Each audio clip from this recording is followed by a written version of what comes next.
Hello, this is Kylie J.N.S. with Nakhti University, and happy 4th of July weekend. I hope you guys had a great and productive week. And as you can see in the title of the video, we're going to be doing a high level overview over Naga science. It's part of the work that I've been covering for the last 5 years, I have to say. But also, we're going to be addressing another teacher. His name is Seti, and he's been teaching for a very long time. So this is not a video that's like meant to be a brawl out or like disrespect. It's merely gonna just be like a high level overview of some things I've noticed in his covering of the topic on the Naga serpentine bloodlines, as well as like it's not a comparison. It's not a competition type of scenario. It's merely just pretty much for the last 5 years, I had been writing a series of books on the divine feminine, covering some esoteric topics as it relates to the Nakhti University Mystery School department, but also as it relates to the divine feminine, the primordials, and melanin and whatnot. And obviously, a lot of people have been doing that. I'm not saying that it's something that's unique to me, but I approach this from a very intuitive perspective in terms of talking about Nagas and connecting it to the Order of the Serpent and then the Order of Melchizedek, and as well as the Dragon Riders. And I get into also certain aspects of dimensions as well as like even Saturn and stuff. So pretty much I've just been covering those things, throughout the spirit. I would say it's not like I wouldn't say like my body of work just solely focuses on like the Naga serpentine, but consistently, when I'm talking about like esoteric topics or quantum entanglement, uh, overviews of the goddess iconography. Um, I've constantly just mentioned it, even just talking about like the spiritual epigenetics of certain species, on the planet, or even humans rather.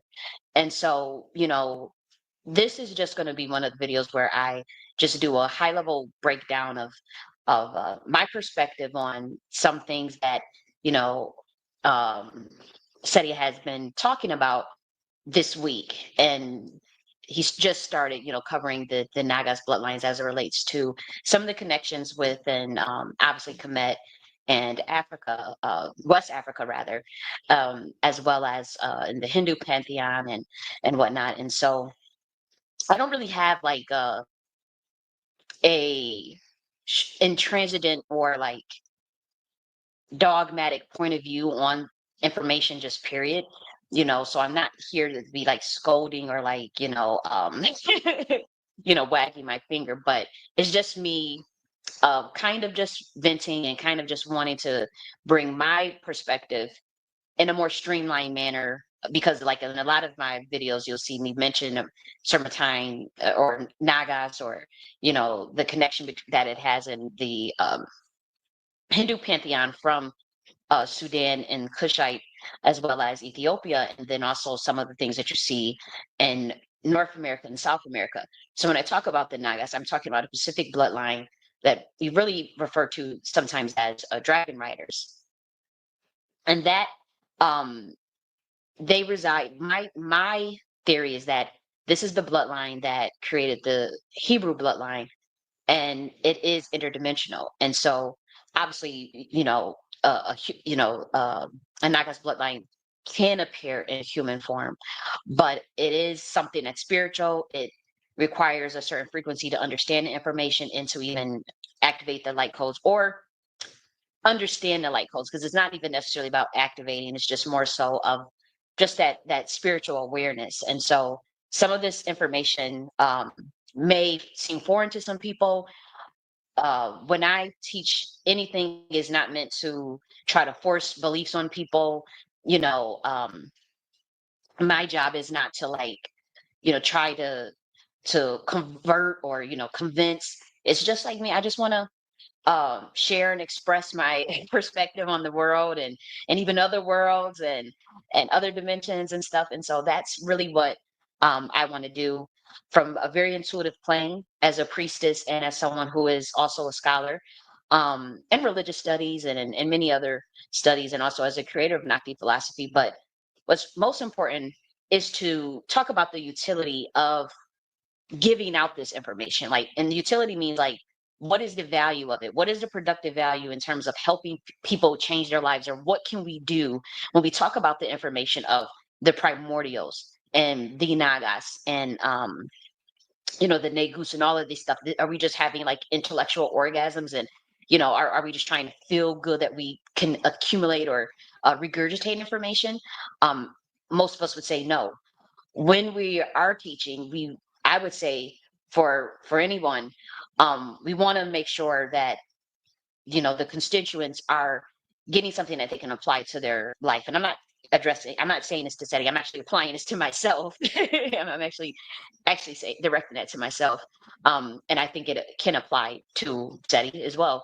But in giving out, and even what we're going to discuss today, in giving out this information, I want to make sure that I do talk about the utility. I do give the words of encouragement, that I'm not egotistical about information, and have the awareness enough to at least analyze it from try to be as objective as possible.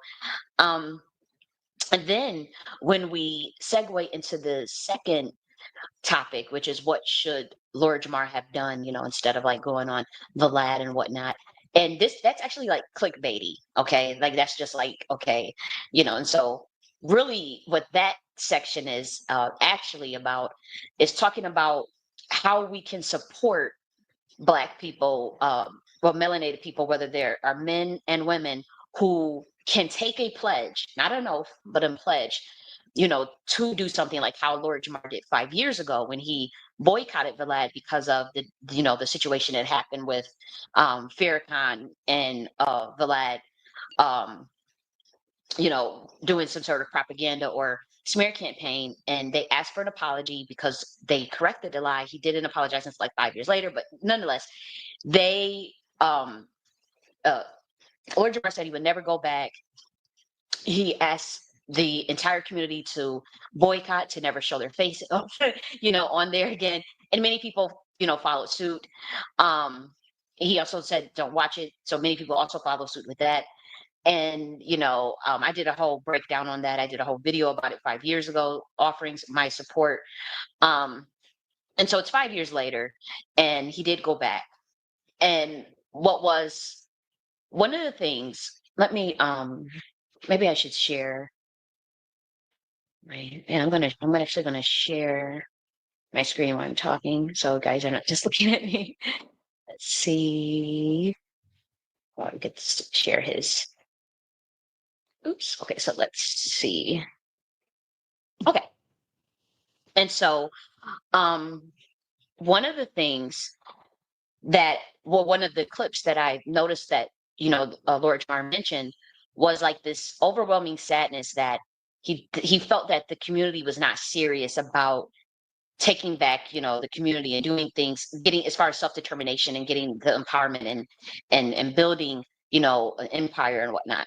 Well, he alluded to that. I don't think he said the exact words like building an empire, but that it actually like really made me self-reflect, and because I'm still doing the body of work that I've come to do for the last 5 years, like to talk about the Queen Mothership, to talk about self-determination, to talk about justice, enlightenment, truth, spreading peace, spreading love, you know, being vulnerable about my journey, the Nakhti philosophy, which is to undo mind control, to undo, um, I would say, social engineering and programming that does not serve you, so that you can get to the higher self, or the state of consciousness that that you desire, or to even transcend. So it's a formulaic science in which you have to program the science with your own content, with your own perspective of what you think matters within your chambers of self. And so, you know, I'll be doing the breakdown on that soon.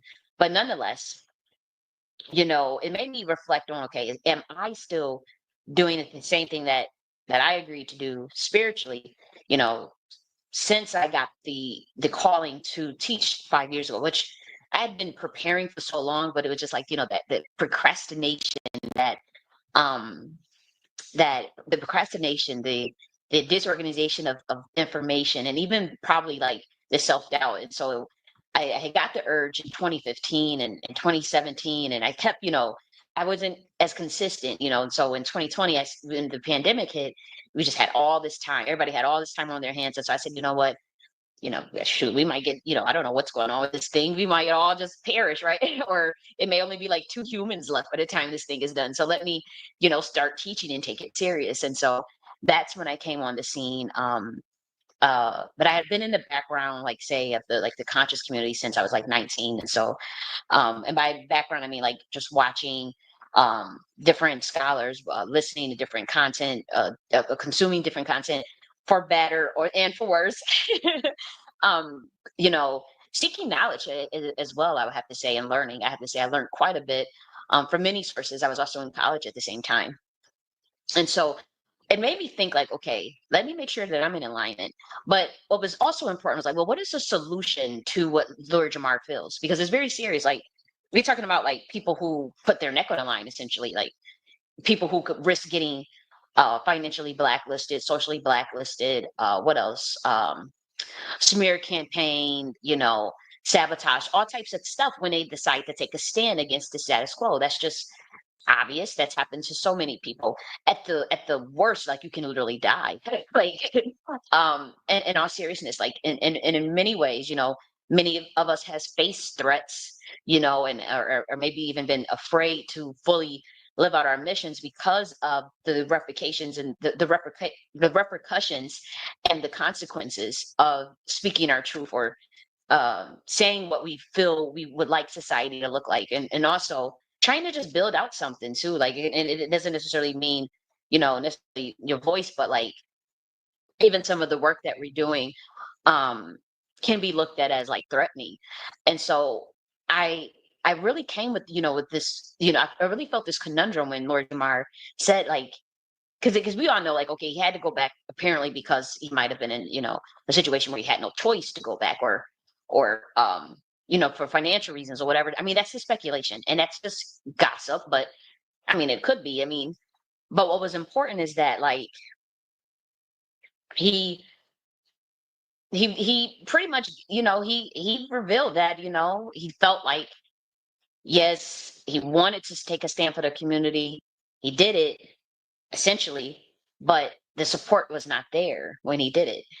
And so he felt that pressure, or maybe the lack of incentivization, or like the lack of incentivization, and also like obviously being in a strain to just go back for whatever reasons that he did. I suspect it could be financial, and for um financial and image reasons, because he's been going through some things with with the bait and Godfrey and whatnot. But this is not really about Lord Jamar. I think like when we talk about that section, it's important to think of like, well, when Black people do decide, or this is for any freedom fighter, anybody that will take a stand, whether it's a whistleblower, a government whistleblower, a person that's trying to get justice, maybe they got themselves caught up in a situation that is over their head, whether it be a secret society, you know, uh, COINTELPRO, whatever it is. Like you thought that you were just being an activist, or you were just doing your good job as a scholar. You were just wanting to produce, a certain amount of work, and then next thing you know, like you kind of you feel weird.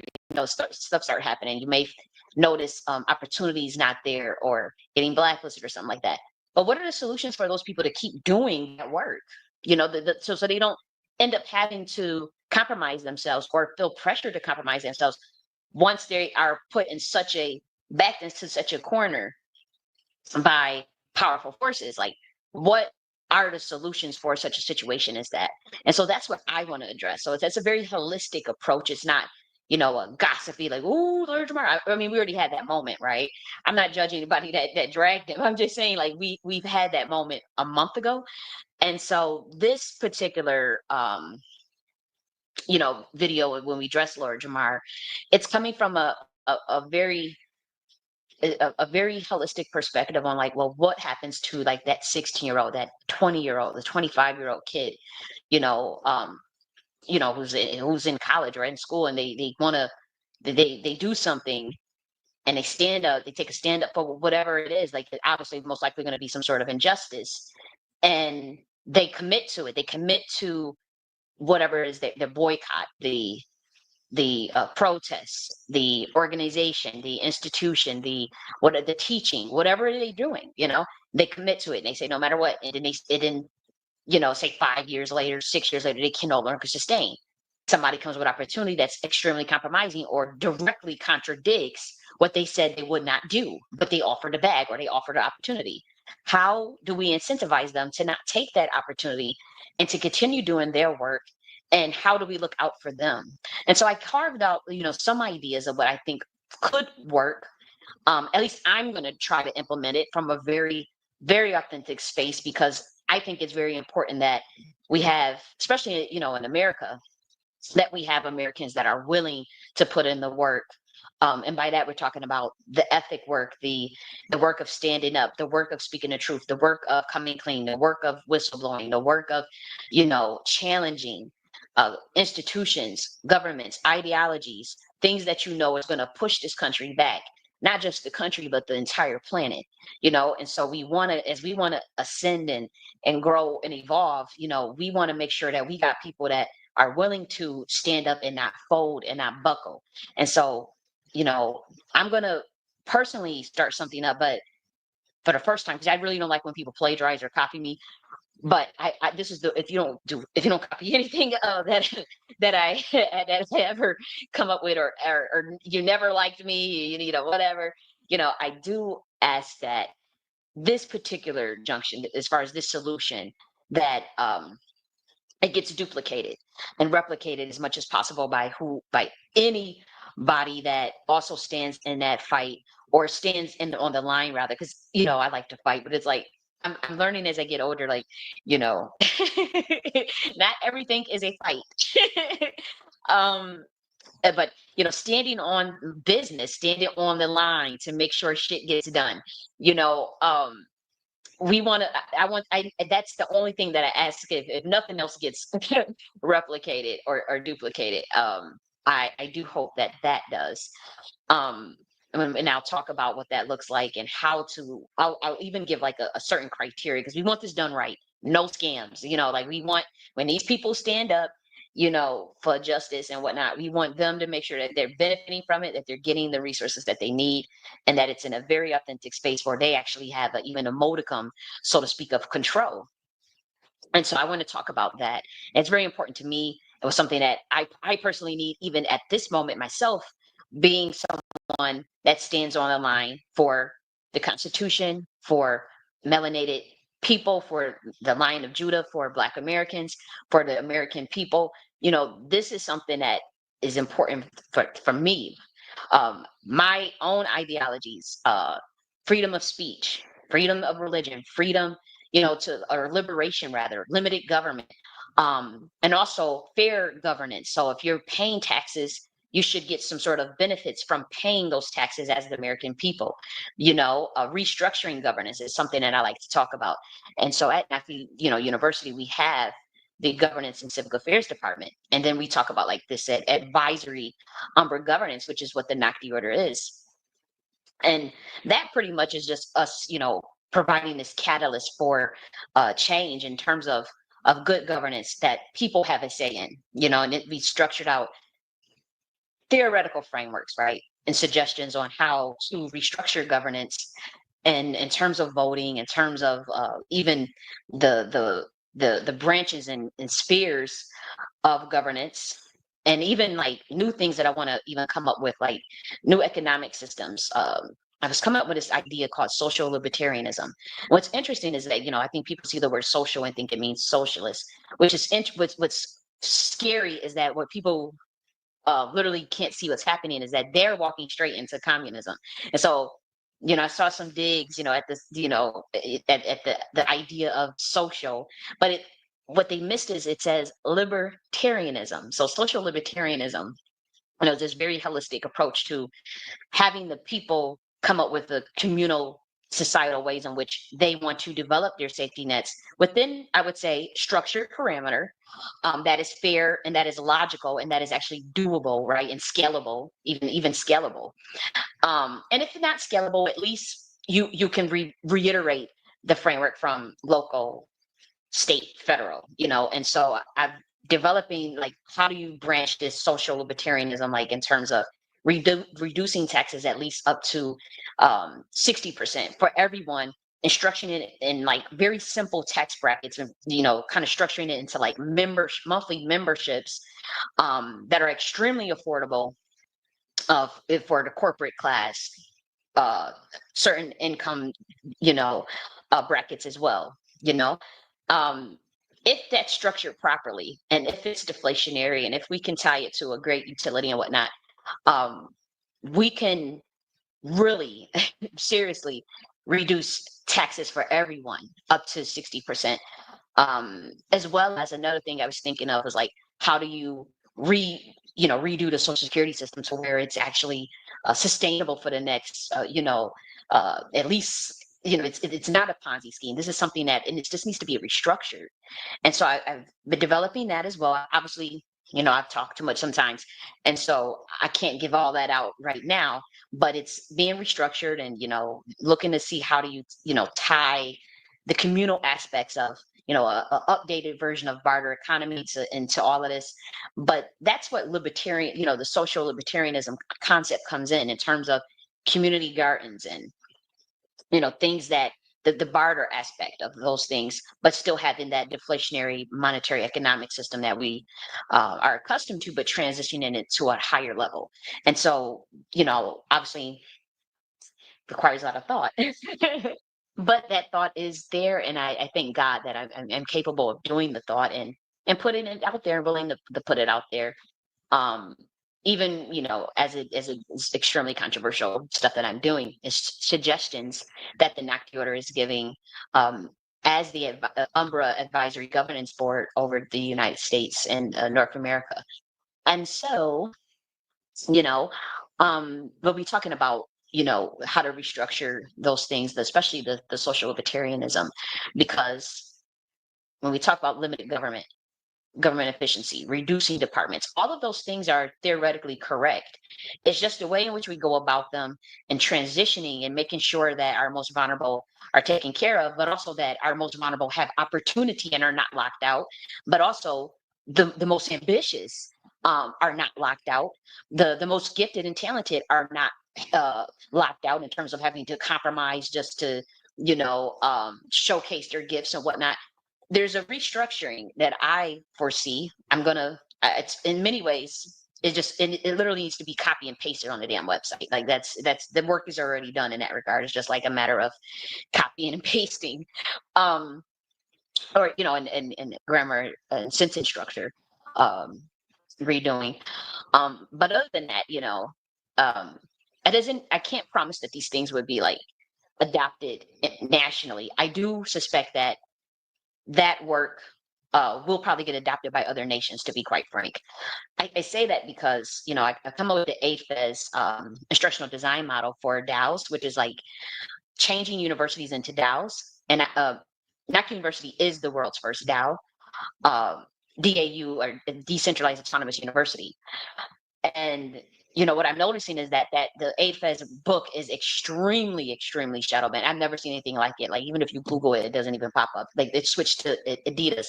What I'm seeing is people implement full sections of that book within their own universities. There is stuff that's clearly plagiarized. It's that's written, like, there's another school that has zero courses, and it's claiming that they're the first world's university decentralized autonomous organization, and they just came out. But I've on record writing stuff about NAC University has been a downfall for since 2022. So I'm like, what's going on here? But obviously, it's by design. Um, the thing is, you can never capture the essence of the source, of someone that comes up with something first. Even as you try to write them out or try to just plagiarize their work. But what's interesting is, with the AFES framework, I noticed that there was a lot of people, and again, it's not the issue that someone adopts the framework. The goal is to get the AFES framework utilized by every university. What's odd is that America is treating it a certain way that they just plagiarize. But instead of just taking this from a holistic place where the thing is like that book was just part one, and so even when I saw a university literally adopt the framework without ever crediting it, they have part one, so they don't even have any structure beyond just trying to claim that they're the world's first DAU, and they're not. Not university is. Um, but you can tell, like I was going through, their YouTube channel, their website. There was no courses. There was nothing like to sign up. It was just because they try to emphasize or implement a framework in which it should have probably been. It would have been better if there was collaboration on how to get it done together. Not from university to university. I'm just saying like from scholar to scholar, like like how do we restructure the entire university system across the board? And so I'm actually working on that in a thesis, it was part of my PhD. So AIDFES was, the first portion of preliminary work of that. And then the deeper dive was, to be with my thesis. But what's interesting is that like other countries follow like a lot of my scholarship on academia.edu, and I noticed that, there's these other countries that are specifically, clicking on certain material, and then start to see some of those things carry out, and I find that part fascinating, and it's not like done in a disrespectful way. Like it's not done in like, okay, we just gonna plagiarize, like and just say that we're the first, is a part of a dig, like it's kind of creepy to be honest, um because I don't approach putting out information or putting out frameworks and systems and processes out for gloating or bragging rights. Like I'm genuinely a creative. I don't feel threatened by anybody. Like I am genuinely um secure in that aspect of myself. Like maybe in other parts not so much, but in that ability and the ability of my analytical processes and the ability to create, that I'm very secure in, at least on the intellectual and mental level and creative level. Um, and so, when I see obviously blatant plagiarism and stuff, it is kind of like you could tell it's done on purpose pretty much. And at this point, you just have to realize that you can only go so far if you're not able to create on your own, or if you're not able to, it's you can only go if I stop, then what? Or if I pivot, then what? Or if I go over your head, then what? If I talk over your, if I be, like, and this is not addressed to SETI. This is actually addressed to the way in which melanated scholars are treated even within the academia system, but even independent scholars, community scholars, that are very credentialed, but they just operate outside of the Western paradigm, how they get treated, how their work gets used up because you feel they're on the outs, or you feel that it's socially acceptable to do, be it because it's a woman, they're marginalized, they're a whistleblower society, they're blacklisted, whatever you feel, you know. Um, you can only go so far as the framework allows, and as well as your creativity and frequency allows you, because a lot of that work is frequency based. Most of I could tell by the way it's getting implemented that people clearly don't even really understand it, and the goal is not to put something out there that people can't understand or that people can't do anything with. But when I see people just wanting to compete so bad, like making everything a competition, it does make me think like, well, obviously you're gonna your posture or your disposition towards putting out knowledge is gonna change, right? Um, and then you're gonna feel like, well, if someone is gonna just plagiarize your work, then how do you prevent that? Because that's what's been happening to me. I mean, it's just obvious. And so that's where this sort of, I would say, like, this, it's not a rat, this sort of they are like a hamster race, or or like this race. That's where that starts to formulate, this competitive, that's that energy that you have, that fire, where it's like, well, how do you make sure they can never catch you, or can't, try to, just blatantly copy your stuff. And so that's the only reason why I'm approaching it that way. It's not because, like, I want to put stuff out there to feel good, or, oh, this was the most complex thing. Like, no, it's actually not so good that things are so complex. However, like, me being a creative and someone that is a source player, it makes it dangerous because I'm not a part of their system. And so anytime any little thing, or if it's a book, like I have 22 books, a bunch of videos, and I like to teach. I generally didn't see anything wrong with it. I do admit that my approach to teaching on a public, and not understanding, like, what you know YouTube was about in terms of algorithmic friendly, shadow banning, censorship, who they pick and choose, how you get put on. Like, it's just, this is stuff I had to learn over the course of these 5 years.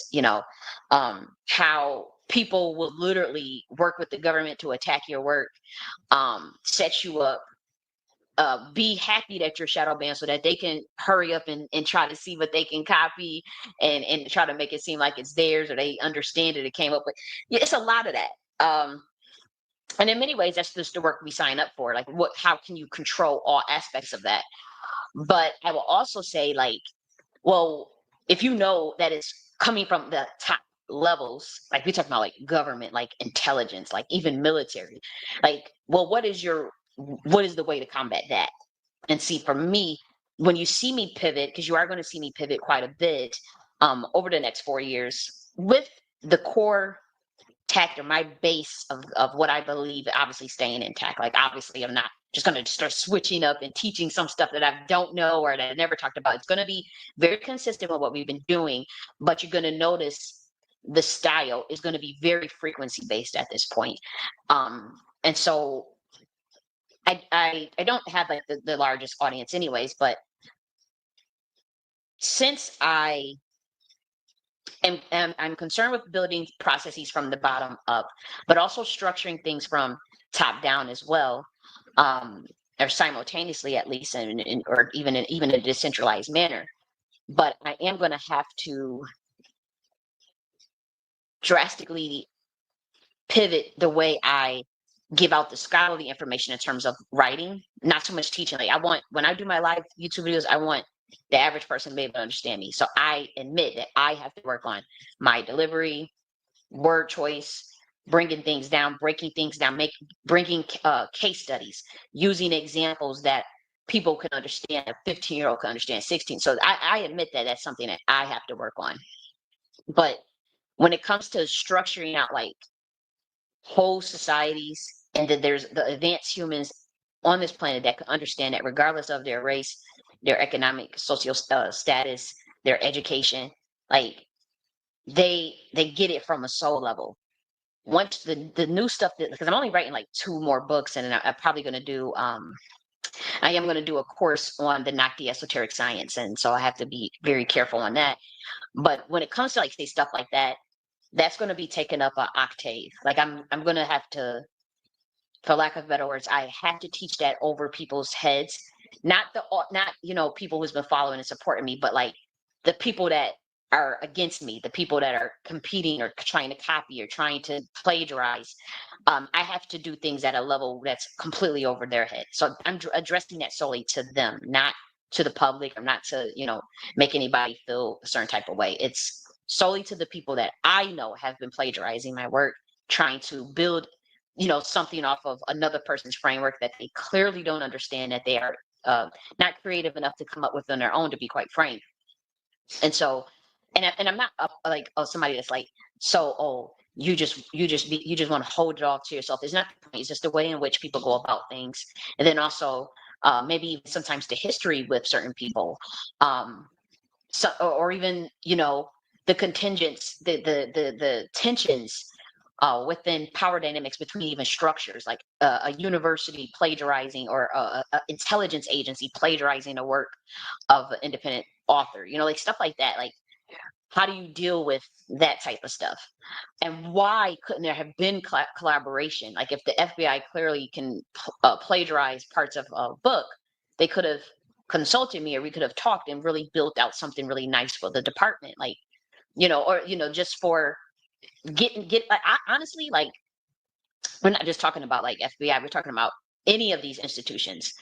Um, because they plagiarize a part of my book as it relates to like the QM defense. And when we wanted like uh the local community to be able to learn certain martial arts and learn certain self-defense tactics. And so, but we also thought that it would be good for the intelligence. Like, it was pretty much like coming up with a parallel intelligence unit in America. But the FBI decided to adapt a portion out of the Queen Mothership book. That was fine, but why couldn't we just, like, why wouldn't they just contact to just restructure it, so where we can complete the vision of what it was supposed to be, which was um to help, like, I would say, apprenticeships for people in the local community who may want to get into intelligence work and get training that way. Obviously, I wouldn't be doing the training, a man would be doing the training, right? um but coming up with a whole thing where we can get these youths and get people involved in intelligence analysis, even if not just with obviously the FBI who plagiarized my book, but it could have been it could have been ICE, it could have been um aspects of the military. Obviously, the military should be adopting that, at least some sections out of the work of the GIA military science department at Nakhti University, like tactics and strategies. Like, how do we build apprenticeships to get you know people involved, where it's a win-win for the American citizen and these institutions? Like, instead of just plagiarizing my work. So, like, that's not happening, and that's just one just one institution. We're talking about, this has happened in education field and academia, and I'm educated at the PhD level. um it's just it's weird, but it's like, okay, I get the cue, but I'm like, I only gave out like 3%, like 3 to 7% of my information. Like, it's like, really, like, this is how you move that quickly. And I'm glad it was revealed, because I guess they thought like, oh, she revealed all this stuff, now we can just now go and take it. And I'm just like, okay. Thank God that it was revealed so early, and I'm like, now I'll the now that I know how things are working within um this country and whatnot, and how it works. And it's always worked that way. It's just that there was an unawareness of, I was under the impression that you work hard, you do the right thing, you do, and then eventually you'll figure it out, you'll get something out of the game of life, so to speak, in terms of following a straight and narrow road, and making sure you put your best forward. Or that's not the case with certain citizens. We talk about like the target individual and targeted justice, and thousands of people who have been dealing with the same thing. And so, do I think that I'm not trying to make myself out to be a victim, but I'm saying, like, certain people do get put on a list or whatever, and that's been the case with me since like 2015. It just ramped up, in 2022, actually in 2020, and then it got worse in 2022, and then in 2024. But what I'm saying is, like, certain people, whether that be based on their bloodline, their high IQs, their high level intelligence, their maybe they're an activist, a scholar, whatever. You know, you find yourself having to go through like more hurdles. And again, like I said, this had been going on since 2015. It wasn't just like, oh, you crashed out and then these things started happening. 2022 was a result of like a buildup of what had been taking place since 2015, since um, what I would say is government sabotage, to be quite frank. To be quite frank. Yeah. And so for those who, may get the last two books, I am gonna give you the disclaimer that that stuff is gonna be extremely, extremely, um, probably over people's heads. The one of the books is just encyclopedia, so obviously it's just encyclopedia. That's not the case, but even the Nakhti esoteric science, it's only to safeguard against institutions that wish to compete or undermine my work. But also, I know for a fact that there are people that um, are seekers that are doing their own journey, just trying to see what else is out there, and compare information and look at things, and not even necessarily compare, but um, seek out alternative ideas and whatnot. And that's how you grow. I mean, that's at least how I grow. Like, I don't necessarily have to agree with everything a person says for me to learn from them. I believe in, for the most part, you can learn from so many different sources and so many different people. I also believe that you can find spirit or lessons rather in most things, Um, and so that's another thing that I think. And so, when it comes to Sara Suten Seti, though, I don't want him to think that this is a video to bash him at all. It's just a sparring. Like, this is a cool little intellectual sparring, because I have noticed that he's been doing some really cool videos actually on like the Nagas. And this is really a topic that's really fascinating to me, as well as like, the idea of the pineal gland and melanin. And obviously like the idea of Christ consciousness and how to activate light within the light body, and obviously the different, even the symbolisms around what the Nagas means, or the serpentine energy means, whether it be the Caducees, the Wedget, or the Uraeus on the pharaoh's head, the um, snakes on staffs, the kundalini energy of the serpent. All of those different symbols even are fascinating. It's stuff that I've talked about. Everybody talks about like the chakras and the kundalini. That's nothing unique at all. So I'm not trying to like, oh, you stole my idea. That's not what this video is about. I do want to correct some of the information from my perspective. Um, how do you know that it's like you're a Nagas bloodline? I think it depends on like, your genealogy, going back to certain orders, going back to you know, certain even oral histories, actual records of certain last names, and I would say the last names can give you that. But also, from the most important part is just the meditative aspect of this as well.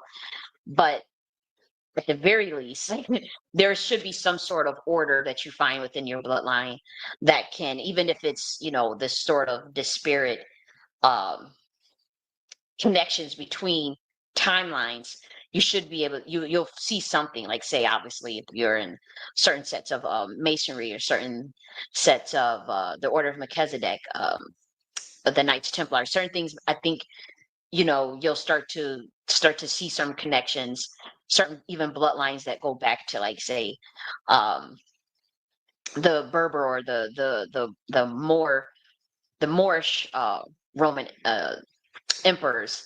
And I found actually like two more besides the one, the dude Philip. Like, I found a female. I was like, what in the world?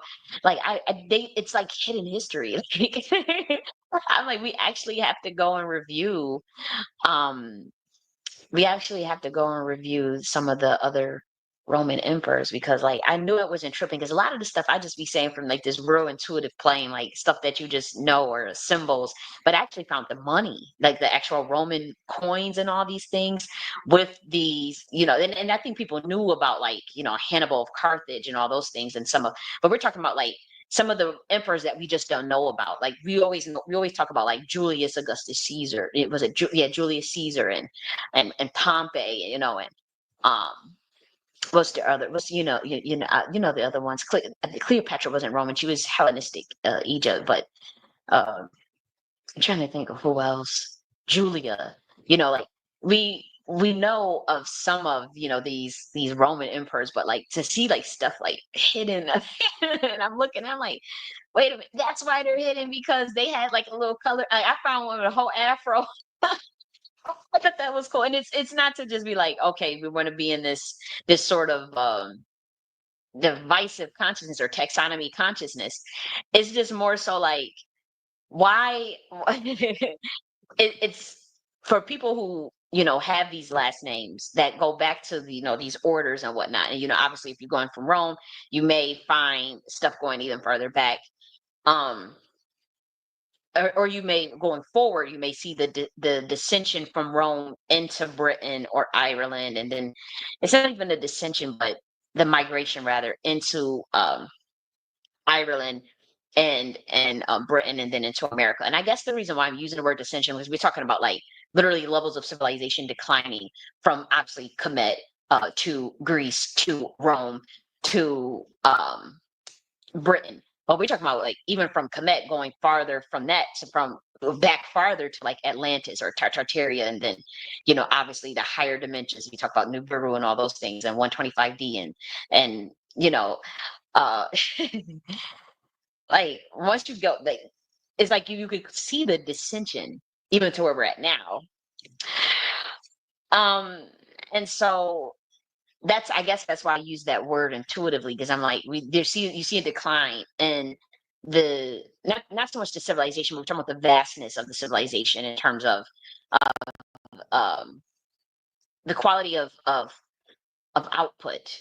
I can't say quality of life, right? I cannot say quality of life, but quality of output, structures, the cathedrals, these big castles, the pyramids, um, the sciences that were produced, the mystery sciences that were produced. Like we're still using those things, but where are the new things? Where are the new pyramids? Where are the new the Karnak of and Giza and all? Where are the new structures that are tantamount to that? That very much are that. And so I guess and I'm being very honest in my process of even developing my own esoteric science. I'm trying to uncover a key um to get back, like, how do you unlock those sciences so that we can do that? And that is the utility of actually talking about the Nagas information, going back and going through all these different schools of thoughts, whether it be the Shakti, the Gnosticism, the Cometian, the Aztec, the Mayan, the more of the American indigenous, whether it be the Dene people, the West African traditions, whether it be some of the things that they have in the Yoruba culture, the Benin culture, the Mali Empire, the Dogon people. Obviously, we all know about the Dogon and their sophistication in math, right? Then going into like the Tartarian in Ireland and the Moorish Empire, and all of these things, and even Aksum Empire, right? And that's where Ethiopia is today. Aksum is pretty advanced as well.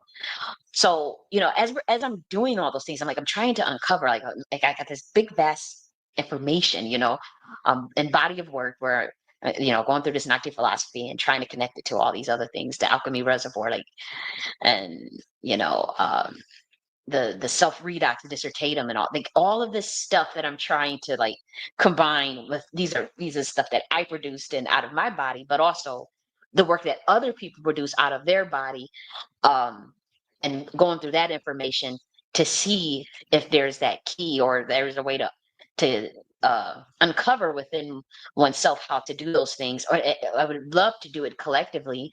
I have to say, and I do hope that that can be the case, is to because obviously the more energy you have, but like some people just carry heavier energy than others, more energy than others, and we call that electrons. Like some people carry more electrons than others.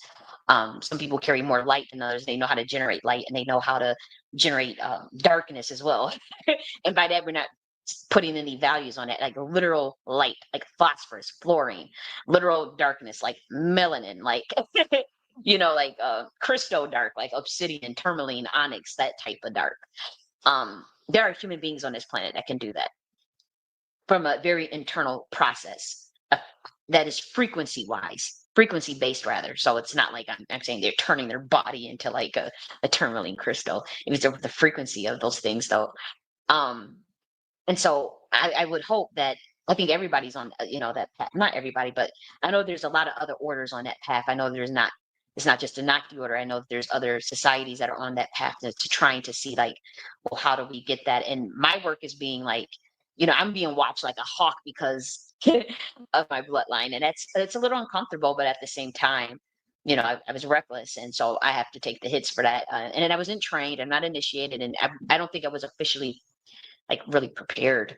And I think that before I knew who I was, other people knew, and so it was just this constant, roadblock after roadblock, and I don't think those are excuses though, but I'm just saying like it was a reality, and I mean the powers that be know that that was a reality, and people that in the know in terms of intelligence, in terms of some of the high-ranking Masons, they know that that was a reality for my life in terms of body of work, be trying to be siphoned and stolen, and literal destiny swiping, and trying to like, people sell, people will sell you out. People will, start a smear campaign. It gets real. It gets real. So that's again, I'm not saying I'm the only person that happened to. I'm just saying like um, I have to move very differently because it's different information. And Nazi philosophy is a new system.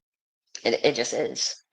It's a new way of understanding the consciousness of how to program consciousness, um, how to transmute states of consciousness. Not just transmute, but understand a higher self awareness based on the events and as well as the content that's shaping and programming your state of mind. And then within that state of mind, we talk about the four chambers of the mind. And those chambers are they are crescendoed into like they're compartmentalized, but they are hierarchical, so to speak, in terms of the level of impact that the content influences and how it can program, the mind. Um, and so I had been working on it since 2016, and um, just ways to, to like, well, how do you make sure that you are in control of what's coming in? Because to be honest, there's a lot of social engineering in the world. You have the K to 12 programming, you have college programming, you have work. You're expected to go to school for 8 hours a day, right? 6 hours a day. Then you're expected to work for 8 hours a day. You're expected to get a 30-year mortgage on a house that you technically wouldn't own. You have to pay property taxes. You're expected to pay tax. Like all these things that's really just programming. It's not natural law. It's not cosmic law. It's just literally programming. And so, um, I thought about those things. Like I think about like, well, on a level where, as a sociologist, like a society influences the individual so much, that can be dangerous. Like that's literal, like global mind control, so to speak. And so, who's behind that, and how do you undo that? And then, how does everybody truly get in tune with themselves to where they know for a fact that um, that it's their voice, that it's their soul, that it's their uh, work that they're focusing on, their inner work, and not that of what society is telling them, what society is telling them to value, what your parents told you to value, and so that's what that's what the Nike philosophy is based on, you know. But nonetheless, I think that there's, like I said, there's a lot of orders that's in that kind of rush for, well, who, how do we understand consciousness and quantum entanglement and quantum teleportation, all these things?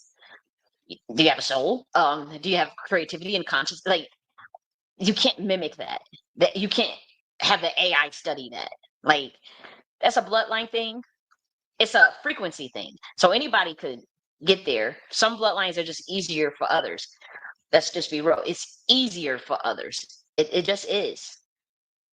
Um, but in the event where if you're like, well, can that information be understood by the layperson? Yes, but not without work and not with a cheat code. You can't cheat code your way to that level.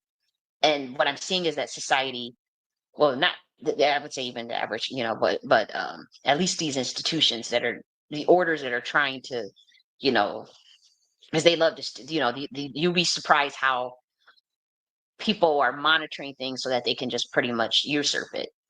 And they think that, well, mimicry or scavenger magic or energy harvesting or reverse magic, whatever this bullshit you guys have down, like whatever this nonsense is, that is the way to understand this person or to understand that science, so that they can do it too, or that's the way to activate it. But that goes for anybody. I don't. That's just not how this paradigm, in the age of Saturn, in the age of Aquarius, in the age of primordial mother, the overlay of higher dimensions. Now, Earth still looks like it looks like with Earth, right? But there are overlays of dimensions that are higher. That's what we're talking about, like, um, you know, 2125D, which is the Dragon Riders, has its connection to Saturn, how that influences Earth, how I'll go there, the Atlantean dimension, all these things overlay. I'm not saying like you're going to just walk into like this new separate planet. Like, we're talking about overlays and then splitting of silos of consciousness based on frequency. And so a mere mimicry, without applying the creative aspect of the science so that it fits you and your soul and your mission and your goals. If you cannot do that, then there's no point even. But you can't copy your way into quantum entanglement. That's actually a very classified science. And by classified, I mean like it's not something that's passed down from a bloodline. Okay. Um, and in teaching it and even in studying it, I do think that at a certain frequency, it can be declassified, but again, at a certain frequency. And for what reason? And what are the gatekeepers who resides over that knowledge? Just like the Akashic records, there's gatekeepers that reside over the Akashic records. There's gatekeepers that reside over certain, marine kingdoms, and we talk about the marine spirits, and even the Stargate, as we call them. I just use the word portal, but all these, there's gatekeepers, like they're and you can talk about the gatekeepers in a physical sense, but there's a lot of spiritual gatekeepers for certain access of knowledge and time travel, all those things. I think even that may be easier to decrypt and understand than some of the other stuff that we're talking about, because it has to be that way, because there's just a lot of sinister um people, like, and I don't know what else to say. There are people that seek to want to control other people and dominate other people and not see freedom and not see people free. And so I can't, like, my mistake was thinking that, oh, you could just come down, you could just uh be born on a planet and be an American citizen and just teach whatever you want, and because it's freedom of speech, and that's a very naive approach. It's extremely naive, and so I take accountability for the recklessness, poor delivery, obnoxiousness. Because for one, I wasn't even aware that I was that heavily under surveillance, like for a long time. Like I just had no idea, but I caught wind of it, and then it became very obvious, and then they started to make their move, because it's like, okay, well, she knows now and she's talking about it publicly. We have to make our move, and you know, they have, they're going to react the way they react, but it's like over that.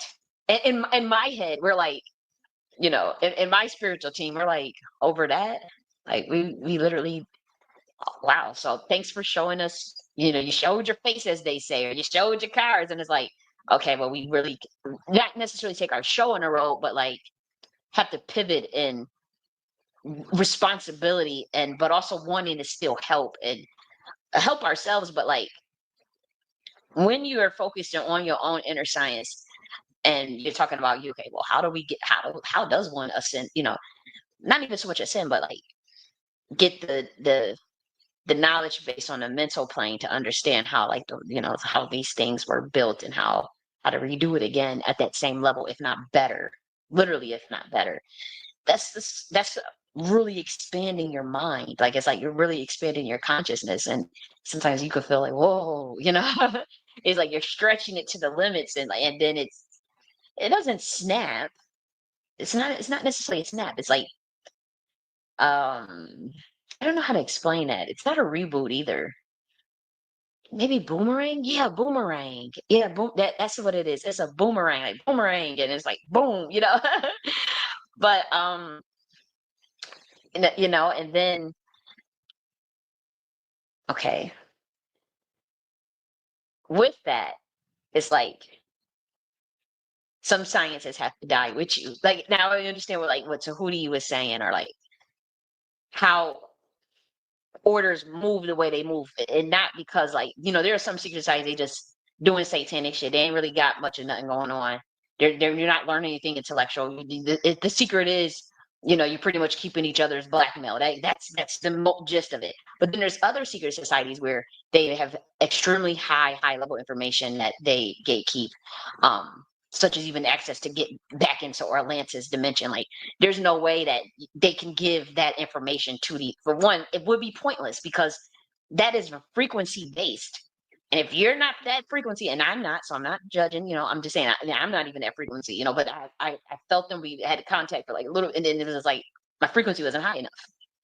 But that shit is frequency based. Even if so like someone coming down, it would be pointless to be like, hey guys, da da da da da da da da, because if I wouldn't say it wouldn't be pointless because some people will apply it, right?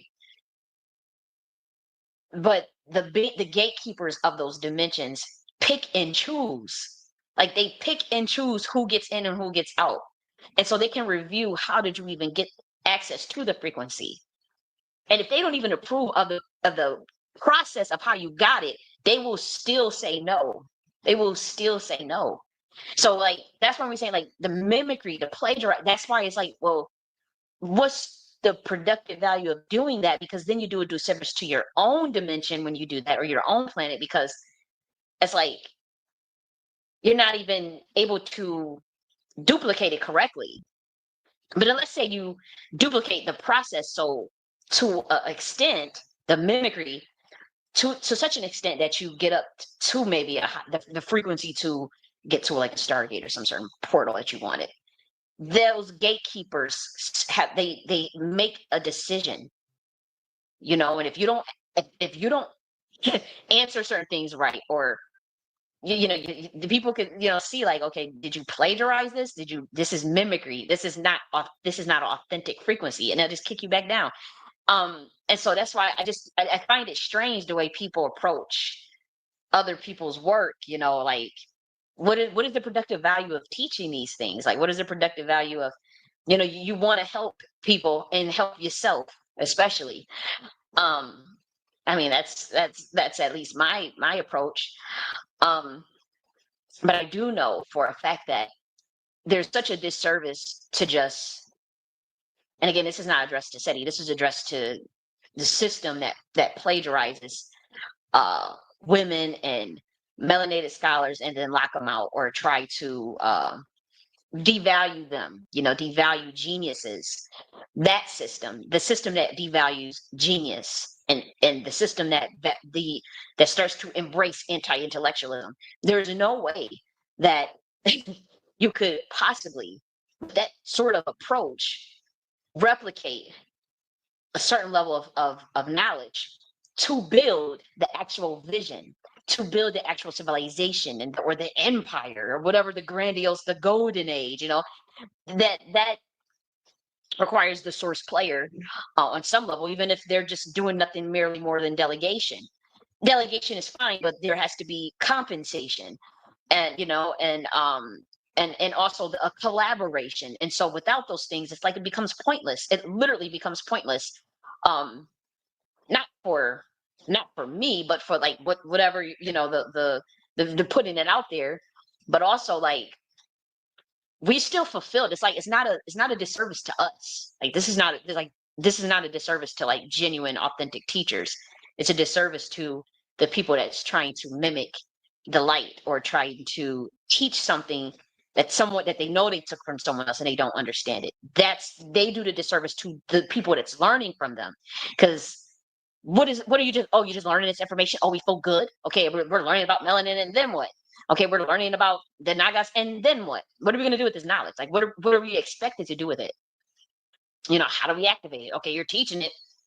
Do you truly understand it? Are you giving clearance to understand? Like when we talk about certain sciences that were literally created by women, the science of the Shakti school of thought created by women, um, the even certain aspects of the Kabbalah, obviously, these things like created by women. I wouldn't say alchemy is, or I'm not saying that men didn't promote anything, but I'm saying like when we talk about like Pambajira or the order of Kali and the way Kali even disseminates knowledge, Seshet, the way Bastet, and you see like men trying to teach, you know, the Shakti school of thought, like that's insanity. It's like we like I literally discovered that, and I'm like, what the hell? Like even Naga science is created by women, and so like it is strange. Now men, like even Yeshua certainly learned under the custodian of certain, the dragon riders and the order of Kali. But what we're saying is like the clearance level to teach those sciences, we found only like five beings um that are male that have been given clearance to teach like Shakti school of thought and Commission science. And we talk about both from the female perspective, not the male perspective, the female. Like, do you know how? And now that's not happening obviously on this planet. There's a bunch of men teaching Shakti school of thought, and they inserted blood sacrifice into the Shakti school of thought of even other women and children. And see, for us, that is ludicrous to the women that actually come from that bloodline, that are priestess of that bloodline, even if they descend from Chaldean Magi and Order of Melchizedek and Knights Templar or whatever, they still have light codes from the Shakti, the divine feminine, the real left hand path rather. And I guess like I have to just be quite honest, like it's flabbergasting, it's sacrilege almost to see what has happened where you see the men teach the Shakti school of thought. It's a complete bastardized version, and I have to say there would be no. I know that they inserted that in there, and they formed secret societies around Tantra and the Shakti school of thought, and the Agori Tantra system, and didn't know how to activate those sciences, but they found out, okay, well, blood kind of works. There's electrons in blood, there's life force in blood, because they had their own sciences and they were much denser and heavier. And so that's where that stuff got botched. But I know for 1000% fact, just on an intuitive level, I don't care what nobody say, that there was no goddess of that pantheon as it relates to Shakti, whether it be Ambi, uh, Kali Ma Lakshmi, Parvati, it's thousands of them, let's be real. So we can't sit here and just be like, really, that require, like blood, like of another human, let alone a child, let alone an unwilling, like this, like, and so we know something, you have to look, if you have to generate I'm not telling people what to do, I'm just saying like, there's ways to generate electrons without that in a much quicker way, in a much faster way, and literally just through the mind. Um, and that's what the original school of thought was for, and so we know that somebody would tamper around, oh, let's see what we can do with this. And I say that because, it it it it creates density, it lowers things when those type of things are being done in terms of a sacrilege of a science. That doesn't mean men are going to stop doing it. It doesn't mean women are not going to stop being brainwashed to believe that um, the way that the current system is correct in terms of the way spiritual knowledge and even religion gets disseminated. How you have the male pastor, how you have like they're literally men like overseeing like Palmajira cults. That's insanity to us. We're like like imagine just seeing a bunch of women of another certain dimension just fainting or screaming, like and crying, like what the hell is going on down here? Because the women look so dead that are in the pomegranate. You could see their energy, life force have been sucked out and given to men so that they can use and become like these millionaire masons and whatnot. It's really horrendous. It's really horrendous to see that happen to a sacred science that was gate kept at one point by women. But that's why we only let five. But this is what happens when you leave you teach a science to certain things to certain beings, and they ultimately backstab you with it. And that's what happened with, when we talk about the overthrow of the Queen Mothership, the overthrow of the matriarch. And, I've been talking about the overthrow of the Queen Mothership for 5 years and wrote several books on it. And it's a clear history. We went through oral histories, peer-reviewed scholarship of the overthrow of the Queen Mothership as it relates on planet Earth, but as above, so below. And so it also happened even um, at a higher dimension. And by that, like, even if you read the story of the descent of the 33 down from 125D, you if you understand it from a very very high level, especially if you just read Genesis, and in the beginning was void, and there was this darkness without form and without, and it was void. So when we talk about without form, we talk about chaos. Remember, I talked about the primordial chaos intelligence, and then you start to get like these primordial waters, birthing waters, and you're birthing out this sort of firmament, and then it becomes heaven, and then there's this other firmament, and then you're separating it, and then you're the consciousness. You become conscious, aware of this taxonomy, and you start to taxonomize everything and conjure up like, well, what are the basic necessities of the chemicals that create literal life? Well, what would you need to create the conditions of duplication of yourself? And you read that in Genesis, you start to see, well, the God, said, let there be light. Okay, now we have phosphorus, like light, and then from light you have this optical illusion. Now we're in this illusion. It's not an illusion, but now we have the optical framework to create based on consciousness. Now you can create land, water, earth. Okay, now because you have water, right? And then it's like, well, what happens if I separate this water? What happens if I okay, that was pretty cool. Then you start to create chemical, like, well, if I can, if I am aware that this is entropy, how do I organize this entropy? And that self-awareness necessitates time, adaptation, the reconfiguring of the chemical compositions of life itself, um, that you find on the periodic table. Starting, I have melanin, and then it's like, okay, we have melanin, the chemical compositions in that.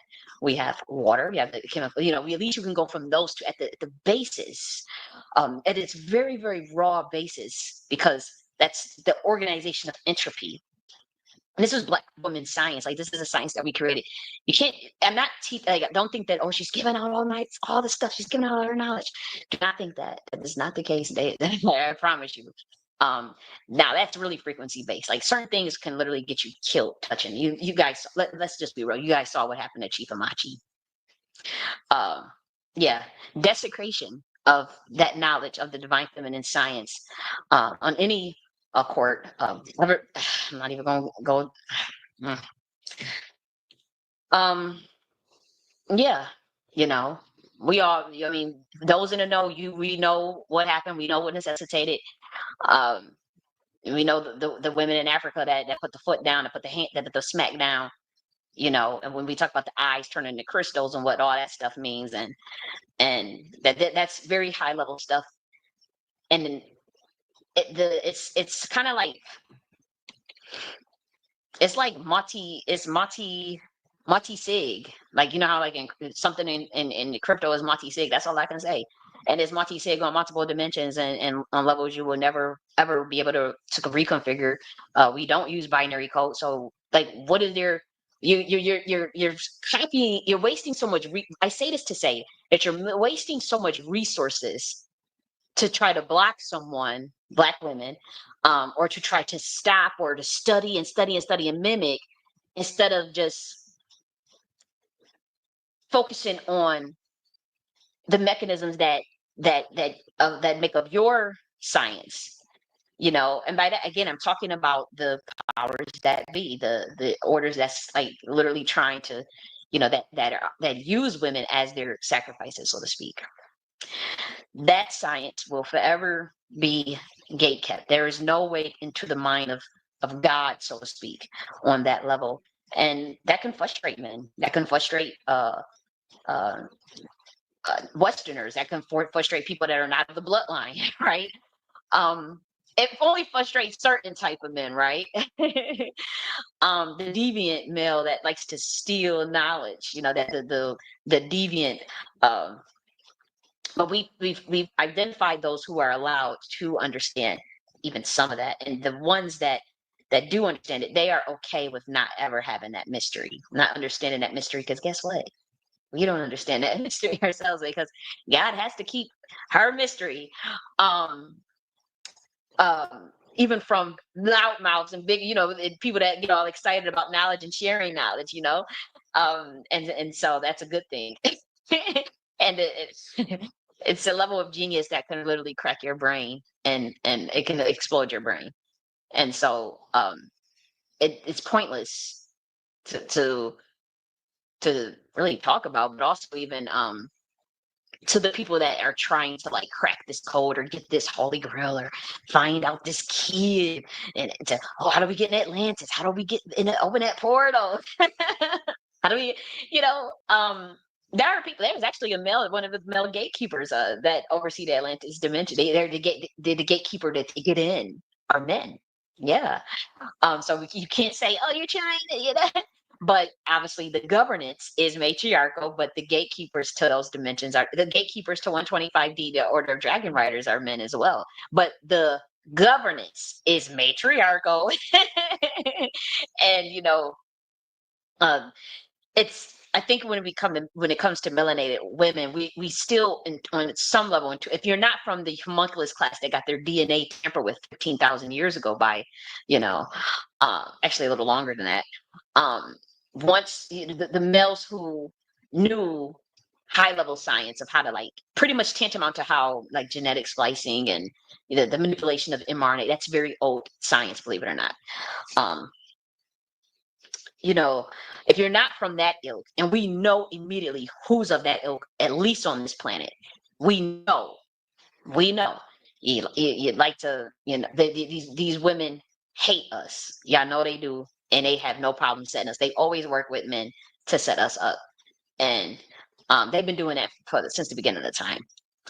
It wasn't always that way. It's been since the overthrow. So when they aligned with them to overthrow our entire system, and look at the world that you see, that spirit is still in a lot of those women. And then we have us, like this hash that split, like these master builders that are, like we're architects, like we really are of the royal bloodline of the dragon riders, right? And those women are destined for certain positions. And when we say positions, we mean like in leadership and teaching and being and even rank at a higher dimension. um you know there's been that schism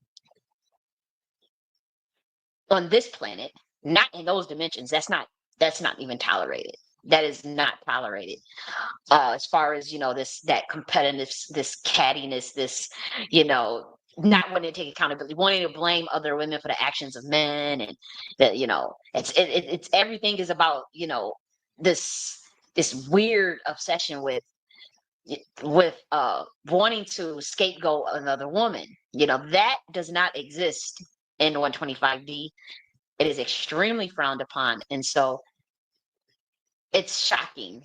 I think there's ways to be girls and to be for women and still look out for men. And in many ways, that system has been perfected, like I said, in 125D and the GIA at the higher levels of, what you guys have. I don't want to go there because I have to be careful, because if I don't demarcate enough or make certain positions known, then people think that I'm a part of something on, earth-based system or earth-based order. Um, but like I said, what I make it very clear that Atlantean Freemasonry was reverse engineered. That 125D science is reverse engineered. What I'm saying is, and for those that didn't know, they know what that means. But at the highest level of where the dragon riders reside, and where the order of Kali and where the order of Tahuti reside, those are Naga serpentine beings. They are elites. They are of Elohim, and there's a lot of them are seraphim, but they're different classes within that too. But also, obviously, you have 9 choirs of angels, and we're getting esoteric here, so forgive me, but that structure runs a tight ship in terms of governance, and it is matriarchal. It runs a very, very tight ship with the men and the women, and the order is just it's perfected at a level where when you see it down, in comparison rather to what's being taken place on planet Earth, it's quite shocking. Like I would say, like say, women from the Order of Council just decide to visit and see and observe, like they would probably pass out. Like they would pass. They would be it would totally break their construction of the view of the world, just like it did mine. Because it is natural for women to be nurturing and for them to have that maternal instinct, right? And so that's normal in that dimension too. But the dynamics between the men and the men and the women, rather, is so different. It's so much different, and to be quite honest, it's so much healthier in those dimensions than it is down here. And that science that this dimension may be trying to steal, I would say it can never be perfected without the perfected order. Not a perfected order, but without the proper order. And it can never be perfected with the sort of strife and the obsession with narcissism and the need to want to dominate and control another energies marker, especially that of women, the abuse of women, the killing of women, the pillaging of women, the coercion, like that dynamic down here could never activate that level of whatever 125D has, whatever Atlantis has, whatever. Those are matriarchal sciences that that no man, even in those dimensions, even understand. And they are, we're talking about like the level of now Tahuti, Anubis, Osiris, like they don't even understand it. Ogun, like they don't, but they're okay with that. They're okay with that. And they respect it. They not, I'll, let's go there. I was, a little quantum entanglement in a dream, and I was interacting with Anubis in the dream, so to speak, for those that know code, um, and I'm like, this guy is like a freaking kid to me. Like, we interacted with Anubis, and you see Anubis, like everybody knows, like Anubis is like it's like it's a real heavy primordial energy. This guy that oversees the funerary rites or into the afterlife and assists with that, with the funerary rites and the idea of necropolis rather, which for those who may not know what that means, it's kind of like the city of the dead, but it's in Kemet it related to the pharaoh, um, city of the dead for the pharaohs, but also it wasn't necessarily literal because it doesn't translate to dead. You know what I mean? Like that, the necropolis isn't necessarily, or the because that's the Greek variation of it, but like what that was over there did not refer to just like death. We're talking about like afterlife, which is like another literal dimension, right? It's not dead. And so that's why I couldn't understand like how people have like such a, like like why is that? It was weird to me, But anybody that knows like your interactions with Anubis, so it's like there's an aspect of him that is very warlike, like a warlord. Like you think like Ogun something like this is a person that you talk about imagine that a male version of Kalima slaying the Raktabija, slaying the demon Raktabija. Imagine Anubis like that, but on steroids. when it comes to the protection of the Great Mother, when it comes to the protection of that order, the order that he's a part of, and that order that ties to Atlantis, like that is someone that like, and he's not the only one. You know, you like you've never seen anything like it, like that the lengths that they would go to slam down something that threatens the order. What's interesting though is, like when I was interacting, I'm like, you know, you know how like, because Anubis is very, like in Tahuti, we talk like come on, these are really genius energies, archetypes rather. Like Tahuti is a very genius like archetype, right? But he learned from Seshe, learned from women. Um, what's interesting though is like I was interacting with them in the quantum entanglement.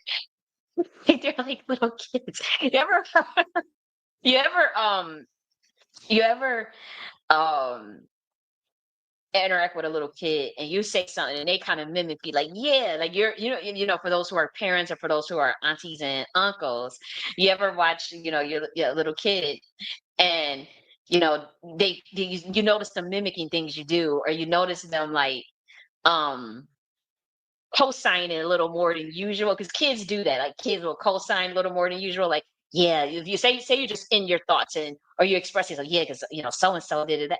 Yeah, that's right. Yeah, mom, that's right. Yeah, then you just notice that how they do, or how they'll mimic, things that but it's not it's coming from a very innocent childlike um perspective. And that is how I was observing them, and I was like, I was just talking, and and this, these ideas were coming in my head, and I'm looking, and it was just like, yeah, that's and I'm thinking like that is like a little kid, like, but then seeing them transform into like this, this warlord, or this extremely sophisticated scribe and mathematician, how Tahuti gets, it's like, whoa, like, wow. But this to see like the kid part, like we talking about like it reminded it, I was really like flabbergasted. I'm like, well, thanks for letting me see that side of you, because I'm like, that energy is so potent, and to see it morph into like a little child.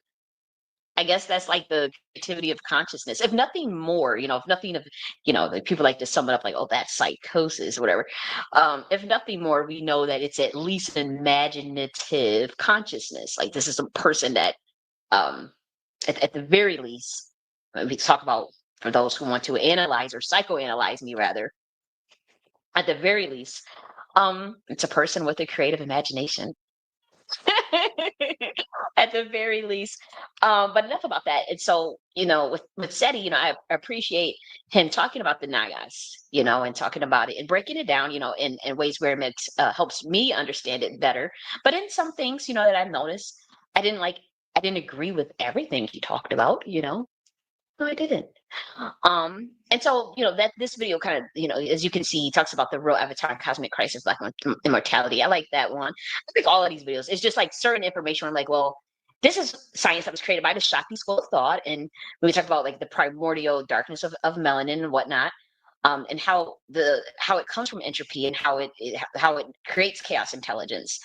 And the many school of thoughts that streamline all this stuff together. When we talk about the primordial waters, and in the book, the Nakhti Queen Mothership, Part 3, the Age of the Gods and the Age of Divine Feminine, the Language of the Gods and the Age of Divine Feminine, we talked about all of like these different female iconoclasts throughout this goddess iconoclast rather, throughout all these different sciences, whether it be in Japan, Kemet, uh, Ethiopia, the Hermetic perspective, the Kabbalah perspective, well, rather the Abrahamic perspective, all of these different, and streamline it together to really, understand the divine feminine.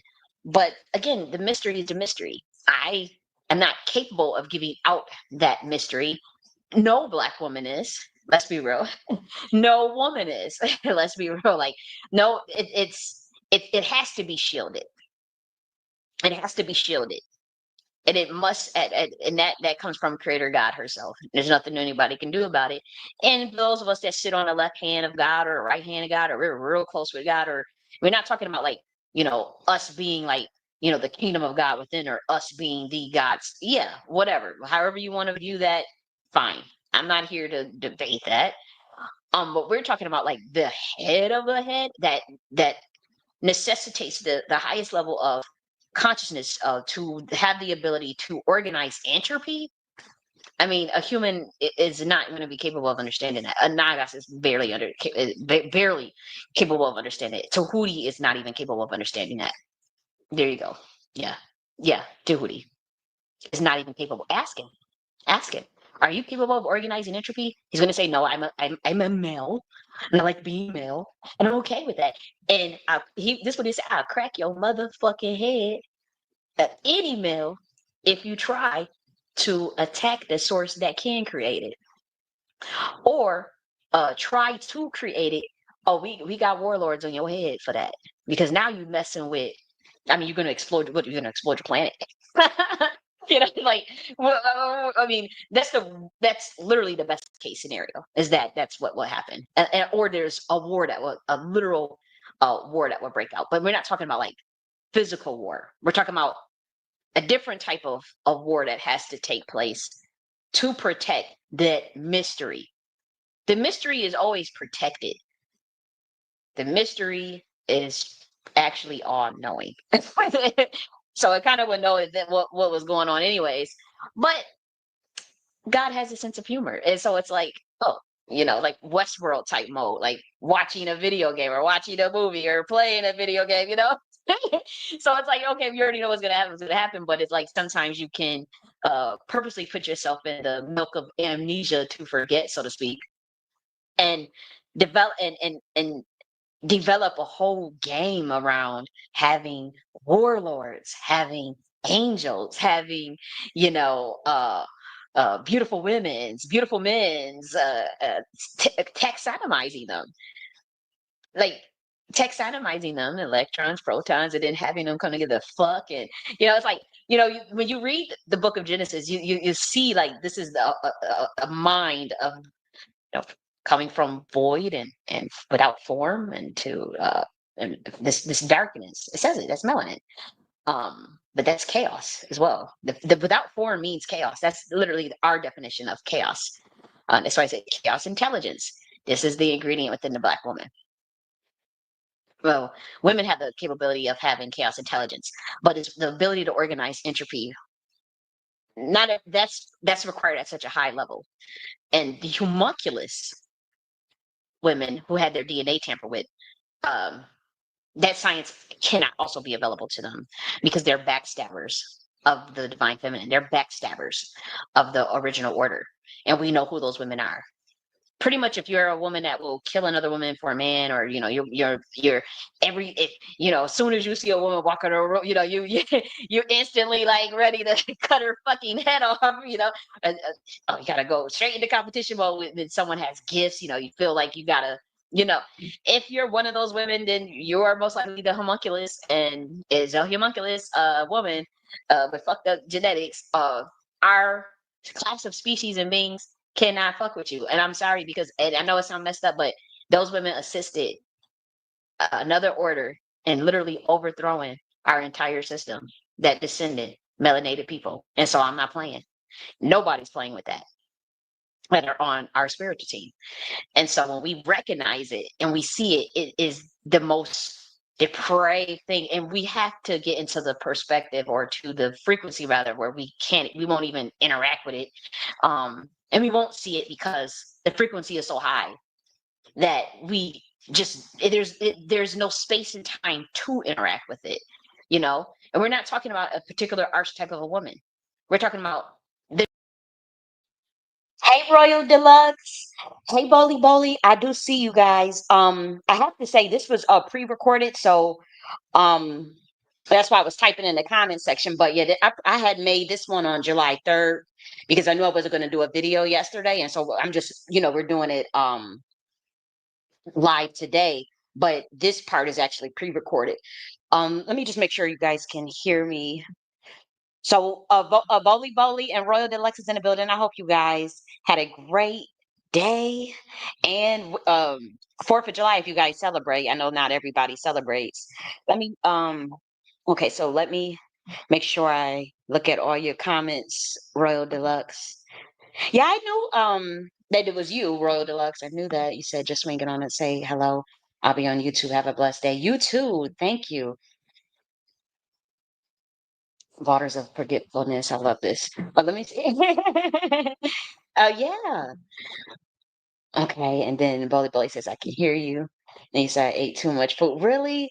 Wow. So you guys probably you grilled or something? Y'all had the grill going. I'm gonna continue playing this because I do want to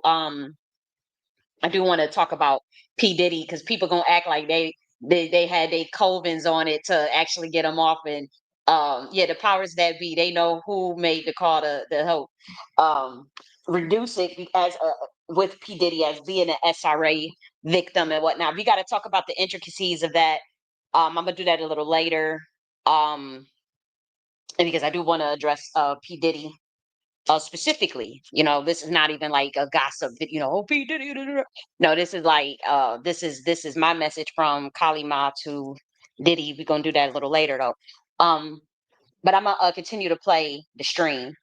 Just any type of woman, like we're not saying a specific profile, right? Or a specific age or a specific, we're not talking about that.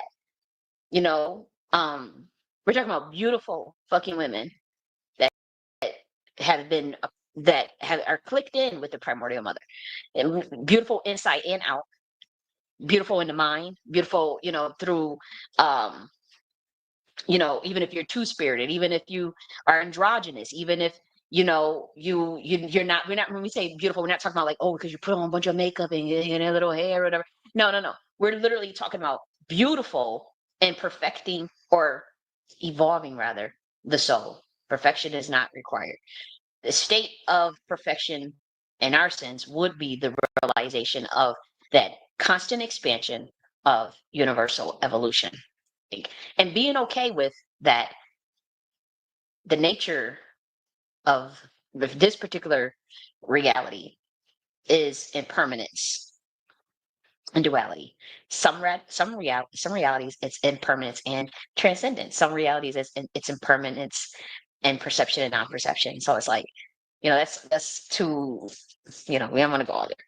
It's just about on this planet because it's important for this. I'm going to speak at least to this planet. Um, yes, the nature is impermanence. Everything's going to always change. Change is a constant, and duality. Things are going to be either inauspicious or auspicious to you. That means good or bad, dark and light, contrast, taxonomy. From there, you get the categorizations. Most of it arbitrary on this planet. At least we see it that way. But on this planet, it's very important to people. And so that way, I guess it's not fair to judge, right? But with that said, when we say beautiful, when we say we're speaking from the perspective of the soul at that point. And sometimes it's physical, and sometimes it is mental, but we at least know that at the basis, it's the soul.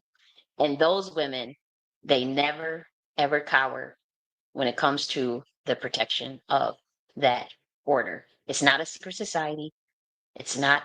It's not even a high society. Like, oh, this bougie high society. You see my little necklace, this bougie. No, no, no, no, no.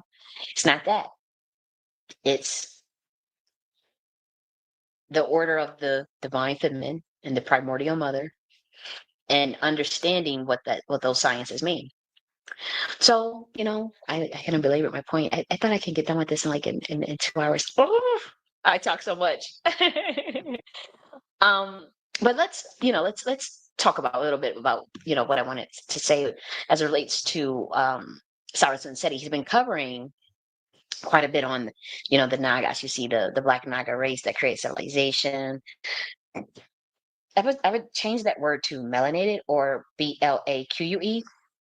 Um, the spelling of black, BLACK, on this planet under maritime law has some legal chicanery that binds in terms of understanding masonry. And so I would hope that one would not be so stubborn and to ignore um, my um, decision or even my request that it is spelled BLAQUE. No, people can ignore that, but I am at least transparent that um, the way that is written in maritime law cannot ever be accepted at the higher dimensions. Like the way that it's structured within your contract law creates a loophole that reverberates in the universe because the universe is mental, and so as above, so below, and so um, if something is designed to oppress on certain planet, we can't take that back, or we can't have that same approach when it comes to just not even let's not even talk about like the dimension aspect, just a consciousness aspect, just a frequency aspect. And so when it comes to black, BLAQE is more of the cosmic definition when we talk about the state of actual melanin. We would never use the way it's defined in the American legal structure system. It's just obvious, but people gonna people come into things at their own chance, their own time. But if we're saying we're using the same definition, just spelling something different and adding more context to it and taking it taking it out of this taxonomy, I don't see why I don't see why it would be an issue. I don't see why you know what I mean? And so, I like these. I think these videos are okay on the Nagas. I find it strange that it's coming from a male teaching this, but you got this is a male identified community.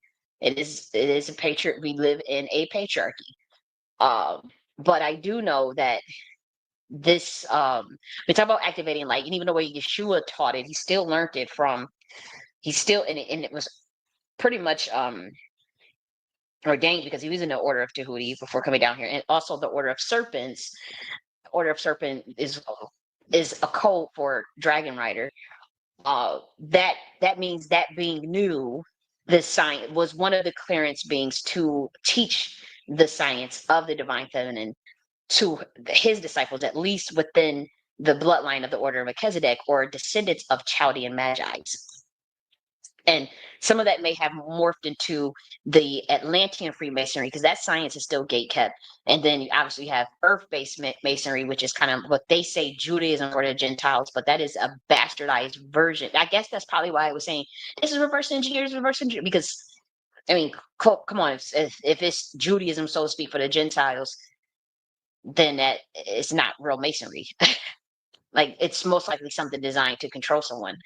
And so I think that's why it came off so reckless and obnoxious and even offensive when talking about those things. And I understand that.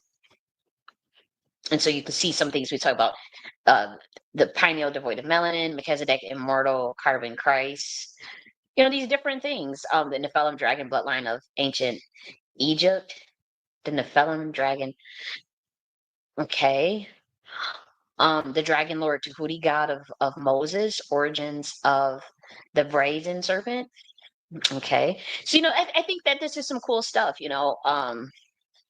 that he's talking about Jesus and the dragon serpentine birth, and this is stuff that, throughout my content in 5 years, I had been mentioning, like, oh, the serpentines, and, this from a very intuitive plane. It wasn't like, okay, here's the scholarship on it. It was just like, it was something that I just knew from another past life. But then people would come and say, yeah, Jesus was in the order of the serpent.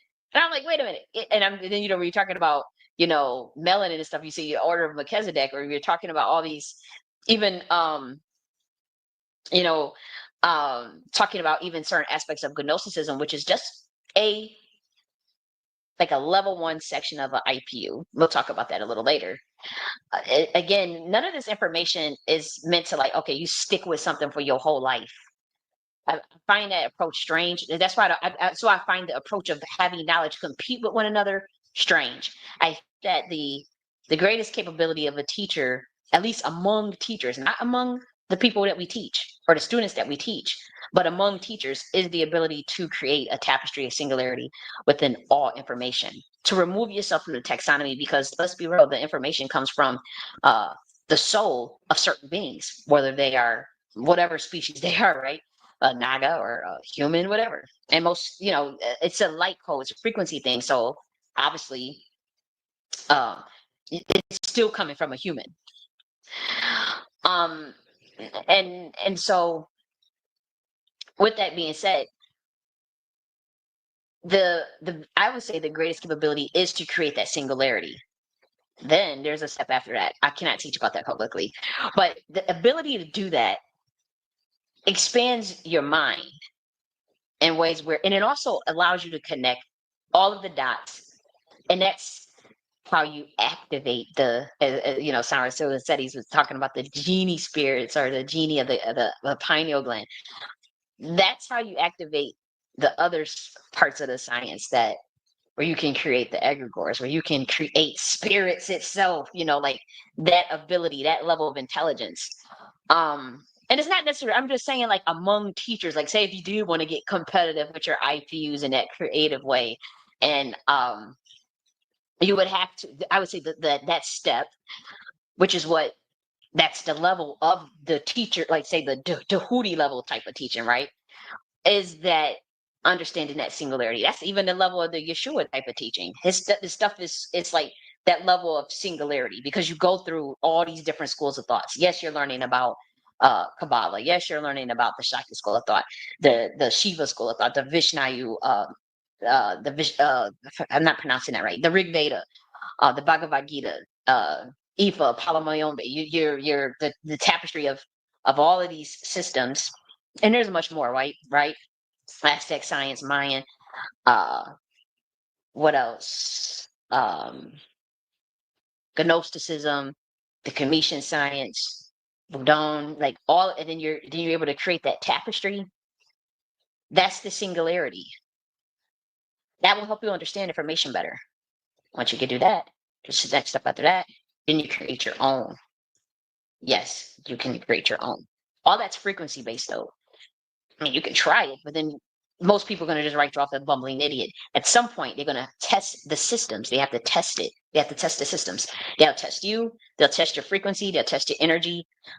They'll see if you can defy certain laws of physics, um, certain laws that they think, even death.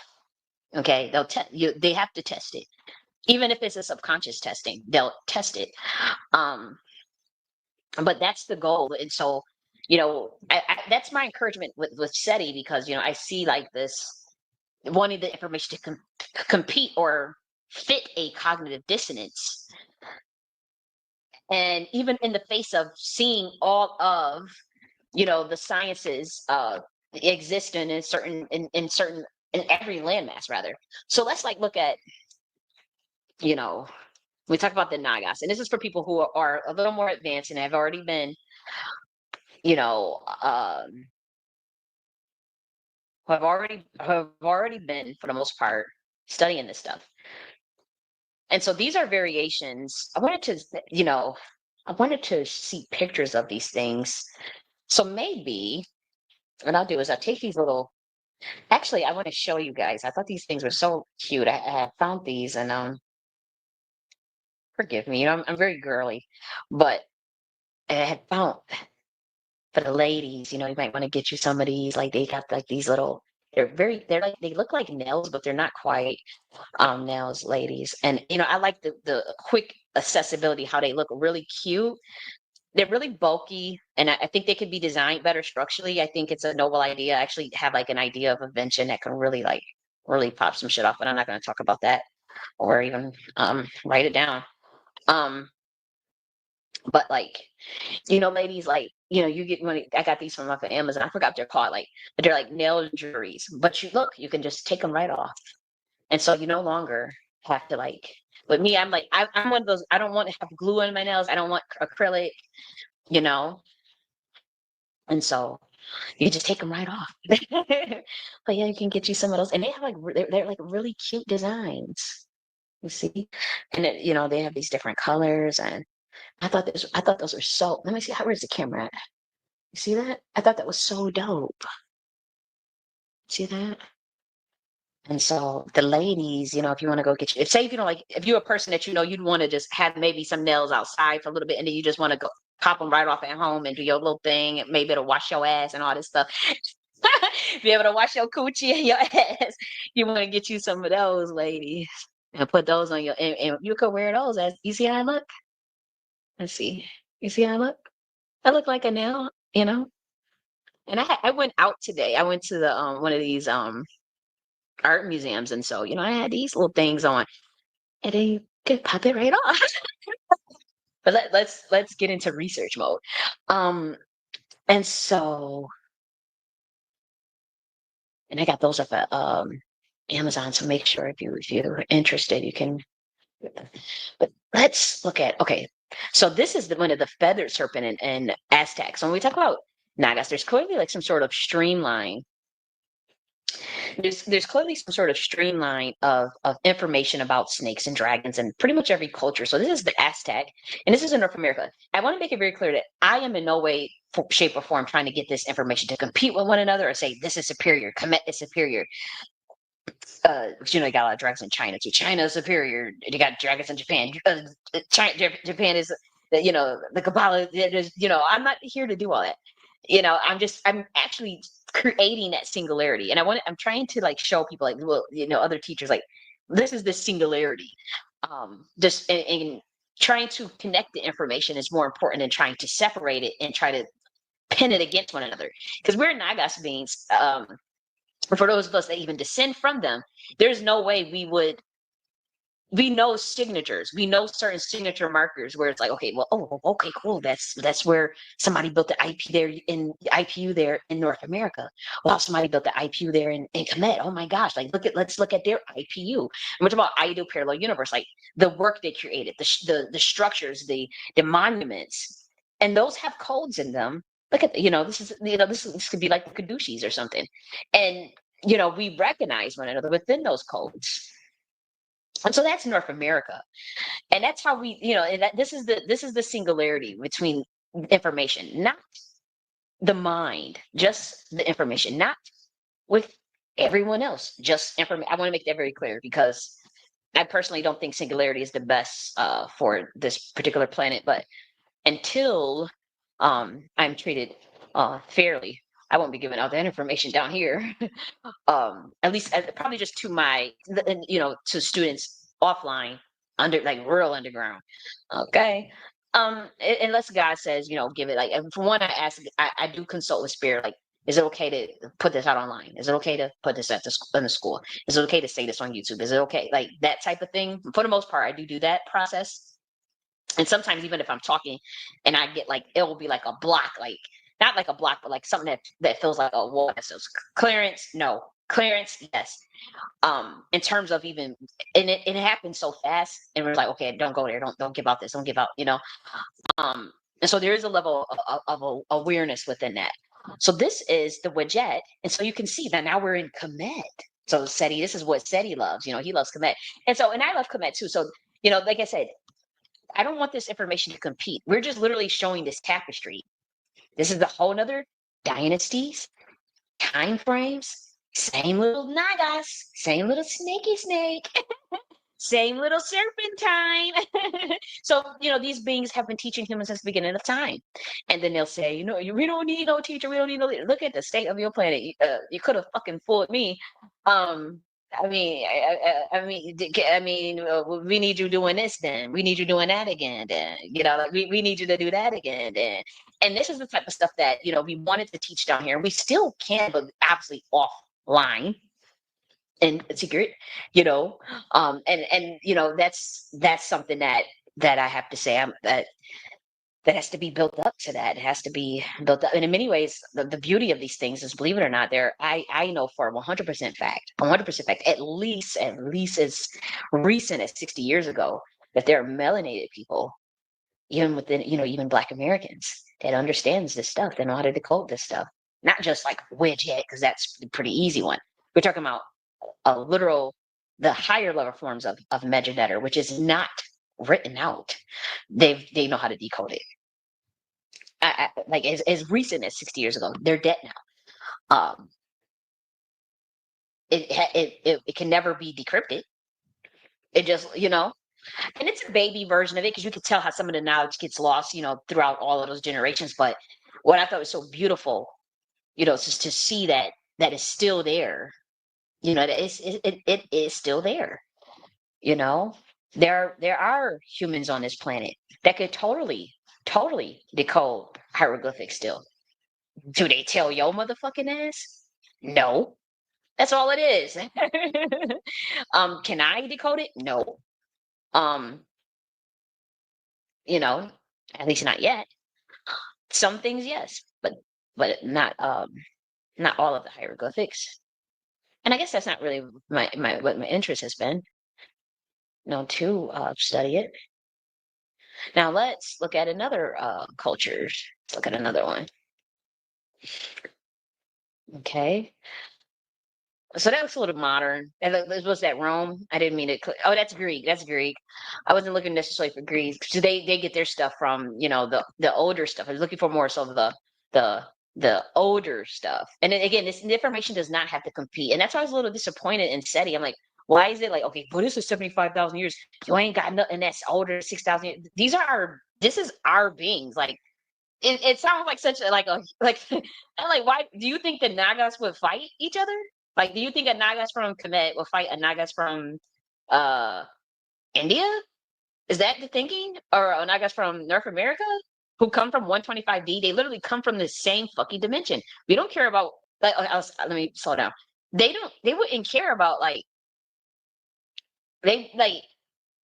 okay, who did it first or was it in Africa? Was it like it's like they're literally on missions. They're literally like just coming here to have some of it is like a video game. Some of it is like they're teaching. Some of it is like they're exploring. Like it wouldn't be something where they have to compete. And so this is the Nagas and obviously in India.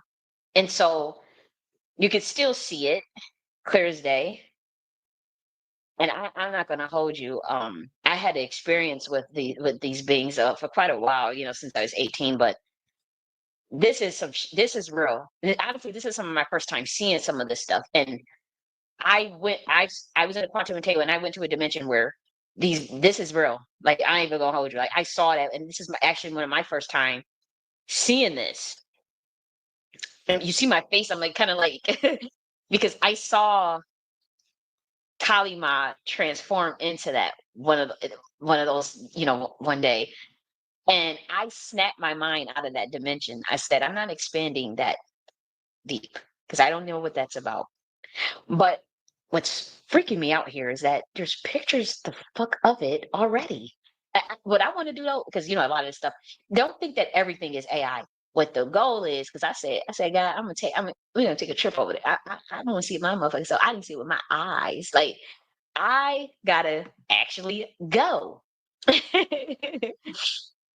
And so and see because this I'm telling you this is kind of I actually gonna save this because I need to do my own research because I saw this in a dream and yeah, and I immediately said no because it was like God showing me like, whoa, this was another one of your past lives, and I'm seeing it morph, and I'm seeing like it literally looked like me, like right. Like me, like like it looks like Jenny, but then like the bottom part started morphing into like a snake, and oh no, sit down. So I woke up out of the dream and said, fuck that. I ain't ready. I want my legs. Like I want two legs. I like being a human. I don't want to morph into that. I don't. Not even if it's just a freaking dream. But like, wow, like this shit really like look at this. Like well, thanks, Seti, because like you actually encouraged whoa. And these are primordials. This is not information that could ever compete. It's not. It's when I say compete, I mean like they wouldn't be in competition with the Tahuti. Like this like the road dog. Like that's like the homie. Like what the fuck are you doing? Like why are you trying to like what like that's how they would say it. Like they're or like, oh yeah, Yeshua and his gnosis is that's wrong. I'm like, dude, that's the homie. Like what are we doing here? Like why do y'all want this stuff to be it's a singularity. You could actually just throw it all away and just create your own. That's what I did. I like I just went to my own thing, but that's for the advanced, minds, but that's how deep it gets. That's how deep it gets. And these beings, they've been around for since antiquity. Not all of them are fallen angels. Some are beings that were given clearance to teach. But imagine this. This is everywhere. We saw it. We went from North America to Kemet. Now we're in India, and they got really busy in India. I ain't even gonna hold you. They got busy in India. You can see it. All the artwork is depicting this shit. I'm telling you that I saw this I literally saw this in a dream.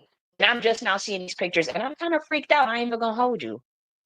I don't necessarily get bad vibes, but it confirms because I'm thinking it's got some ties to this Atlantean dimension. And it's like shape shifting. Like they can shape shift into human legs and walk around.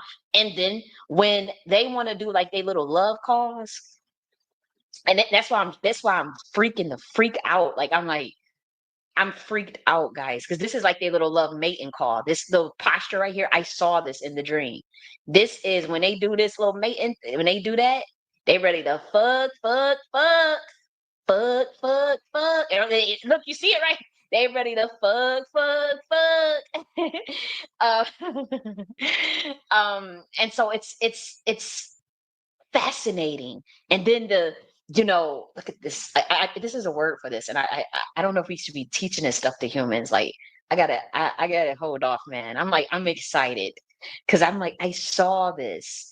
I saw you know and how they do this when they're in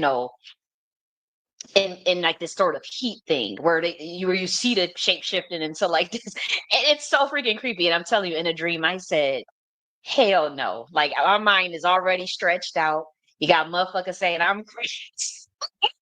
Everybody say she crazy. She wild. I know I'm wild now.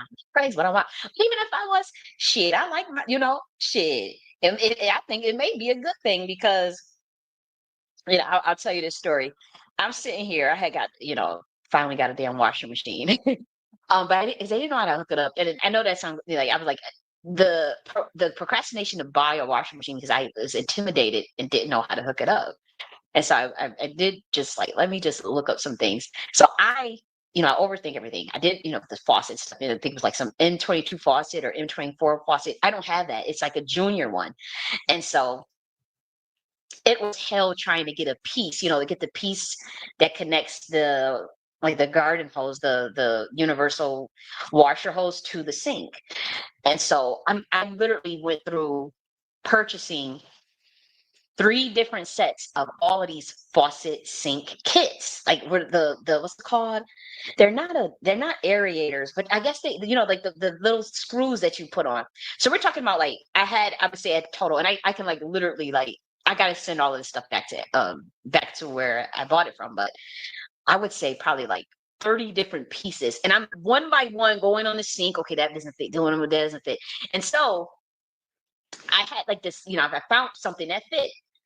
But then, it didn't quite fit into the actual garden hose. So then I picked another piece. Okay, well, that one fits. Okay, not quite yet. Put another piece. Okay, that one doesn't. So we're talking like 6 different pieces by the time it was done until finally got it to click. So we add the little rubber thing or whatever. Mind you, here's the mind of someone that's overthinking everything. We turn it on, water's like, like everywhere. Like, but it's on, it's connected to the washer. I'm ready to wash. It's been a minute. I'm ready to wash this shit. And it's interesting because I started to feel like an ancestor appear. And that never, then that it's always happened like that, but it's like the awareness that that's what that is. And it was a black male old ancestor, and he was studying what I was doing, and there was a piece literally that And I'm sitting here like, and I was getting, you should have heard the thoughts that was going on in my head. I'm like, I think this is sabotage. I think, what the fuck, this thing, it's not an N22. It's not an N24. None of this stuff is, I got the junior female. I got the junior male. I got 30 pieces of fucking hair. I've been waiting a whole week to get these different parts in. And I don't know how to hook this. I'm literally just going bananas. But I'm sensing like this old black male figure that I clearly knew I was related to, and I clearly could tell that he had like this little, just like, you know how you have this grin on you, this grin like, really? Yeah. So I'm a handyman. Do you want help? And um, within 30 seconds, I had never, like, you know how we talk about this quantum entanglement or like this I don't know how to, but I would say he did tell me that they had been doing that with me my whole life, as far as looking out for me, doing my whole life when I get stuck. And he's like, well, you finally can see us now, I guess, or you finally aware of us now, But they said, just chill out. You're not going, we've been doing this your whole life. You're just aware. But it was like within nanoseconds, like when 30 seconds, an automatic, or this auto conscious, for those that's in the know, that understand Voodoo and understand the sacred sciences around it, for certain women have that capability. It was like automatic knowledge. I couldn't understand how that happened. And he's like, you've been doing it your whole life. You just didn't know you could, I guess, see me now. I'm like, he's like, this is, but he's like, it was like within 30 seconds, I automatically unhooked all of this. Like, it was like all of these pieces, like, put the correct piece naturally. I don't, how the hell did that happen? I don't fucking know. Put the correct piece on it naturally. I hooked it up. Boom! It worked perfect. And he was just like, "Yeah, that's all it was. Like, what the fuck is you doing? Like, like, what the fuck is you doing?"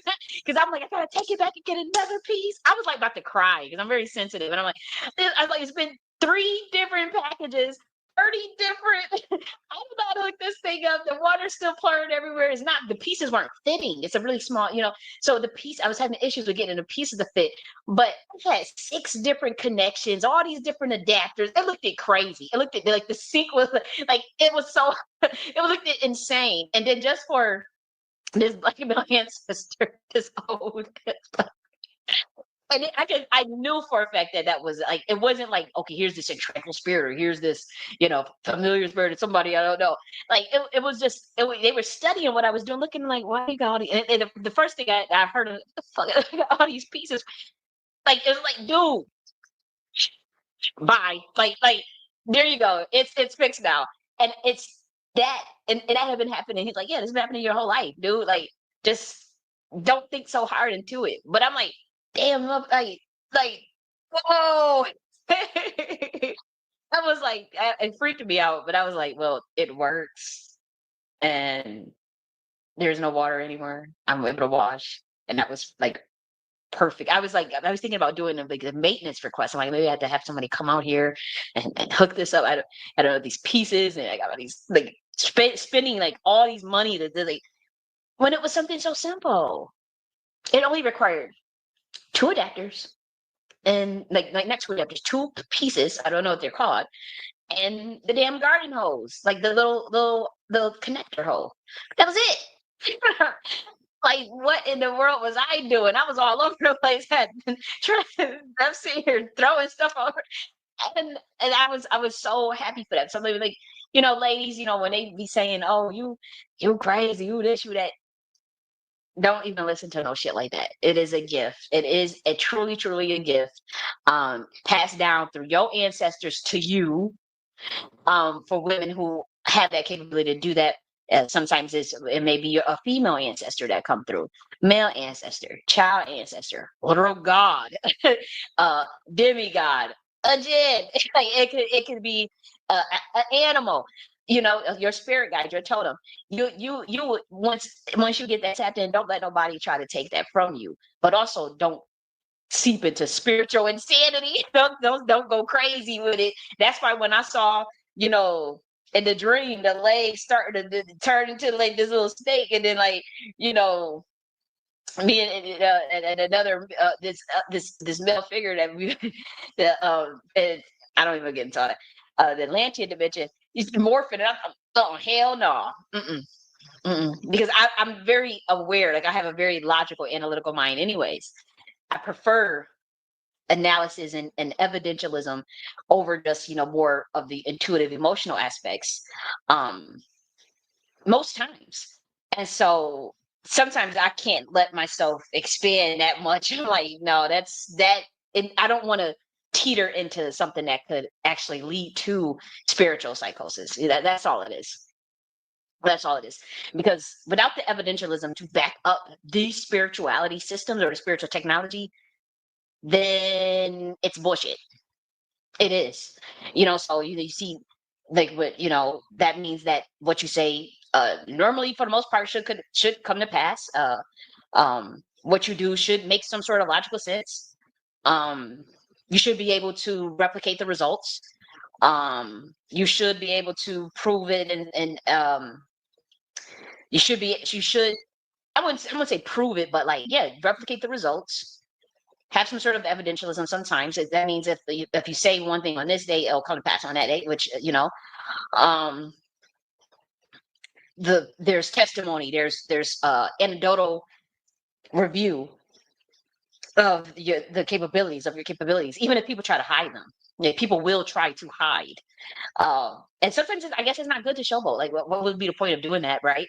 But sometimes, like, there are people that are so gifted that even this government don't want nobody to know about, because the government, I ain't even gonna hold you. A lot of that occult shit that even the government got, it ain't nothing but a secret society working in a network to make stuff look like witchcraft, to make stuff look like magic. I ain't even gonna hold you. And they got bank. They CIA agents got bankers. A lot of times when you paying somebody, you thinking it's a warlock or a cultist to do your work for you. They just pretty much working in their network to get the results done, and you just paying, and you thinking that it's actual magic, but it's really just CIA chicanery.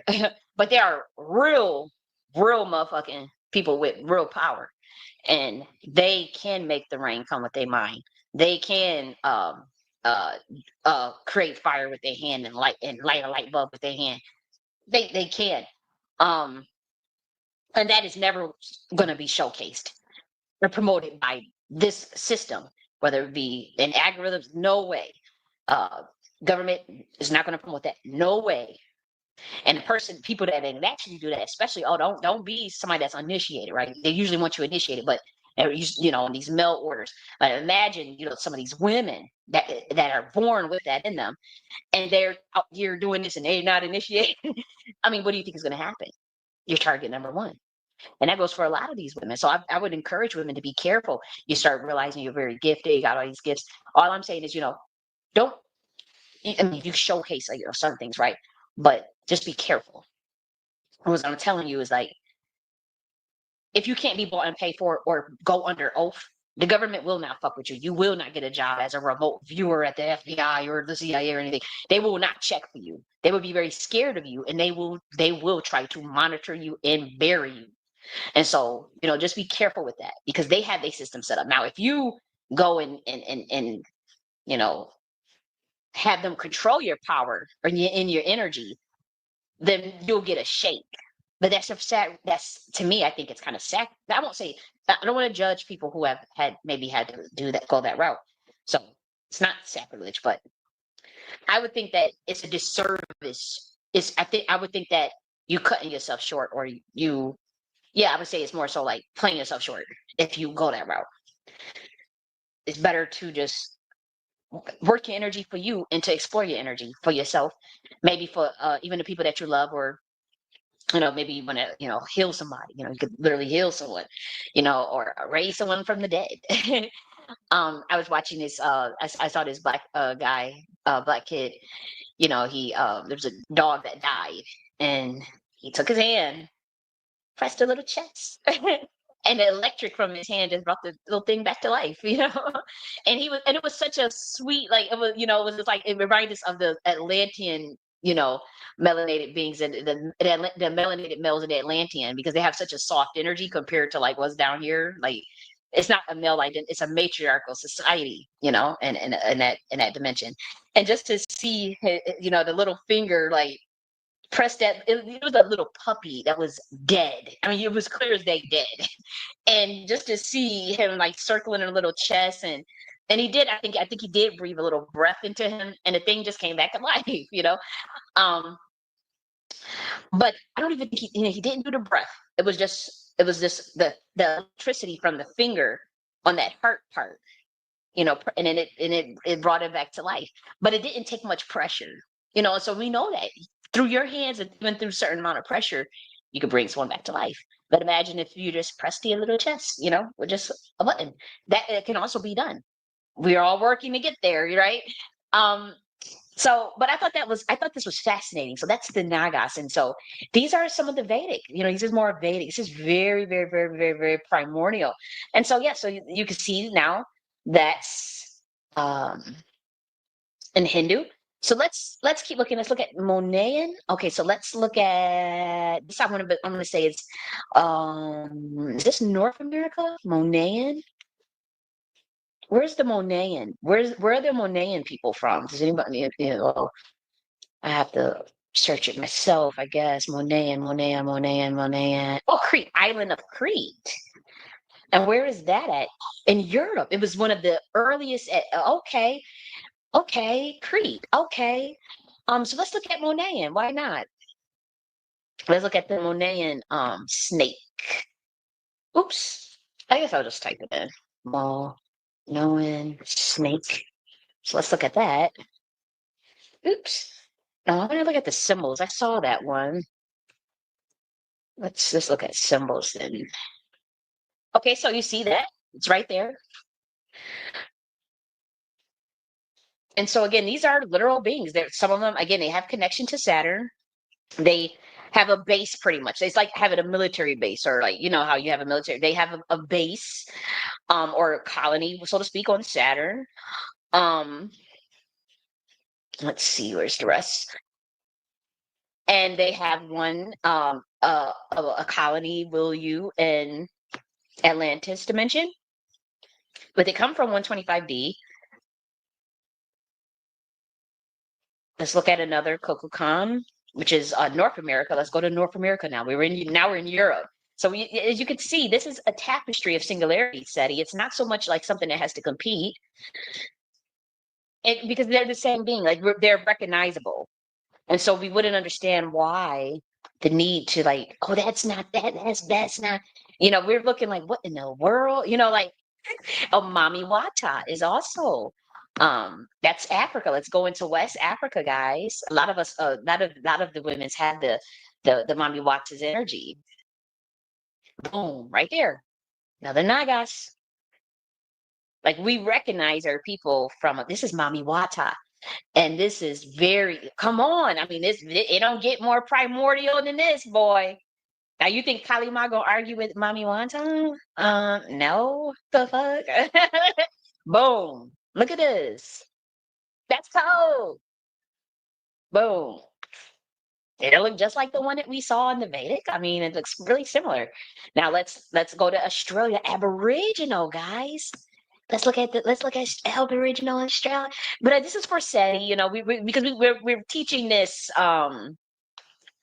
tapestry of singularity between data, and we're focusing on Nagas today. And so we didn't want him to think that, you know, like we're just dragging. And I know my message was a little obnoxious. I had a little Twitter post, but um, you know, I truly mean no harm. I don't mean no harm. And I'm been frustrated in the healing process of feeling like people being undervalued and being devalued by my own community in the reparation space and the conscious community, feeling like, okay, people saw me, like, yes, sir, bring out, you know, and so I don't feel that way about Seti. I'm just saying, like, that feeling sometimes it gets projected um in my messaging, and it's a poor thing to do. I can admit that. Um, but that's where that's coming from, to be honest. So so this is Aboriginal. So this is more like dragon, like large dragon. But you can still see this is the rainbow serpent. It's called the rainbow serpent, guys. Serpent story. So now let's keep going. let's look at Meretziger. Oh, this is Theban. Okay, so that's they're back in command, and this is also in biblical too, so to speak. And so, you know, I think what's important, is making sure that we can streamline some of the different. So this is Meretziger. That's Theban. So once again, you still see this is kind of similar to the rainbow serpent in Aboriginal Australia. And so again, it wouldn't compete. It would be a streamline of sciences that this is clearly the same species. And then, there's certain codes and stuff we would not ever teach humans, but it's like, oh, okay, cool. And again, many humans have, guess what? The light code now of them. Many of you. And so let's continue. That's Theban. Oh, obviously we know Medusa, Hydra. Let's see. Okay, so that's a little too modern for me. I like to look at stuff that's a little bit. Okay, so so when I kept saying Nagas, we were speaking more so from the Hindu perspective, but that same stream of thought or serpentine energies are found. Oh, let's look at Samarian. Let's look at Samarian. Nasing Shadida. Let's look at it. Let's look at it. It's my first time seeing this stuff. Let's do it together. I'm learning new stuff, and I'm telling you that little snake stuff that morphing that bottom half of that body like that. No, I ain't gonna hold you. That kind of freaked me out because I saw that in a dream, clear as day. I saw that as a mating call with another. Oof, that shit freaked me out. Okay, so wow, look at this. This is Samarian, guys. And so a lot of people may feel like it's demonic. What I can see is that there's some genetic splicing. I could see that there's some DNA tampering and some alterings with the soul, just from the from just. I mean, this is kind of maybe high level, but yeah, I could see just from the eyes and the way that this is that this is where kind of the decline started. If for those who understand what I'm talking about, as far as the how where you see where we're at now. Um, but this is, to be honest, this is one of the cultures where the descent kind of started, and it is a very high level culture. Don't get me wrong, Sumerian culture is very high level. But I'm saying the experimentations of the genetics, like fucking around and finding out, pretty much fucking around with sciences, that tampering around with stuff is what I mean. Obviously, Babylonian culture is good for that. But we're talking about like males messing up, like I'm not trying to blame men, or I'm just saying like this is one of the cultures that, I mean, Inky. Oh, I didn't know Inky. Okay, but no, that's Inky and Enlil and Marduk. Oh, come on. I thought they were Babylonian. Marduk and Inky, they're Sumerian. Oh, so that confirms I don't even need to keep over explaining. I was about to try to over. No, that's it. I don't even need. Yeah, this was one of the cultures. Okay, so I knew this intuitively, but this is one of the cultures, Sumerian, Babylon, that's Assyrian, that where shit start getting fucked up for melanated people. I'm telling you right now. Okay, so we did Nagas, we did. Okay, let's do a little Norse for our non-melanated folks, or feel melanated rather. Let's do, this is Norse culture. Let's look at Norse. Okay, so it's a little bit different. I don't think this doesn't quite look Nagas. Um, yeah, I ain't gonna hold you that. I don't know. I don't know about that one. I think that's not Nagas. I think that's just yeah, that's a I guess it's a Midgard serpent, they say. And for those who don't know, snakes are a symbol of the divine feminine. Absolutely. They also symbolize chaos, which is, when we say chaos, we mean without form, or chaos intelligence. And they also symbolize wisdom and knowledge, and fertility and creation. And so, that's why you constantly see, oh, Dambala. Oh, that's voodoo. They have a serpent deity and they call it Dambala. Let's look at that. Let's see if that's Nagas. Because just because something is a snake or a serpent doesn't necessarily mean that it's of. I'm familiar with the word Nagas, but let me just say serpentine, 125D serpentine. And it could be I'm saying 125D serpentine is what I mean. Okay, see, it's you could see it instantly. You could see the tapestry instantly from the 125D serpentine. It's an instant. So you see the comparison from the Norse. That didn't look nothing like a. Come on, let's. I'm not even trying to be offensive here. It didn't look anything like that. It just didn't. Look, but you see, look at that 125D serpentine. That's Dambala. Look at that. Boom. You'll notice it instantly. Okay. Wow. Very freaking fascinating because this is real. See, that's two different cultures. This is all the way in Haiti. And I think this is also probably could see this in Boudon, not Boudon, Benin as well. So let's look at, oh my gosh, like I'm like in heaven right now. Um, okay, so that one's Greek. Okay, so that may be a little too modern.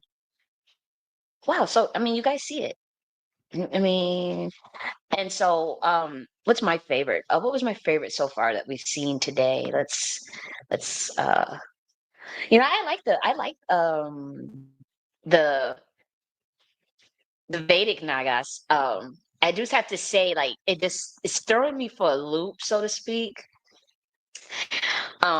Because see, I could tell just from the soul of these statues that that's where the epigenetic slice, the genetic slicing started going wrong. I can sure tell.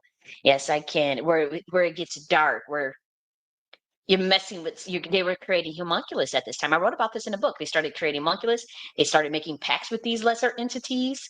As the men forgot, and he fell in dimension and forgot how to get back up in dimension, and forgot how to activate, like, and so, like, okay, you create something that's like what humans are doing now. They're creating AI and it will be smarter than them, and they will forget because like you use AI, you lose your creativity and your critical thinking, and they will forget how to get control back over that AI, and then boom, and so you have to start to make a pact and a deal with the being that you essentially created. That's what happened with melanated people, by the way. Um, but that's the process of this, and I'm telling you that this is where it sort of started, as well as the Temple of Set. Again, what's the overthrow of the Queen Mothership? Which I've been saying for 5 years straight. I ain't gonna stop saying it. I am not changing up. I am not changing up. You can let me notice, like, it's really hot. It's like 90 degrees, so it's gonna be sweat. Which it doesn't matter, right? It doesn't matter, but still, I don't like that. But I am not changing up. We standing 10 toes down. What's it called? 10 toes down to the death, motherfucker. That's what you guys say. I am not changing up. I mean, we're changing and evolving, but I'm not, I'm standing on this. I'm standing on this divine feminine. I'm standing on this Queen Mothership shit. Like, what the fuck? I created it. I created the whole, like, an entire framework, not the divine feminine, but the framework around bringing this like the language of the gods and the age of divine feminine, and talking about that tapestry of all these histories, of these oral histories of where the war started between divine masculine, divine feminine, what all went wrong, and given the criterion to fix it. And all I can do is stand on it. I created enterprise architecture of Black America. Government tried to take pieces out of that instead of working with me, which is really weird. um you know AFES. All my entire body work is birthed from that entropic space, birthed from the Shakti Naga space, the alchemy reservoir, all of it, all of the work, all of it, the Nakhti Queen Mothership Part 2, the Nakhti Queen Mothership Part 3, the Nakhti Queen Mothership Order, the alternative Freemasonry, the Nakhti philosophy, the law of gender, electromagnetism, and the Nakhti philosophy perspective, all of that. This is something that I'm going to stand on until the day that I die. A physical death.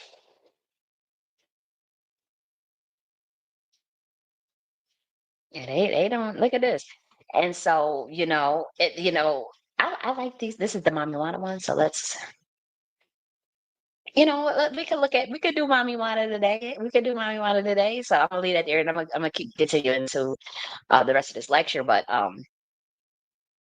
they come from all the Nagas. They come from the 125D. We have this female sect, the Order of Kali. We have the male sect. Um, order of Tahuti. And so, we've been talking about like the Nagas beings, the primordials, melanin, Yeshua, the divine feminine, what this means for the Judahite black nobility, because it does play a role even into like the Hebrew bloodline as well.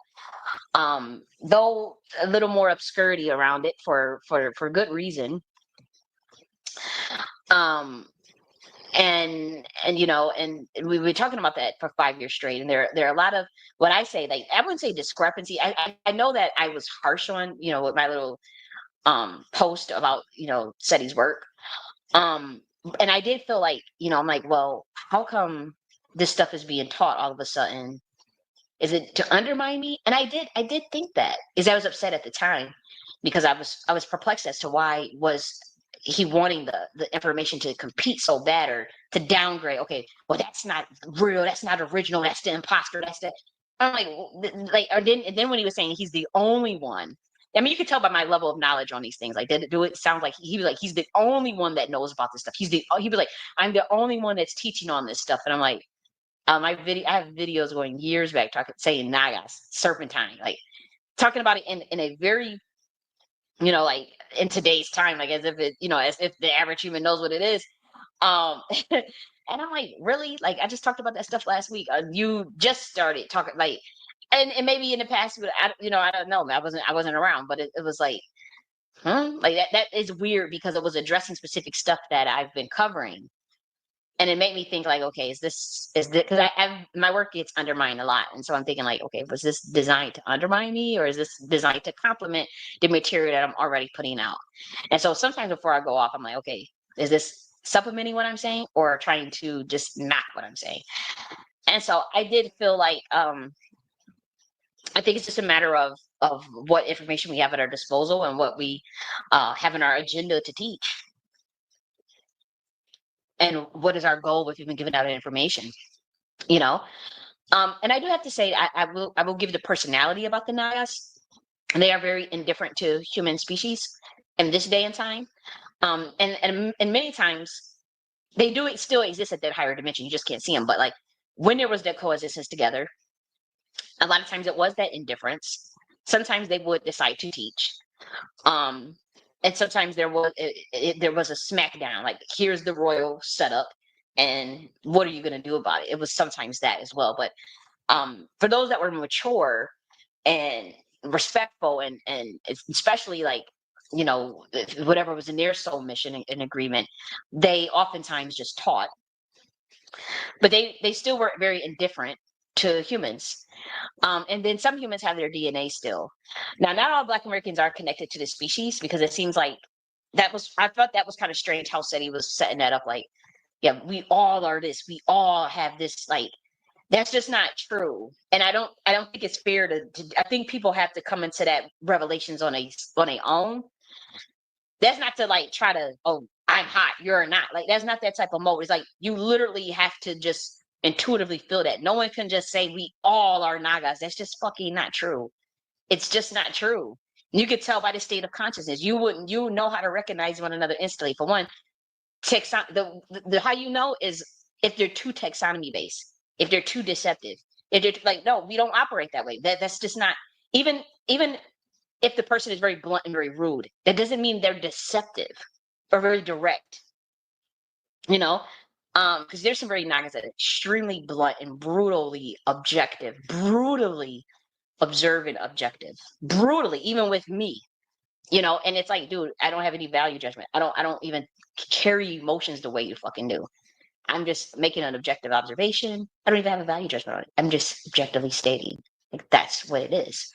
Now, if you feel some type of way about it, that's your human mind and your emotions. Like, what the fuck they got to do with me? Like, this is how they will get you together, and they have a very scientific mind. Um, it's quite fascinating, and even say you're a human, and we're human, right? And we have part of that Naga connection. You'll instantly understand them. It's not like you're getting played it, but if you feel yourself getting offended by their approach and their delivery, or jealous, or then you're most likely, that's not you. That you're not them. You're not them, because we understand each other. We understand the obnoxiousness. We're okay. Like, We don't feel threatened by the beauty of them, or even sometimes even the disagreements, even sometimes the little bit of narcissism that a lot of those beings have. It's not it's not this it's not a competition between wherever the Nagas land, because we're not taxonomist based. Anyone that is a Naga or a primordial, they also have a fighting spirit. They're not a coward to a system. They do not sell out their community to align with a false matrix. And Naga never sells out a fellow Naga. And so if you know you selling out uh a person that you know is a Naga, then you most likely are not that person or attached to those beings at all. Like the Elite being, but that's even like a different octave of what a serpentine is. That wouldn't, you wouldn't fit that category. That's why I do not like teaching that all melanated people come from these beings. That's just not true.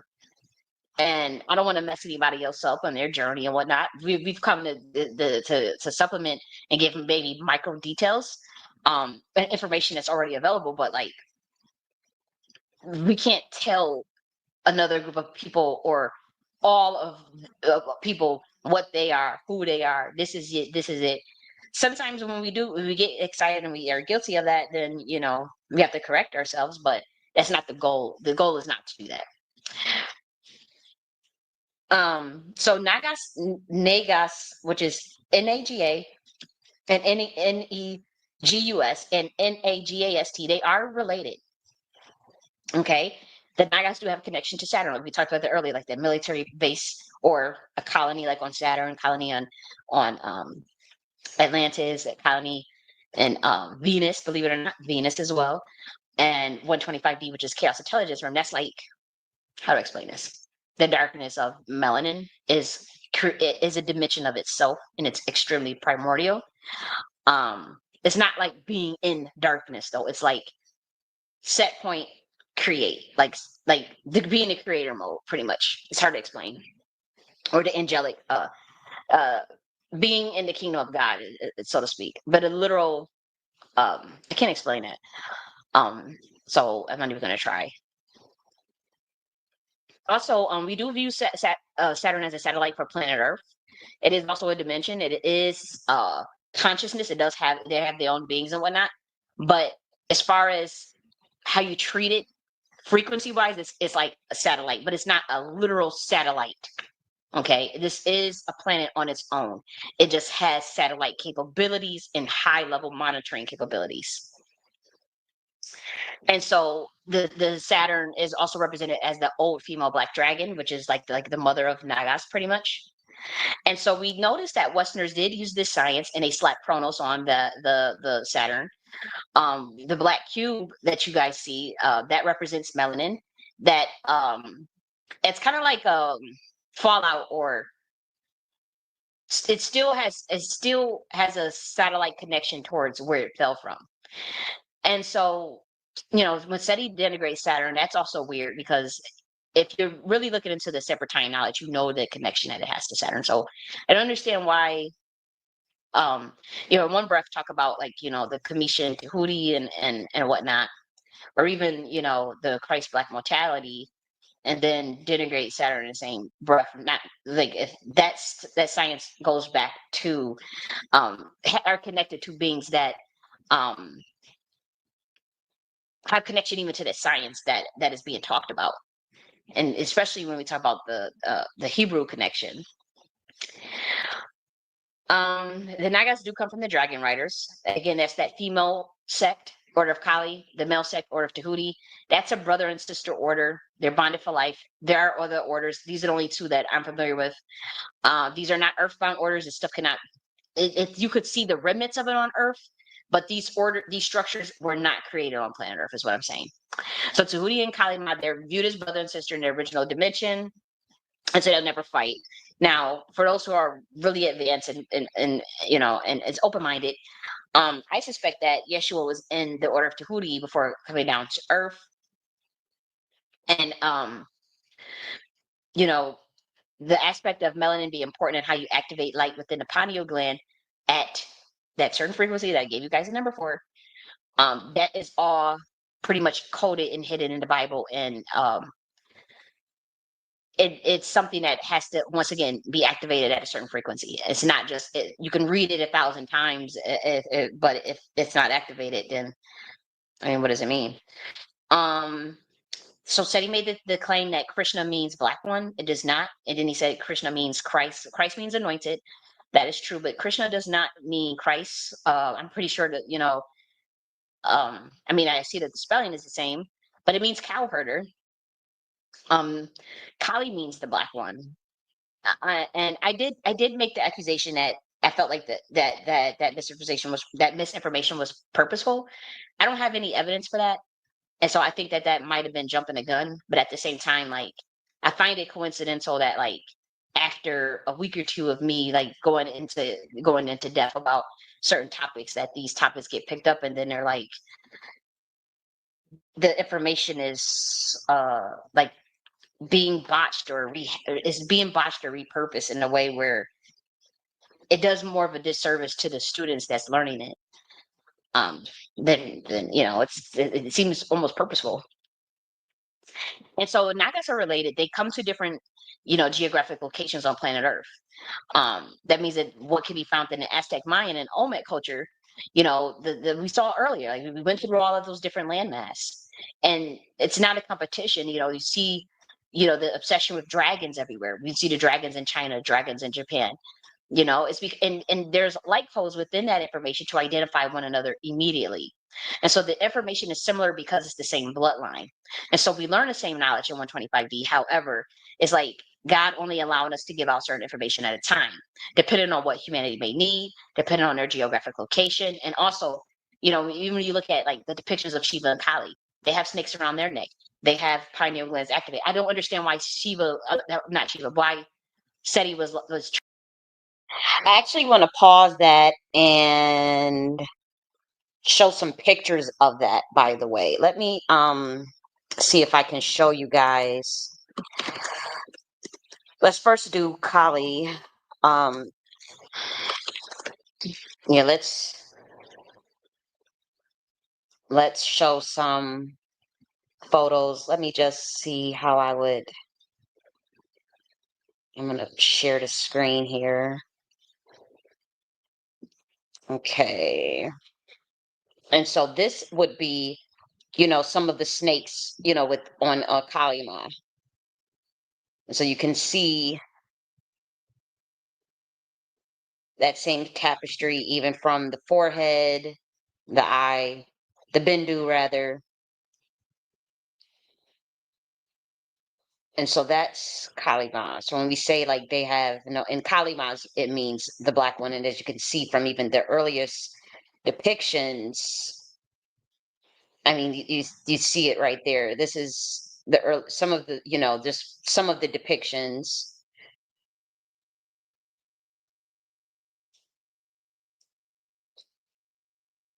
Okay. And so there's that, and then you can also see even the snake play with you could see even some of the ritual with the snakes. And so and look at this, boom. And so this was something that is just a known thing. Now let's look at Shiva, and let's see. And so I just didn't understand like some of this. I mean, this is just a known thing, always been depicted with cobras, always. And this was also, you know, um you can the initial depictions, he had locks, the initial depictions of Shiva.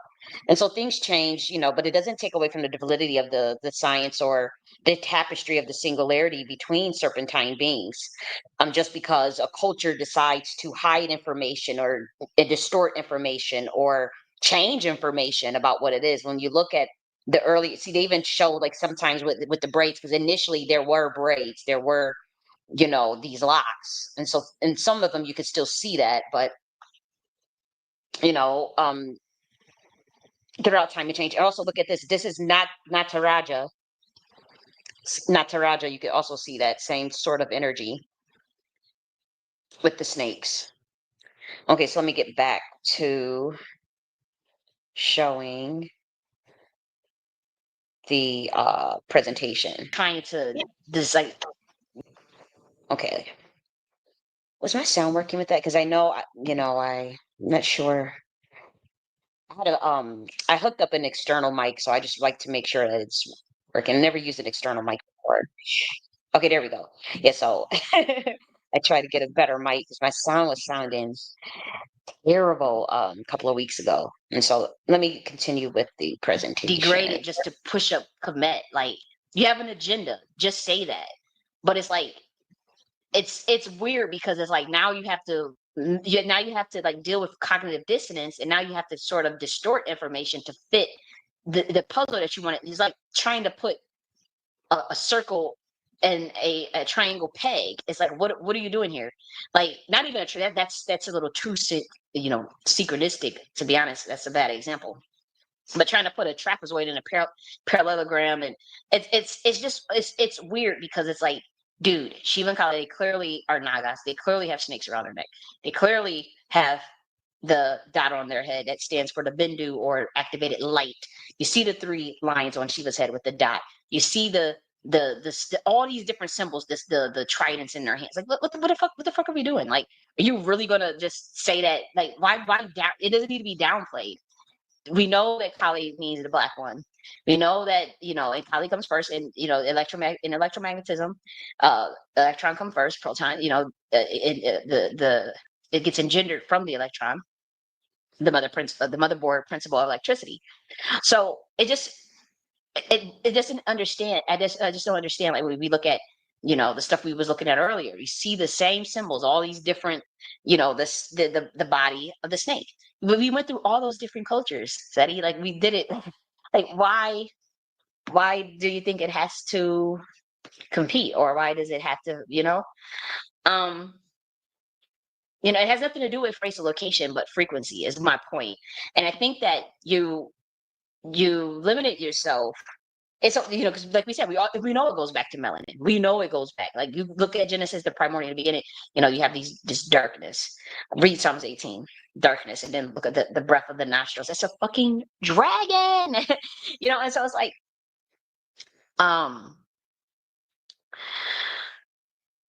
I think that you are limiting your expansion by trying to force the taxonomy on a Nagas being. It is totally inappropriate, and it is offensive, because it's like, what? Like, we wouldn't care about race on location on somebody else's dimension.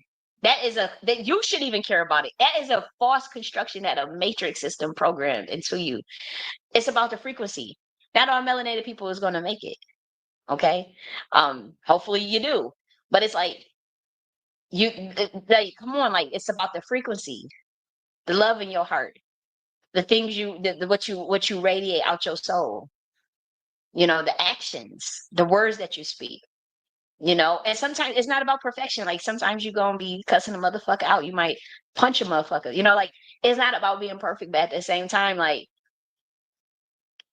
we can't just we can't be delusional with this stuff, because then you setting people up for failure. These people really gonna be thinking that they Nagas and melanated or whatever, and then they get their motherfucking ass. That maybe they cheat their way. They find a cheat code to get up to that Atlantean dimension, and once that gate, they make that motherfucking gatekeeper, or they try to get up to the GIA level 45D, and they ruthless. These are not nice beings, 45D beings. They're warlords. It's a military base. It's like, you get up there thinking that you about to, what they call pearly gates or whatever. You'll get your motherfucking ass kicked in the head. Like, you don't want to set these people up, because these, not like, even when we talk about Nibiru, like, this is not like something for play where people can just, they want to feel good about these. They want to feel like they arrived too. Like, that's me too. Did you put in the work? I mean, is your frequency right?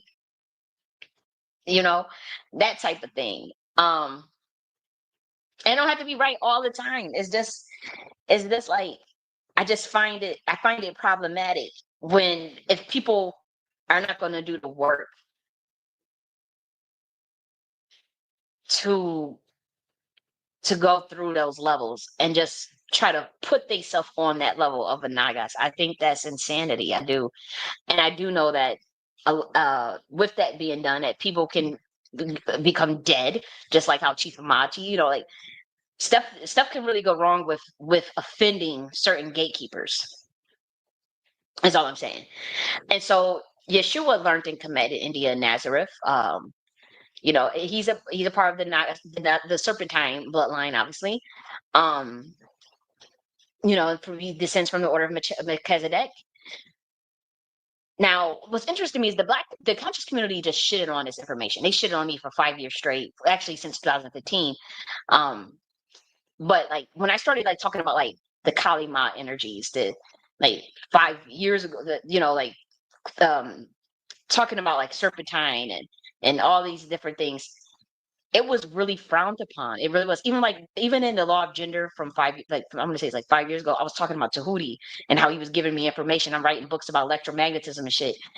And I was literally like everything. I was blacklisted. Like these people, they shitted on my material. Like, oh, you making that shit. Oh, that's bullshit.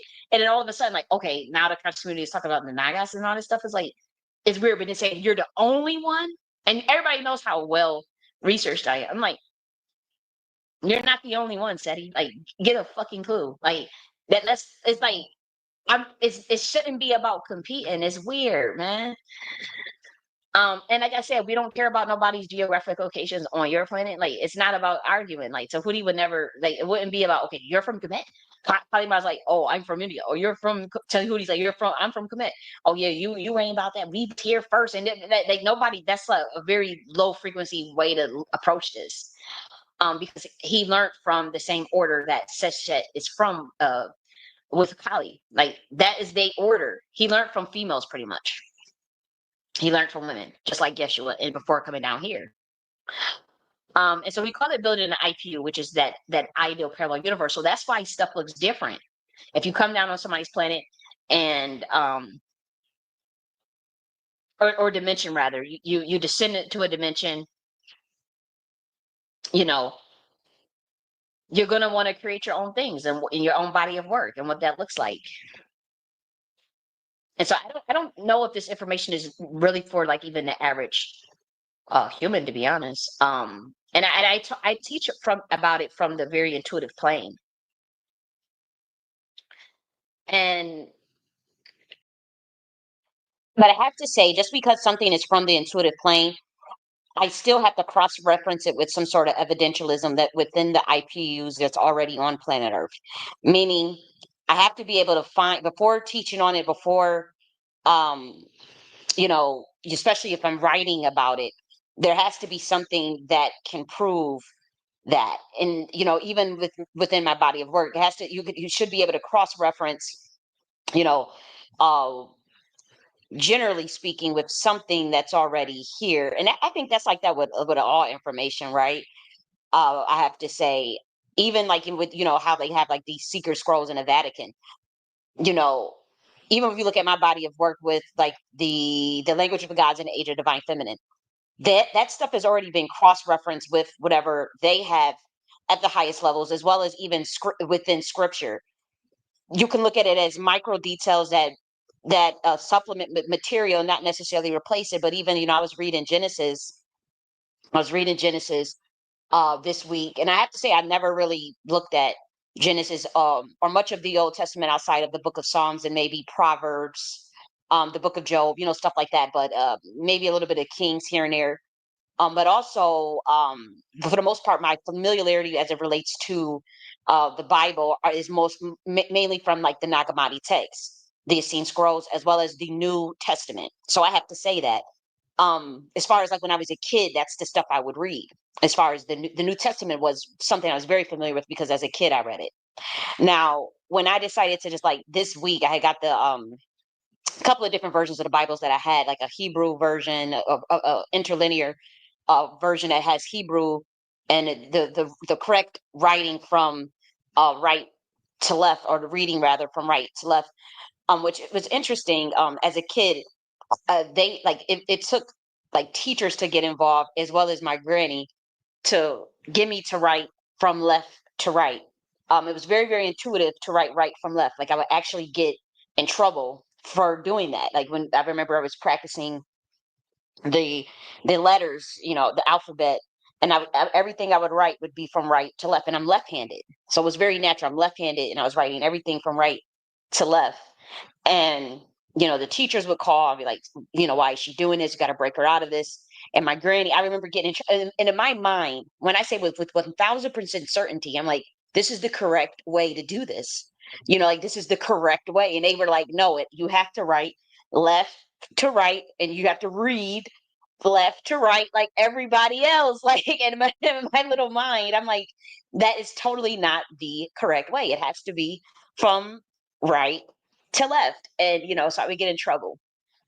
But again, there has to be that some sort of streamline. But like I was saying, I was reading Genesis, and like it kind of blew my top back. When we're talking about like just even within the first, when we talk about the cat, like in part of my body of work, we talk about this term called chaos intelligence theory or chaos intelligence, and that's a combination of entropy and melanin and dark energy, which is obviously an essence of the divine feminine, but as well as like that ruha, or that resonance, and how you start to create like that formation of consciousness where you become aware of the self, so to speak, or the aware of the ability to create, not necessarily the ability of self, but the ability to create, and then you expand into light, like electromagnetism. So when I was reading Genesis, I'm like, yeah, this is my first time reading Genesis, but I'm like, yo, when I talk about the chaos intelligence from like a quantum entanglement perspective, I was literally, I mean, it was kind of over convoluted language, I might add. But it's about where there's primordial darkness, and then there's this entropy, and you organize entropy, and then you create electromagnetism, which is light. Yeah, but in simple terms, is like in the beginning there was form, there was a void that was dark without form. And see, without form is the proper definition of chaos. That's what that means. And so I'm like, okay, without form. And then God said, let there be light, and there was light. And I'm like, okay. And then the ability of creating consciousness to expand, like sort of like quantum computing, so to speak, to think of, okay, now we have light, now you have this optical perception. And then you start to create from the optical perception of what you like to see, or what you can start to think of in terms of the creation of consciousness. And so I thought that was really fascinating. Then you see the expansion of consciousness to say, well, how about if I move the waters? Here's these primordial birthing waters, and if I move it from here, I think I talk about this in this video, so I don't want to talk too much, but moving the waters from one mat, gathered in one mass, creating a firmament, a heavens, and then this firmament, and then earth. Prime earth, because within prime earth, now you see these different octaves of earth. They've even got a metaverse. They've even coming up with this metaverse now. But that's I don't want to go off into too much of a tangent, but let's just continue playing the video, because I do think I talk about Genesis in this video. I can't. I don't know if I was just going in a diatribe or if I actually recorded it, but nonetheless, let's just see. Sometimes I wonder, like, is this being done to distract Black Americans, as far as like the way Seti is teaching this stuff? I don't know. Like, I'm not trying to be. I just want to acknowledge what Royal Deluxe just wrote. He said, "And chaos was the entity before creation of the pantheon. Cacophony and solids comes from it. Cacophony. Yeah, I like that. I like that. I like cacophony. Um, Let me look up, because I remember somewhat of what cacophony. When I think of cacophony, I think of what is? Let me just get the definition of that. Cacophony of noise. Cacophony. Let's see. Okay, mixture, discordant. I guess for sure, discordant. Yes, because that's the end. That's like discordant. That's kind of what entropy is. Because entropy is probability distribution science that is cacophonious, right? And you have to organize it, and you organize it by becoming self-aware, and that's the creation of time. And I talked about all this stuff. It's stuff that I've written about. Obviously, I'm very shadow banned, but what is important and what the higher ups did, because they would have took me out by now. is they are able to cross-reference everything I've been teaching with everything they had in their Vaticans, as well as even scripturally. Now, do I, is my words maybe different? All these different words like cacophony. Yeah, but the simple word, which I really liked about Genesis, is how simple they caught it, and how simple they kept it, and that was something for me to learn from. But it was just like, dude, in the beginning, the earth, in the beginning there was this these primordial, this darkness. The beginning was darkness, and it was void without form. Okay, that's chaos. Like, okay, cool, great. And then they talk about the primordial waters, and I talk, that's like birthing waters, and then the creation of the firmament, this as above so below paradigm. I thought that was just such a fascinating way to keep it so simple, because I'm like, in my mind, I'm describing the same things in these books that I'm writing, just from a very auto-conscious, like automatic writing sort of thing. And I'm like, why?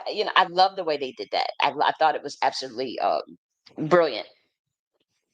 But nonetheless, let's keep going. Arrogant or rude, because this information is information. Anybody can teach it, right? But it's like, when it's drastically from, when it just seems like you're learning it. I'll be frank, Seti. It seems like you're learning it in real time, and you're not absorbing it enough to teach it effectively, is what I'm saying. And if like, I don't get it. I don't get the approach to why people would do that. But it just, I don't have any government agendas or psyops to push. If it resonates with the person and it feels comfortable to them, they'll like the information. They'll do their own research or do their own genealogy. They'll still be a seeker. They may put it down. They don't have to do anything with it, But it's not. I don't have anything. This is just me telling my story, and then, trying to help people along their journey if it applies to them. The Hindu deities are cosmic gods. I don't know why Seti is saying that they are semi-divine. That is very weird. They are primordial.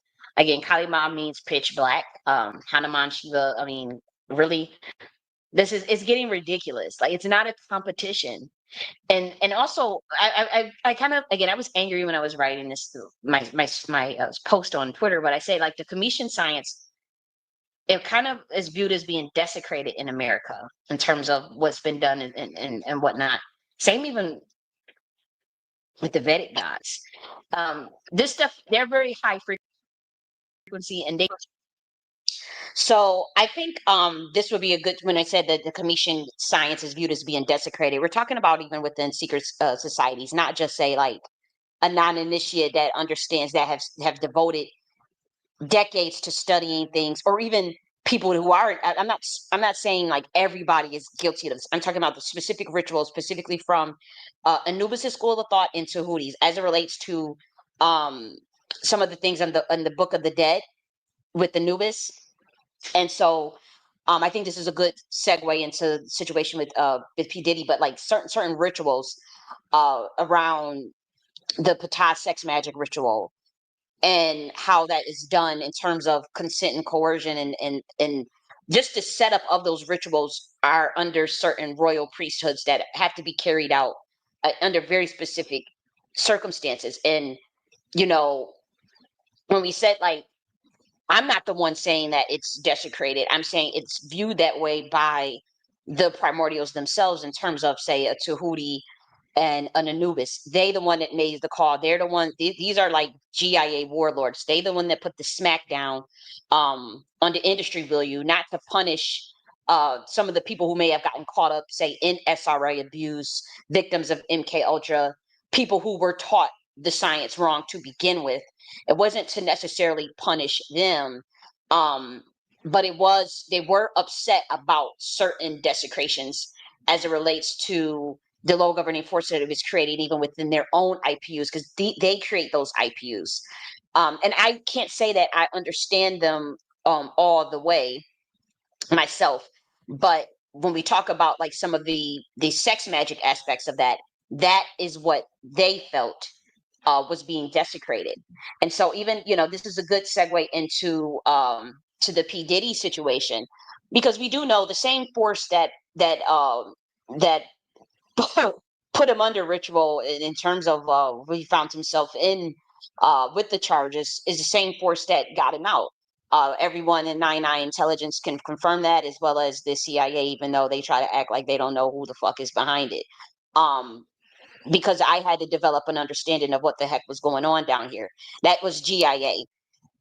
That even made the call to reduce what he was even being charged with, because to be quite frank, that was the CIA blackmail enterprise, trafficking of, as far as how you get into the industry in terms of how you create the elements of control in conjunction with a secret society.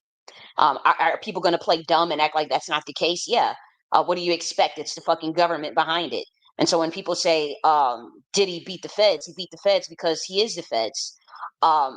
That's just, it was a cover. However, it's not fair for one person to go down for the actions of stuff that's higher up.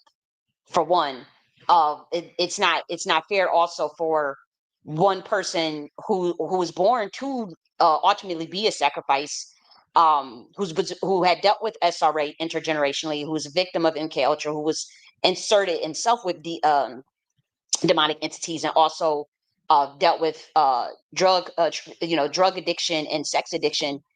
It wasn't once the GIA got down to the bottom of, because Diddy is not innocent. Just because someone is a victim does not mean, let me just make sure my sound is good. Just because someone is a victim does not mean they are innocent. And so Diddy is not innocent. For 30 years, we knew about the complaints. We knew he was a do boy for the music industry in terms of carrying out the way you get put on, in terms of the fucked up contracts, the fucked up deals that people were beginning, the humiliation rituals, the secret society involvement. We all know that what that was. The government did not want to really go into detail about the extent of that. They brought out Jonathan Odie for a little bit with the MK Ultra stuff, but it was just like this massive cover up. And so when we're talking about the occult aspects of things, and they strip the occult out of the case, nothing makes sense, because a lot of that is spiritual crimes at that point. People don't want to speak. People are scared to speak or whatever. I'm not afraid to speak. Diddy, your new name is now Brother Love. You should be transforming into Brother Love, as you state, which is love is a frequency of 528 hertz. So if you're going to name yourself Love, you're expected to be operating at that 528 hertz. And so, you know, it was a definite conundrum in terms of the, when we talk about like the Mann Act. In the Mann Act, the first person, which I stated emphatically, I did a whole breakdown on every case that the Mann Act ever dealt with.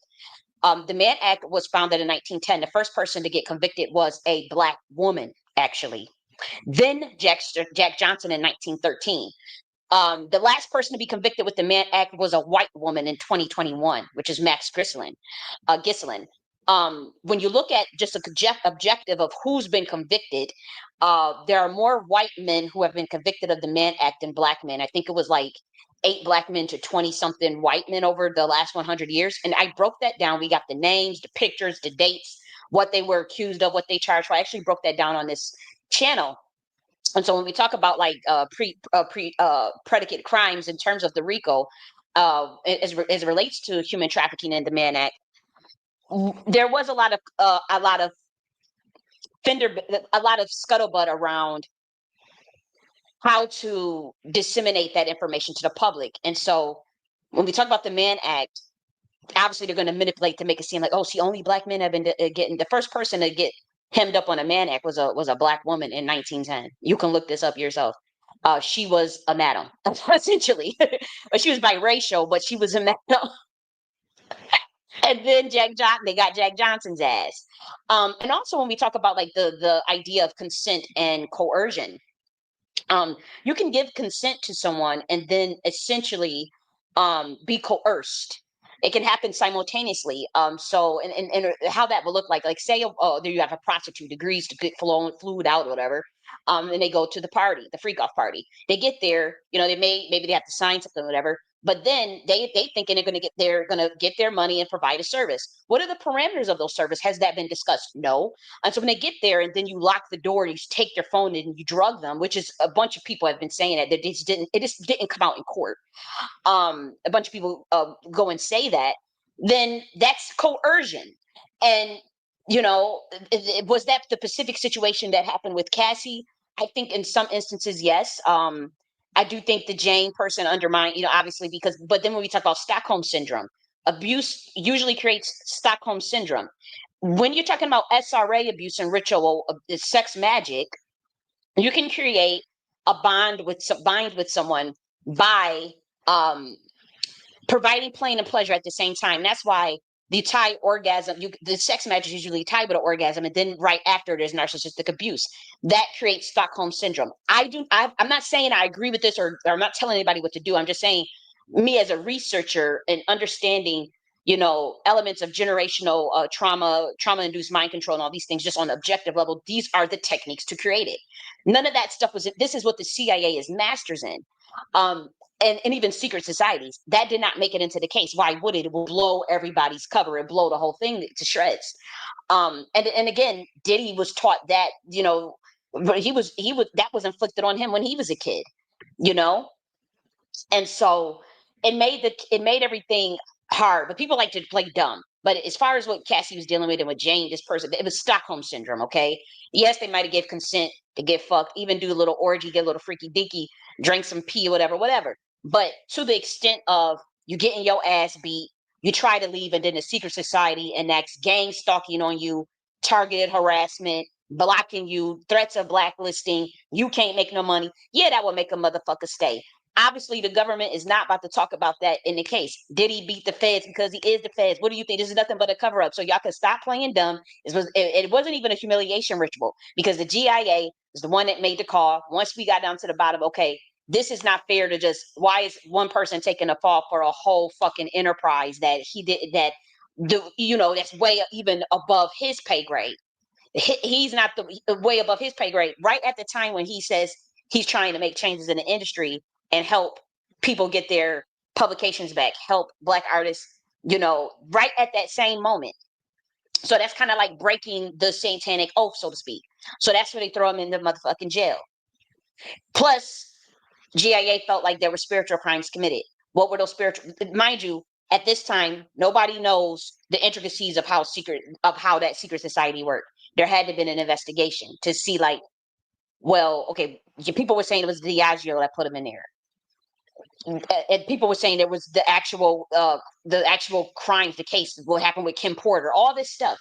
But really, what I'm thinking it was is, once you start in that industry, if you try to make changes, you try to start talking about your own distribution, you try to start to talk about you know spreading more of a positive frequency, they will come after you in that industry. They will throw the book at your ass if you disagree. That's at that time in 2024, that knowledge was not even known, to be honest.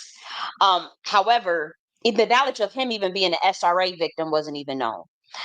And so once that took place, as far as a proper investigation, and realizing that, okay, they're trying to railroad somebody, he's not innocent, but they're trying to railroad one person for an entire government enterprise and put it all on him, and then have him beat the case, and then people make it seem like, okay, Diddy is the only Black man that ever beat the United States federal government.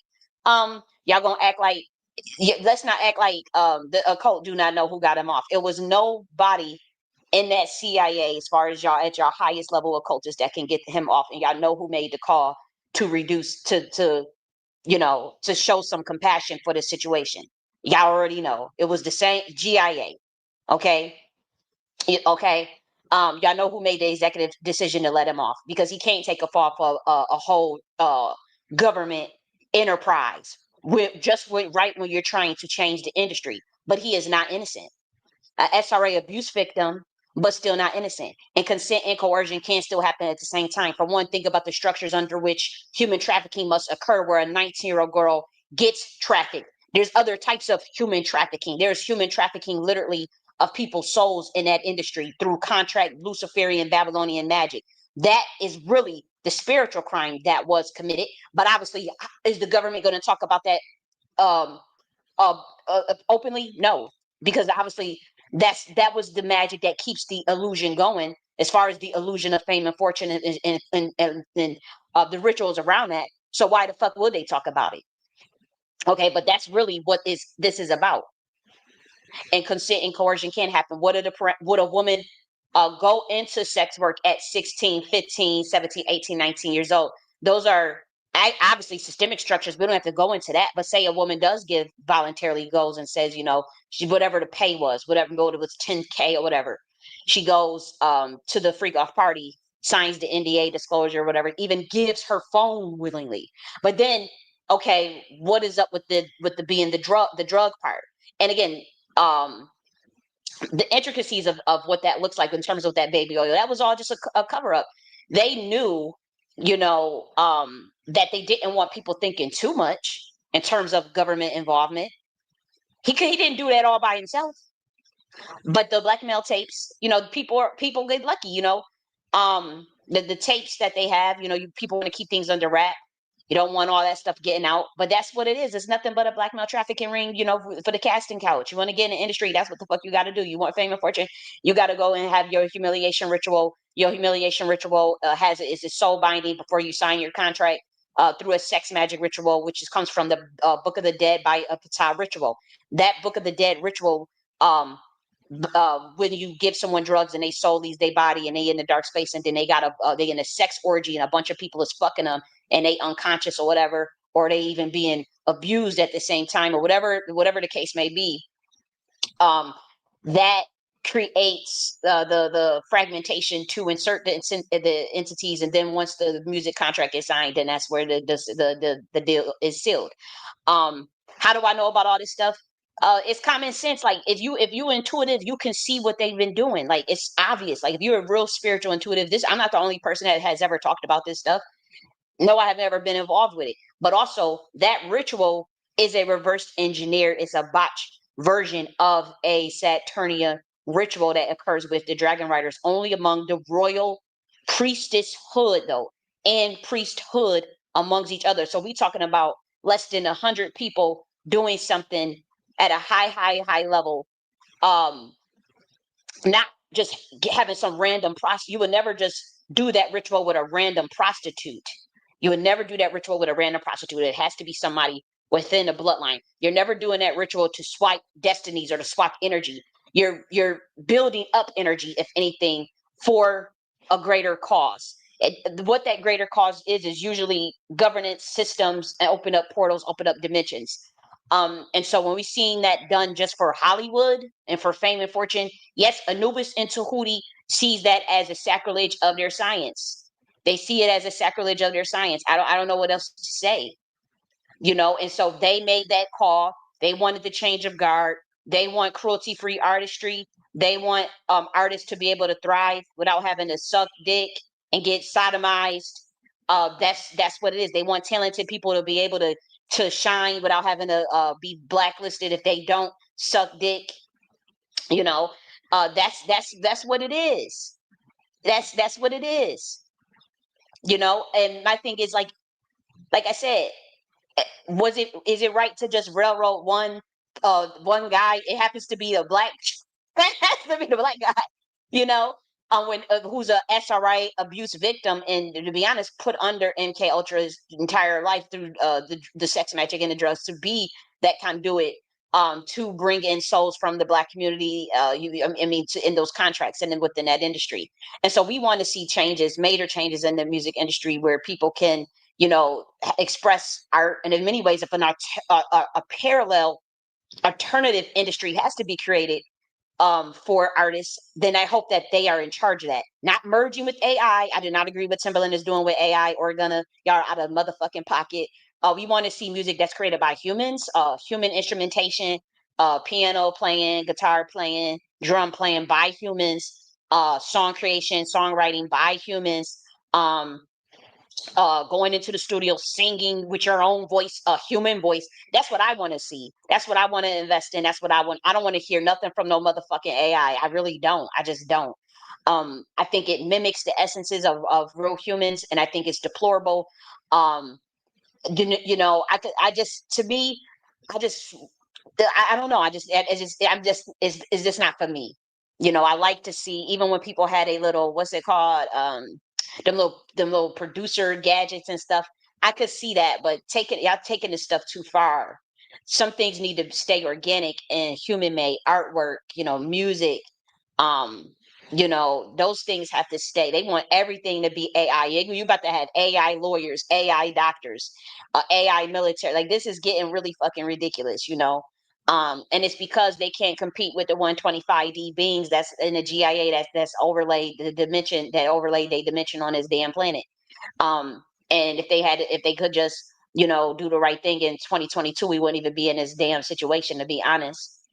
Yeah, but for P Diddy ass, now you come out, not now, because you 30 years of your bullshit. You have to recover fully. Have to be rehabilitated. We all do. We all have our healing to do. I have my healing to do. But you need to spend, a couple of years, 2 to 5 years, really getting clean, really sobering up. If you talk about 30 years of that industry, you know, and you're not about to just get back out and go right back to the same bullshit. 1 year come on, come on. And I would say you need probation because, make sure you trying like, people saying, oh, everybody getting scared because he coming out. You trying to have your secret society do your dirty work. If you trying to put on hits on people when you come out, you need to call them off because you change your name to Love. What is Love 528 hertz frequency? Now, before I knew what was going on, GIA, I mean Tahuti and Nubis, come on, they let out the cracking on that ass. Okay? But they talking about, oh, they say you gonna go after all the people that told on you. No, you're not. You're gonna let bygones be bygones because you've been torturing motherfuckers, you've been doing bullshit for a long time. So it's time to grow and evolve. You're going to name yourself Brother Love, then that's what you need to be operating of. You got the whole tattoo of Azili Dantor on your back. Okay, so just in case you didn't know, Azili Dantor is an octave of Kalima. You could look it up. And so with that being said, if you know that shit, you know good and hell well you ain't getting out and going after any of the women that told on your ass with an Azili Dantor tattoo on your back, knowing that GIA is watching your ass for the rest of your life. We want to see you healed and doing your thing again. Being a family man, and doing the right thing in your community, being a pillar in your community, helping people do music, not exploiting them in contracts. So this is your opportunity to do that, but you must still continue that evolution journey. So that's why we recommended 3 to 5 years for you, as well as to be honest, some probation when you get out, because you thinking you're gonna have your little order hits and stuff and have their little secret society come out and do your little dirty work. It's time for change. It really is. you know we didn't know you was an SRA abuse victim. We didn't know you was an MK Ultra victim. We didn't know you pretty much are you are working for the government, but there's higher up people in the government. There's corporations higher up. So you shouldn't have to take the fall for the fucking corporation and stuff. But they was about to get your ass. They was about to get your ass. There wasn't nobody in the CIA that could do nothing. It was the GIA. So you always remember that. Okay. But had that intercession not been, your ass they would have railroaded your ass. But you must commit to being changed. Like I'm doing committed. I commit to making change too. Just like the recommendations that we gave, I'm shit. It go for me too. But I ain't never engaged in none of that shit anyways. But we all on an ascension process. So, you want to do things fair and balanced. We all are working to change, but I don't think that the way the duality and the contrast is structured up, I don't think people should purposely choose a low frequency. What would be the point in doing that? I need to know, why would you purposely lag a fucking universe in terms, instead of going towards real progression? I'm not talking to P. Diddy at this point. I'm talking about, honestly, the Satanists. And so that's why you need to be in a rehab, not an institutionalized rehab, but a holistic one. A holistic rehab where you could have family visitations, where you can go outside, where you can meditate, where you can read what you want, where you can probably even make some music. you know, where they got instrumentation, where they got therapy, therapists, cognitive behavioral therapists, working to help you stay off of them drugs, making sure you stay off the drugs, talking with a therapist about relationship with women, talking about your sexuality, your relationship with men, however you want to do it, as far as getting you to from the sex addiction and all that stuff. And also, you know, no more baby oil. You know, you can't even have baby oil in the rehab center. No, you can't even have them baby oil. You have regular lotion like everybody. You can't even get no lotion. Can't get no, I'm just kidding. Let me stop. But you know, it has to be known that the distinction between consent and coercion, I think the government personally did a botched job on that because they trying to get the smoke off of their back because they do a lot of fucked up shit. I mean, they do human child trafficking, the government. So I mean, really, like, come on, like Elon didn't tell you who. I mean, the whole head of state is on motherfucking Epstein files. Like, this is getting ridiculous. Like, there's clearly structural issues that's way beyond, and of course they're going to enact a cover up, and it's up to the American people to call that stuff out. But the only thing that the GA was going off is more so the commitment to wanting to try to change the industry for the better and then getting hemmed up. That stood out. So that means that we do want him to continue doing that work of trying to make that industry better. No, straight up, straight up. And that goes to the highest levels too. That goes even beyond him. That goes for Clyde Davis, all the Lyer Cohen, all these motherfuckers. Okay, okay. And people say, okay, we're gonna go after Kali Ma. We're gonna go after. Okay, we'll see. And again, I'm not like, my thing is like, whatever happens, happens. As long as I'm standing on the truth, that's all I give a fuck about. As long as that's all I care about. Truth and justice. Okay, righteousness. Okay, truth and righteousness is the foundation of my throne. Mercy, truth, and love go before my face. So that's Psalms 89:14. That's what I live by. That, if you want to know what's the creed of the Nakhti philosophy, beyond, you know, the reprogramming of the subconscious mind and undoing thought forms that do not serve your higher self. That's one of the creeds for me. That's just mine. I don't say that's what other people got to do, but that's my personal life creed. Okay, and so, you know, as we handle like this sort of judicial court of public opinion, people's personal opinions, rank in secret societies, other orders and dimensions, literal gods, interdimensional beings that had a say in the whole change of guard apparatuses we've been within the music industry, you know, yeah, if he was trying, which we know he was trying to get people back to publishing, trying to give better um what they say, he was trying to do something with the publishing and with the artists, he should still be trying to do that. Like, don't, if that was what your goal was, keep going.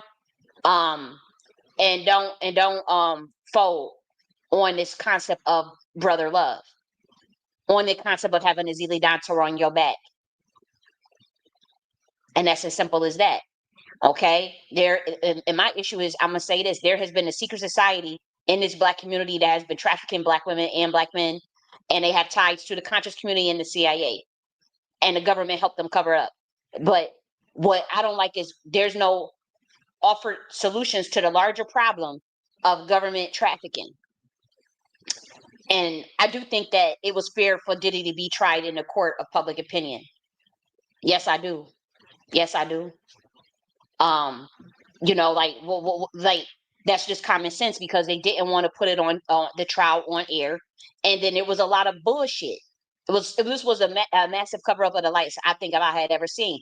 But my issue wasn't like trying to just show up with all the stuff that Diddy did. It was like, I want to see the Abercrombie and Fitch motherfucker, the CIA dude that got 35 years in prison for doing pretty much for doing pretty much the stuff that P Diddy was accused of. He was a white boy. You know, they've been doing this shit for a long time. You know, the casting couch is real. You know, all this stuff is coming out now. And so why who wants to inflict narcissistic abuse on someone, who satanic abuse? Okay, we tired of these Satanists, because everything is spiritual and everything is energy. So we know what a low governing force looks like. And we know that there's talented people with a lot of light that want to showcase their music. And it's not fair that in order to showcase their light in music, they got to go and sit on some and get sodomized and do some drugs and then sign some weird, crazy oath taking, soul breaking contract through these rituals that are originally high level 125D rituals and Saturnian rituals that were meant only for a royal Elite Naga serpentine bloodline. It wasn't meant for humans. So that's why Tahuti and Anubis released the Kraken. That's why they released the Kraken. Everyone knows the government is a criminal enterprise. They involved in saying dirt. Hence why all the people that's connected to the feds.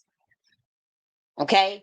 So don't be cheering and celebrating while your ass is getting led to a slaughterhouse, because for 30 years, all these Black Americans, Black Rob Loon, all these motherfuckers Shine on them, they had was saying shit for years.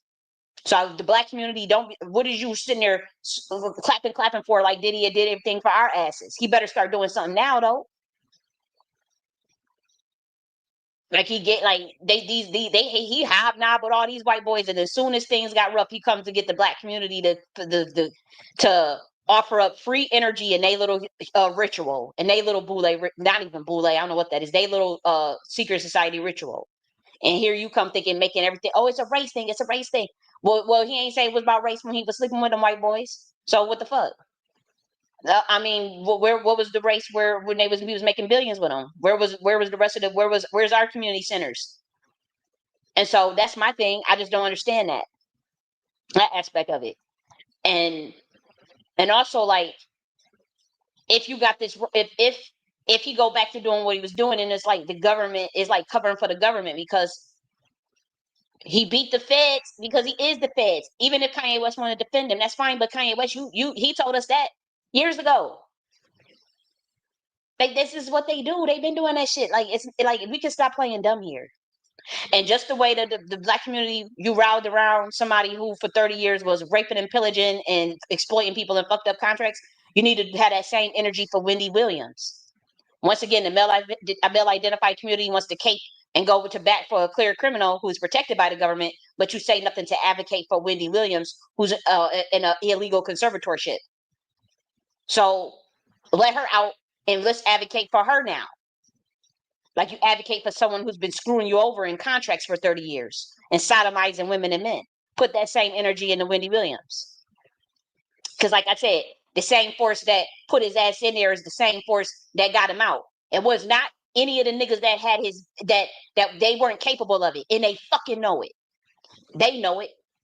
They know it. They ain't gonna admit it to you. The tweets are deleted. Look, check the fucking timestamps. Or okay. And guess what? Diddy, Brother Love, Tahuti and Anubis, they told me that they told me to tell you, like, they was offended by the Ptah ritual, the sex magic ritual, because that's their rituals that they created for actual soul retrieval and building up to access higher dimensions through the royal Elite serpentine bloodlines that are practiced among a family. Okay, not some random prostitutes that you go and pay and take their phone and knock them up over the head and drug them. And to do those rituals from the Book of the Dead, hell no, that's crazy for a Hollywood contract to get them famous using Kabbalah spirits. Hey, no, they said, oh, this is crazy. This it looks like it's crazy to the order that created it. Just like how the Parmajera Covens and shit in this Black community, they think it's abhorrent. But I mean, you can look at the state of your community. I mean, if you don't think that it is what it is, so I mean, these rituals have been done on foster care kids. These rituals have been done. Ritualistic sexual abuse has been done on children. It's ritualized even within various communities. My master teacher was trying to wake this up, but yeah, Anubis and Tahuti, we, several times we had to, reel them in because they was going to town. They was, but that, you remember when Busby threw that number up and said, hey, if anybody has had an issue when it come to Diddy, they threw a number up on the damn national TV and said, call the number and give your complaint. Now, obviously, that's crazy as hell. That sounds. They had 3,000 phone calls. 3,000 people called that same day. They threw that number up on the damn TV. Anybody could call and say, Diddy did this, he did that, they did this to me. That obviously looks like really, but at the same time, that's Anubis's sense of humor. As dark as Anubis it can be, you know, he can be obnoxious. Yeah, he possessed Busby, and that's and no lie. And we had to call it. We like, dude, what is you doing? Like, that's going a little too far. You can't just have motherfuckers put a number up on the TV and say somebody call a damn number and say you what Diddy did to you. That's crazy as hell. So I had to personally tell Anubis, okay, like, dude, slow, come on now. But this shit was funny. But I mean, that's Tahuti and Anubis for your ass. That's how they roll when they pissed off at your ass. And I had to tell him, no, that ain't fair now. You don't just sit up there and have them. It ain't that, you don't just sit up there, and put no damn number up it and then tell somebody to call some damn number. If that mean I could have called the number. I could have, like, literally, like, I could have called the number and say, yeah, Diddy did this. Could you imagine? Like, that's crazy. And so, we told Anubis to slow it down. But that's how they roll. That's how the GIA roll when they trying to get down to the bottom of things, when they trying to get down to the bottom of who is abusing. But again, it wasn't just, you can't just blame motherfucking Diddy. Shit. Can't just blame Diddy, because to be honest, it's even above they pay grade, because somebody taught the fucked up knowledge to begin with, taught it purposely that way. So you got to go after, that has to be done even above that pay grade. But yeah, like I said, if y'all gonna cape for Wendy Williams, let me see, because I think they may knock me off the air. If they gonna cape for Wendy Williams, I'm sorry, if you gonna cape for P Diddy, then you need to cape for Wendy Williams. For the life of me, I don't understand, like, why. It's all a distraction anyways.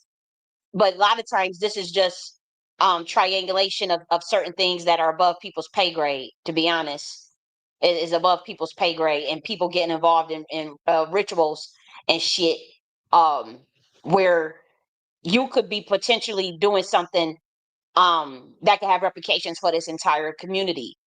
And so the Black community just have to think of that. They have to think of that before getting involved, thinking that you understand everything, and then assuming stuff as well. Because a lot of people, they want to assume things um, about the gods, about the industry, about bloodlines, the boule, uh, people born into certain things. People, it's a lot. It's a lot to unpack, and to be honest, it's not meant for everybody to understand. Anyways, it's not, because nothing is as it seems. And so that's all I'll say. I think I said everything I wanted to say on that. I believe. Yep. Yep. I said everything I wanted to say. CIA, stop fucking with my damn computer. I think they might, like, I wouldn't be shocked if they knock me off the air. But I also want to say this. Speaking of targeted individuals, um, Uber, Uber, y'all on some bullshit. Uber, you've been on some bullshit. And anybody that's higher up, that's still on my spiritual team, that's at the higher up levels, can you look into why is Uber charging $17 for a 2-mile ride, a 3-mile ride that just in December cost $6 for me? So we know that y'all do some rigging shit. Y'all tried to do that with my electric bill, and I called it out and it got fixed. They tried to rig my electric bill. My first electric bill was like $300 and something, and then I was able to bring it down to $64, because if you a target individual, the power company will even rig your electric bill, like, no lie. And so I was able to get it down to $64. Now, yes, obviously there's a reduction in electricity that I used, but I tested it. It was still no way. And then I talked with someone else, and they confirmed that, yeah, they could, that's way older than me. He's in his 60s, and he confirmed that that the corruption within the power plants, that if they find you on the list, they will rig that electric bill. And so, I called that out. I was able to get it down to $60 to $125 or whatever. Fine. That's fine. And also make sure I do my part and not having it's a difference between, if you ran the electricity up, you ran the fucking electricity up. But I'm using the AC. I have my HVAC now, and it still doesn't. It's still it wasn't. It's not what it was that first month. No. So the HVAC is a reasonable, decent, price to run it even daily because it's hot as hell now. Let's be real. It's hot. Let's be real. So when it comes to Uber, because they've been doing Uber. Everybody knows, like, if you get on the list, Uber may not even pick your ass up. Like that, seriously. Like Uber, like I've been in when I was in Tennessee. Uber was definitely doing some weird shit. But I want to say, if there's someone on my spiritual team that's real high up ranking, can you please look into why Uber is charging me $17 for 2 mile, 3 mile rides that in December cost $6? That is egregious. And also, what was interesting is that the driver, he picked me up, but he was in a wrong location. And I had called him and had to tell him, I'm like, well, I'm over here. And it was not his fault because he said, oh, I apologize because they told me to go to this location. When I know for a fact that the correct, was in there. So it was the app doing it. So then he's like, we driving around and he's like, the app keeps taking me like keep trying to get me to do all this weird, you know, places. Like he had to literally ask, like, where do you actually stay? And I had told him the street, but it was weird because where we was driving, we just we didn't have to go. And I'm like, he was like, why is the app telling me to do this? And he said, well, but Uber does that. That's normal, right? Let's be real. Uber will give you, fucked up directions, whatever. But this was quite different, I have to say, for those in the know. But what I don't appreciate is them charging me $17 for a 2 mile, 3 mile ride. So that means that somebody in the city didn't get the fucking memo. Because when I first got here, it was only $6 for that same ride, $7 for that same ride. And so it's like, because with target individuals, they don't want you to go nowhere. They want to isolate you. So that's why they want to make it really expensive for me just to travel, just to go somewhere. I know for a fact a 3 mile, all of a sudden the prices want to surge only and even if it's not surge, they still want to charge $12 when it was just, so inflation ain't getting no motherfucking double. And you can compare it. You can compare and contrast the receipts. So if something is $6 in December, it don't just quadruple in the span of 6 months. That's that targeted individual shit. Uber, we got the receipts for what you're doing. Because you did it before. They tried to do that shit to me a year ago. And once I called it out, I reached out to them personally. I called it out and they stopped doing it. But that was in a different city. Because they put your name on a list on their travels of different cities. Now with they Riz app through their stupid ass secret society. So, Uber, if there's somebody, if I'm just speaking out to my spiritual team, if there's somebody that's high level still that can get access to what the fuck Uber is doing, if you could look into that, that would be great. Just like how somebody looked into what was happening with my electricity bill and even with all the bullshit that had been going on, where they try to do with Airbnb, all that shit, housing, all that shit. Please look into why the fuck a $6 ride is all of a sudden $17 or $12 and it's only a 2 mile, 3 mile radius. And even when it's not on the surge, it's still $12. It's still double from just 6 months ago. That is insane. That reeks of conspiracy. That reeks of them. How they put people on their list when they want to sabotage you and have you extract money out of you. That's just what the fuck it is. It is what it is. And so another thing I want to talk about, I want to share this because we want to talk about the target individual. And let me show you this.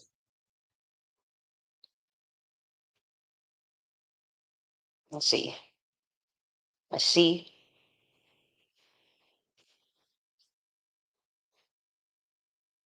I want to show. Let's see. How do I? I don't know. Let me see if I do it right. If I do like this, but this got sound on it, so maybe I should stop it and redo it because I want to give y'all an example of what this looked like and why when we talk about what happens when you refuse the oath or how the government does things systematically, secretly, or in the public where it could look like plausible deniability and coincidence. But this is what happens when you get on a target list. Now, this person, this is I'm gonna break it down, and this is a black woman. Her name is Kalisha Pettis. Now, mind you, her name got the spelling of Kali still in it. Now, what's interesting is look at how this woman survived everything. This is why they targeting black women. If you haven't noticed, they're doing a lot of targeting of black women. She even mentioned in the beginning that it was a targeted hit on her life.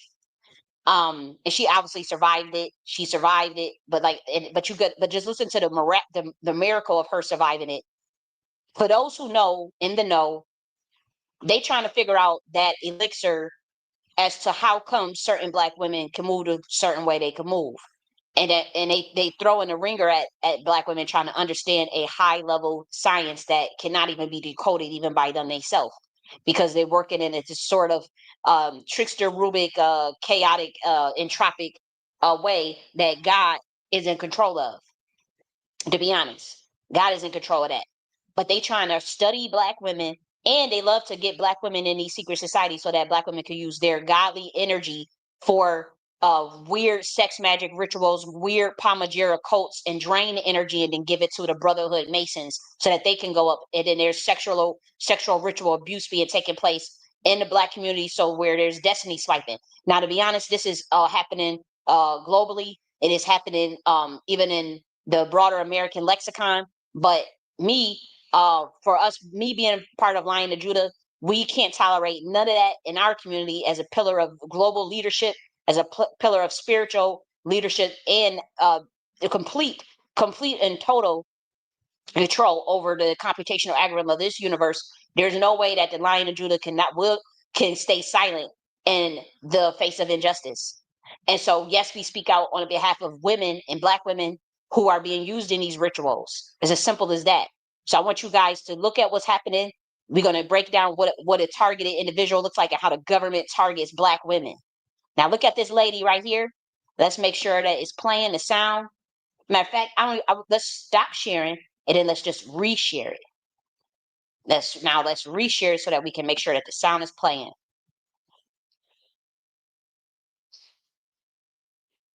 Now this is the power of this black woman. Now I'm gonna show you this. I can get mad and but look at we just about to objectively go through it. We about to objectively go through it. Yes, we is. Let's watch it.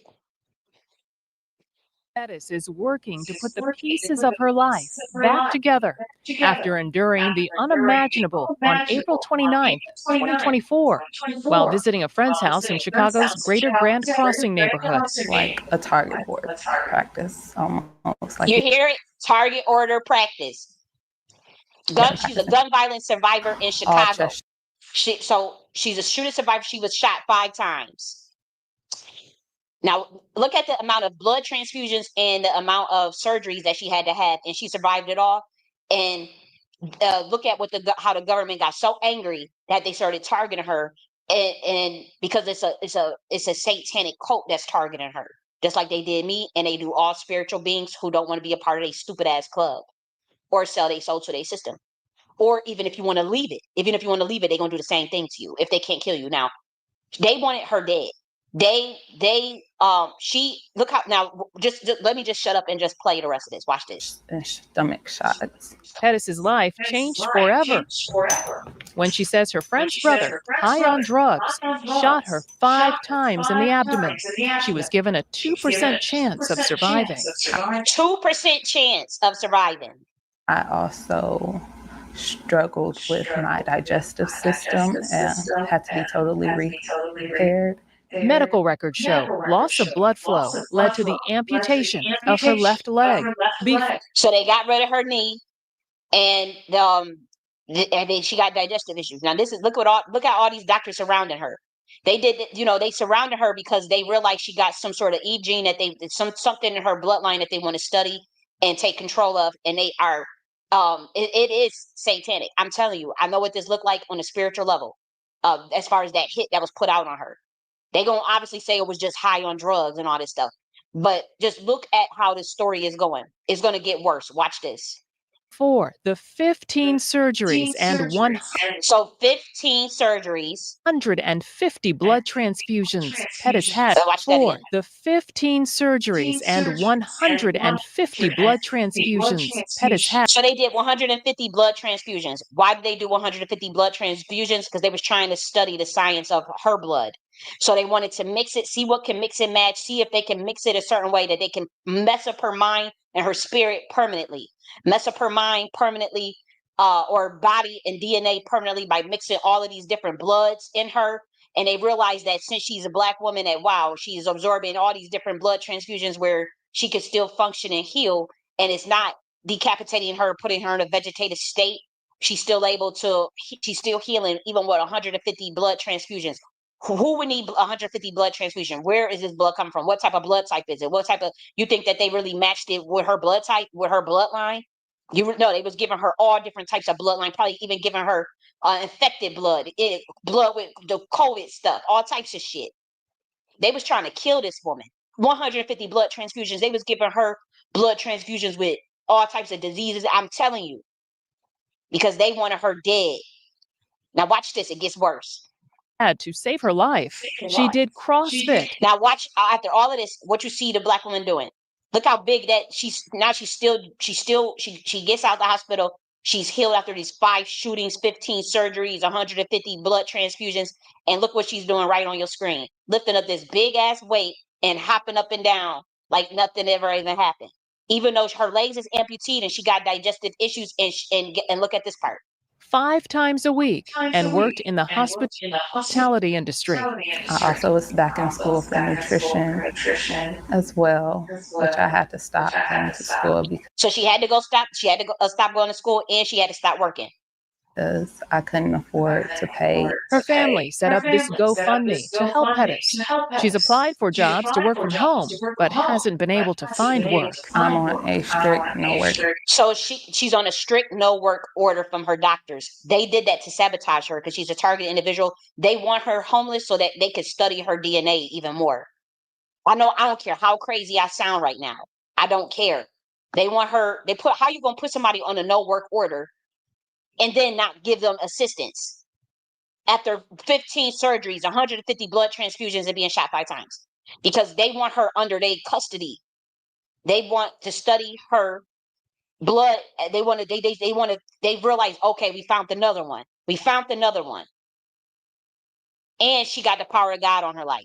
Now continue, watch this. No return work order from my doctor's office because so the doctors put her on a strict no work, which means that she can't work, and they probably calling around saying that don't hire her. No return work order from my doctor's office because of ongoing medical condition.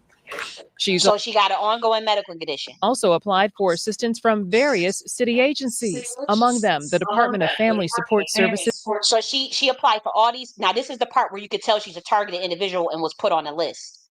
She was denied rental assistance program application. She was determined to be ineligible, even though she's on no work order, under medical conditions, digestive issues, 150 blood transfusions, and a knee amputation. The government, with a satanic government system, has targeted her. His rental assistance program, who denied her application.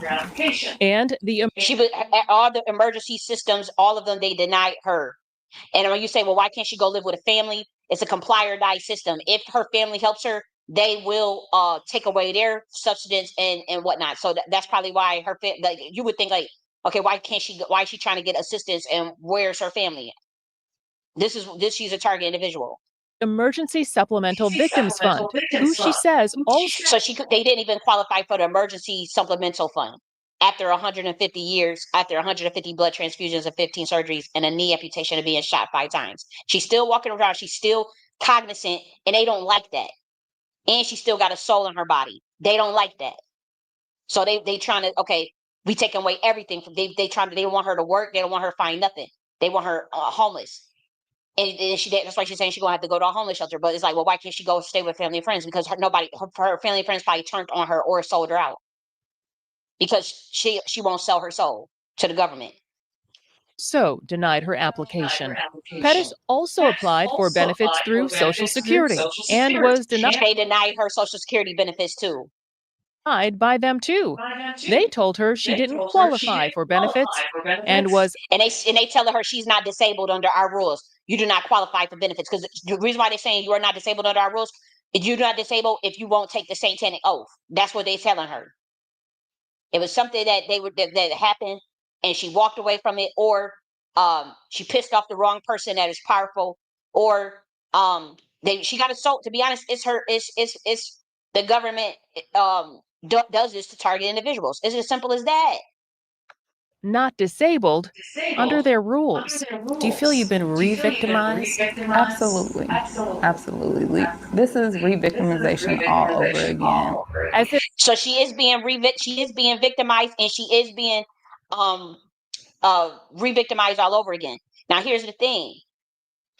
When I first watched this a couple of days ago, I was watching this and I'm sitting here like, upset like for this lady, wishing her the best, like really, really hurt over what's been happening to her. And I heard God chuckle. And when she said she's been victimized and being re-victimized. And I heard God say, "Oh Lord." I said, "Why are you saying that?" And because God said, "Oh, make no mistake, she is being victimized and she is being re-victimized. But what I want you to study is her power and her aura. And God was like, this black woman is so powerful that even as she's speaking, her power exudes even what she's been through.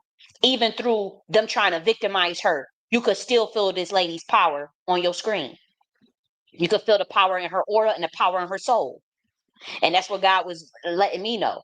God was like 15 surgeries, 150 blood transfusions, shot 5 times, amputee knee, denied for Social Security, did put on a no work order, sabotage. No one will help her. Nobody want to give her assistance, and she's still motherfucking standing.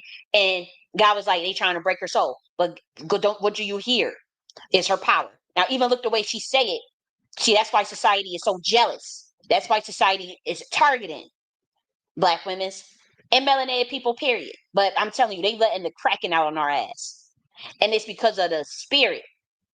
Even as she's talking, all you still see is power. She can't even victimize herself right. God was like, damn, she at least could act like she's shedding a little tear, go into damsel in distress mode. You know how the other women's do. They go into and at least act like a little distress. You can show a little tear, black woman. That's how powerful these motherfuckers are. And that's what God started laughing. Like, she gonna be okay. Because the guy say, this my child. Okay? This satanic government want to target her. That's what God said. But look at the strength. Look at the strength. They trying to do this, drag this girl. So many melanated people is going through this right now. So many melanated people are getting targeted, and American citizens getting targeted because they don't want to sell their soul. You've been re-victimized? Absolutely. Absolutely. This is re-victimization all over again. as if they But you can still feel her strength. You can at least show a little tear, Kalisha. Even they show her lifting up the damn weights and jumping up and down with an amputee knee after 150 blood transfusions. That's why the doctors is pissed. That's why they was all standing around her. I know what that shit looked like. And guess what? She kept resurrecting. That's why they trying to understand her. They want her in that home. They want her under their watch 24/7, to be honest. They're scared of her. They're scared of her soul. And they understand that, okay, these black bitches is out here surviving death now. Okay. We talking about like stuff that is clearly supposed to stop your heart, stop your brain. These motherfuckers, these melanated folks is popping out the grass like daisies, bouncing back, cognizant like nothing motherfucking happened. So the government is freaking out. They found another one. And it's about to be thousands and millions or more. Yep. The awakening is not going to be televised. They about to shadow ban the shit out this video. So this is what it is.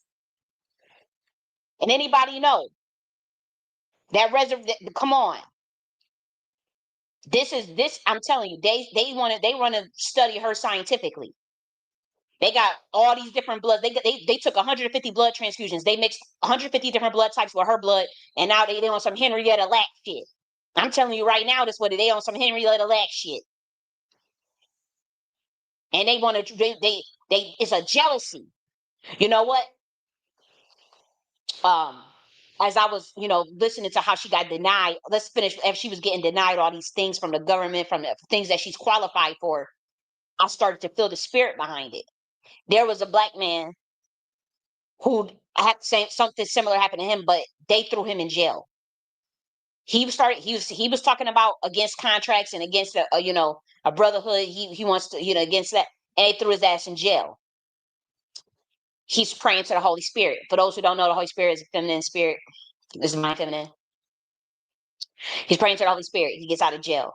And he said, as he was telling his story, he was crying as he was telling his story.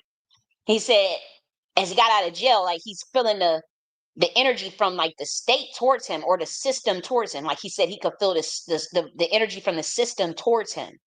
And he said it was just the most pure jealousy that you could ever find.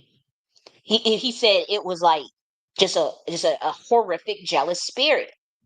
And he said he felt the Holy Spirit come in, and he just said you're gonna move on with his life and keep doing what he's supposed to be doing.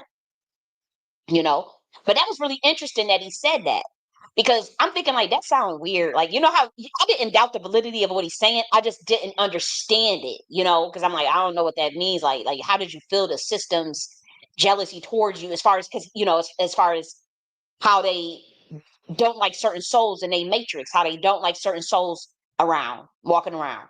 So then, I said, well, damn, what the hell he talking about? About 5 months later, I'm going through, my files and things that I'm looking at as far as being targeted and all this stuff.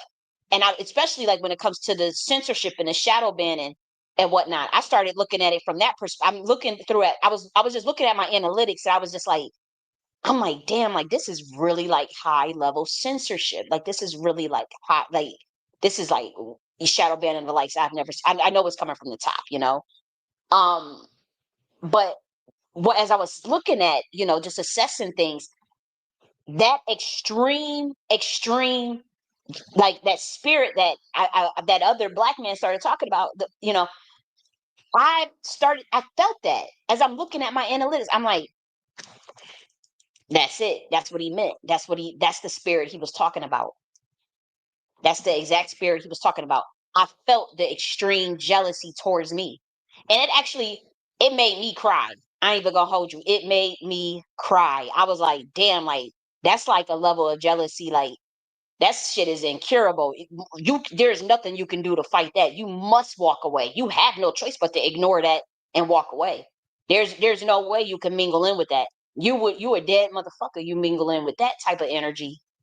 I'm saying, I'm speaking to anybody that also felt that spirit towards them from the system, the state. You're a targeted individual. You got a gang stalkers, and harassers and secret societies watching your ass, and you start to feel that jealousy from them. That shit is real, and you cannot mingle with anybody that's like that, even if it's your family member. It's a wrap. You will be dead or locked up or committed.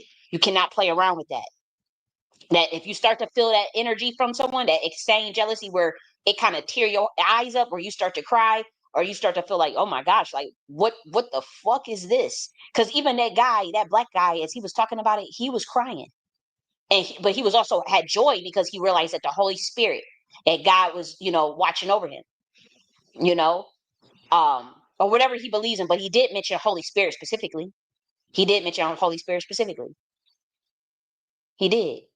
And that's how I felt too. I looked at it. I said, "Wow, that's like the way they shadow banned my stuff and acted, and the way they targeted me and shadow banned my books and stuff." I said, this is extreme jealousy because they plagiarizing all of it."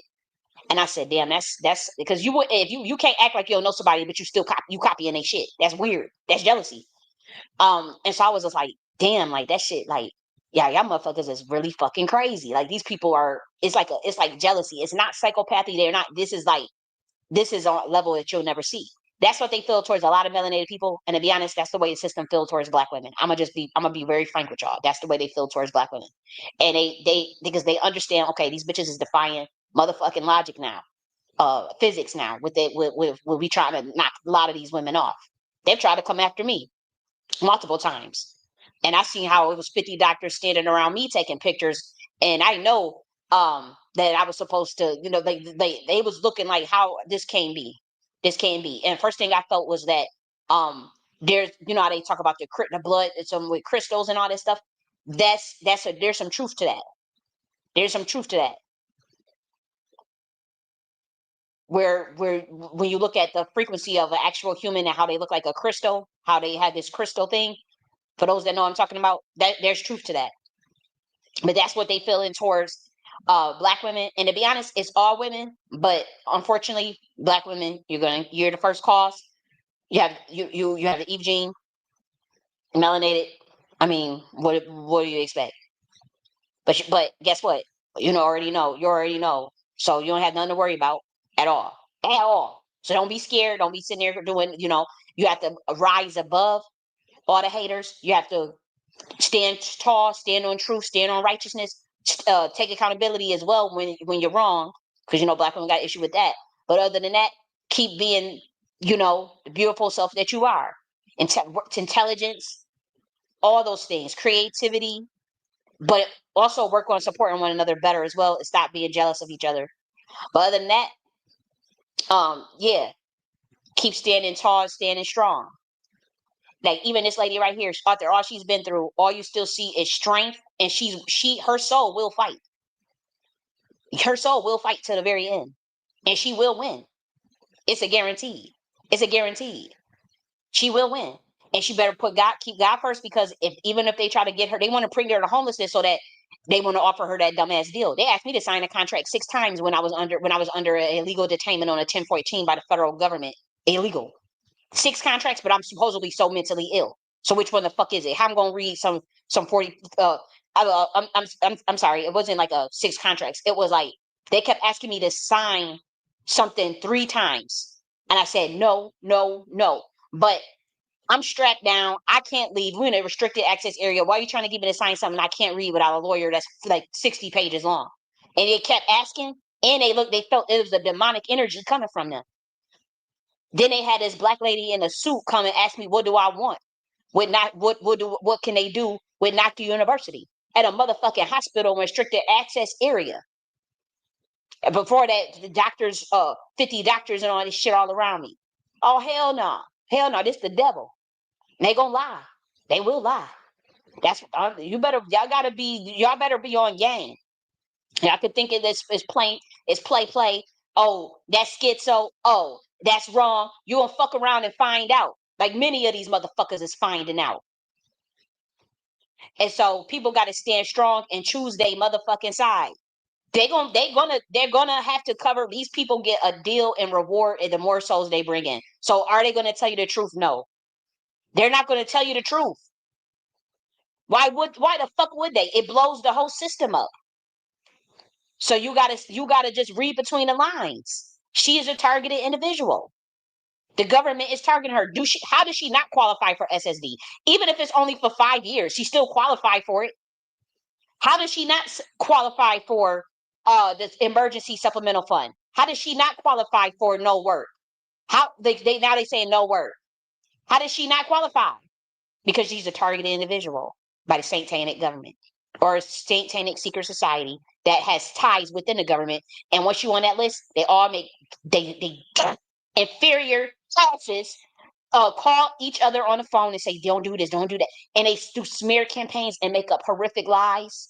And it's nothing but jealousy. Can't even find it. And these people still don't have critical thinking. If somebody called my phone, right, there's some bullshit about somebody, I want to see the motherfucking evidence. Or shut your stupid fucking ass up. The fuck you calling me gossiping about a motherfucker bad mouthing them? You better have the motherfucking evidence, bitch. Or get your stupid jealous ass off my phone then. Because you just talking shit and I don't see no evidence of what you're saying about them. That means you trying to smear campaign them and ruin their reputation, bitch. You better have some sort of evidence. Okay, even if they in a secret society and moving like a CIA fucking agent, you still gonna have some sort of evidence. I promise you. If you standing on truth and logic, you will always find some shred of evidence. May take you a minute to get there, but they gonna show they motherfucking hand, these motherfucking Satanists and these weirdo ass government-owned occultists, CIA occultists. They ain't got no motherfucking power. All they do is go around in the secret society, act like and tell everybody each other's business and cover each other's crimes and work in a network that make it look like witchcraft and magic, but it's not. It's just motherfuckers working in a network on some low technology frequency shit. That's it. But let's finish watching this. Victimized? Absolutely. Absolutely. This is re-victimization all over again. As if things couldn't get any worse, Pettis says she's now facing eviction from her South. Now they want to evict her. Now they want to evict her. See, I'm telling you, they not play. They say, okay, we got a serpentine, beautiful black woman with 125D consciousness genetics. Okay, that is a source player. She realized that the system is satanic. She won't play ball. We need to study. How can we get at this? A jealousy. They jealous of this lady, like they are of all targeted individuals. Loop apartment after she's been unable to get the city funding she needs to pay. So they want to evict her after she won't get the city funded.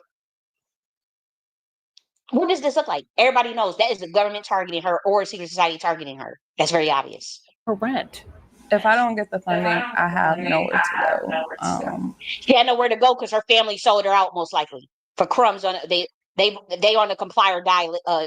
What's it called? Comply or die. If they help her, they die or they lose. They gonna do is go through the same thing she went through. Except a homeless shelter.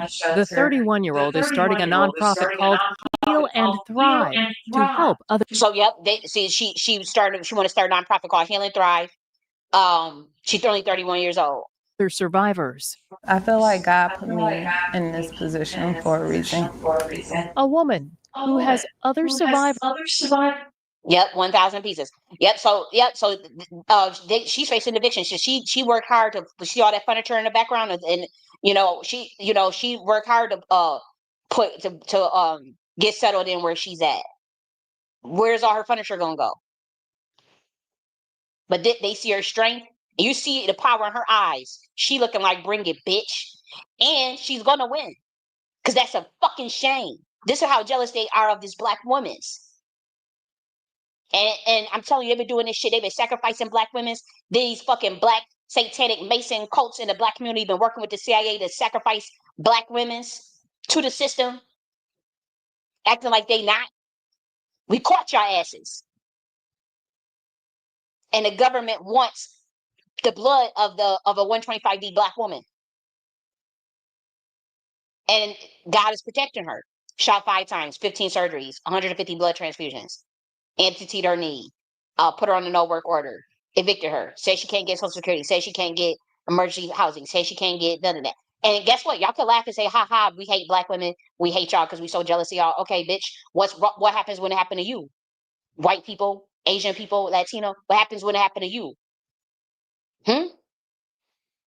Because you think they just gonna stop there with just black women? You think it's just gonna stop there with just melanated people? No. Once they realize, okay, black people ain't gonna fold. Black people with free souls ain't gonna fold. They're gonna go to the other people with free souls. They're gonna go to the what's next on the list? The Latinos who with the free souls. Okay, if whoever don't fold on that group, they're gonna go to the Asians with the free souls. Whoever don't fold in that group, they gonna go. So you can laugh now, ha ha ha. That's what they doing to the black community, ha ha ha. But when it happened to your motherfucking ass, don't say nothing. Don't say you haven't been warned, because it's coming for everybody when you don't speak up. And you're so jealous of one person that they get on the list. But the narcissistic abuse, you even saw what happened with Jarmar, the narcissistic abuse, and they have a bunch of gang stalkers harassed just like they did young Pharaoh. Young Pharaoh is homeless right now, in jail right now in Ithaca. Please put something on his books. I'm actually going to put something on his commissary. And also shout out to Fifth Element University, who offered housing for young Pharaoh and went up to the jail to put money on his books. Targeted individuals have to start sticking together. We got to stop being paranoid. and we got to start looking out for each other. It's as simple as that. Because they got a wicked, satanic secret society that fuck with us. And so we got to fuck back with them and put their ass on blast. I'm so glad to see target individuals on Kira following the discernment, the triangulation discernment military science method that I created. How do I know? Because after I put it out, I'm seeing on Kira, people follow the framework, people putting out the names, the the incidents, the addresses of these gang stalkers.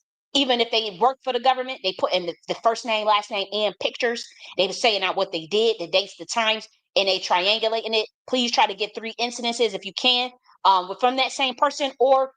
And what they're doing now is, remember, the pattern recognition of disparate events, 3 or more. The more, the better. And start putting that out publicly. I also have a database that we're creating with Nakhti order as well. Yeah, yeah. Oh yeah, it's a Lion of Judah time. I don't know if the fuck y'all thought like this shit got to roar because it's getting fucking ridiculous. This dying beast is on his last. You can feel it. But target individuals, you're gonna have to you gonna have to make your choice. And even the ones that's on the inside, you gotta pick a side too. What you gonna do? Or what you gonna do? But y'all gonna stop acting like there's not spiritual warfare out here and like people is not, that this shit is not systematically happening, because it is. And they don't want to acknowledge that it's spiritual. Just like they talking about satanic ritual abuse, right? These Satanists want to relabel it sadistic ritual abuse. Do not let them do it. Why? Because they want to still keep you in the natural. They don't want you to realize that the physical realm is still spiritual, even at 3D, 4D, 5D. They don't want you to realize that. So if they want to call it something sadistic, then you don't look at it as satanic anymore. So if they're Satanists and they tell, and for 100 years, hundreds of years, they've been saying satanic ritual abuse. In 2025, they want to change it to sadistic ritual abuse. Why? Because if something is satanic, then that means something must be godly. So if they working with an energy of manipulation that is satanic, why are they trying to relabel it sadistic all of a sudden? Why do they want to call it sadistic all of a sudden? It's because they don't want people looking at, okay, if you can work with an energy manipulation that is satanic, whether you want to look at it as psychological processes in terms of the adversary and God being your nemesis or your ambassador, that's not what the fuck we talking about. We talking about a group of fucking people that are in a secret society that literally worship Satan and believe in trauma-induced mind control, and it believes in trauma targeting of people with light to transfer the destiny swiping, to transfer the light from the electrons from the higher order beings to them for they satanic ritual stuff. This is why they go after children. But now you want to call it sadistic? No, bitch, we're calling it satanic, because if something is satanic, that means something is godly. So that means the target individuals, we need to be working with God. It's a higher level. It's always a higher level. They don't want you, pretty much what this is they're scared to death that the target individuals are going to realize that if they do work with energy manipulation from a higher dimension, from the God dimension, from a Holy Spirit dimension, then it's game over. That's all it is. Regardless of what your religious belief is, or if you have none, don't even fucking matter. We're talking about just energy frequency at that point. Higher frequency. You're not about to tell me that the frequency of fear, which is what the Satanists harness, and then versus the frequency of love, or the frequency of joy, or the frequency of minding even your fucking business, that's automatically higher than the frequency of fear, of hate. The same with the frequency of willingness, the frequency of courage. Those are higher frequencies than fear. So if the target individuals are working from a frequency of fear, then you ain't going to be able to get nowhere. That's why they want you to just say, oh, so it's sadistic. But if you work from the frequency of courage, the frequency of willingness, even if you don't give a fuck about love, but you just, the frequency of courage means I will fight and whoop your ass. I will fight back and whoop your ass. Higher frequency than fear. Higher frequency. And you better take it serious, because they going behind the books. They got caught. Look right. Look, y'all think I'm fucking playing. Watch this right here. Watch this right here. Y'all think I'm playing. I think I'm playing. Watch this right here. Watch this. Watch this. We about to go deep, guys. Okay, so let's go. Let's see. Let's go right here. Now let's go right here. Okay, where's the reply at? Look at this. Let me make sure my screen is showing. Let me make sure my screen, because we go in deep. Let's make sure my screen is showing, and let's make sure that the sound is playing. We about to go motherfucking deep. Because we tired of this shit. We want to see a real golden age. Okay. That's which I've been advocating for since 2023 on paper. Now let's look at it, guys. Let me make sure the screen is big so you can look at it. Okay, you should be able to see it. Look at this. He says, David Icke says, I have been investigating and exposing satanic ritual abuse and pedophilia rings for 30 years in many countries. The most shocking aspect is the sheer scale and involvement of the rich and famous, not least politicians worldwide. I have heard what this lady says here over and over and over. Yes, we have. And David Icke has been putting in that work.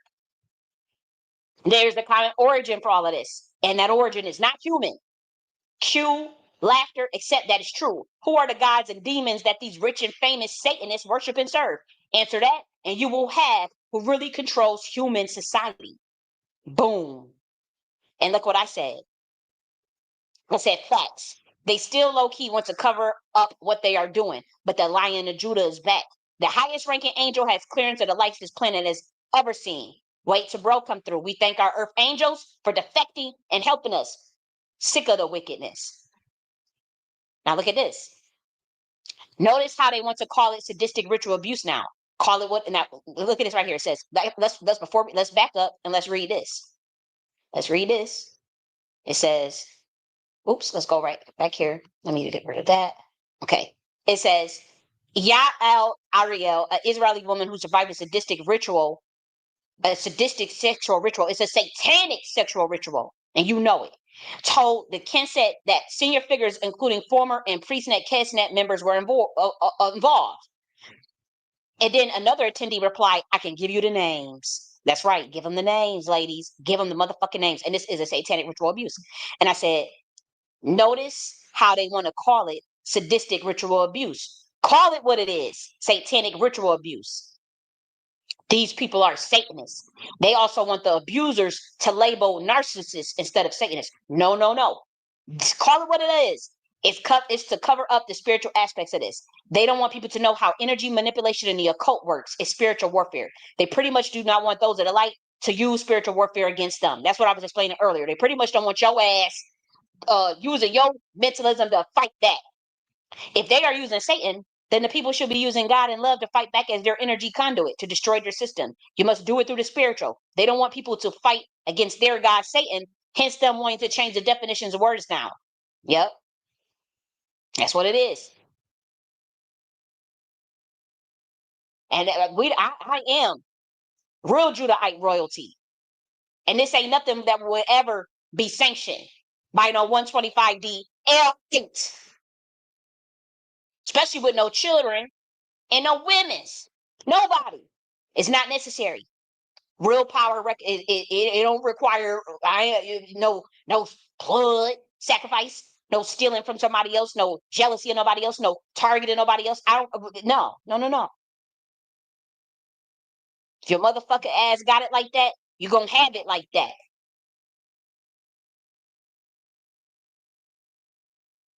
Okay? So let's go back here. Now she said, this lady right here, she said, I feel like God put me in this position. This is what Kalisha Pettis has said. Now notice her name got the word Kali in it. Why do you think she survived? Why do you think she survived 100? She most likely, her MK Ultra broke. Let's be real, her MK Ultra broke. Why do you think she survived 150? She survived 150 blood transfusions, shot 5 times, 15 surgeries. Government says no for all assistance help. Her family has turned on her. She is on the side of righteousness, and she that's why she said God put her in this position. She either that or she left a secret society. She did something.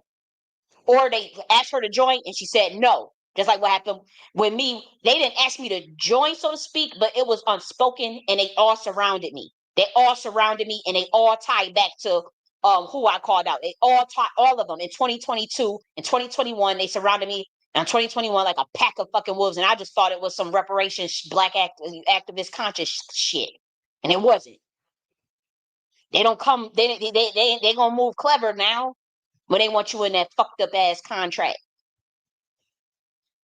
and they'll target you for years before they make their move. And they'll target you for years, suppress you, jealous of you, all types of shit, and they'll try to kill you. They don't play. So stand strong and start working collectively as a target individual. You're not the only target individual. You're not the only MK Ultra victim. I just heard an idiot say that they the last MK Ultra person. Dude, the whole world is under global MK Ultra. Just some are monarch projects, and those are high ranking. That's a whole nother level. That's a whole nother level. Because those are the bloodlines that's supposed to run the world, essentially. And when those beings defect, they got a problem on their hand. And essentially that's what's happening. That is what's happening. Just so you know. That's why since 2022, nothing has ever been the same. Since Queen Elizabeth asked Croak, and her consciousness could not transfer. No, it cannot. And I was detained illegally when that happened. I was in there. I looked on the news and said Queen Elizabeth dead. I said, oh, her consciousness did not transfer no more, and they know why she's dead. Because y'all shit, justice for Kanika Jenkins. Shit, let's keep going. In her heart, as she continues her own fight for survival. I'm still in survival mode.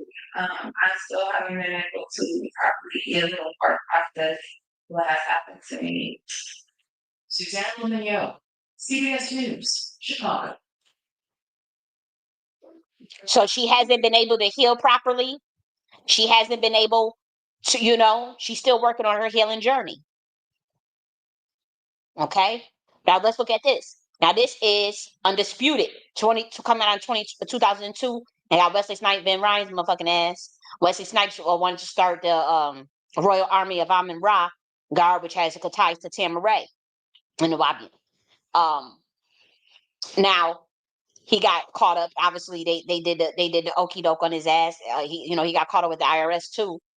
So obviously when he signed the contract, if you gonna have to do everything outside of the system when you start talking like that, you ain't about to get their fame and fortune and then thinking you gonna start some royal army of the Amun Ra squad. Not the royal, what's it called? Royal Guard of Amun Ra. You ain't about to start for a security firm that he wanted to start. Of course they shut his ass down. And so he was, Wesley Snipes is an actor. And so in this movie they show, they show Ving Rhames and Wesley Snipes. They box. Now, I guess Ving Rhames was the heavyweight championship of the world, and he finds himself in jail. But they had boxing rings in prison. I mean, boxing games in prison, and he fights Wesley Snipes' character, Monroe Hutchin. In the last scene, Monroe Hutchin ended up whooping his ass, and he lost. So technically, Ving Rhames is not the heavyweight championship of the world. It would technically be Monroe Hutchin, but Monroe Hutchin is locked up. Now, what they did, or bind it rather, right? Suppressed. So what they did was once Ving Rhames got out, he get back into the ring, and they made it seem like he never lost. They said it was a rumor. They said it was a fairy tale. It wasn't real, and people covered it up. That's the situation even with me and this United States government, the shadow government, the selection process of what happened in 2022, and these motherfuckers targeting me and how I win the game. When I win the game, defied, resurrected multiple times under their laws of even what death is supposed to be, or even when you target someone, when you try to assassinate someone, when you try to fuck with their brain and their mind and MK Ultra them, and how when you win the game, they hurry up and try to unplug. If you win the game and they know they're gonna lose, they try to unplug the game. They'll get real mad. They do that to so many people. It's not even funny. Mind you, I didn't join nothing. I was living my life. Now, obviously, foster care kid and shit, government stuff. Sacrifice to a war god. And when you in a foster care system, they sacrifice the kids to war gods. Yes, they do. The war gods themselves don't. They put Kalima and Tahuti up there, but they don't even like blood sacrifice. Nor do they believe in sacrificing children. They think it's stupid. So obviously, when you sacrifice a kid, when the kids in a foster care, if you've been chosen to be like, okay, some sacrifice for some secret society later on in your life, what they do is they put the kids, the Nagas primordial gods, put the kids, foster care kids, in their mystery school. Their mystery school, not the government's mystery school, their mystery school, and it's not physical. And they had to make that executive decision because they didn't agree with those children and those people being sacrificed in the first fucking place. So that's what happened. And for those who want to know, oh, how come she knows that stuff? How come she would do this? That's why. It wasn't the government. And they know it because they wouldn't have been trying to suppress me and kill my ass. But that's the irony of when you mess with science that you don't fucking understand. But the government wants to go act like, okay, they found Mashiach, they found the person that could build enterprise architecture for new global governance and orders.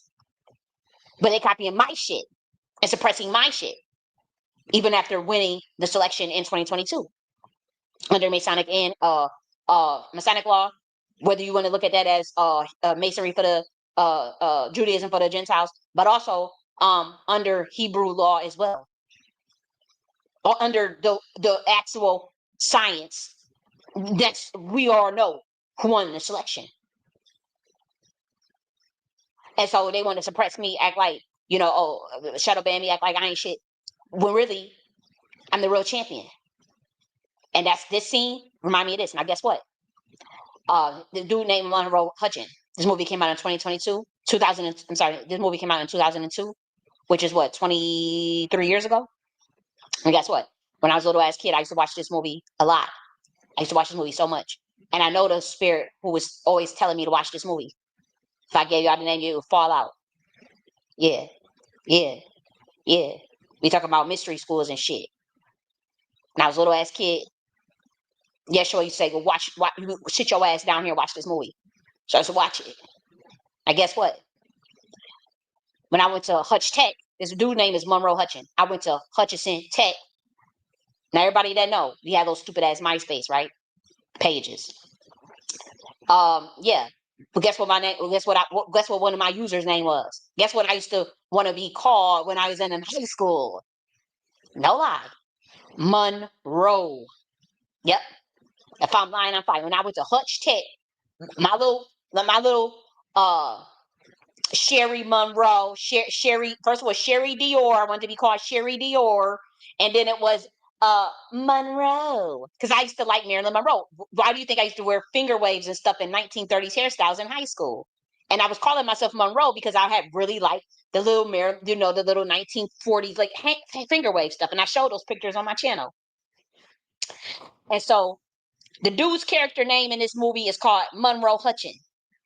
This last scene, when they show who the real championship was with Wesley Snipes with that bridge, and when I was a little ass kid, I used to have tears in my eyes watching that scene. I had the little VHS tape. I would rewind that part just to watch that part because it was a pure part.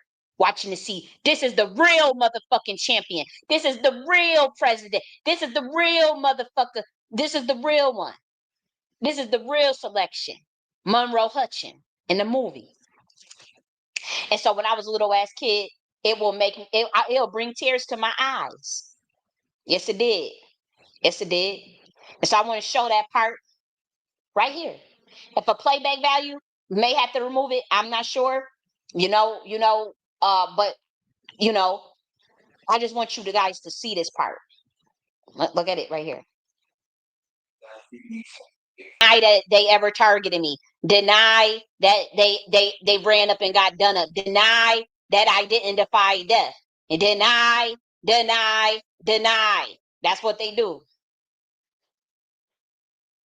That's what they did. That's what they did.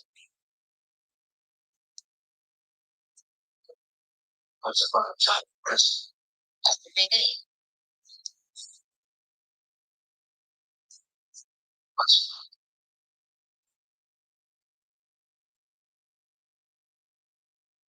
Hold up, because I want to because a lot of times they be cutting these.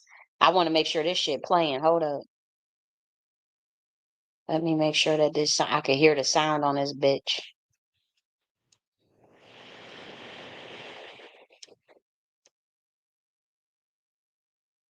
You can saw what happened with Jarmar. Yeah, I think they let me just I'm gonna restart it and I just want to make sure that it's playing. That's all.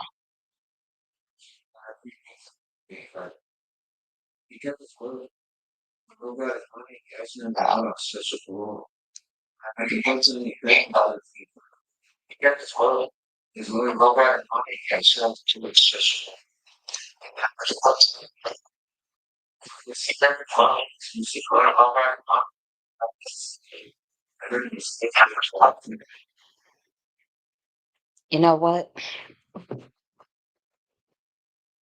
I want it to play here, and I think. Hold on, let me see something real quick. Because I think that if it's playing through that other thing, that's going to do a disservice. Okay, so let's see. Maybe that's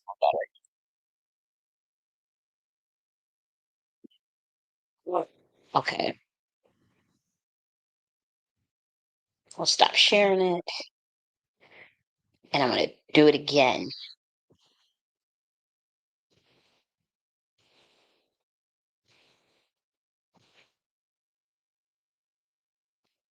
Weeks after the big fight, he kept his word. Hmm.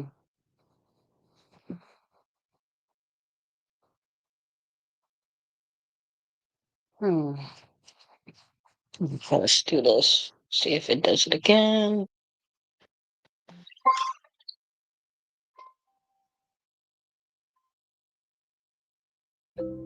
Monroe got his money and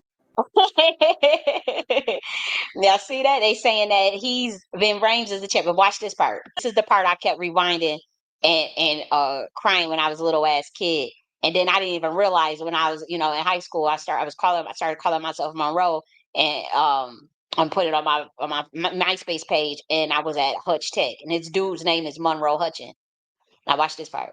They know it's bullshit. They know the cover up story. They know the behind the scenes. They know that really the real championship is Monroe. It was not the person that Vin Rhymes played. It was a person. He was not the real championship. It was him, Monroe Hutchins. That's how I feel with all that shadow ban and all this motherfucking censorship. That's exactly how my soul feels. I'm Monroe motherfucking Hutchins, bitch. I'm the real championship behind the scenes. Business building in his little architecture. That's what I'm doing. Minding my business, building my architecture.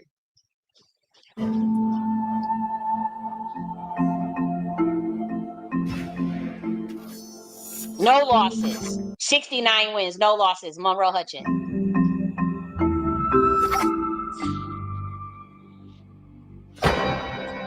He's the one that's undisputed. He's the real championship. That's how I feel about me and this United States motherfucking government targeting me and fucking with me all these goddamn years. It might have got better, but I'm telling you, they put my ass through a motherfucking ringer. That little dumbass, stupid ass secret society and CIA, whatever the fuck. Knowing that I'm the rightful heir of real Judahite royalty. There we go. Boom. It's me, I'm back. And so I had really, I'm telling you, when I was a little ass kid, I used to be crying. I used to be watching that part because, he didn't even get the recognition that the world doesn't even know that that's the real motherfucking championship, heavyweight championship of the world. They thinking it's the motherfucker that's out on the TV. Yeah, yeah. Now I want to show this video right here. She says why you should never get into the occult or secret societies. I agree with what she's saying with a lot of this stuff. A lot of this, we're gonna talk about this in the next, probably in detail in the next video. I want to talk about it's like should you be obsessed with money and kinetic energy and scarcity and abundance mindsets and what's this tied to in terms of fiat currency and also kinetic energy. We're going to talk about that as it relates to what governing forces or frequencies that are created to talk behind certain mindsets and views on money, and particularly in the occult. And so we want to break that down. But I'm noticing like the way that they teach this occult information, a lot of people are using the occult just honestly for ill gain and to just use it on each other with no path towards ascension. And that's fine. Or personal evolution, personal minding of the business, whether ascension or descension was not even your fucking goal. We talking about just motherfuckers using the science for their own aspirations and maturity. They're using it on each. Oh, I'm jealous of this person. Let me go and get the occult ritual. I just hear people thinking that it's okay to do love rituals, love spells on people. I'm like, my mouth was dropped. I think that's absolutely fucking crazy. What, like, people literally is thinking it's okay to do love spells on people, MK Ultra rituals on people. Oh, just because you're jealous of them, I'm scared to compete with them. I'm gonna throw some Goetia demon on them or some crazy shit. These people are, it's getting crazy out here. And so what this lady said, I agree with. I only disagree with one part, because she said the psychics are part of that stuff too. So a lot of them are, but not all of them. And here's the thing: a real one is not going to be propped up. You're not going to get in no algorithm. You're not going to be propped up. You're not going to get her. You know how they had Sylvia Brown? Not was that lady that was the psychic that was on, that used to be on like the little shows and stuff. Then you ain't getting like that. You ain't gonna have, if you're a real prophet, if you could really see something, you could really prove it too, of global events, and prove it like how I did for on a weekly basis, global viral events, very specific shit on a week to week basis, not no vague shit. If you can do that shit, even if you're not 100% accurate, even if you do it 98% of the time, 94% of the time, and you even could prove just you got over 100 incidences in less than 1 year, and I still got way more. Even everything that I said was gonna happen in 2025 has happened. It's already happening. So yeah, if you could do that, you ain't getting to no motherfucking, you ain't getting it nowhere. They will, this occult secret society group will blacklist real prophets. Yes, they will. If you're really a psychic, because they don't have, they share each other, they share their clients' information with each other, and that's how they get your reading. There are people that are astrologists that know how to read a natal chart, that know how to do things the proper way, the ethical way, that can look at Akashic records, that can understand certain divination tools and modalities, and they are the real deal, and they do believe in righteousness. But it's far in between. There's not a lot of ethical people out here in that occult. That's why I don't like it. I don't. I'm seeing fucking people that's calling themselves occultists, and there's literally accusations of them on the internet of fucking murdering black women. These are black men. Murdering for under satanic Masonic rituals and shit, paying $30 million to keep murders covered up, finding 50 bodies in the backyard and shit of these satanic occult groups. And this is just in the black community alone. But I'm supposed to want to be a part of the occult secret society? Get the fuck out of here. I don't want to be a part of that shit. I don't want to be a occultist. That's why I always call myself esotericist, a chaos esotericist. Because I know the dimension that I work from, and I know the conduits of energies that I work from, and the electrons and light that I like to work from, and how the frequencies I like to work from. I don't want to be involved in no scam shit. I don't want to be targeting someone. Oh, let me throw. Now, if you come for me, I will come for your ass. But other than that, I don't have time to just be on some weird shit. And y'all know y'all fucked up. Instead of coming clean, you wanted to cover it up, and the shit just got out of hand. And we talking about the targeted individual program. Spent the thousands of billions, trillions of dollars. That's where the Black Ops budget went. That's where nobody know where all the money went with the government. They spent it all targeting their own citizens, and they got caught. Now they want to hurry up and cover all shit up, deleting police databases and removing the Department of Justice and Civil Rights Department and stuff. What do you think the fuck is it about? Removing EEOC. It's because they're trying to cover up what targeted individuals been. They realize that all these humans are about to wake up and realize what the fuck been happening to them. And who's behind it. That's all it is. So let's listen to this lady. She's talking about how you should never get into the occult or secret societies. I agree with her. Personally. I just didn't agree with the psychic part, but the only part that, because there's some people that do have Holy Spirit in them that can divine, and they may use divination tool or not. But a lot of them are corrupt. And overall, I do agree with everything she said in this video, though, for the most part. All right. Selfie stick will do help. Okay, let me see. Okay. So another topic that I want to talk about. And I actually like this trail that I'm walking down. Look.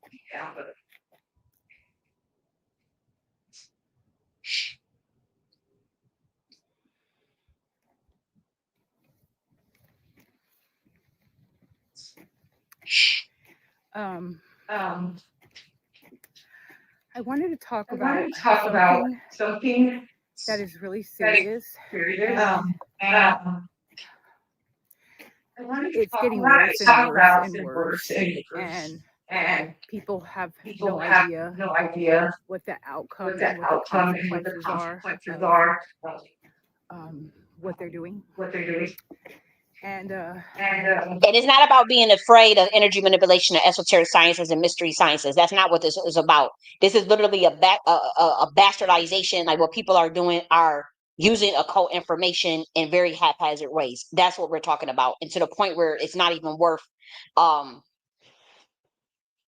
it's not even, I would tell the lay person to not join any secret society or anybody or stuff that's, you know, I mean, when we tell you a cult just means hidden, but they trying to set up an apparatus against a cult versus, I guess, what would be religion. But in my eyes, I'm neither one. We on higher octaves looking at both sides, and we think both sides is just as ridiculous. And we really can't agree with nothing that even like it's ridiculous. We're talking about people are inflicted narcissistic abuse, satanic abuse, like what Demeray went through. Her mother was inflicting satanic abuse on them. It wasn't y'all trying to relabel everything narcissistic. It's satanic ritual abuse. They are part of a cult. Okay, that type of shit. Stalking motherfuckers, gang stalking people and doing satanic rituals on people using occult information to harass and stalk and silence competition and lock people. This is what they're using the occult for, and that I can't fuck with. I don't want to fuck with nobody that's in that shit. I see how they move. I see the jealousy. How is the top occultist in Black America, one of the top that he claims, really he ain't got no power because he's CIA backed. He's being labeled a gang stalker all on the internet and accused of murdering a Black woman with a Mason, part of a Mason's occult. And the news covered up a story. The news literally found 50 dead bodies. Why the fuck would I encourage any Black American to go join some occult group like that? Hell no. I would speak out against it. That's wickedness. I'm talking about the occult. The occult.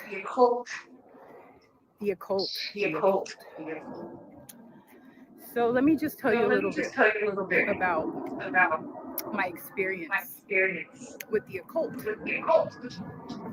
and why you should never be involved in it, and why you will get bad karma. Hold on just a moment. Some people are passing by. Hello. It looked like it was behind you, like a light. Oh, See how they want to stop her. I know for those that spiritual, you know what those are. For those that spiritual that have to deal with that, you already know they wanted to distract her from her thought. I know that sounds crazy, but from the outside looking in, you know, that may sound like, oh, that's too much. But she's on her phone recording. They already is watching her. They already know she's recording. And I'm telling you, you'll be shocked. They wanted to kind of, it looked from the outside looking in, it just looked innocent. It just looked like whatever. But for those of us in the know, we know what that's about. That's all I'll say. The plane that's flying over, like the sound, all of that stuff is to distract her from even getting out her message. See, it was the hologram of the bat. I know. I bought this stick because I'm trying to like do a little bit of It's just distraction. Okay, it's just distraction. YouTube, and I can't figure it out for the life of me. This is my first time. You'll get it. You'll get it. Keep practicing. Thank you so much. Okay, have a good day. And that's how you should handle it. Even when you do see it, don't, you know, if that's happening to you, you know, just you know, be nice and whatnot. Because honestly, like for my incidents, you know, for me, you know, I don't, you know, I'm a homebody. But like every week, these Jehovah Witness, these two black women, it's always around certain things that I'm discussing, especially with spiritual topics or doing so. They want to knock. It'd be early in the morning. They'll Jehovah Witness. Two of them will knock on the door, and you know they did it like probably over 5 times so far. They did it today. That only with certain, like it's like to distract. They'll ring the doorbell and they'll be knocking, and you could. I collect all of the videos of them doing it. For one, that's gang stalking. For one, why the fuck are you knocking on my door? I do not know you. Why are you trying to like? Why would you not? Why you keep coming to the same person's house? They're not going to nobody else's house. These two quote unquote supposedly Jehovah Witness. They could be fucking feds. I don't know who the fuck they are. But every time I start, I was getting ready to do this live, you know, preparing for the day or whatever, and here they want to come knock on the door. Literally, and I have the camera footage to prove it. So you can't just say, you know, I have the motherfucker. I have multiple videos of them doing this shit. Yeah, it could sound like some old ass black ladies coming up to your house or whatever. That's just the cover. But I'm looking like, and I had to tell them today, I'm like, no, thank you. Please don't come back. You know, you know, because I know that God's covering is on my life. I know what you know. So they gave me a pamphlet that got white Jesus on it. You didn't even have enough sense to put a black Jesus on it. You know, but why you keep knocking on my motherfucking door? You know, like that's mighty coincidence. I am highly, highly spiritually in tune with God. I am a child of God. So what the hell what you trying? What we talking about? You can't convert me. You well shit. Really? What is there to convert? What is there to convince of? What can a Jehovah Witness tell a goddamn 2125D angel? What are you knocking on my damn door for? It's really offensive to try to bring some organized religion to someone's doorstep. She even said my name. She said, "Hey, Jenny," and I panicked because I said, "I'm thinking I'm like, how the fuck do you know my name?" But I said, "Okay, it's on my mailbox." So you know, I let it go because I'm like, well, what if she just reading it off the mailbox? But that shit, it was a familiarity in the voice of like this is somebody that actually know who actually just lives in that house. You know, as far as probably like looking up information on them or something. But I didn't mean to be rude or nothing because I'm not a rude person. But I just that's not me. You know, I don't want I don't want nobody knocking on my door early in the morning like that. Like like that's weird. And it's supposed to be Jehovah's Witnesses. And they come and give you the pamphlet. I took the pamphlet the first time and it was a white Jesus on it. And so to me, that already shows like as far as your level of awareness and enlightenment, you know, we talking about blonde hair, blue eyes. Like, okay, if we really talking about Nazarites, if we really talking about Yeshua, if we really talking about, you know, like this Judahite heir, you would at least got the description that it says in the Bible, right? In the Ethiopian Bible, it says hair of the wood, skin of bronze, you know, thunder voice. What the fuck is you doing why is two as black women handing me a pamphlet with a picture with a sheep and a blonde hair and blue eye Jesus? No, that lets me know you under indoctrination. You under MK Ultra programming. You're not coming in here to indoctrinate me. What you indoctrinating me on my own motherfucking brother for? You ain't even get the description. You follow the Bible supposedly, but you couldn't even get this description right on your damn pamphlet. Where's the skin of bronze? Where is the hair of the wood on your pamphlet? These Jehovah's Witness group. Where is the skin of bronze if you ain't following the Bible then? So how you gonna try to knock on my door and convince me if you ain't even following the description correctly? That let me know what you about. That let me know what you about. You there to distract. You knocking on the door to cause an organized religion distraction. Not everybody that's Christian that's really of God is really a name in the book of life. I'm telling you that shit. And all these people that's claiming they Christians and all this stuff, and they hateful.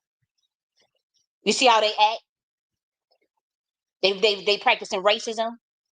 They practicing occult. They practicing masonry in the church. They practicing all types of shit in the church. Prosperity gospels in the church, totally at odds with anything Yeshua was teaching and preaching in the parables. I know the motherfucking parables. I told you I was reading the New Testament. Oh yeah, I was reading that like when I was a little ass kid, like every day. What the fuck? So I know what it says. I know more. You know, so it's like, no, you not about to sit up here and try to come to me with that bullshit. I'm looking at the pamphlet. They telling me to take my phone and scan the Q. When the Jehovah's Witness come knock on the door, they told me to take my phone and scan. No, that sounds like some goddamn surveillance shit. Take a QR code and scan this damn pamphlet, and it's gonna open up. And okay, yeah, maybe so, but like that sounds like some more other shit. Like, no, I don't know. It's too much surveillance going on. It's too much AI shit going on. I don't trust that. I don't trust that. And plus, I can read into the energy of somebody. Yeah, you can have melanated skin and stuff, black skin and stuff, but I can still see your motherfucking spirit. Yes, I can. Okay, you give me the word of God or whatever. What the fuck you need to keep coming 5 times for in one damn month? You give me the okay, one time is enough. What the fuck is you keep not like that? That ain't normal. How do I know that ain't a cover for some gang stalker or something?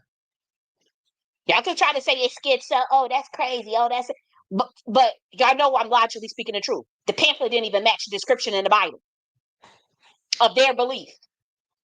Why would you need to come 5 times? I got the video footage on my camera. Why would you need to keep knocking on a stranger's door? They minding their business. I'm ready to wash my ass. I'm ready to read the Bible. I'm ready to chill out. I'm ready to watch some shit or whatever. Watch some show or something. And somebody knocking on your door early in the morning. You trying to enjoy breakfast or wake your ass up. You shit might be ready to masturbate or something. These motherfuckers knocking on my door. Now, I believe in God. Y'all could quit the bullshit. My soul is righteous. I ain't perfect. You know, but when I'm on that judgment day, I can answer. God said, okay. You know, we know you was a target individual and they was financially blacklisting you. Yeah, we know you get a pass on the tarot shit. We don't give a fuck about that. You did a good job. You worked on your ego. You acknowledged the things you needed to work on within yourself. You tried. You still work. You wanted to help people. You wanted to help your community. You wanted to help the American system. You wanted to, create governance structures. You wanted to help people. And you wanted to work on yourself. You acknowledge your flaws. You know that you had traumas. You know you needed to heal your traumas. You know you needed to work on your anger. You know you needed to work on your shit, your bullshit, face your shadow side, take accountability for the things you do. Yeah, you was doing that. That's what God gonna say. Yeah, you was doing that.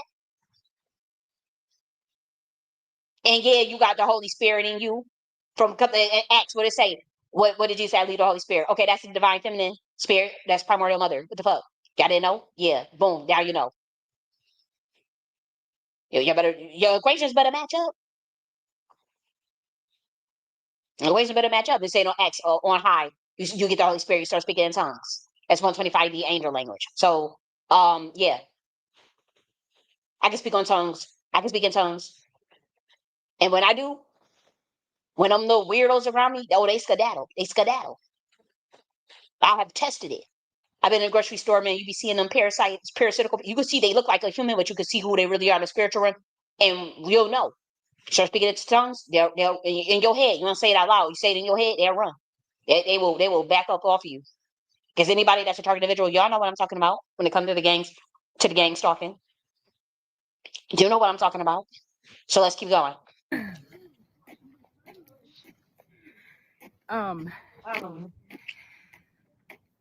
So I moved to Las Vegas, and I was just leaving the Mormon church, and there was a lot of things in Christianity that I had issues with. The issue with the oppression of women. Why? That's my issue too. The oppression of women off of a bloodline that is protectors of the divine feminine. With the order of serpent, which is what Yeshua was a part of, in the order of Melchizedek, which is what my bloodline come from, Chatty and Magi, which is from the connections to 125D and 22D. We ain't getting into all of that. But those are orders that are naturally. That's why Mary Magdalene was a high priestess of the order of the serpent.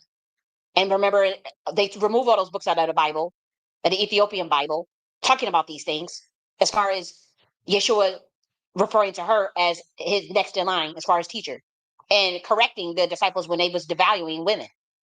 And so when you see what you see in place in Christianity, current day, I already know that Yeshua would think that's crazy as hell. That's what I know. Because they already learned from before coming down here, they were in order to Houthi. Even with Abraxas. The order to Houthi, they learned from, Tahuti learned his knowledge from who? Seshet. Was Seshet in the order of Dragon Riders, which is a very matriarchal society. So how the fuck, like, none of this stuff is making sense to us. That's why the Jesuits and all the people at the top, they secretly worship the Black Madonna and baby. That's already known. That's already a well-known thing. Women had to, why can't a woman hold a position? Why is a woman below a man? This isn't really fit. So what I did was when I moved to Las Vegas, I decided, you know what? I'm going to go on ahead and I am going to find and read about all religions, every religion I could think of. I want to learn about religion. Why do people believe the way they believe? Why? So I went to the library and I picked out every single book of every religion I could think of. Hinduism, uh, Buddhism, like everything. And I just read. Then one day I went to a psychic guy store where they sell like little charms and stuff like that. And I was like, okay. So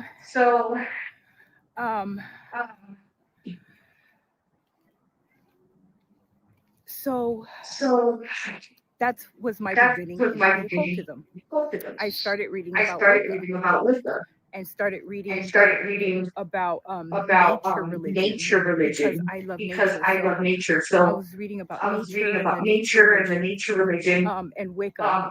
But what I read was really good. There was no really, what I read was more like just being in tune with like nature and stuff like that. And learning how to But I like that, and I agree with that. I do like I do like the idea of being in tune with nature. That's what you said. Oh, I like that. I didn't see nothing too crazy about that. They talk about elements: earth, fire, air, water. That we not. That's just the basics. Like the basics is on planet Earth. I mean, you gotta be in tune with nature. You got just for agrarian reasons at the basics, because your ass got a farm. Your ass gotta know carpentry so you could build your A-frame shelter with the trees when you cut wood cutting. That's all gotta still be in tune with nature. You gotta know how to garden and water and do all these hydroponic shit and hybrid splicing, know how to how they be it's a science to agriculture. So I could just the basics alone, yeah, you gotta be in tune with nature. That's just you gotta be in communion with nature. You gotta understand when the rain coming, when the sun, that's just so don't think that we trying to demonize that, because that's not something that you demonize. That's just common sense. That's the basics for any little kid. I mean, for any human. You go outside, you see the little people like to play in the rain and shit, or sit under the trees, sit in the grass and stuff. Yeah, that's just kind of. Oh, I remember Royal Deluxe, I think you had asked, was there another name for Schumann resonance? And I remember at the time I was like, well, I don't know. But I thought about it, it would be ohm. Because we talk about 7.83 hertz, it will be ohm. Ohm, OM, ohm. That would be another name for Schumann resonance as far as earth frequency. Reverberation of the earth frequency is 7.83 hertz. That would be ohm as far as another name. I forgot about that when you had asked the question at the time, but it makes me remember when we think about earth. Okay, let me continue. Teas and stuff. Well, that went on from there to like different types of Wicca. And then I never read or did the all thing. It was just more like just the basic Wicca. I tried to. I read a Aleister Crowley book I would say like 10 years ago. I was looking. I had I'm very open minded, and for me it didn't resonate for me. That's just me. I've read a lot of the defense magic and the other things throughout the years or whatever, but when I tried, I didn't. It felt like rush to me. It wasn't a natural intuitive process into understanding the mystery sciences. It just for me, I have to go with what feels natural for me as a melanated cosmic being, and my framework for understanding spirituality, even as a chaos esotericist, is for me. I couldn't do that. I just don't agree with the framework of Aleister Crowley. That's it. It's as simple as that. Especially his views on kids and all this stuff, because they don't know how to generate electrons on their own. So he said, so that would be at odds with a black woman science. There would be no reason for a black woman to be practicing Aleister Crowley, because it's a difference in the science. The approach to the method, the ideology, will be something a black woman would never have to accept or understand, because that the way of the generation of power is different naturally. And so if you were, what he was doing was not concerned with the ascension process, which technically is not the big deal. The issue is like, well, how do they obtain power and energy? That's kind of the framework, is where my framework is. We already have that. I don't need to obtain it. I already have it. I already know how to generate power. I don't have to take it from others. I don't have to take it through sex either. And so it's a different approach to the methodology. This is not even about a moral value laden system. This is just literally a disagreement, an irreconcilable disagreement around methodology of an approach to the mystery sciences. So that's why when I looked at Elster, I just knew immediately. I'm like, this is that man shit. Like they can't, like, to me, I just would never have to generate. No woman would have to, really. No woman would have to go through that framework. If you're a woman, you don't have to use that same path. That's just common sense. Why would you have to go and harm children and as a woman to generate power? Why would you have to do sodomy? Why would you have to inflict trauma-induced mind? Why would a woman have to do that? That's just crazy. Like that, so that's the reason why. It was very empowering as a woman, because as a woman, you now had power in the religion. You were strong and powerful. So I started doing that. And then I got an altar, red left books. And I thought, oh wow, I'm empowered. Never did anything bad. Never did anything bad to no, like never ever did I do anything ever to her or do anything. It was more like nature stuff. But then at some point in time, I started to see my research, and it went from just basic, gems and stones and stuff to like Caribbean. Just so you know, gems and stones is mentioned in Genesis in the Bible, onyx stone. And remember, it says when God created it, if you guys look in the Ethiopian version of the Bible, you could look at the first chapter of Genesis. Onyx stone is mentioned, and then look at God's perspective on crystals. Just in Genesis alone, for people who be trying to downplay it, you ain't even read your damn Bible. And we will cover it. I'm going to cover it on this channel too, just so y'all know. Onyx is missing. And it says, matter of fact, I think I'm playing. Let's just pull it up real quick. Genesis 2:12. This is when treasures found in. Okay, let's look. The gold of the land that is good. That's what the gold of the land that is good. Aromatic resin, and onyx are also there. Onyx is a crystal. Genesis 2:3. What did God say? It is good. Right there. Right there. The name of the first is Pishon. It wins through the entire land of Havilah, where there is gold. Let me see. Genesis 2:12. And then it says, where is the onyx? The gold of the land, aromatic resins, frankincense, myrrh, cocoa, all of that stuff. That's good. That's what it say. It's good. That's what God said. It's good. Onyx is also there. Onyx is a black stone crystal. The name of the second river is the Gihon. It wins through the entire land of Cush. The name of the third river is Tigris. We're talking about Asia. Now that you see how they run along the east of Asher, and the fourth river is the Euphrates. That's the Mesopotamia region right there. And God took the man, put him in the garden. Okay, we already know that. But we about to break all this shit down. Yep. So you can read it yourself. I'm talking about the breath of the national. Yeah, I'm gonna do like real high overview, esoteric breakdowns of this stuff and cross references with my automatic writings, because I never read the book of Genesis. It's like literally until this week, and now I'm just like spooked how all the stuff that I was describing around chaos intelligence and the science around primordial darkness is already. I'm like, damn, it's like. Whoa, like it is back scripturally. That's why they have not killed my ass, and that's why you don't think that the highest levels of this the Jesuit orders and all this stuff, the the royal priesthood. If you don't think that they, when somebody, some random black girl from Buffalo talking about all this shit and all these books, you don't think they cross-referenced that shit? You better believe they did.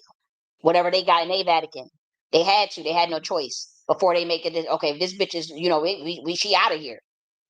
But everything, I just say it probably in a more technical jargon, or like using in my words, but it's still there. It's still there, and that's why I want to do a cross reference myself, because I even talked with a friend. They try to low key. They was speaking in Mason code, but they was trying to make it seem like the shit I was teaching was not scripturally founded. When really it is. That's why I would look at the Orthodox Jewish Bible. I have a Hebrew and a linear Bible, and with Greek translation and English translation, and I got an Ethiopian Bible with all 88 books. So what the fuck is you saying? I asked her to pull up the Orthodox Jewish. She couldn't even, couldn't even translate the Bible verse that she gave me from I think it was the book of one of them books, Chronicles or some shit.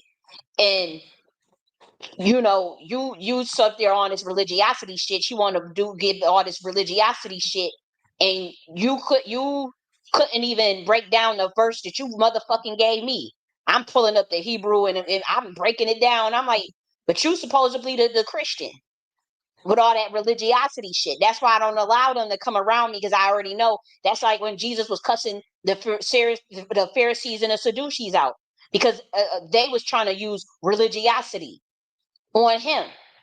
Always want to use religiosity and talk about the law says this and it says this and we looking like we order Melchizedek try to imagine like, no, you a corrupt motherfucker. Y'all are corrupt. We know what y'all do. Don't try to use that religion stuff to act like you better than a person that's not religious. You a bullshitter. No, that's why Jesus cussed their ass out too. Because they want to use that religiosity, but they ain't got God in them. They ain't got the Holy Spirit truly in them. You'll know. That's why I don't be impressed with all that organized religion shit. I'm not impressed with it at all. They sitting there, the Catholic Church, harming little children. The Catholic Church didn't even speak out loud enough about slavery. I don't even give a shit that they like the little saints and angels and Madonna and Mary and all that. I don't give a shit about that. My issue is, if you're so righteous and about Jesus Christ, why you ain't speak out as an institution when all that slavery, you had a hand in it? Why you ain't speak out against colonization? You had a hand in it. Why you ain't speak out against child trafficking? You had a hand in it. So now I don't want to hear about all that organized religion shit. I want some real spiritual shit, real power, real godliness, not that nonsense. Don't miss me with that religious ass bullshit. I'm tired of it. I really am. Get real. Get real Christ consciousness. Be real Christ-like. You're sitting there talking about you see how the way these white Republicans is acting. They acting like they a god, but they sitting up there trying to cut people from the poor from food, the poor from school, the poor from what's the other one? Medicaid, the poor from basic food, the poor from housing, the taxes. That stuff is gonna hit that old bill. It's gonna hurt. It's another transfer of wealth embedded in there. You got to really study it. It punishes the poor. So how is that a Jesus who was running around homeless after getting kicked out, after offending the Jews, the Kabbalah Secret Society that put the hit on his ass at the behest of the fallen angels and at the behest of powerful beings, powerful society, and Rome Secret Society as well. Because he was a revolutionary, and obviously they don't like that. They target an individual, you break your MK Ultra, you get homeless. With royal bloodline, that happened to Siddhartha Gautama too. You can study it. How else is these people running around on the streets, preaching, trying to get disciples and stuff? And they all from the high level mystery schools. How is he in a high level mystery school knowing that Gori Tantra and Northern Kabbalah or whatever, but now all of a sudden homeless in the streets? Because he was a targeted individual, but locked out of the royal priesthood. after he realized that the teachings were botched. Because the teachings had been botched for a long ass time. Now let's keep going. Santeria, religions. I had La Santa Barbara. I had, and then like I started to just get all these. I don't even know why. But unfortunately, that shit opened the door for a lot of demonic spirits. And I realized that because it didn't matter how innocent I thought it wasn't. And it could have been frequency based. I'm not sure because I'm not familiar with Santeria. So I don't feel comfortable just speaking or bashing in favor or against that science. I know that it's a variation of Ifa, I presume, but this is her story and her testimony, you know, and so it could, you know, whether her equations added up or not, I don't know, but this is what she decided to, you know, to express in her testimony. I felt like I attracted the spirits of the occult.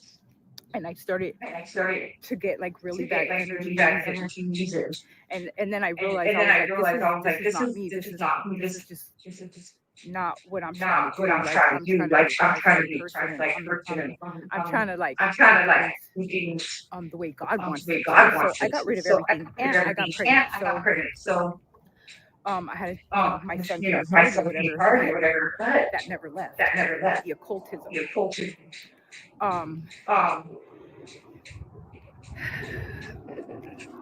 The occultism is trying to do spells and witchcraft and stuff for your own needs and to hurt others. That's why the frequency of it is too low because everything is just take and hurt others. I'm telling you, like I hear the way these people talk. I mean, even just people talking about they want to do love spells on people. They want to harm people. Like that's what they're using that science for. And you're not using it for their own personal ascension.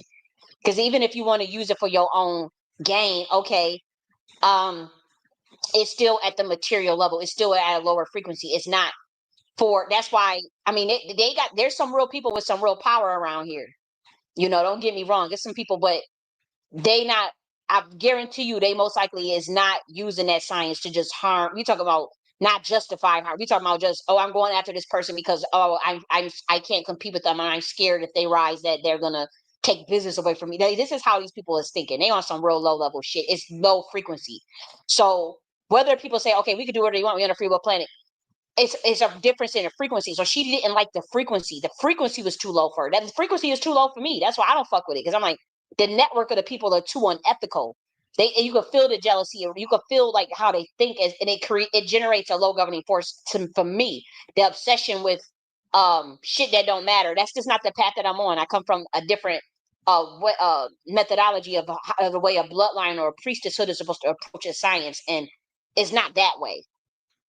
Now they gonna do what they gonna do. People gonna do what the fuck they want to do. People, you know, but what she is describing is her uncomfortability with the frequency of what the occult engenders in terms of, like, again, like I said, this shit all on the internet about like occultists being accused of killing black women, and it's all on the internet of Masons killing. You know, this is I mean, that's low ass fucking frequency.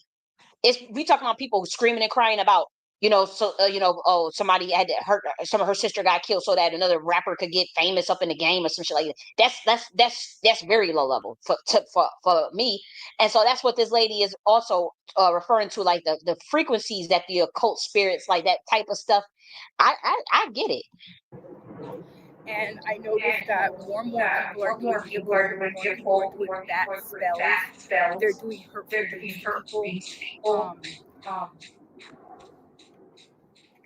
And I'm a victim of it. I'm a victim of it too. That's why I don't fuck with it. And I know how family members, how they'll get real jealous, and they'll be real powerful occultists and priestesses. They'll get they'll just throw it on their own kids, family, sister, brother. I mean, families is doing this to each other.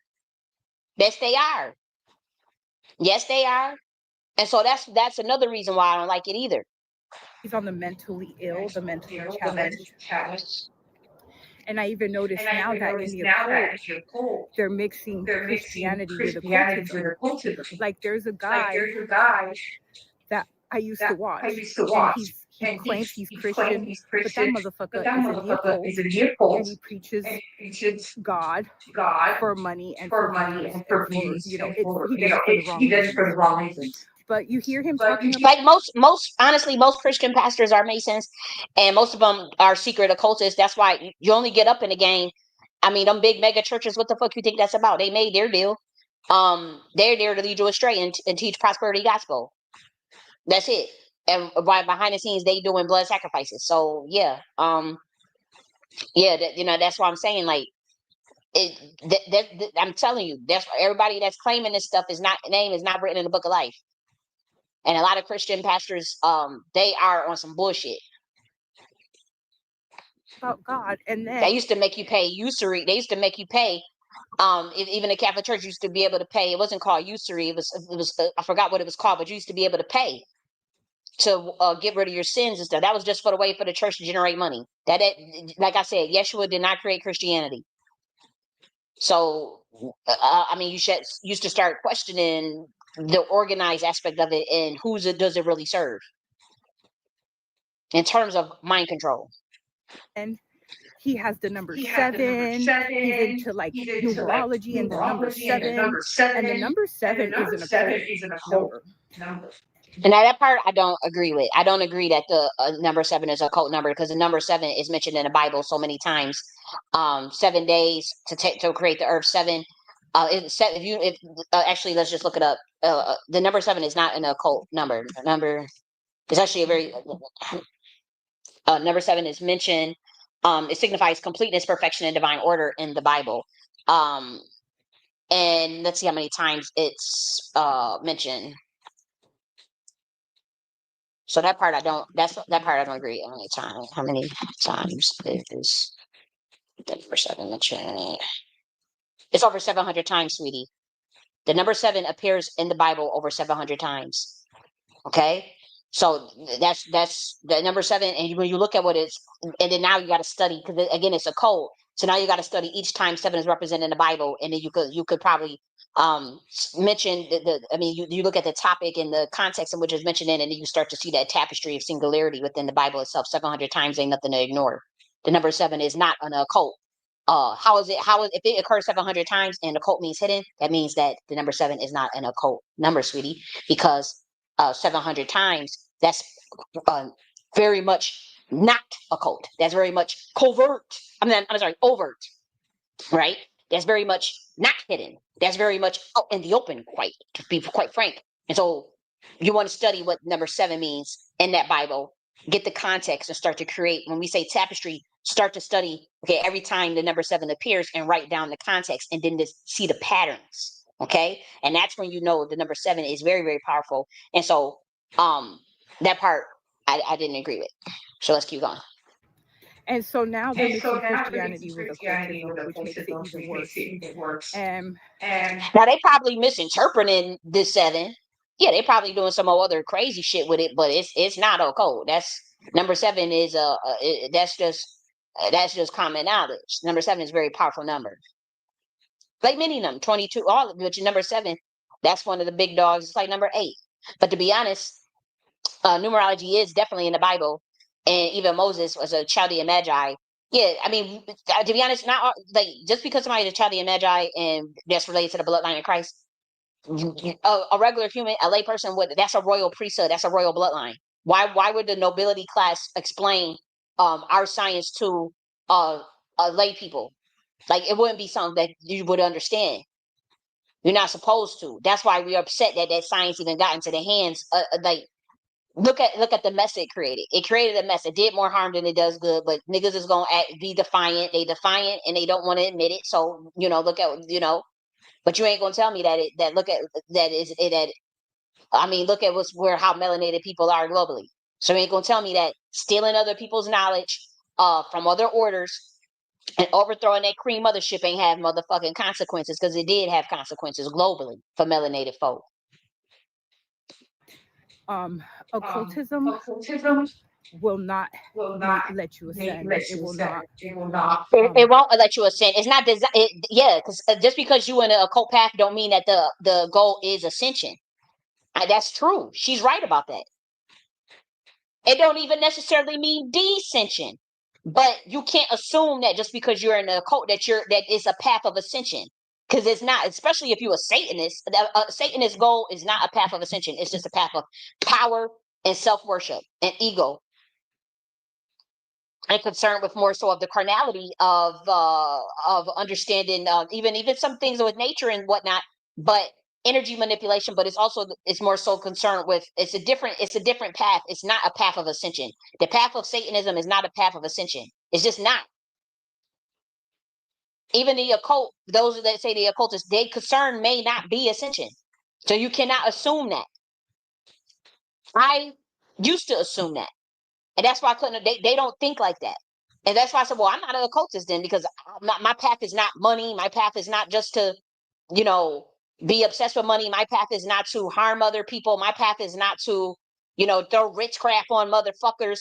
My path, that's not my path. My concern is transcendence. My concern is ascension. My concern is focusing on myself, undoing my own traumas, undoing my own programming.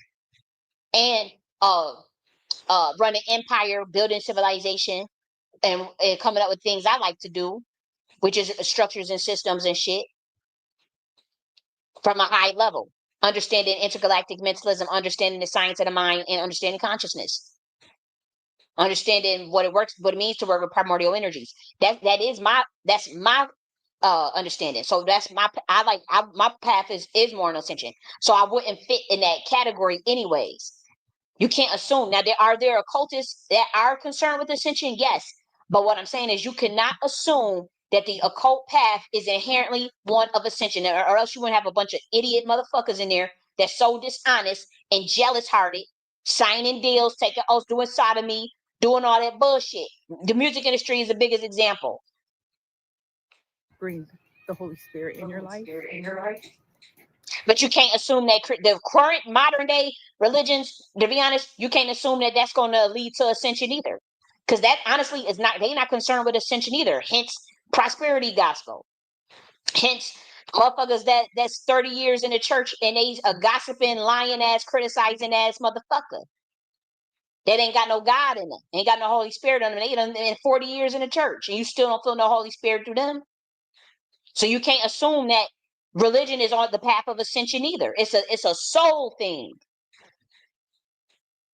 And a relationship with God and the development of your soul and that ascension process. That is something that you have to discover. No one can tell you. You can have guidance along the way. You may have a teacher along the way, but you are not to be, just told what to do. You want things that feel comfortable to your soul, and it's not going to be a one size fits all. That's why so many people become so disillusioned by religion and the occult, to be honest. Let's keep going. And the occultism is getting worse and worse because, believe it or not, this whole world is run by the occult. The whole world is run by secret societies, and they're run by witchcraft. She not lying. It's true. And it's just getting worse. It's getting worse. They've now created technology to use as witchcraft. Yep, they have. That's the V2K technology. Sonar, even certain sonar frequencies that feel like you're being demonically attacked. A lot of that is just low grade frequency technology that the CIA uses and they little secret society uses. That's all it is. And God said to stay away from all that. God said don't do none of that. Even psychics are connected to lower realm gods. And they're not connected to God. They're not connected to Source. They're not connected. That's not true. That's not true for all diviners and seers. That's not true for all psychics. But for those low level ones, it is a lot that she is right on that, but not all of them. And she even say like, well, not all of them, but you ain't gonna be well known and you're gonna be locked out the network, which means that they'll try to steal your clients or keep you out of business, pretty much. The Holy Spirit. And maybe there is, but it's like you'll never see them because they won't be doing readings. Real Christ like seers don't do readings, and they don't get paid, and they're in the cut. That's not true. Because if you hit a target individual, you could do if that's the only way you could make a living, then that's what you have to do. So, but I didn't agree with that part either. They're hidden. So people are really nasty nowadays. Everything's about witchcraft and doing spells, trying to keep a man, doing spells trying to hurt people. Yeah, they doing spells just to keep a man, doing love spells. They doing spells to hurt people. That's really pretty much that's the summary of what the occult is doing now. They ain't working on ascension. They not working on their own inner power. They're not working on their own inner empowerment. Are they people that are doing that? Yes. But we talking about the vast majority.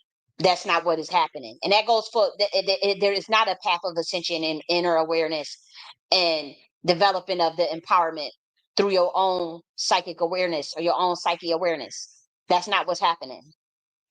I mean, and if y'all want to do the right thing and like just really focus on God and love and keep commandments and doing unto others as you want done to you, like just stay away from the occult.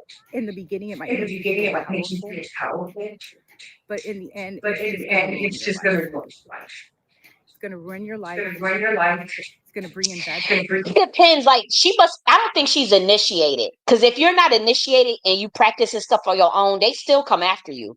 And now, if she did you join?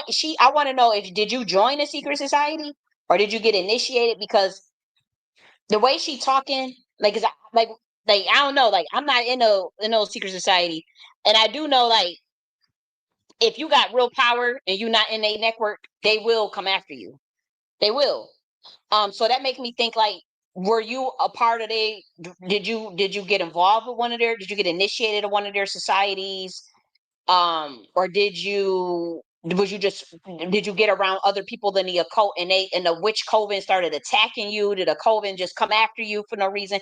I don't think she's given enough context to understand a full diagnosis of what she means, like occult spirits, or how it ruined her life, or how it has to be. To me, there's something for even the knowledge base is a little off, but like I would want to know, did she get initiated into something and try to leave? Because if you try to leave, they do come after you, even if it's just a coven, even if it's not one of the blood oath, one of the blood and oaths, if it's just she joined some Wicca group or something, and you try to leave, they all will gang up on your ass and do witchcraft. I've never been in a situation like that. I'm just saying I've heard stories about it.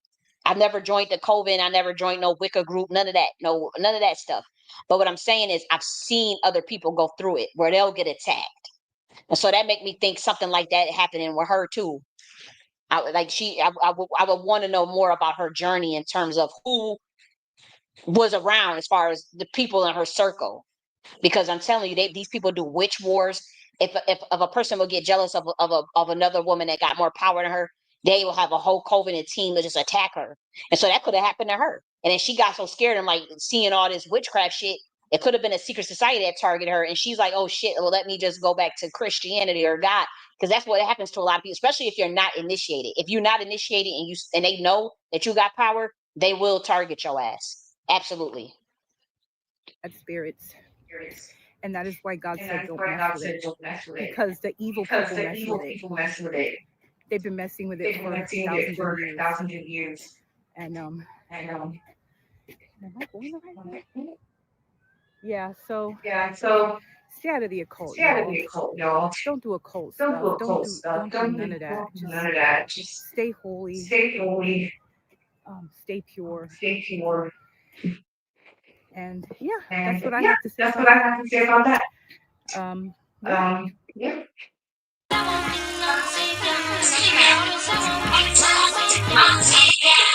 I thought that was interesting. Like I said, I don't agree with everything she was saying, but for the most part, yeah, I think that she was on the don't money quite thing. appreciate or And care so about how this now stuff. we're gonna continue with the presentation. It's been pretty long.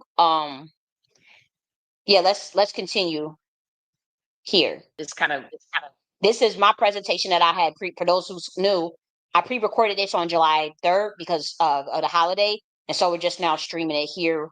But we were talking about various topics as it relates to serpentine bloodlines and whatnot. We got a little bit tangential, and we got a lot on the table to discuss. We discussed P. Diddy situation already. If you guys just now coming in, and we got to talk about Lord Jarmar and stuff situation, and then we're going to talk about artist Jonathan Green.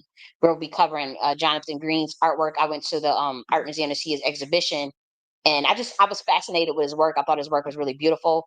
I took lots of pictures. I want to share some of his pictures, and then just discuss high level art. He's a Black American. He's in his 70s, guys. So he's been around since I found artwork going back to 1955, guys. Like he's an artist. He's been in being 70. Like being in his 70s, like wow. So he's got his exhibition at the art museum that I visited, and I just thought it was beautiful shit. I did, and I want to discuss it, and I want to go through his artwork and give my interpretation of the beautiful artwork, and just I want to share his work with people so that other people can know about the artist Jonathan Green and look him up and understand his artwork, and because this is my first time ever really hearing about Jonathan Green. But the thing is, I have saw his artwork before throughout my life. I just didn't know the artist's name. And so I'm pretty sure, other people have seen his artwork too, but we got to discuss that later on as well. So let's just make sure we get done. We should kind of try to stay on topic so that we don't go into no deep tangents. But believe it or not, that was on the docket. I wanted to share that video of that lady because I watched it a couple of days ago, and I'm like, well, I don't agree with everything, but I understand what she's talking about. I understand the spirit of what she's talking about. I don't have to agree with everything to understand the spirit behind something, and that's just what it is. And so let's play this. carrying on. At its current juncture, nobody has a right to tell anybody what to do or how they're going to do. You know what I mean? So like, I'm not trying to do that, but That is true. Like even though even that lady, she took a hard stance and was like, don't go into the occult. Notice I didn't say that. I just said I gave my opinion on it.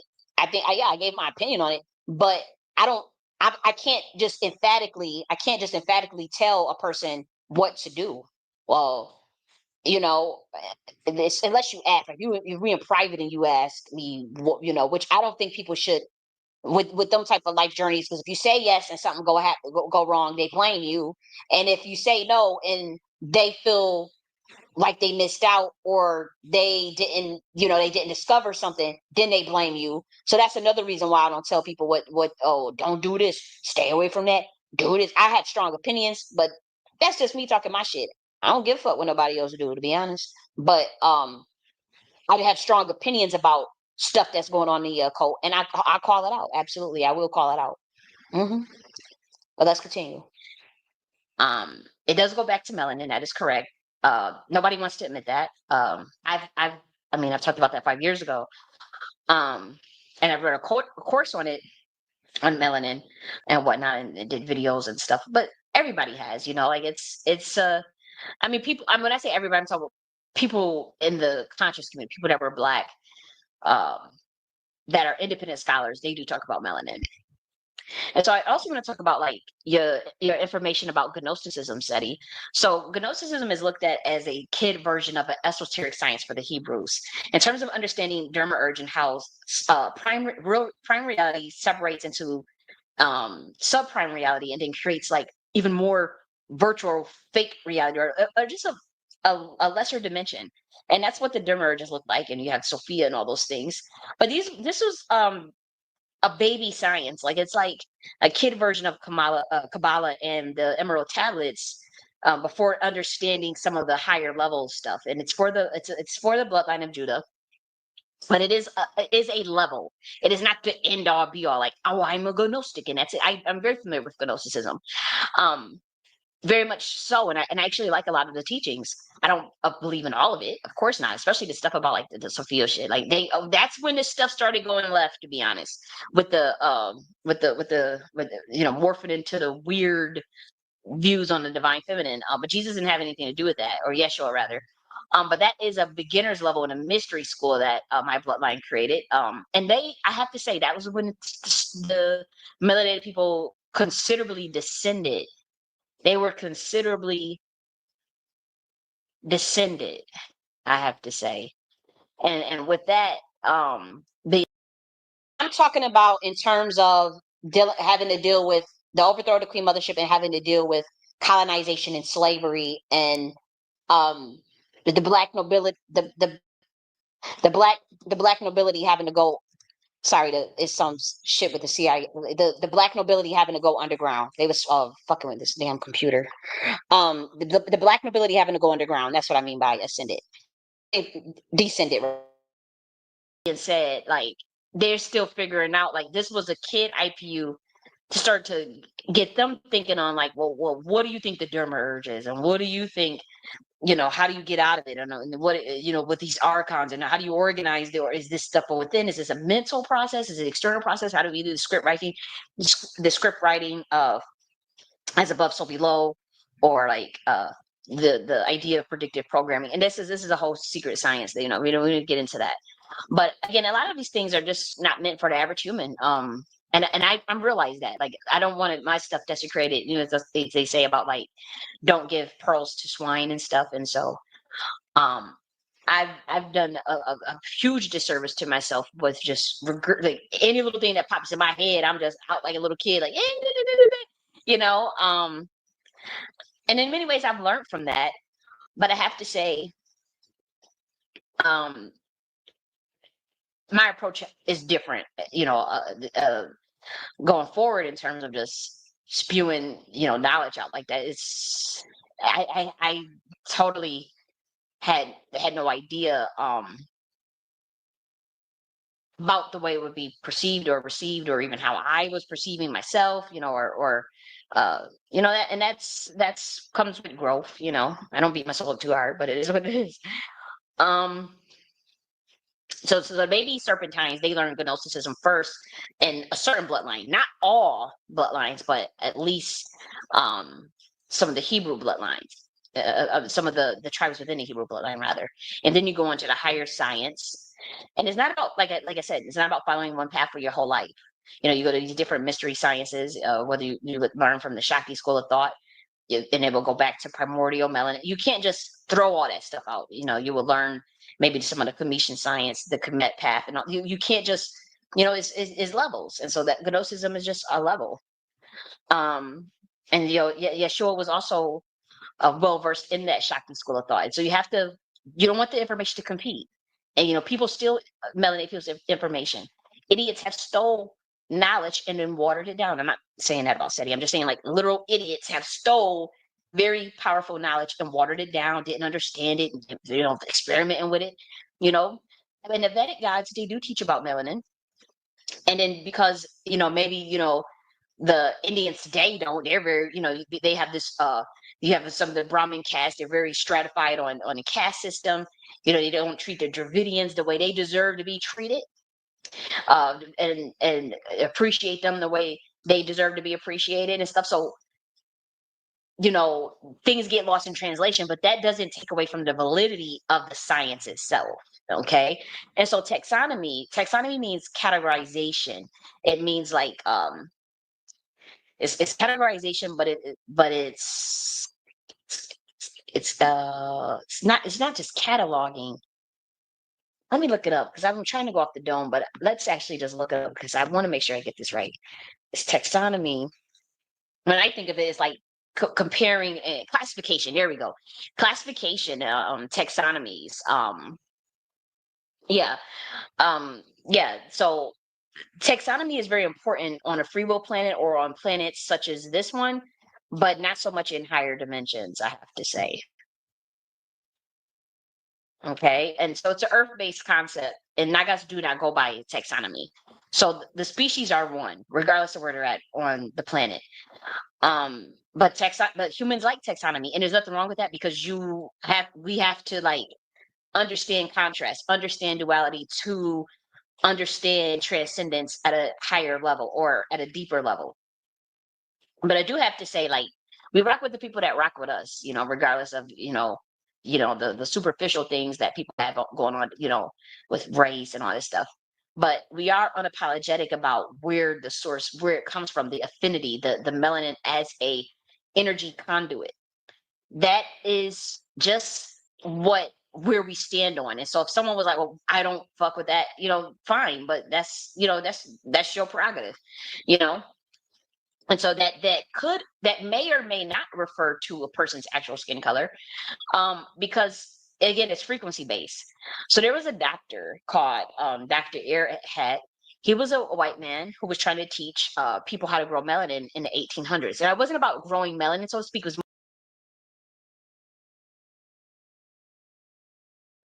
I want to show y'all the name of the book, because I had used his book. Let me just see because I mean they might have took his shit off for the. Let's see. Let's see here, guys. Yeah, they might have took his shit. Okay, here we go. I found it, guys. Wait a minute. Let me go back. This man right here. I used his name is Dr. Airhead. Let's share this one more time. I've used his book some years ago, about 10 years ago. I had needed it. Has a health issue, and I used his book. This book right here, all of them pretty much. He came with a mucular diet in 1800s. It's pretty much a same thing that Dr. Sebi came up with, but he discovered a way to grow melanin in the 1800s. He was obviously blacklisted. His book was never talked about. Because he was going in. He came and told the truth in the motherfucking 1800s. Okay, and so that's Dr. Airhead's book. If you guys want it, I bought a couple of his books. Yeah, this is the one I had. They changed the cover. This is the one I had got. This one right here. This one right here. And then this one right here. I had both of these, and I did use both of them at that time. And to be honest, it did work in that issue that I was trying to get rid of, as far as that particular health issue. It went away. It never came back. And I'm not even the healthiest eater. Sometimes like I'll eat takeout, all types of crazy stuff, but I do have to say that even still, that health issue that I had 10 years ago, never came back. And it was like something with a liver that causes like edema, but it was specific symptoms that I had. And I'm a very holistic. I believe in, the conventional wisdom of our ancestors and herbs and roots and stuff like that. But I did get his books because he was one of the only doctors on the 1800s talking about melanin, and that was fascinating to me. And I wanted to know about his work, and then I found out that the diet similarity between him and Dr. Seti was so similar. But Dr. Airhead was less strict, and so I went with Dr. Airhead, and I combined them both in 2015. But Dr. Airhead allows for just a little bit more, because you got to figure it's the 1800s when he came out with his stuff. But the diet is literally almost the same, and it's literally almost the same. So let's go back here. Wait a minute. Oh, you guys didn't even see it. Okay, hold on, guys. I thought I was sharing the book, so sorry about that. This is the book, Muculus Diet Healing System. This is Dr. Airhead, who came out in the 1800s. So I thought that you guys were seeing it, so you guys weren't. So this is the book that I'm talking about that I had. This one, and then this one. Thought I was sharing it the whole time. Those books right there. And these books, obviously he's not a well known. Even look at, he only got 6 reviews, and this book is from the 1800s. I'm telling you, the stuff that works, they ain't about to put up there. They ain't even about to. I'm telling you, that's how they do you. And Zaz was teaching about how to grow melanin. Please, they played the fuck out of him. because he kept it real. He was telling about. I mean, shit. You would have thought his ass was one of them black conscious niggas. The way he was talking, you know how them conscious niggas they used to be in the house of consciousness to talk about melanin. You would have thought Dr. Airhead was one of them niggas, and he was the whole white man. So let's keep going. Healing the body through getting rid of the information in the body so that with a certain diet to where you could grow melanin, because he was a white man that was like, he found out, like he was studying melanin in the 1800s. He went to Africa, he went to India. Yeah, he went to India. Then he went back to Europe and he started an apothecary. He was healing, like people were getting better. People were coming to him sick, can't walk, fucking legs all paralyzed and shit. And he would give them the diet to grow melanin. And they motherfucking ass be walking in it. And his books are meant, like I had his books. I read his books because guess what? In the 1800s, right? You know that diet that he was talking about? Guess it's the same diet that Dr. Sebi was talking about. Dr. Erhard was from the 1800s. You got Dr. Sebi. It was the same diet. Now, Dr. Earhart's version, they had the canned foods at that time. You remember canned foods was made different in 1800. So, Dr. Sebi would never allow for no canned foods. Like it was certain things on the list that Dr. Sebi was like, no, no, no. But for the most part, it was pretty much the same diet.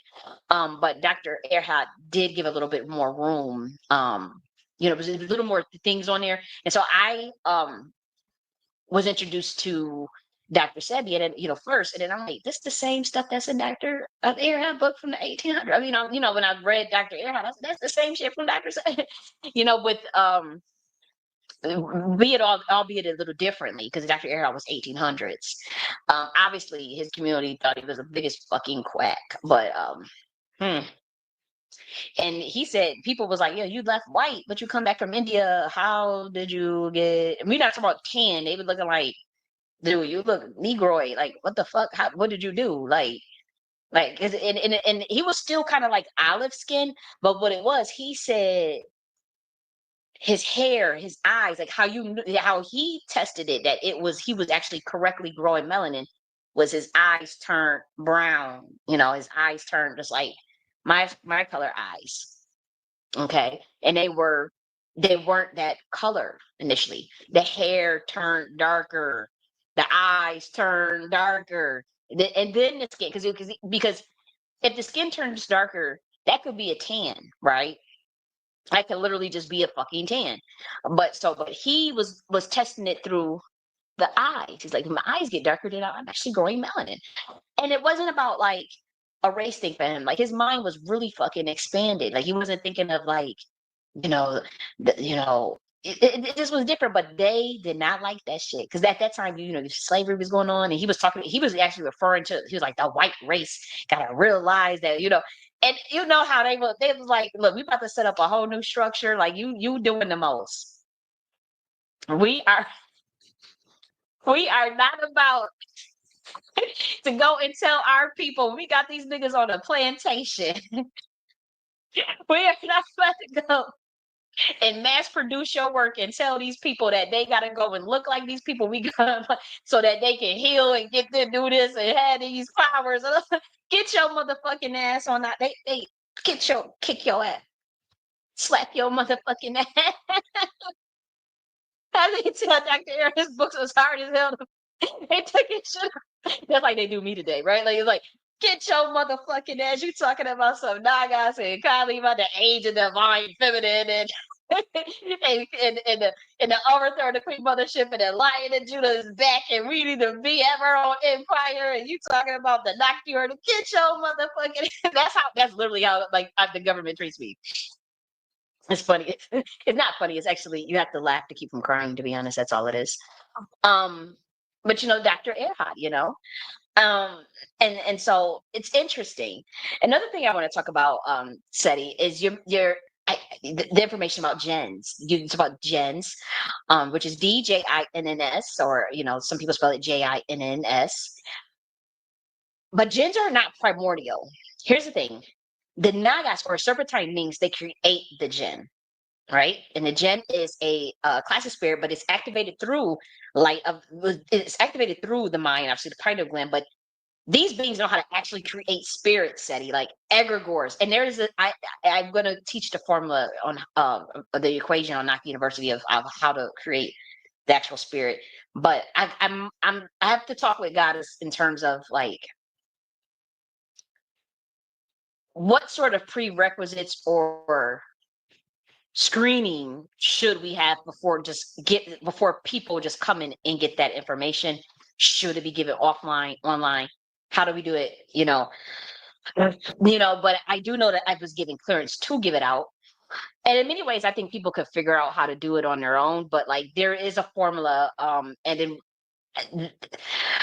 I have to think about all those things because I know that I've been given clearance to teach, but is it responsible to teach those things? Now it's a matter of like what's responsible to give, given clearly what has been happening to a lot of people down here who try to teach, what's happened to me.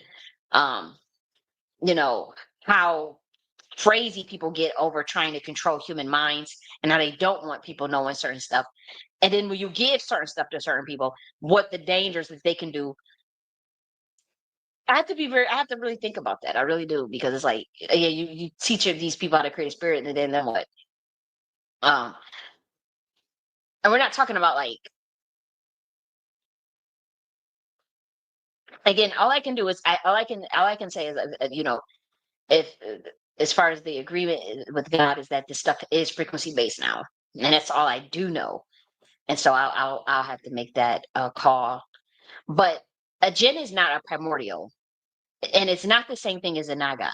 If the nagas can create a jinn, and then it doesn't mean that they're the same. And so, like, say I create a piece of artwork, this beautiful artwork. It doesn't mean that I am that artwork, or that the artwork is the same as me. And so that's the concept of the naga and the jinn. And also, the jinn refers to a class of genius spirits. It has nothing to do with Genesis, so to speak, but it is merely created by the primordials. And so, as above, so below. So you can say that, yeah, it's your pineal gland, but that does not go into the architecture or the egregores that produce spirits, or how the nagas can produce a class of jinn. A human cannot do that, and jinn generally does not like humans. So we hid that information even from the initiates. Again, earthbound masonry, and I have M's on my hand. I was listening to a sister, as you can see, M's on both hands. I was listening to a sister of mine. I have M's on both hands. That does, to those who know what that also means. So I've known about that for years. Actually, they look at babies' hands, like they'll look and when they see them, oh, you're getting fucking tracked for the rest of your life, most likely. Most of the world, the founders of most world religions have M's on their hands. Yeshua, Mahavira, Guru Nanak, most prophets, a lot of seers that are naturally gifted by God, they have M's. And so this is not me. You can even see M. This is not me, like, because I saw one of a beautiful lady. She said she has M's on her hands just recently, and I thought that was cool. I said, oh wow, I remember me and my friend, we were talking about M's on the hands, about the prophets and stuff like that. And what that means. It's very rare, but I'm not trying to be disrespectful, but like, if was something going on with earth-based masonry, it was because the Shakti school of thought was being taught by men in a very sacrilege way in terms of sacrificing Black women, the women who created that science. That's sacrilege. That's insanity. Like, it's we want justice for Portia, and certain things. Like it's that's why, like, the charter, I don't want to offend people, but it's like it's no way. It's no way. That's why we say, like, earthbound masonry, what the fuck is going on down here? It's like it's abhorrent, not it is, I don't know what to say. It's abhorrent. And a lot of us come from Masonic bloodlines, but let's be real, like, it's a lot of generational curses, it's a lot of bullshit, it's a lot of Masonic curses. A lot of people have Masonic curses on them. I'm working through Masonic curses myself, Masonic debts, because maybe your father broke the oath, or somebody in your family broke the oath, and they come to trying to get you, or your bloodline is so powerful and they want access to your electrons and trying to sacrifice you and all this shit. It's deep, you know? But in 2022, when I made the announcement that Earthbound Masonry would be no longer recognized, I said that to the government directly, you know, that same week that I got detained illegally on the 10/14, Queen Elizabeth died 3 days later. After detaining me, you know, then Gaza, Israel popped off, and people who attacked me, you know, all these things, you know, and you know, I made this when I was in a quantum entanglement. I was talking with Nagas beings, and descendants rather of Nagas beings, and seeing them for their souls. And I had made the comment that like nobody in the royal family was racist. I was talking about Nagas. So we do not view the same bloodline family, like the bloodline families that everybody's all like scared of down here, or they say it's so powerful down here. We don't see them as royalty, or like it's not that we don't see them as like if they say they're royalty, then yeah, you are what you say you are. Like okay, but we talk about a Nagas being is not talking about that. Okay, like we're not talking about them. I won't say we're not talking about that. We're not talking about them. Okay, that's something that was a misunderstanding. But I realized like I'm like, oh my gosh, these people are gonna think, you know, oh my gosh. And also the Jinn, it refers to that the class of genius spirits, and a lot of Jinn do not like humans. It's not that they don't like them, they don't respect them. They'll work with certain humans and they'll work for you, but they don't respect humans, to be frank, because they feel like humans are lazy as far as like not doing the work. Like they feel like they want to cheat. They feel like they're a little delusional. And like these are really intelligent spirits. They're really, really, really intelligent. And so even if you have a transaction with them or a pact or a contract or whatever with them, it doesn't mean they respect you or like you. You know, that's the same thing with Babylonian spirits. That's why I don't like. I don't work with jinns and I don't work with Babylonian spirits. I don't work with the lesser key of Solomon. I wouldn't work with anything that's called lesser. That's just me. I see greater, but I'm not going to work with something that purposely says lesser. That to me is the instant. Like no, I understand negation and 72 demons, all that stuff. I'm saying, me personally, the fact that it says lesser, well, where's the greater at? Okay, shit, I'm gonna work with the greater. I'm not gonna work, and that's because I wouldn't. To expound on that, I wouldn't believe in something that divides. As far as energy work, I wouldn't understand when you get the term lesser. You're thinking of divide or subtract. It's lesser, so to me, it seems like I'm on some level subtracting of some sort of energy work, and when we talk about the laws of thermodynamics and closed systems, that's where the hang up is in terms of electron generation. Because somebody got to go for somebody to move up, or somebody got to something that to me is the lesser work, and that's why I personally wouldn't, because there's some sort of division or subtraction of energy work from somewhere else, whether it be yourself or someone else. So that's the only reason why, just intuitively, when I hear the word lesser, is like I would have zero interest. Literally, just zero interest. That's the lesser, but that's just that. I'm just a very analytical. I overthink everything. If I'm going to see something that says lesser, and then no lie, like I had got really sick in 2021, and I was like, you know, looking at like one of those pinnacles, and you know how sometimes when you fall asleep or whatever, and you know how you may have something that just automatically skips to the next thing. One of that stuff skipped to one of that Goetia stuff. And I was sleeping though. I didn't know. But when I tell you, whatever, when I was sleeping and I didn't know that it went to the next thing, whatever it went to, and it said lesser key, and then it showed what I saw in my mind's eye. I'm sleeping, mind you. It was, to me, it was whatever it is, my soul instantly rejected it. I woke up out of that sleep, heart beating so fast, in a cold sweat, panic, and instantly knew to turn that shit off. And I looked and I said, what? I looked and I said, oh, what the? And I just knew. I said, this is not for me. I just knew instantly. I cannot tell anybody else what the hell what's it for them. But I know I woke up. It was like within 20 seconds of that video playing. I was like, imagine and I'm just like, hell no. And I looked and I said, lesser key. I wouldn't click on something that says lesser. And I just instantly, and then I said, well, what is lesser? And that's when I went and Googled it. And I'm like, no. And it could have just been that particular, I don't know what demon was on it, but that wasn't for me. That wasn't for me. And I do know that if you did go with I do know, like, say, like how those that practice demonology, you notice that they don't like the Metatron first pinnacle of the sun. They can't look at it. They run it instantly. You flash it to them. You know, you flash the first pinnacle of Saturn. There's a reason for that. A lot of that stuff don't clash. Certain people can handle it. Certain, like a lot of, you notice a lot of black women can do both. A lot of black women can do both. Um, even with me, I can do both.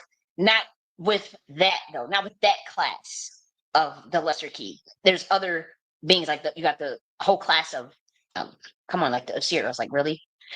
Um, but I'm saying like there's this stuff will clash. Like even if you look at if you look, I was just doing research. You look at a demonology board forum, and you see people was asking like, "Hey, does anybody know about Metatron and da da da?" da? I'm not gonna give all this information out because people are craving like it's just weird. I'm like it's weird, so I'm not gonna do all that. But everybody on there was like, "Yo, we're demonologists. What are you doing over here?" Like we would never work with that, just so you know. And I thought that was fascinating. So I'm like, wow, they wouldn't even work with that. And it's like we just instantly and I'm like, wow, and that's an angel. And I'm like, well, I've been working with that for years. Like that's an angel. That's one of my home dogs. Like it was interesting to see that, it really was. Because I'm like, damn, like how that plays out. Because they were like, yo, they was like, they'll run when they see that. I was like, whoa. Um, interesting shit is all I gotta say. But like I said, no true Nagas would care about like the geographical location on a planet Earth. We know our people anyway. Anywhere. Um, and I've been lamenting on how we protect our science from low frequency people, regardless of their color. Okay.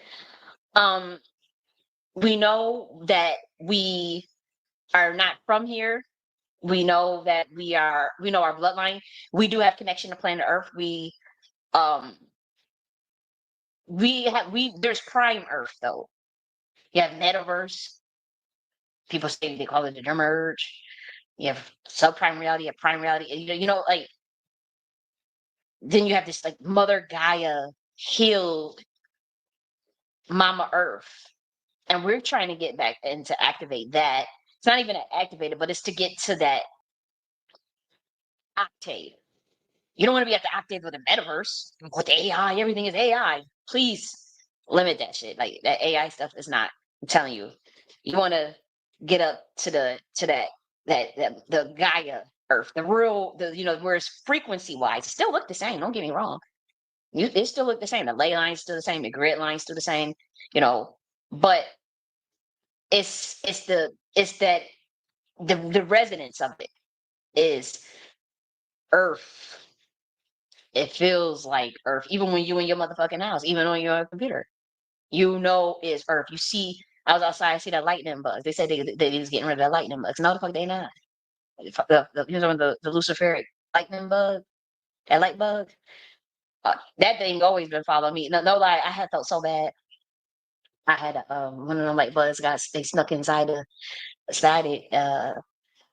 A place I was staying at last year, and I killed it, and then it started lighting up, and I felt so bad. I was like, because I just saw a bug. I was like, look, your ass is dead. Your ass is grass, and just slapped it, and then it started lighting the little light bug, and I said, oh my, this little Venus, this little light.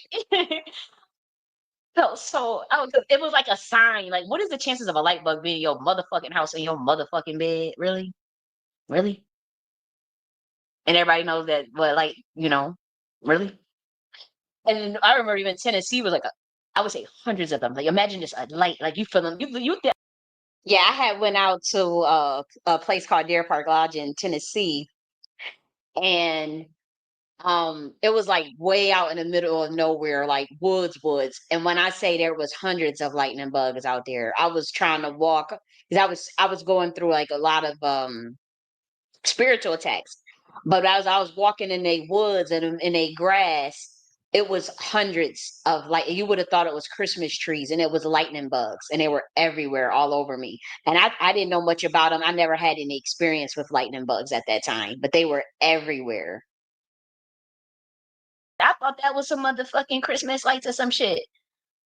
I said, damn. Mm. I said, damn. You know, like, I'm thinking they gonna sting me instead of they gonna sting me with the little lights or something.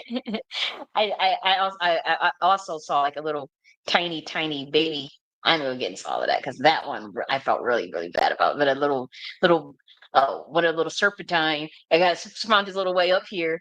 Uh, actually this week, a couple days ago, and I gave it like 6 hours. I said, find your ass your way out of here. I don't want to kill you. I don't. It was like 2 o'clock in the morning. This thing was still, and then it falls on the ground. You know, I'm like, I don't want this thing crawling on me while I'm sleeping or something. It was a baby. It was a baby serpent. I said, look, I'm gonna do it to you. I'm sorry. You gotta go. Flat. So bad. Humans, I do think they're unteachable, and I do think that there's room for teachers. I don't think that that people just don't. I don't. If you leave it up to these, look at this. It's a lot of arrogance, and I think that there's a lot of people just wanting a cheat code and wanting to be like say there's people that put 10 years in, 20 years, 30, 40 years. A person, a human. I would say, I know it may be offensive, but like I don't think that it's I'll go with myself as an example. I don't think it would be okay if me as a 33-year-old to put myself on a level of a 60-year-old, to put myself on unless they just an old ass fool, right? But we talking about like an actual teacher that's in their 70s, that's in their 60s. I wouldn't do that. And I know they're a teacher with a credible body of work, even if I don't agree with them. I can't just put myself on their level. And I noticed that when the lack of respect in the Black community, and then the growing um, disdain for intellectualism is allowing for that. So now you have fools. This is like, I'm without any knowledge base, or without any experience, or even without tutelage. That's not initiation. That's not like, we're talking about just simple tutelage. I do think that's a desecration of people's knowledge, of even the skill set of teaching and the skill set of scholarship. And so me personally, I don't feel comfortable saying like, oh, we don't need any teachers, we don't need any structure, we don't need any we don't need any leadership, we don't need any. I think that is, how could you build a civilization thinking like that? How could you build an empire thinking like that? Like, that breeds narcissism and arrogance. It breeds delusion. It breeds delusion. And everybody knows it, because like you look at you watch the show Alchemy of Souls, and you see how the structure even within the teacher to pupil, you see how she was a female, she was the teacher, she was the master, and you see how I mean, we don't call people master, right? But in Asian culture, he was calling her master. But in like, he was learning all this information from her, learning all, like, we talking about some heavy level stuff, but also her role as a teacher and the responsibility, like, she put herself in predicaments where she would have died for him. Literally, she would have died for him. As far as her pupil, her student, this wasn't like, you're gonna worship me, you're gonna obey what I say. No, that's not what a teacher is. Like, this is a very symbiotic relationship between a teacher and a student. It is a run of respect, but the student, that's why I say the student don't outsign the master or whatever. But they showed that alchemy is so, like, that's really how that respectability is, how that's the basis. We talk about when we learn in mystery science or like high level shit. You need that level of respect. If that's not there, you cannot teach. Why would there be a mystery school? You really think that we would allow like people like this, like the way that's carrying on in our mystery schools? Like, people, like, the disrespect, even if you look at like how people disrespected me when they could have been learning from me, but they were copying stuff. Like, it didn't make any sense. Like, that is ridiculous. That's not structure. That's not order. That's not respectable. It's not honorable. It's not even honorable. Like, the basis is honor. The basis is integrity. You can't just plagiarize your shit. You can't copy your way through that. You can't copy your way to a frequency or to an essence. That's insanity. You can't sacrifice it, desecrate it. You won't have an empire. You won't have a civilization. You just have I guess a demonic. I don't know what the fuck. It won't be that. And so I really don't it'll be the bullshit that you see right now. Oppressed, conquered nation. That's what it is. That's what you'll have is some conquered people. When there is no structure, when there is no foundation, when there is no honor, when there is no integrity, when it's just a plagiarizing mimicry bullshit, sellouts. That's what you'll have. And when you look at the alchemy of souls, like I said, that teacher, he was calling her master, but she put herself in predicaments where it almost literally caused her death for him, just to get him to a higher level of power. I mean, by the time she was said and done with his motherfucking ass, the emperors were scared of this motherfucker. This motherfucker was out there caught. I mean, they were trying. I mean, they had every council on his motherfucking ass trying to control his power. Everybody was scared of his motherfucking ass.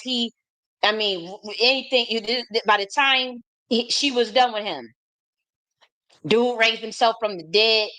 Obviously, I mean, obviously he controlled the weather. He controlled it was everything, but it came from her, a woman. She taught him the sciences, but she pushed him and tested him to the limits to make him one of the greatest master teachers of all time. She had to push him. It almost caused her death several times. They locked her up, was torturing her ass, and she was never gonna sell him out. She almost died, and he had to figure out a way to save her. And if he didn't figure out a way to save her through the esoteric mystery sciences, she would have died. But she was never gonna sell him out. And they showed it in the show. I think that it's wise to tell, humans that because they already are extremely arrogant for no reason. And it doesn't mean that they're not special. It doesn't mean that they're not teachers. It doesn't mean they're not smart. It doesn't mean they're not genius. It doesn't mean they're not worthy. I'm not saying that at all. I'm just saying like the basis of setting up when you talk about mystery schools and new orders and structure and processes and systems, you have to have leadership.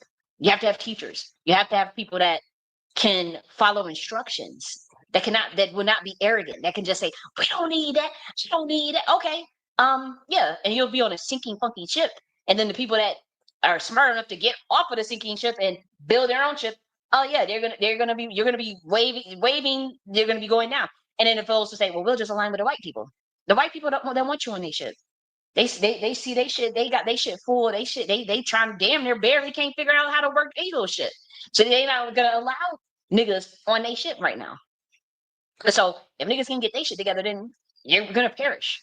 And so the best and brightest of us, and then a lot of us in many ways have became an empire of one or a tribe of one, and they out, they're on their ship or their little rowboat because people had to, it's like the Titanic when they had to get on a little boat and just get the fuck on because the Titanic was shipping. That's really how was sinking rather. The Titanic was sinking. That's pretty much how it is. It's what it looks like, and it's like okay, let's just get in this motherfucking. Let's get in our safety boat, put our life jacket on, we out, deuces, because shoot, we gotta try to survive. And it's not like we're surviving off each other. It's like we have to just like these people, they're in denial. So that's what I see. At least conceptually in terms of competitiveness on a world stage, the value on the world stage, and the ability and the willingness and having the integrity to build an empire. It requires a certain mindset. That mindset is not here. And so people will become a tribe of one, as my master teacher would say. And you see how humble I am to say my master teacher. It doesn't make she's not my master. She mastered herself. I'm a master teacher. I don't give a what it isn't. It don't make me feel jealous. It don't make me feel. I'm so arrogant. I'm the master teacher now. I'm the master. No. She's a master teacher. What the fuck? Like it doesn't affect me to say that. It doesn't take from my brilliance to say that. I'm actually happy. Like I don't mind honoring genius. Like I'm not. I don't get it.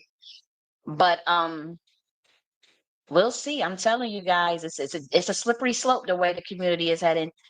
And you need elders. And now we have a lot of old ass fools, and we need the brilliant elder women to be working with the younger women, to not think like all this competition, to to also be a guide for the community at large, to offer that structure though, because anything that's like going to promote this sort of disintegration and disaggregation of community building, especially when it comes to the spiritual community, you got to have both. What is the value of teaching this information if you're not going to build a civilization with it? Or what the fuck are we doing with it? Why would you teach somebody high level stuff about the Nagas and the primordial and you're not ready to come up with an enterprise architecture for them? See, I did that. The FBI copies my books. The government copies, the executive federal branch of this government copies my books, plagiarizes rather. And they put me on a watch list and then, whatever. But, like, instead of just working with me and just letting me like like really letting me run wild, so to speak, that would be ideal, and paying me my value, and but I guess they they want you in some sort of contract or some shit like that. But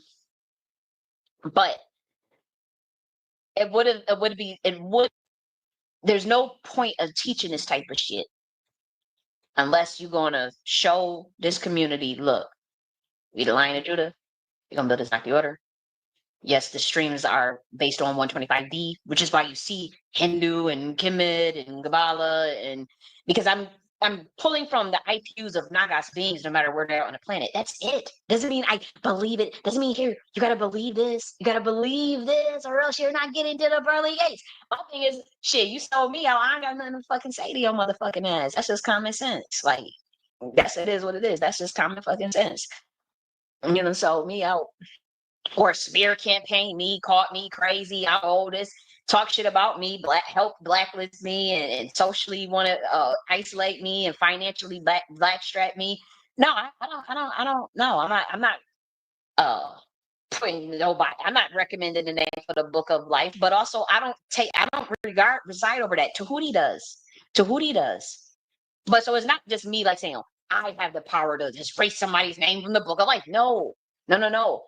But that stuff is set in it's like, to me, I kind of speak ridiculous sometimes, but it's like I just know that that's not a frequency that the Nagas beings can fuck with. They can't fuck with a being like that. They can't fuck with flip floppers and none of that.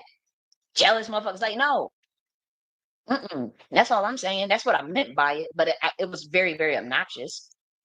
Because I'm tired of seeing like melanated teachers killed by their own people, by the vast of the government for money, or people sold out, people getting sacrificed. And I'm tired of that. But I don't. Here's the thing.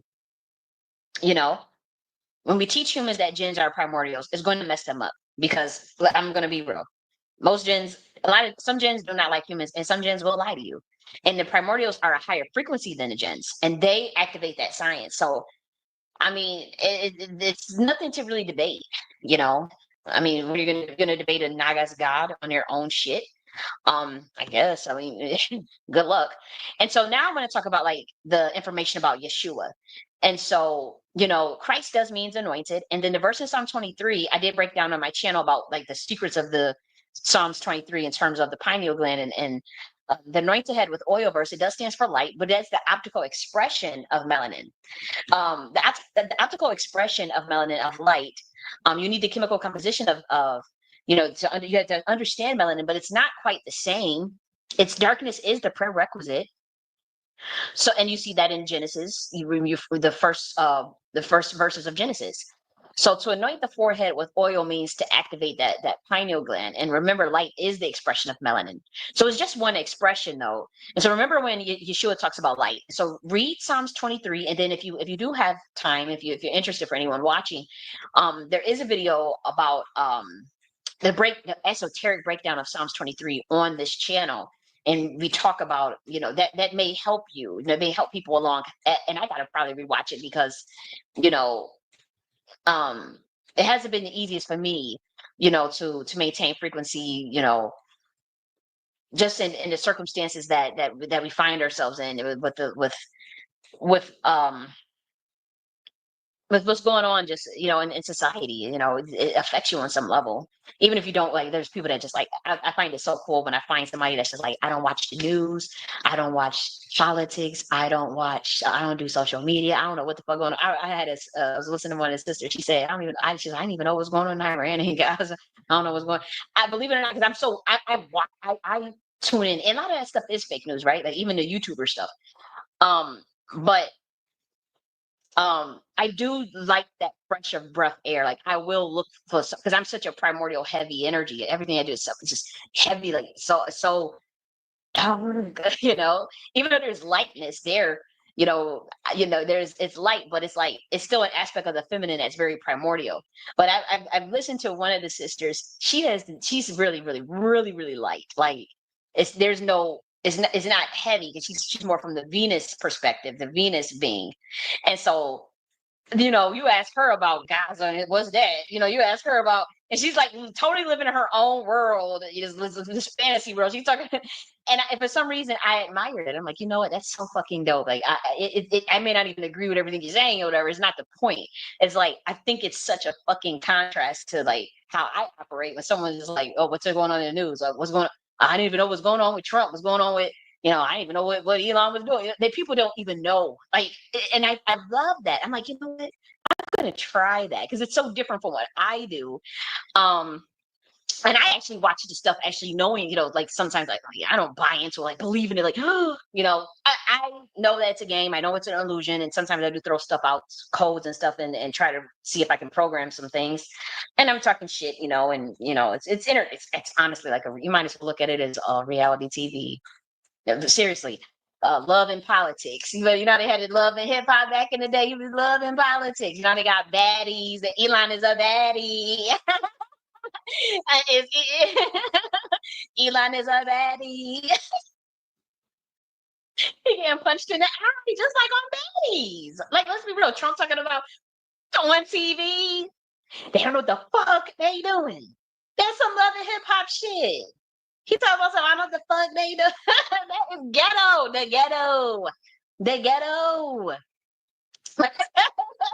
And y'all, I don't want to hear shit. Y'all supposed to. Oh, J.N.S. She's too dead. She's too big. She's too ghetto.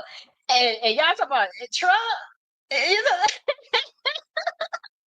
I was cracking up because one of them, if they say he said they say Trump do this thing where he'd have his staff say bring the poison, and he tell them bring the poison, and on the plate there's like these Snickers and these Hershey's and candies and McDonald's.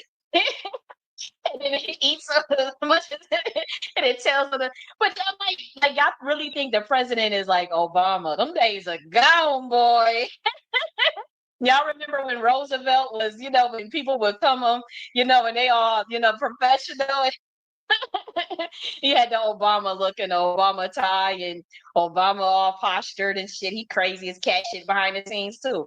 But y'all really be thinking everything is like that, and it's not. This dude, like he said, they Biden was sleeping in the bed at 4 p.m. They go, because I remember when one of the black men, he come visit me. He's like, you ain't no fit for no president. You in the motherfucking bed.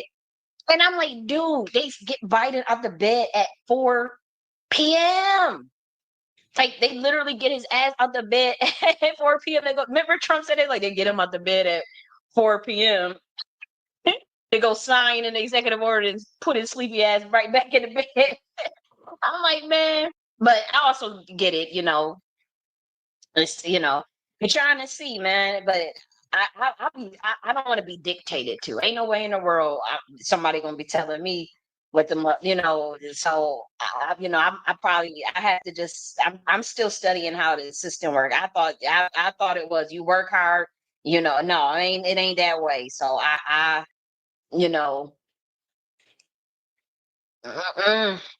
can't be me.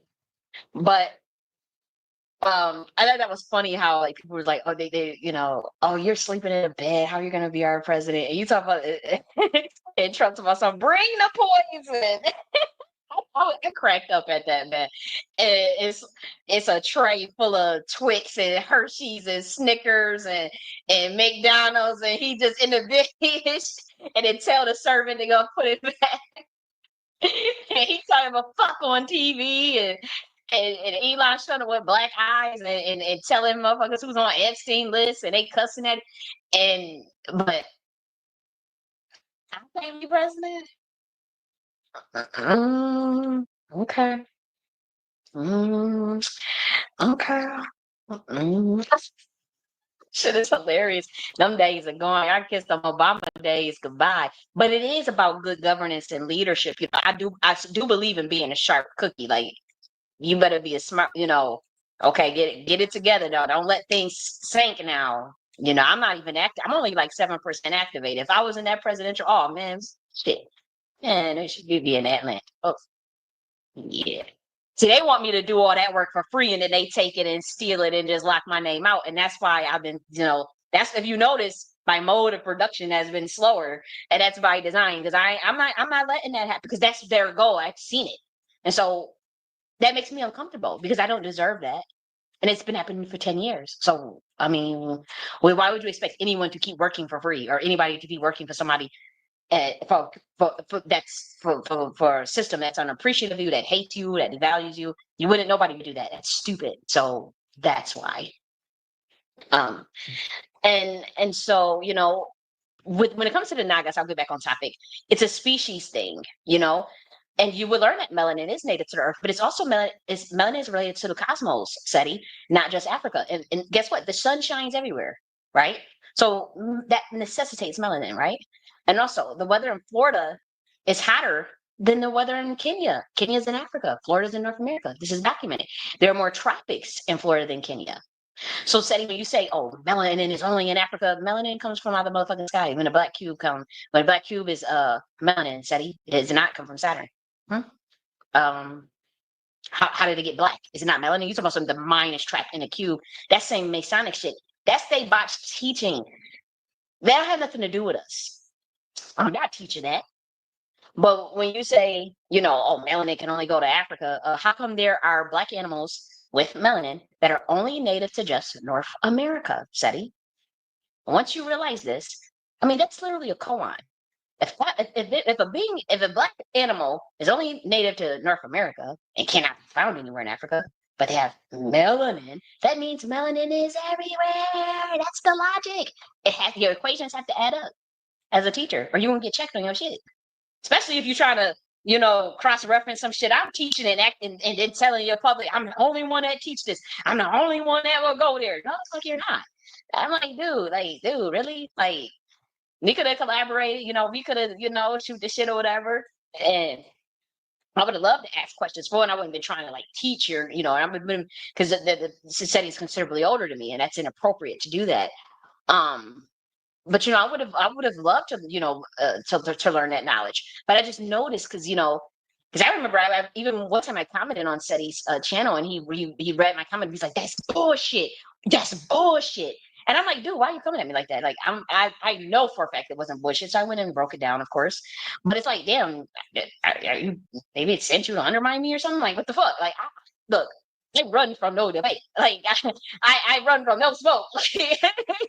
I'm telling you, but I don't want to do that with Seti. I'm just saying, like, if someone is going to undermine me, then I have to defend my body of knowledge. And what I'm saying is that I will be able to defend my body of knowledge. You saw that in this video. You see this. I mean, I would be able to defend I'll get in that ring with you. I get in that ring with you. I'll put up my dudes. You put up your. I'll beat your. Not Setis, but I'm just saying, like, I will defend anything that I say. Anything. I will do my best. And if I'm wrong on something, I will admit I'm wrong. If I don't know something, I will admit I don't know it. But I will defend myself because I'm very, very competent, and I know that I could go and find the evidence, just like we went today and went through all those different Nagas and Mammy Wata and Egypt and India, North America, all the places. And so, I think that you can expand yourself once you see the singularity in things. That's how you can become enlightened. You know, my soul family, you know, does not have an emotional connection to any landmass on the planet, even Africa. And it's to be honest, it doesn't mean we dislike any. We love these. You know, it's like it's not even about love. It's just like these are cool. Like this is it's not it's no hatred. Certainly no hatred. But it's like we don't have an agenda to force any human on this planet to have an affinity towards any one landmass or school of thought. That's all I'm saying. That's just my approach. And that's why I'm very open minded. I can pretty much listen to anybody talk about anything unless you're talking about harming children or women or just doing stupid shit. Just, you know, unless you just doing some ridiculous shit, you know? And we know that because we saw like, you know, as far as the landmass stuff, we saw what we did earlier. We went to all these different landmass. We was in Australia. We even went to Europe. We went to, you know, North America. We went to South America. We went to Asia. We went to Africa, you know? And so, like, what are we doing here? These are Nagas beings. They clearly look the same. And so with the Black community, you know, the Divine Mystery School of the Nagas, we teach that the Black women, we understand if you understand how to organize entropy, then you are the all. Give birth to everything. This is why the Nagas do not care about geographic locations. And so Seti was saying, like, we Black Americans are going to be reaching Christ consciousness at the same time. Where? How? I just was, I mean, we were driving around. What the fuck are you talking about? Where? These niggas is fighting each other, selling each other out.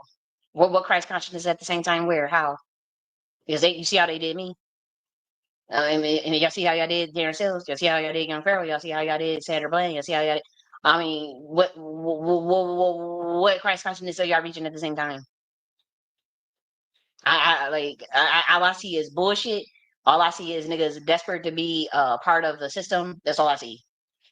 They took the ways of the colonizer, and look how quick they sell people out. They plagiarize people work. People that work for the CIA in the community. They know that they work. They know that they owned by the Who's. They know they put these people on Black revolutionaries and Black teachers to destroy them, and then the community will help and protect them. Nobody will ever call that person out. You know, people act like I'm not building a Nakhti order. Nobody helps. People act like they can do quantum entanglement. Gia can't. Like people get undermined and blacklisted. Nobody, like, it is what it is. But it's like, don't try to fucking sit and act like we all gonna do something at no same time. I just don't understand what's the point of like the delusion and like setting people up for failure. Like why? And also the plagiarism instead of just working together and collaborating. You know, I've been teaching publicly for 5 years. It hasn't been easy. And you know, I've been in Naga Mystery School since 5 years old, but that's not from the government or foster care. The foster care. But you know, when you get sacrificed to them war gods, that's what happens. But what they do with your consciousness and what they do with the human soul, that's what depends on them. And anybody know the occult sciences? Yeah, I know that kids in the foster care system, they be getting sacrificed by the government to war gods like Kali Ma, all of that. Let's wake it up. But she clearly thought that was insane. Like she doesn't. It was like when they were sacrificing like the children in the foster care to like Tahuti and to keep the system going. They don't believe in child sacrifice, so they did something different. It's like, okay, we're gonna put them in our Naga Mystery School, and our Naga Mystery School is not physical. It's like we'll take it from here. Like what the fuck? Like this is not even required. We like these people. We like these little kids. Like what are you doing? And so that's also a thing. I'm not initiating any earth-based orders and don't plan to. Anyone can look at my channel. You guys know I've been talking from the intuitive plane, historic plane, sociological, whatever. I do know that in many ways, I don't have an issue calling out anybody. Especially if you're going to throw subliminal shots. And that's something I got to work on because people would throw subliminal and never direct you. It's directly towards you. You just did a video on it. And to me, that's just like cowardly. I just be like, yo, dude, what the fuck? Like, but you got to like, you know what I mean? It's just weird. And it seems, it's just so much ego. It's so much ego, and like I said, if anybody have a problem with anything that I'm teaching, you would call me out. You can put Kali J.N.S in the title. I will come running. Like I will not duck no smoke. Like okay, what you want to tear the frame on my ass about? I can be accountable and tell and defend my body of knowledge if somebody don't agree with it. But I know I'm a cold ass teacher. Let's be real. I don't like the conscious community. I think there's many frauds. I think that a lot of them have ties to the CIA and ties to secret societies that violate Black women's sciences, including the Shakti School of Thought, and even though teaching about Kalima, that you got teachers that are literally being accused of murder of Black women in this Black community, and they're still running around here. That's very disturbing. That's very fucking disturbing. And they're in the conscious community, and they have ties to the CIA, and they have ties even to the person that was put on me that I talked out publicly about. Hell no. How are we reaching Christ consciousness at the same time when all that shit going on in your own community? When nobody even wanted to check Diddy all these years. Like, it's ridiculous. And so I do have the esoteric department, esoteric studies department at Nakhti University. That is the mystery school. I have had assassination attempts. Government has been sabotaging me for 10 years. The Black community turned a blind eye. And they continue to undermine me. And so also, why they undermine me, the people that are the handlers of Trump that are Trump is not the one, like, you know, this is some handlers behind the scenes that want to set this community back 150 years. In many ways they already have, and they know that they already paid and contractually obligated so many people in the Black community that no one's going to speak out about it. I've been speaking out about it. And yeah, you can, you know, you can point where you don't need a government handout, then I don't need to pay taxes then. What the fuck I'm paying taxes for? Well, we don't need a government then. If the government's not going to give you some sort of safety net or set asides, why would I need to follow the government then? Why would I need to pay taxes then? We don't need a government then. Let's do our own thing then. But that's not how they think. They want you to pay all these taxes, pay all this rent, all these taxes, all these bills, and you don't have nothing, and you can't even make ends meet. And then they want you to give all your to the government, and the government you're not getting what you put in as far as your Social Security, your taxes. You're not getting the services that you deserve. The quality of school is going down. The quality of the food is going down. They want to get rid of SNAP. They want to get rid of Medicaid, all this stuff. And all I'm saying is, like, if they want to do that, fine, but then don't try to make it seem like I have to follow your rules. Let's go libertarian now. Let's go sovereign then. Because what the fuck am I paying taxes for? You don't give me any services when I need them. And I don't use HUD or SNAP or Medicaid. I don't use any of those things. But it's like, now you want to cut everything? You want to cut the way access to education, all these things. That's not cool. So like, why would the American people fall for that? That's illogical, you know? Like I said, we don't view all melanated people as primordial or Naga, especially a sellout. We identified our team already. I don't think it's cool for everybody to just try to insert yourself in somebody's bloodline. And honestly, if you had a hand in selling me out, there's no Nagas that will accept. Certain Nagas, we do respect rank heavily, and yeah, certain beings you attack, you really ain't gonna be fucked with on those higher sides, on the spiritual side. And so, I mean, I don't understand. It's weird because we kind of operate as a very powerful team. And so if someone sells like a sales or go attacks one person, it's kind of like attacking all of them, your whole team. And so I don't think Seti is a Naga, but I don't think he's a sellout either. I mean, I don't know. Maybe he is. I don't know him well enough. You know, here's what I would say. For future references, you know, and the people with integrity, if you just take a look at, you know, the body of work, you can see, like, you know, Nakhti University and Nakhti Order and whatnot, the Nakhti military science. You could clearly see, okay, this is something, I can see why the government is trying to undermine this person. I can see why they're trying to attack this person. I mean, it's just obvious. And so I also want to say this, you know, Seti said he's the only one teaching this information. He's not. Here's the kicker. And Seti, this is to you. In 2016, you were staying with young Pharaoh in Buffalo for a little while. It wasn't long. How would I know this stuff? This is how you could tell. I've always been in the shadow. I've always been watching things. You are from Detroit, Michigan. You had the meta-netter debate. You and Young Pharaoh was a team. That's why I was me and Young Pharaoh, we grew up since 11 years old. I was 11, he was 10. And so we've known each other for that long. We had, we went to a prison or whatnot, or jail, whatever. And so we had lost some contact, but then got reacquainted back in 2016. But in that meta-netter debate, you guys had to drive from back from New York City to Buffalo. You were with him. At the time, I was thinking of like, okay, Young Pharaoh's, he's teaching, he's doing a thing. How about he just builds a university? I text him. I cannot just make this up. Like, this is like something like this. I text him. Now he probably would say, oh, I don't remember or whatever. But, and I don't have the message from damn near 10 years ago, but I texted him and said, hey, I think it would be cool if you do your own university. I'm somewhat good with web design. I could probably build it for you to do my best. We're kids. I mean, we're not kids, but I'm saying like we're in our mid-20s. We don't know the way the world works. We don't know about surveillance and no shit like that. We're just like, yo, let's do a university. That's how I was. But I know I texted him that, and I said, give me, let's talk about it. We called and we talked about it. I heard you in the background, and I'm like, oh yeah, Seti's with you. I'm like, oh, I grew up watching Seti, like Seti's in the background, And then I said, well, Seti do his university too. I said, give the idea, to Seti as well about the university. And he said, okay, I will.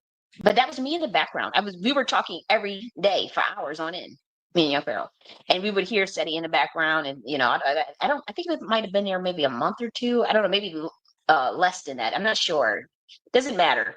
But that was me in the background, Jenny, telling him to, oh yeah, give the university, idea. And so I had built that first university for him, and I have to say that it was poorly designed.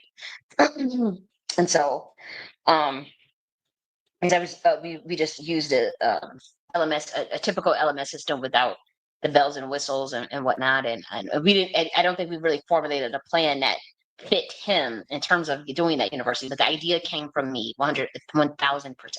This cannot be refuted. It's just obvious. I obviously have records and documentation to prove that I built the first website for Pharaoh, Young Pharaoh University, whatever it was called. And so I told him to give that same idea to you in 2016. So if you say like, oh, you're biting my style because you came with Nakhti University, I'm always the source behind these things, honey. Yeah. Many things, as you will see, as you for those that's really in the know, especially the government at the highest levels. Like, seriously, it's been a disgrace. It's been sacrilege. And they know it. The government knows it, and it's not bullshit. It's literally something that could be verified. Like if I started like showing emails from 2016, like, yeah, I'm working on your university, and here's the pictures I want to put up there. You like these pictures? You like these videos? That type of thing. So people have always been stealing energy and trying to lock me out of my own creations, my own genius. You see the way Arthur Watkins like took the whole idea from the enterprise architecture without giving credit. My thing is like, because I remember Don Page was like the greatest aspect of leadership is to kind of duplicate yourself or have yourself duplicated in the work. And it depends. But here's the thing. If it was so innocent, you would be able to cite your source, or you would be able to give credit to where you got it from.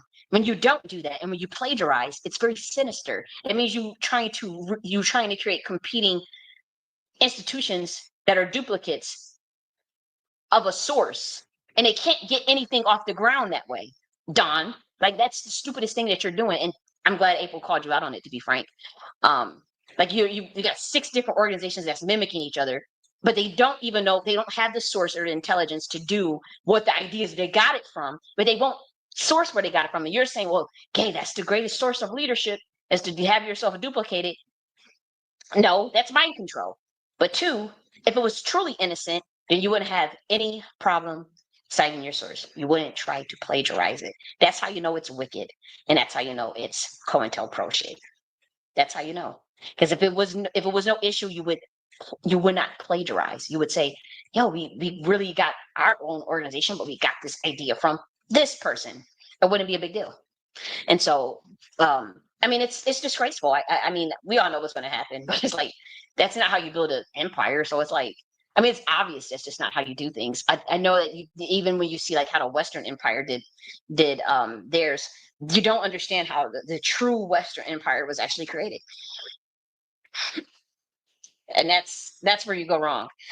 In terms of those who just be like, well, they took melanated people's stuff, so they just stole our stuff. Wasn't quite that way. It was not quite that way. I talked about in my books how they made pacts with certain entities and contracts. I talked about how there were deals. Yeah, I talked about it in books 5 years ago. So you wouldn't. There's no point. Like if it was truly innocent, you were truly inspired by the person, you truly cared and loved the person, you wouldn't plagiarize their work. You would say, I got it from so and so, and that's my thing. Anything else, that's the devil. And that go for anybody. That's how you address that. Like for anybody that's copying you or taking from you, and they're trying to do that like energy harvesting or that little destiny swiping shit. Call it out, shit. Fuck it, get it out on the table. History tells all. Time tells all. You leave your stamps out there. Motherfuckers have to pay you to remove that shit. I'm like, no, you leave it out there because you know it's the truth, and they know it's the truth. That's why they gotta hurry up and bury it in the algorithm. But everybody at the end of the day knows it's the truth. It's sad because it's like you bonding over a lot, pretty much. You lock a person out, you know that they the source, they genius behind it, but then it's like now you still together, whatever. But everybody knows y'all. Everybody's a piece of shit at the end of the day, and it's like you bonding over bullshit. But that person is free on it. They're truly free. Their conscience is free. Their soul is free. Their mind is free. Yeah, they might got some healing to do, some shit to deal with, but they don't have to deal with that. They don't have to deal with the sacrilege, the carnage, the blasphemy, the desecration, the plagiarism, the backstabbing, the deception that y'all engage in, the selling out, the enslavement, because everybody got it. These people got handlers, they got orders to follow and all this shit. Oof, it is what it is. I'm a master builder. That's why the title was of chief architect in an order of Kali, the dragon riders, was given to me in 2023. And so, I started off 10 years ago building, constantly wanting to do something for the community. I built a wholesale membership club for organic food for melanated people. I asked everyone in the conscious community to invest, not everyone, but like, just some of the main people. After it was built, it was like, after I had procured even distribution with the same supplier as Whole Foods. And it wasn't like, fucked up contract. I read it 3 times. It was like 10 pages long. I read it 3 times over and over and over and over again. Obviously checked my wording, made sure it didn't say no crazy ass shit in it, about in perpetuity and all that stuff. And that same group, it was undermined. No one helped. I started with the basics, food, because I'm thinking like, okay, we need food. Obviously, I can still go back and probably rebuild Organic Commonwealth. Because I jump around a lot, but because I never had help, But if I had the delegation power, things would have been so much different. It would have been so much different, seriously, because we had Organic Commonwealth, we had the food stuff. Even if we would have got shut down, I mean, at that point, you got co-ops and shit. We then you have your universities, you have your military science department, you have all these things that you have now. I also had that dating site for Black women. That's your arranged marriage planning thing. I'm probably going to start that back up. I got the source code for that somewhere around here. But it's like you have to like. I just didn't get what the point of this was. Like, not from what the work I'm doing, but just the way the community for the last 10 years reacted, like helping the government bury me. And it's like they set us back 150 years on the paper. Bitch, I was so focused on stopping me, but didn't pay attention to government because they was paying you. And they already knew my title. They weren't going to do. I mean, they already knew who I was since I was 5 years old. They made sure we ended up in foster home. They made sure they was watching and monitoring everything we were doing. So it's like, really, like it's sad, but it is what it is. And segueing into that, because that's I want to talk about Lord Jarmar. What we want to do when it comes to like the people who stand up. Like say for instance, in my situation, other Black people who may stand up. And you know that they want to put people on contracts. You know they're going to put blacklists. You know they make you a target individual. For those of us that are free, we have to make a pledge for the writers per month. Don't just tell them to work at UPS. Like, oh, well, you should went on Vlad, Lord Jarmar, your stupid ass should have just worked at UPS. Then they can't fight no more because they get what incentive they don't. For one, what incentive is there to fight for the Black community? Okay, they got to work. They got to work at UPS. Wouldn't it be and still be placated and still have to, watch what they say or their social media can get monitored and they can lose their UPS job? We're just looking logically here. Wouldn't it be better to get paid 10 million? You're still in a fucked up. You still in the deal, whatever. I don't know. Or work at UPS. It depends on how you look at it. It's still energy. And they will let you make a certain amount before they come after you. I think 10 million is that's what Jarmar said. That's when they come after your ass. They might have lowered it because they so desperate for people now. They so desperate. They might have lowered the shit, but it was 10 million. It used to be 10 million. You used to be able to make 1 to 3 million before, they slammed the hammer down, But I know it was like 10 million. That's when after 10 million, that's what you see how Jarmar, how he, how he had that look of regret. Listen to a lot of Jarmar stuff. Look how he be saying like, man, like it's like a look of like, damn, what did I get myself into? Because he's obviously a billionaire now, right? But if you tell Lord Jarmar he should work at UPS instead of go back to Vlad, he still has to answer to the white man. So what's the point in stepping up for the community or speak on behalf of them if you're doing the same thing in them from a position of powerlessness? And that is their only solution. Like the only solution is to tell a Black man that, oh, you just go work at UPS instead of going to Vlad. That's not power. They won't have your back then. That's proving to the rest of the Black men, okay, the Black community is not going to ever have our back, so we must never step up. That's literally what's happening right now. And look at what happened. And I'm a whole female, And so that proves that it's like, okay, are you spineless? No, not necessarily. And that's what they think. And they won't have your back. So why would you speak up against the system? They would just work and keep your head down, make your money, and then be a slave. And that's what you're telling these young Black men is the answer. So in that sense, a thinking logical person will say, well, they have my time and energy anyway, so let me just get a better deal and take the 2 million and be a higher paid slave, though it comes at a cost, and just go back to Vlad. This is probably what Lord Jarmar said. Like, why would I go work at UPS and never have everybody clown me? I might as well have everybody clown me and go to Vlad and get a $50,000 check, whatever, 2 million, whatever the deal was. And now you saw him in a little picture, in the video with his pool in the backyard, because everything comes at a cost. So he signs a contract. He already been signed the contract 25 years ago. So him, it wasn't even, when he was younger anyways, it didn't even make a difference. That's the point. It didn't even make a difference. It's like you're telling someone to stand on their business for, they said 5 years ago. For, mind you, they already had sold. They sold probably 20 years ago or some shit. And then, they come knocking. And then you think that they're going to turn down, make a deal to go back on Vlad, whether it be a couple of 100,000, whatever it is, versus just go work at UPS and get clout. I'm just saying, you got to think logically. We can't tell the young people that that's the answer. That's not like that's the death of a community. And that, to me, if that's the way y'all gonna roll, just fucking tell me. So I believe, I'm telling you, I'm literally thinking, I'm like, I gotta get the fuck out of here. Like, I can't watch just something disintegrate before my eyes and watch a community just walk off. It's killing it's hurting me. It's like watching a community just not give a fuck. Like, and I think they care, but about only those that's in their little secret society or whatever. But I don't agree with what they do within their society, so it's not for me. I don't believe in all that gang stalking and harassing people and somebody say you're gonna pay you to go and spying on. I just don't like that energy. Like, that's crazy to me. I don't like that. I don't like that. Like, there's rumors around people getting murdered and people getting I'm like, get the fuck out of here. Attempted murder. And I'm like, no. Mm-mm. And you can say look at it however you want it. But that, to me, I know that ain't gonna build no empire either. Because that means you already owned and controlled. So we have to think of a better solution than that, than to tell them from these positions of powerlessness.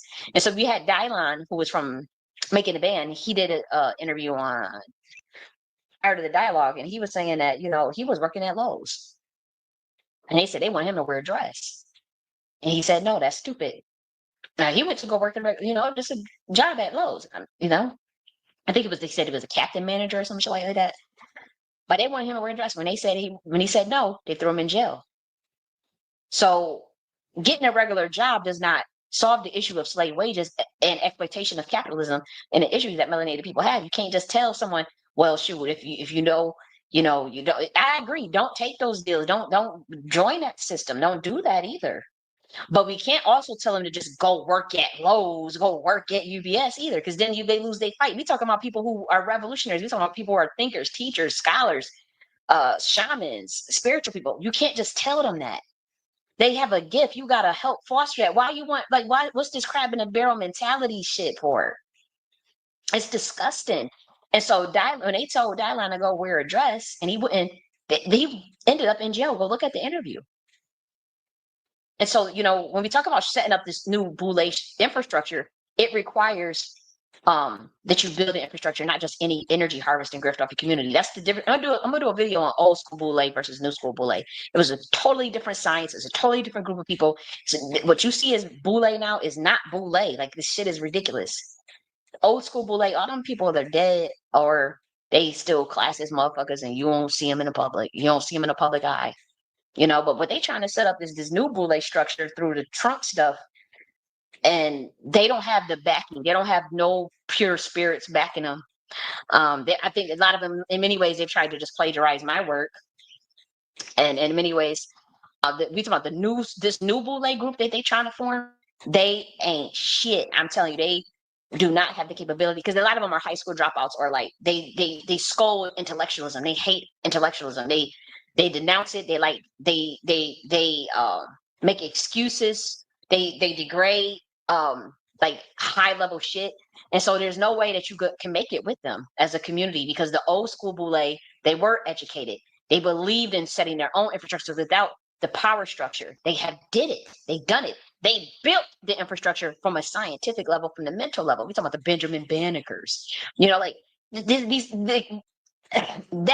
the old school boule. Your Zora Neale Hurston's, the order of the workmen and compensation, the order of the you know, they're showing all that stuff from the 1800s. We probably have to.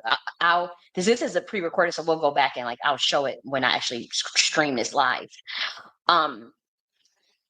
But that's the high level shit that we talking about. We're not talking about like just go grift your community and act like and try to steer them into the, you know, no, like you have to still build them safety nets, and they built them safety nets because they knew they was let's be real, old school boule, they was still doing some, you know, we got to talk about that. The old school boule, they were sacrificing and doing ritual stuff. They were still, I mean, come on, they were still in orders. I don't agree with what they did, but they did say, if we're gonna make these moves and these pacts, whatever, we still got to set up the infrastructure for those least of us. That is the requirement. That was the requirement for them to even get the blessing to even move the way they moved. Oops. Let me make sure. That was the requirement for them to even get the blessing to move the way they moved. I'll turn off my camera because I'm gonna slouch. And so, you know, it's quite ridiculous. It really is. It's quite ridiculous to see the way they're trying to set up the new boule structure. And when I say old school boule, we're not talking about celebrities. That's not boule. Celebrities are not boule.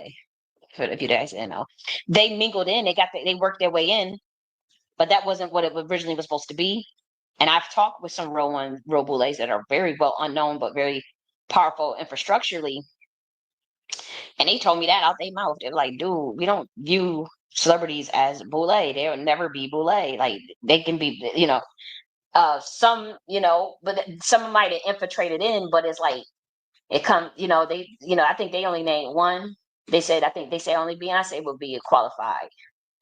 They said he was the only one that would be qualified for the old school one, not the new school one. But this new group that they trying to form,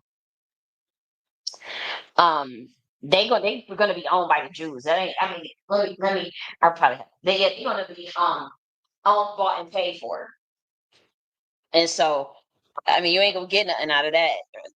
I'm saying community wise, all you're gonna see is a bunch of colleague J.N.S. Work with probably the word slap with the word acronym slapped on it or something, but it's really the work of me behind it, you know. And I didn't even know that they were studying me like that or just trying to use me to do that and be a sacrifice essentially. Luckily the stuff is going to be so high level going forward, but also they so bought and paid for it, they can't do much of nothing anyways for the Black community. They can't. They so bought and paid for it and yank they chain like it's nothing. And so the Black community has to make a decision on where they're going to go, how they're going to do it, how they want to do it, if they want to do it, and so be it. But you know, a lot of Black Americans, they're going to be leaving the country, not because they're getting deported. It's not about being deported. They know all this stupid shit. It's literally a logistic thing, given the intelligence that they have to know what's coming. It's as simple as that. And there's many that will just write it out, and that's fine too. But the collectivity part is the part I'm concerned about, and I don't know if that's going to take place anymore. I think that it's heartbreaking to see. I do think in pockets will be okay. I think in pockets will be okay. I think in many ways a lot of us will be okay.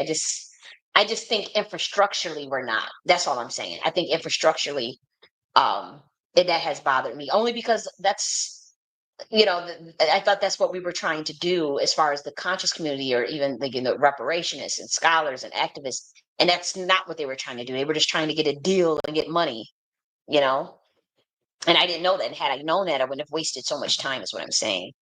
But as far as the solution to the situation with Lord Jarmar, I would say, or even Black people that want to be writers or want to stand up, I would say if we can start, you know, this sort of network, not network, but like, you know, and Nakhti order, I'll probably have a web page where Black people that we know are committed to, they check the criterion for being free and independent, and they commit themselves to working 24/7, not 24/7, but their full-time job is to work on the behalf of Black people.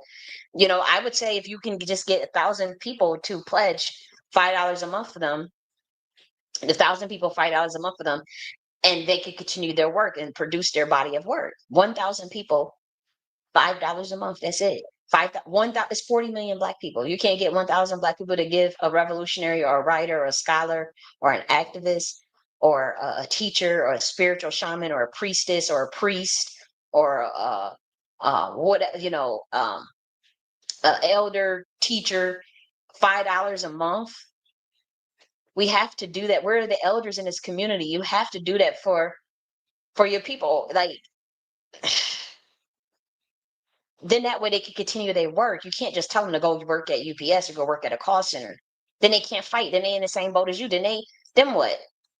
You got, like, you don't give this community, don't want nobody to stand up or nothing. It's kind of ridiculous. It is. It's it makes me quite uncomfortable. Because I know I'm a builder. I know the type of mind that I have. I know the energy and the spunk that I bring to any activity that I put myself in, or any network that I put myself in. But I can't be bought and paid. I don't want to be compromised to do that. And so how do we get it done? Like I think that if Black people made a pledge to certain people, and what I'm going to do on Nakhti order, like, it's not like the money's going to come to me. You put you put their profile up and the link to their donation box or the link to their website. Maybe they have a PayPal. Maybe they have a you know, a donation link already on their platform or on their website, and we promote that, and then everybody gives $5 a month to them or something. I'm one of those people that would need to be in that boat, you know. Then I can work more for the Nakhti order without the stress and the drain and the worry. And I think in many ways it's by design to have me not I'm not necessarily stressed or worried, more so about like I'm not stressed or worried, I have to say that. But you know, as far as like making ends meet, knowing if you get financially blacklisted or if you refuse to join their system, the consequences that come with that. It would be nice if the community can provide its own safety net, especially in lieu of what's happening. $5 a month, and then they can continue to advocate, can fight, can say whatever they want, can do whatever they want on the behalf of the Black community. Now, obviously, you have to be rational, you have to be sensible, but that will help them be able to continue.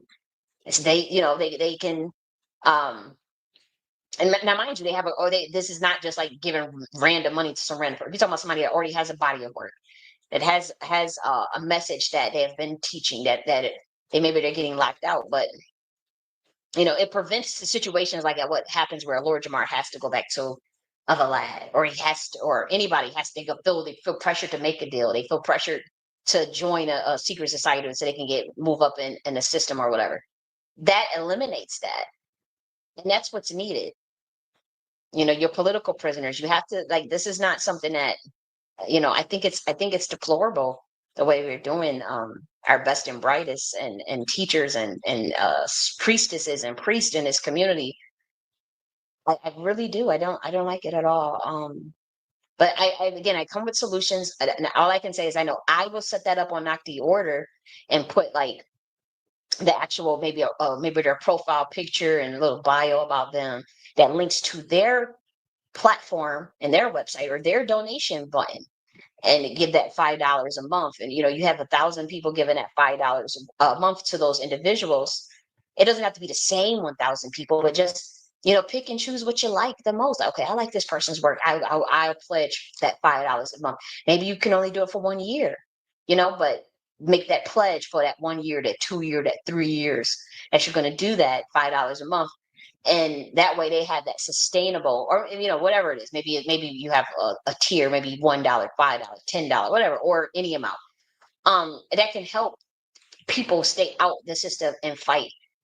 If they get locked out, if they get financially blacklisted, you don't want. And some in some regards, like, do the Black community want? It's like they accuse that Black people having this crab and a bear mentality. I'm like, did they want to? It's weird. It's really. I mean, because I'm not going to do the comparison thing, but you guys know I'm well cultured. You can tell by the way I talk. I've been around a lot of different people throughout walks of life. Even though I'm more isolated now by choice. I've seen some shit. I've seen the way how people get things done, and even how they support each other, even if they undermine us or whatever. But like these communities, like how they look out for each other is kind of amazing. And I'm like, and we can replicate that part. If we don't listen to nothing else them people say, we don't like them, they don't like us, blah, blah, blah, blah. That's the one thing that I say that I was impressed by, seeing how they all band up together to get one person a house, band up together to get one person to help start their business, band up together to get one person. Like, instead of like band up together to get one revolutionary killed, band up together to get one person buried and financially blessed, like I did me. I think it's disgraceful. It's embarrassing. It is. It really is, because like I know I can compete with any of these groups in terms of like how they always say, oh, Black people can't compete with these groups or our group or this group. I know I can. And it's like I expect my people to too. I always felt like my people could. And then when I see, like, I'm seeing something, I'm like, wait a minute, like, what's going on here? Like, this does not feel comfortable. And so it's just a little bit too much scattered. I'd like to see more unity. But I also know that there's a lot of distractions. There's a lot of CIA infiltration. There's a lot of bullshit in the community. And if nobody speaks up, then everybody wants to be popular. They just want money. I guess, but don't say you weren't warned, because we'll see how this looks 50 years from now, 10 years from now. So it's quite sad. But yes, I know I will set that up. If anybody even want to volunteer themselves to be on the pledge or whatever, I can't guarantee that people's going to make the pledge. And to be honest, the government shadow bans the hell out of my shit. I'm going to keep pushing. But I know that I will be looking to do that myself, to give $5 a month to someone, make that pledge myself, and do that. I have to look through to see who's really building something and fighting or teaching something cool, or doing something and then we can, but I want to make sure they're out the system, and I can identify what that looks like now. I know what it looks like, and I know what it looks like when someone is selling out. I know what it looks like. A humiliation ritual, when people are trying to move up, when people are playing a game. I know what that looks like now. And so I can identify when they're not. It's not many people, but I can identify it. And so I'll be setting that up myself. Man, oh man. I mean, and that's just for the Nakhti order. And it won't necessarily be like with me, I understand the race paradigm is nothing but a conquer and divide strategy of beings that your overlords pretty much. It's not real. They don't they use it just to keep the smoke off of them. I mean, that's obvious. But if we can do that, then that would be one of the solutions to the situation we find ourselves in terms of scholars and activists and people who want to teach and stay out of the system. If you don't have to go and do your walk of shame on Vlad or something or some shit like that, yeah, but that's what I have to say. When we actually go live, I probably will continue because I wanted to show you guys some work from the exhibit that I went to, the art museum. I wanted to show you guys some of those things. And I didn't get really wasn't able to get to it. I am tired right now. And so we'll cover some of this stuff. We'll cover some of this stuff. Let me see this one. Yeah, so that was me at the little art museum in my little bougie outfit. Everybody kept saying, "Oh, where you going? Dressed so nice." I'm like, "Dude, I got this out. This outfit was like less than like $30 on Shine." She ain't. That shit was less than $30 on Shine. Like what? But yeah, I'm gonna show the actual artwork. We're gonna go through some of the artists because we found a cool elder.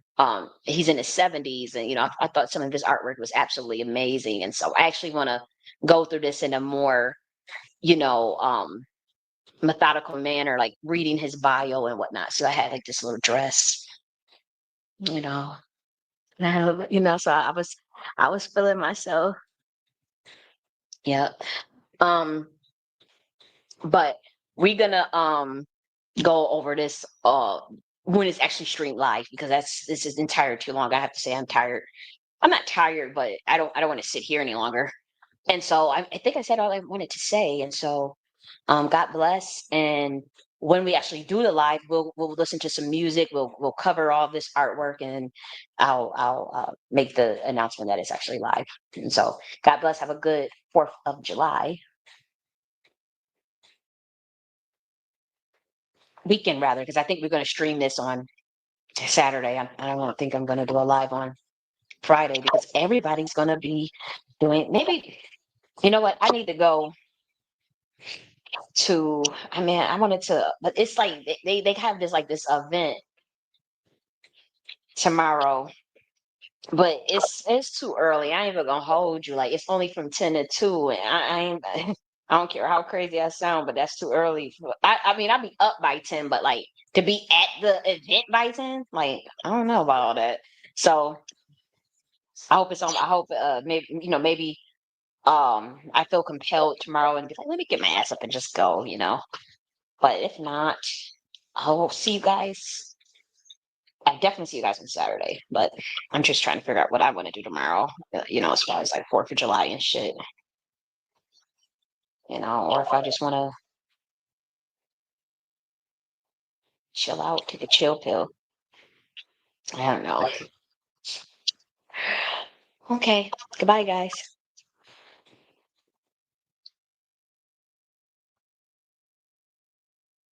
Okay, so that was the pre-recording, and so this is actually live now.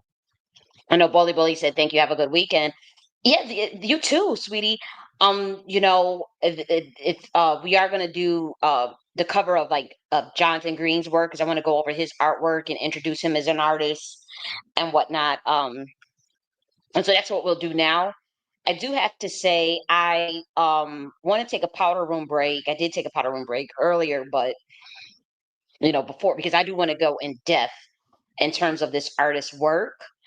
I like his work. I think it's genius, and it's other people's work too that I want to talk. I mean, some of this artwork is from literally made in the 1800s, guys. some of it is literally dated back to the 1800s. And so I want to do a service and not have to rush through it because I got to go to the powder room. So I'm going to do that first, and then I want to introduce Jonathan Green's work and just give an overview of his bio and show how he looks and whatnot, because this artwork, believe it or not, I'm very familiar with. Like growing up, I always seen that. But that's Jonathan Green, and so I didn't know who the artist was behind it. But that's his work, and so I'm like, wow, like I'm actually familiar with that artwork. But he has an exhibit, and so he's in his 70s. He's been around, for so long, and so I want to show his work. I want to do show his stuff and go over his stuff, and then some of the other stuff that was at the museum as well. I want to talk about, especially some of this artwork from the 1800s.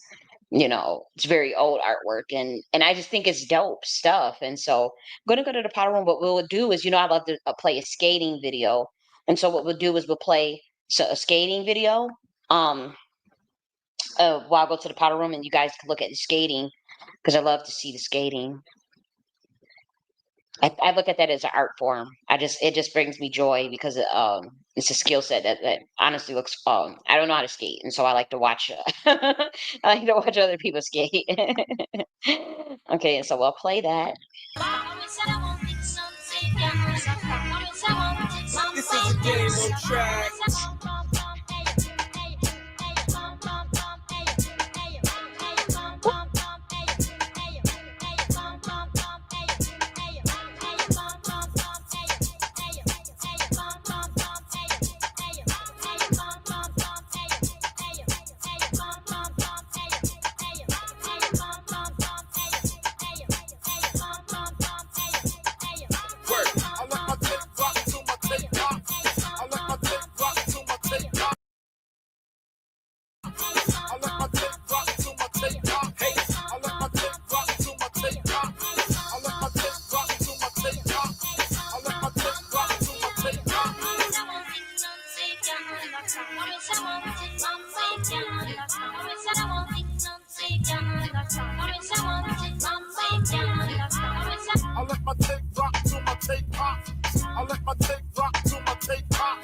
on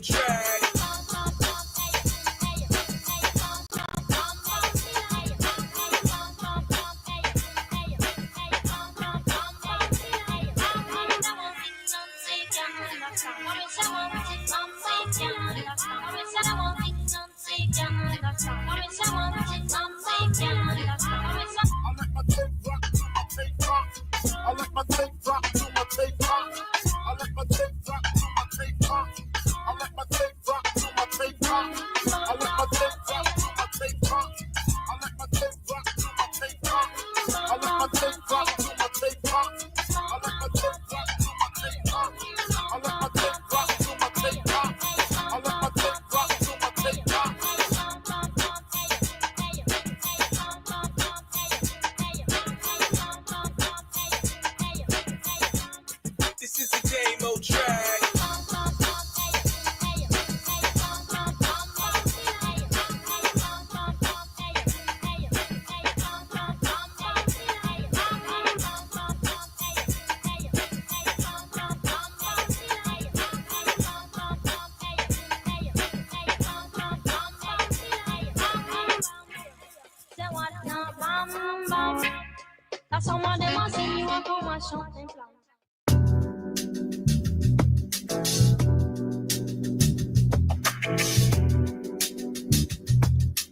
Ooh, DJ Tetris, you in your bag, baby.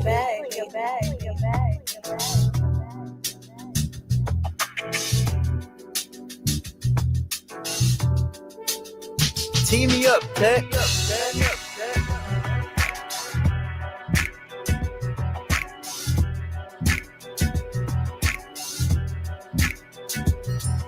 Okay, guys, I come back from the powder room, but I ain't even gonna hold you.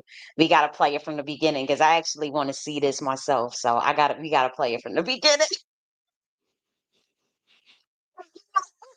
From the beginning. I want to see it myself. This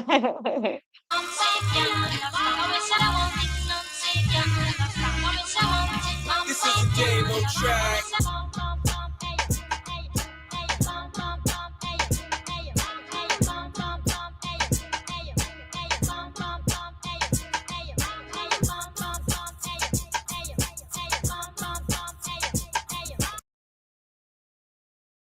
Look at these little Negro children from the tribe of Judah. They look so cute.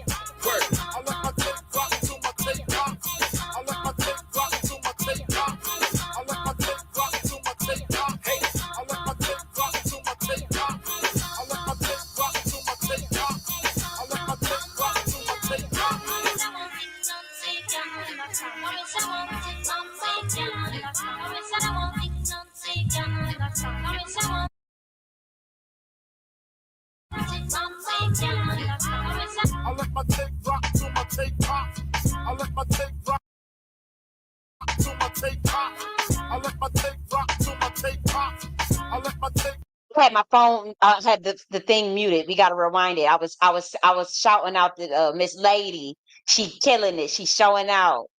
Look at her. We got to rewind it back. She was doing the damn thing. Look at her. Look at her go.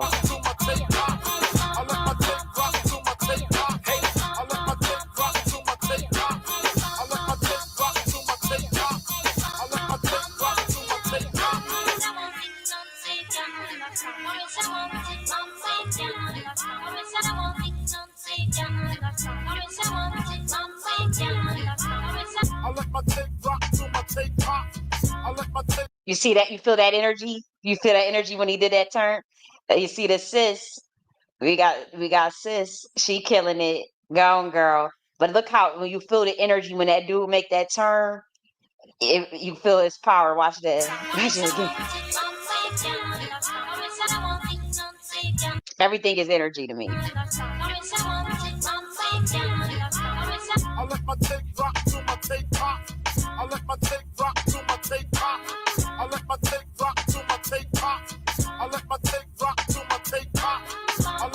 See that?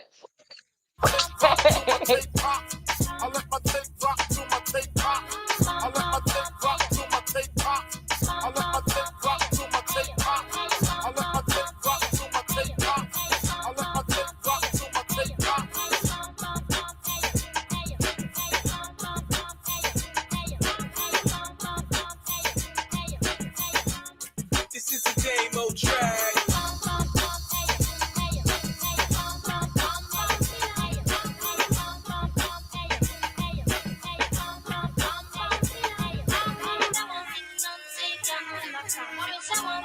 You see how that homeboy fell on the floor in the background? That would have been my ass. I would have been all.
DJ Tetris, you and your A bag. lot of people do that move. I wonder what's that move called. Is that called the Southern Roll Memphis? Is that what it's called?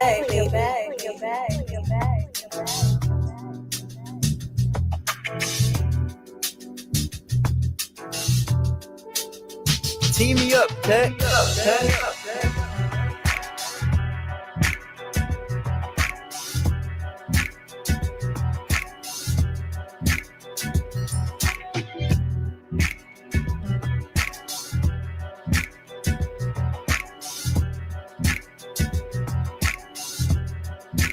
Think it's a game.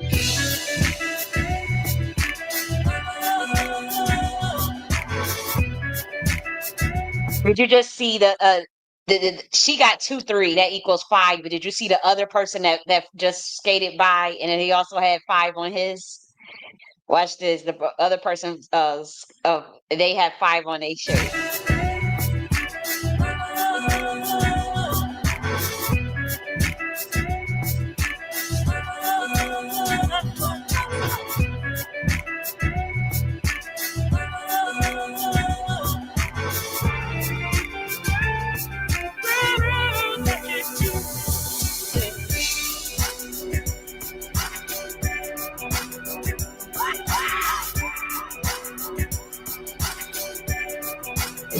He had tigers on his shirt. Team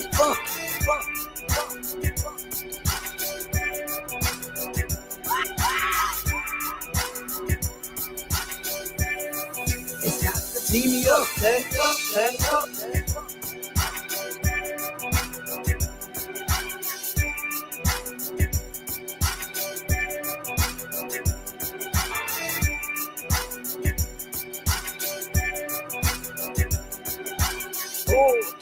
Tetris, you and your bag.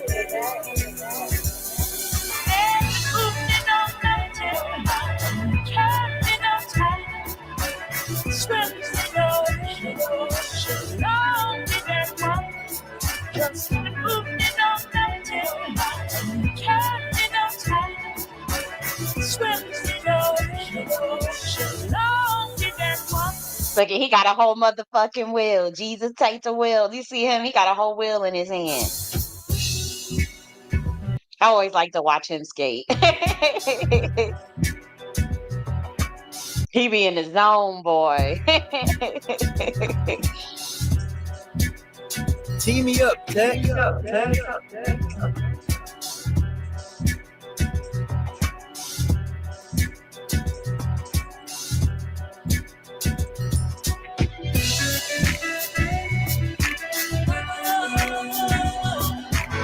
I would be like, if you got moves all like that, you don't need to be holding my hand. He got all the moves.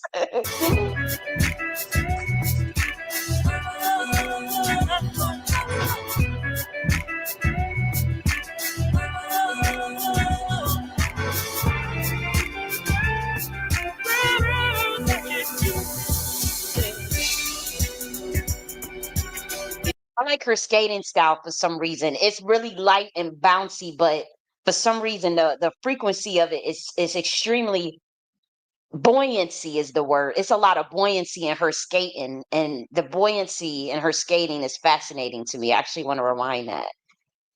Because I know it just looks like regular skating to people, but like I'm studying something deeper here because this was an ancient Atlantean ritual that didn't require skates and it was done in the air. And so like I'm studying this for a very spiritual reason, believe it or not. I know I don't care how crazy I sound right now, but buoyancy, see, her buoyancy is starting to put me back in that mind of that ritual. And so that's why I'm looking, I want to rewind that again.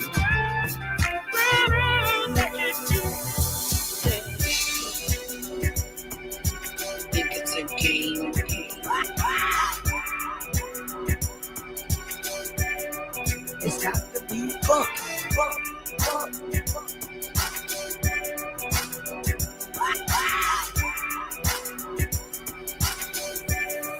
It's got to be fun.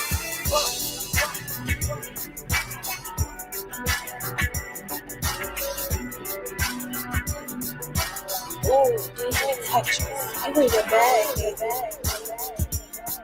I love that hair, her locks up there like that. in that eccentric style. I really like that. That's dope.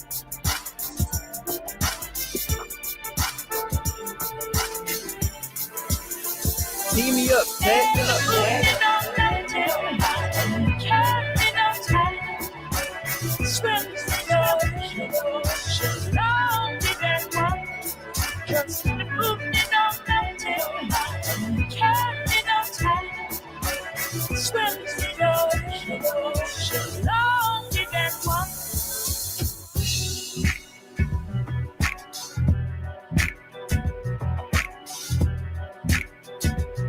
Okay, sis.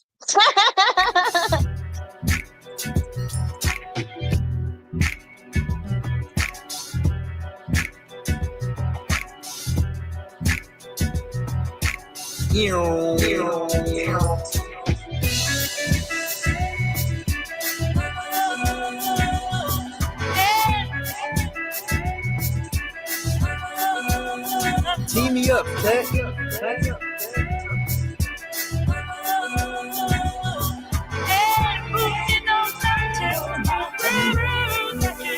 Switch it up.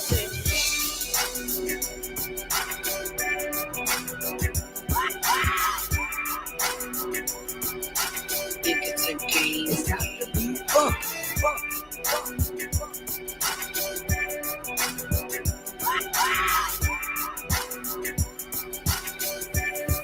It's got to be fun.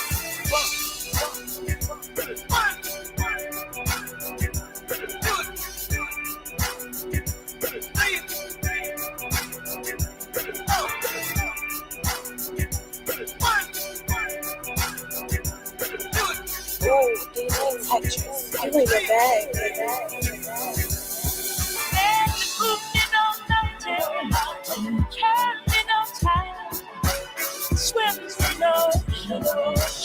Like this girl right here, this discreet, where it's like she got discreet in her. She got swag, boy. She got a lot of swag in her energy.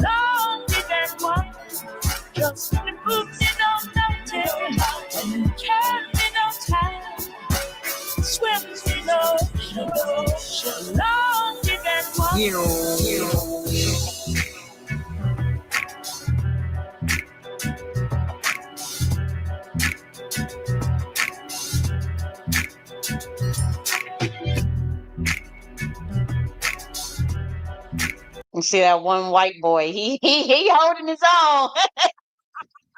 He holding his own. I love to see some skating, boy. I love to see that. That gives me so much joy to see. It's something about it that just makes me smile to see all that skating like that. I love that, boy. And I was getting to Jonathan Green, who is an artist. He's a male in his 70s, and I think he's an amazing artist. And what I want to do is just showcase some of his work. So let's actually just look at his bio first. And so Jonathan Green, let's see. Okay. Sorry guys, I'm trying to get it so where people can see it, but if not, let's see, maybe I can. Okay. Let's see. I can't see it now. Okay, here we go. So it says born and raised in South Carolina, low country community of Garden Corners. Jonathan Green graduated from the School of Art Institute of Chicago in 1982. He says sustained a very successful career ever since. His paintings can be found in major museum, corporate, and private collections around the world. He is the recipient of honors and awards for his art as well as his social, civic, and cultural contributions. He has been awarded honorary doctorates by the University of South Carolina, Columbia, and Coastal Carolina University. Excuse me, talking a little too fast. In Conway, South Carolina, the Elizabeth O'Neill Verner Award for Lifetime Achievement by the South Carolina Arts Commission, the Key of Life Award by the NAACP, the Century of Achievement and Art Award by the Museum of the Americas, and the Order of the Palmetto, the highest civilian award honored by the governor of South Carolina.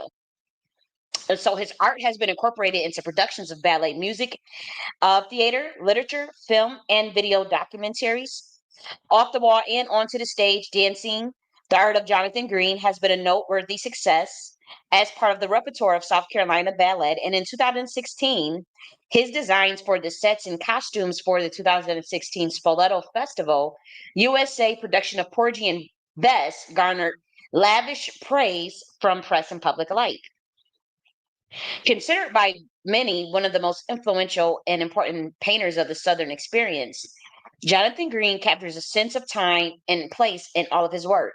His interpretation of Gullah culture and Black American life in coastal Southeast, often expressed most directly through pattern and color, has earned him great critical acclaim and commercial success.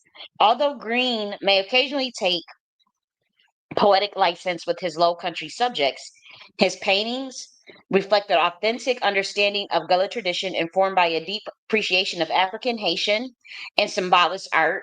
Green is renowned for his use of color as a symbolic and emotional element in his work. In his paintings, works on paper, and sculpture, he has integrated and employed essential elements of American culture, which has led to frequent comparisons to other artists like Elizabeth Catlett, Romare Bearden. Oh, I like Romare Bearden, and Jacob Lawrence. I think I'm familiar with Jacob Lawrence too. Jonathan Green lives and works in Charleston, South Carolina. This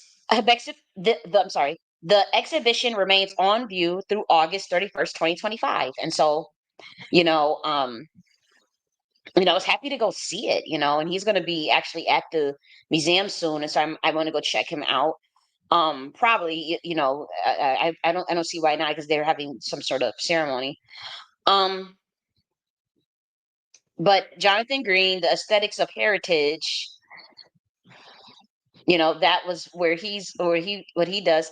Now, this was, should we just cover Jonathan Green? Yeah, let's do Jonathan Green first, and then we'll cover the other artwork that was there, because not all of this is Jonathan Green. So here's how his exhibition looked, and I thought his work is interesting. And so, not just interesting, I thought it was really good. I like the use of colors. I like his techniques, and so this is the Harriet and Martin Daly Gallery. So let's see. Okay, so I really like this one, and it's called Angelic. And so this was he did this in 1995, and I really thought that this was just beautiful for him to see him portray Black women in that light, to label them angelic and to show them, in that manner. I thought that was beautiful. And so this is also Jonathan Green's work. And I like this as well. It's showing a lot of the Southern culture, and a lot of the Southern culture, believe it or not, regardless of your religious beliefs, is influenced by the church, as well as like these are a lot of Gullah patterns as well. Like a lot of the colors are reminds me of a lot of the Gullah culture. I don't know if you guys remember the show Gullah Gullah Island, Gullah Gullah Island. You remember how they used to dress? Remember that was in South Carolina? Gullah Gullah Island in South Carolina. And so I can see that energy in his work, like the Gullah colors, the patterns, and then also the Southern culture with the Black church, the bonnets on the hair, the church hats as well was also a Black cultural thing, but it's not a bonnet, but this is like, I don't know what that's not a bonnet. It's like more of a, right here is like more of a head wrap. I wouldn't call that a bonnet. It's more of a head wrap. But there's also like the traditional church hat as well. And you even see some of that indigenous influence with one of the feathers coming out of the hat. And he's showing like these Black Americans, like all these different colors and shades and whatnot. And I just think he does a great job of capturing that. Okay, so let's see. This is another one, and I like this one a lot. And I think she's preparing some sort of tomatoes. So that's Jonathan Green. He did that in 1992. I was born 1992. This is the one that I'm familiar with. This is the one that I think a lot of people are familiar with as far as this artwork. And say I didn't know this was Jonathan Green, but I had definitely saw this before. Sure did. And so this is another depiction.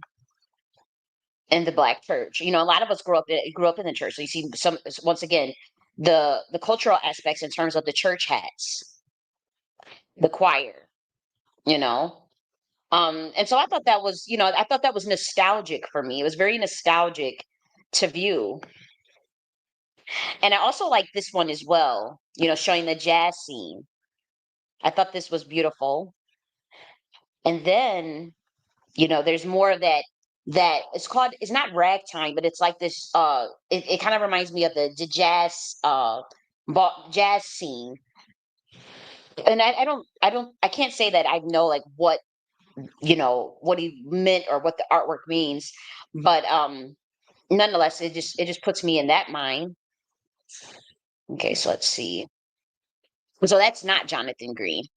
And so what I want to do I want to just cover all of Jonathan Green's work and then go into, yeah, let's do a little bit more of Jonathan Green stuff, because, you know, he's been around, you know, since 1955. And so he has quite a bit of work that's going for decent prices, you know. And so I thought his work was just dope, because like what they had at the exhibition was just like, you know, just a sample size of his entire body of work. His entire body of work is actually pretty vast. And so this was the first Sunday, you know, and I guess he grew up in a church, obviously, because a lot of his work is centered around the church, and his work is also centered around like this jazz scene, the Gullah cultures, you know. And this is called The Reception, Jonathan Green, The Reception.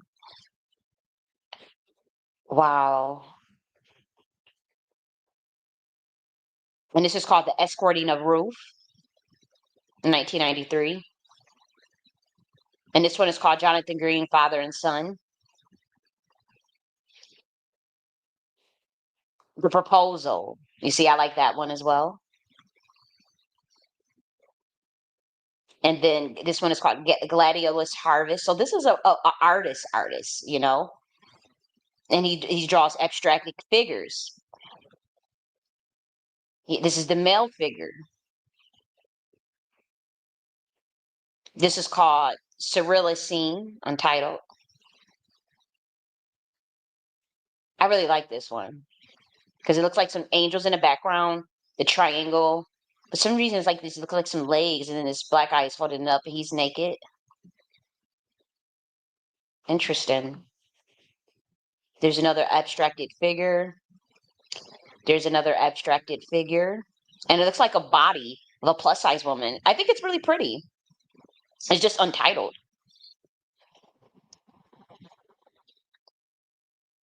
So he has quite a bit of work. And this one is called Enigma. Wow, that is like enigmatic, I have to say. It almost looks alien-esque. It almost looks alien-esque.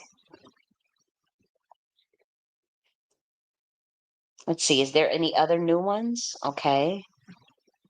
Wow, look at this. This one is called Three Women's. Moonlit Graveyard.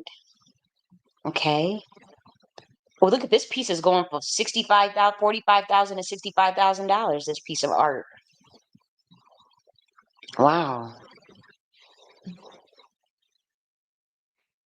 Okay. This is Erosion with History.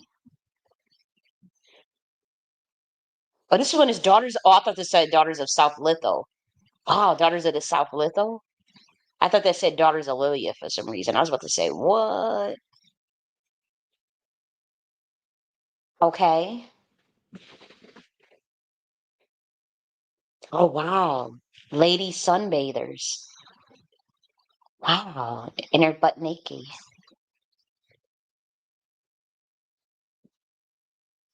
So I think some of these are duplicates. Jonathan Green. I mean, but he's been doing work for so long. Oh, wow. Let's look at this one. Bather. Wow. And so I like talent. You know, I like to see talent. I like to promote talent. And it's hard to paint. You know, it's not a skill that's why I don't like all the AI stuff. Because like I still like to see people produce artwork for art's sake that is original and quite unique. And so, you know, you could just type in the AI, hey, give me a painting like Jonathan Green, and then it tries to turn out something that can't be duplicated, you know, like that plagiarizes the essence of an existing actual human's work. I find that problematic. I do. I think people should need to get creative again. Like, what the hell? Um, this is real artwork, and it has to stay. You know, you know, this essence. People put their essence into their work.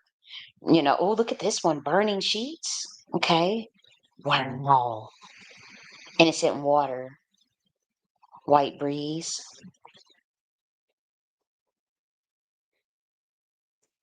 Wow, I like this one. I like that one too. Quilts in the wind. Quilts are very important in Gullah culture as well.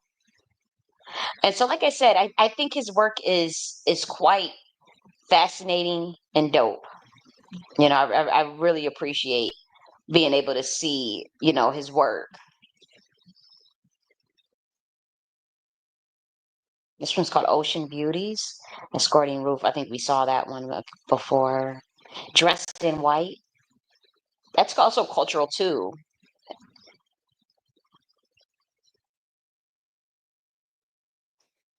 Okay.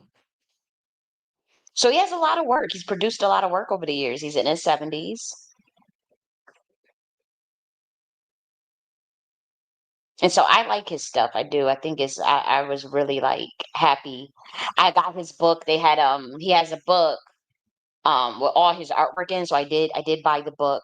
And so I, you know, I get to look at more artworks. And so um maybe I don't get so carried away because I want to I at least want to like discover the book anew. Mother and child.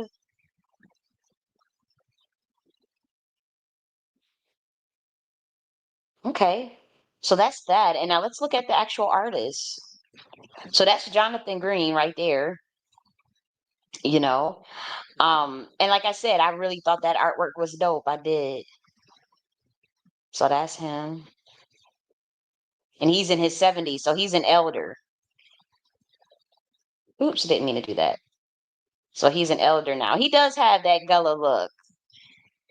I mean, they don't have a look, but it's like you could see. I bet you. I wonder. He also got like an indigenous look to me, like that red undertone in his skin.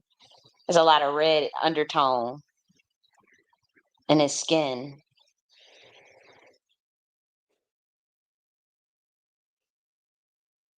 I don't know why I'm looking at. I just think his skin color is beautiful. That's all.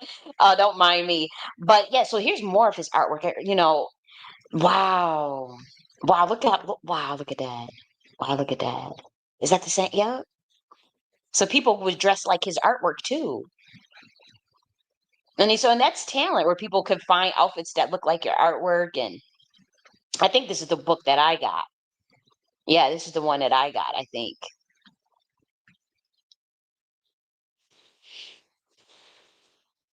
And so, you know, just a in-depth artist, like just a very an artist with a lot of with a powerful body of work that I just wanted to cover and talk about. You know, I just thought it was dope, and people deserved it shine. Like, it's not narcissism just because, you know, someone has a talent, and people you know, shed light on that. And you know, that's just, it's just common sense that people are talented, you know, and that people can talk, and people can um showcase and express their body of work. There's nothing wrong with that. Jonathan Green, this is the book that I got, called Gullah Spirit. That's the book that I have. That's his second book, Gullah Spirit. So I did get this book, and I don't know what's in it, but I'm gonna like actually like read it. I thought it was this one, Gullah Images, but it's not. It's Gullah Spirit for sure. Thought it was the other one. Well, what's this one? The Wedding. Wow. So very intriguing shit, I have to say. Wow. I enjoyed I enjoyed discovering Jonathan Green. And even when you look at the way he's dressed, you know, real cool, real eccentric style.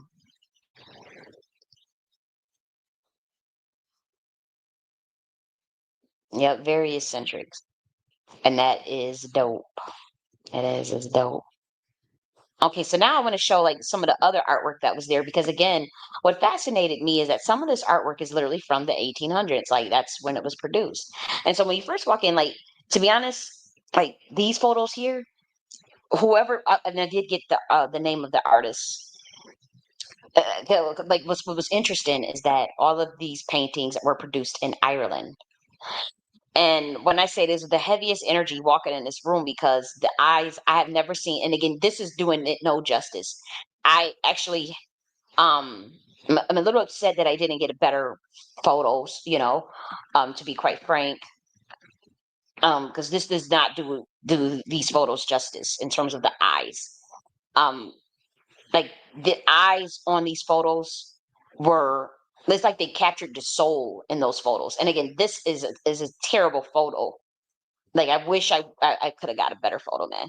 But anyways, like this is when you first walk in, but it felt like souls were in this room. Like these people's souls are captured in these photos, and all of these works were produced in Ireland.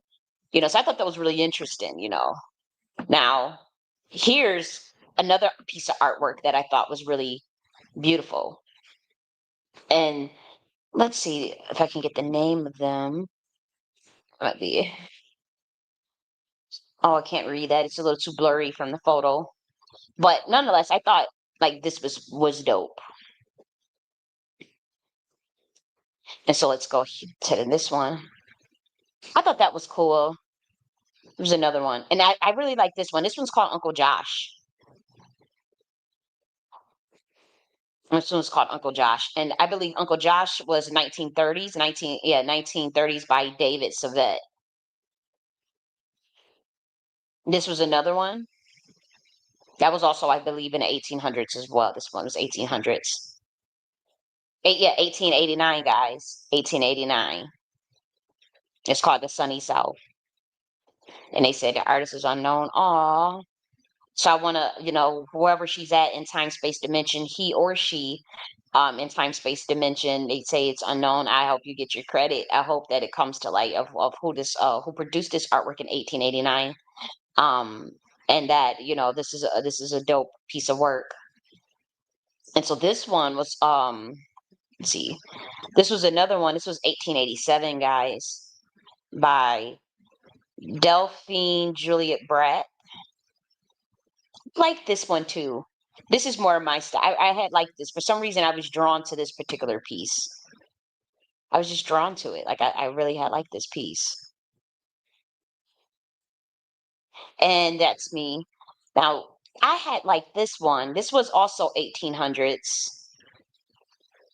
This was made in 1800s. And I like how lifelike it is.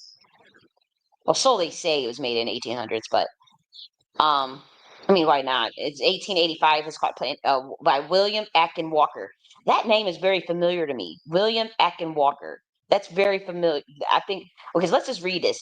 William Atkin Walker, catering to a growing tourist trade that sought romanticized depictions of its reconstructed South, produce paintings like this in popular resort communities. He traveled throughout the South, often setting up his easel on street corners and selling his still damp paintings as souvenir remembrances that could be easily packed. Although Walker also created paintings such as still lifes and landscapes that were just as commercial, his fame came to rest on these small scenes of everyday life. The depiction of Black American field hands stopped along a dirt road is typical. Behind them are other farm works. Workers pick cotton, a crop that remains central to the history of the region. The steamboats moving along the river in the background are the southern sign of the industrialization that would eventually overcome the agrarian South. Okay. Wow. Now that might have been their actual own land. We don't know, but nonetheless, I thought that artwork was really nice. And so that's the start of Jonathan Green's exhibition. I think we covered all of those already.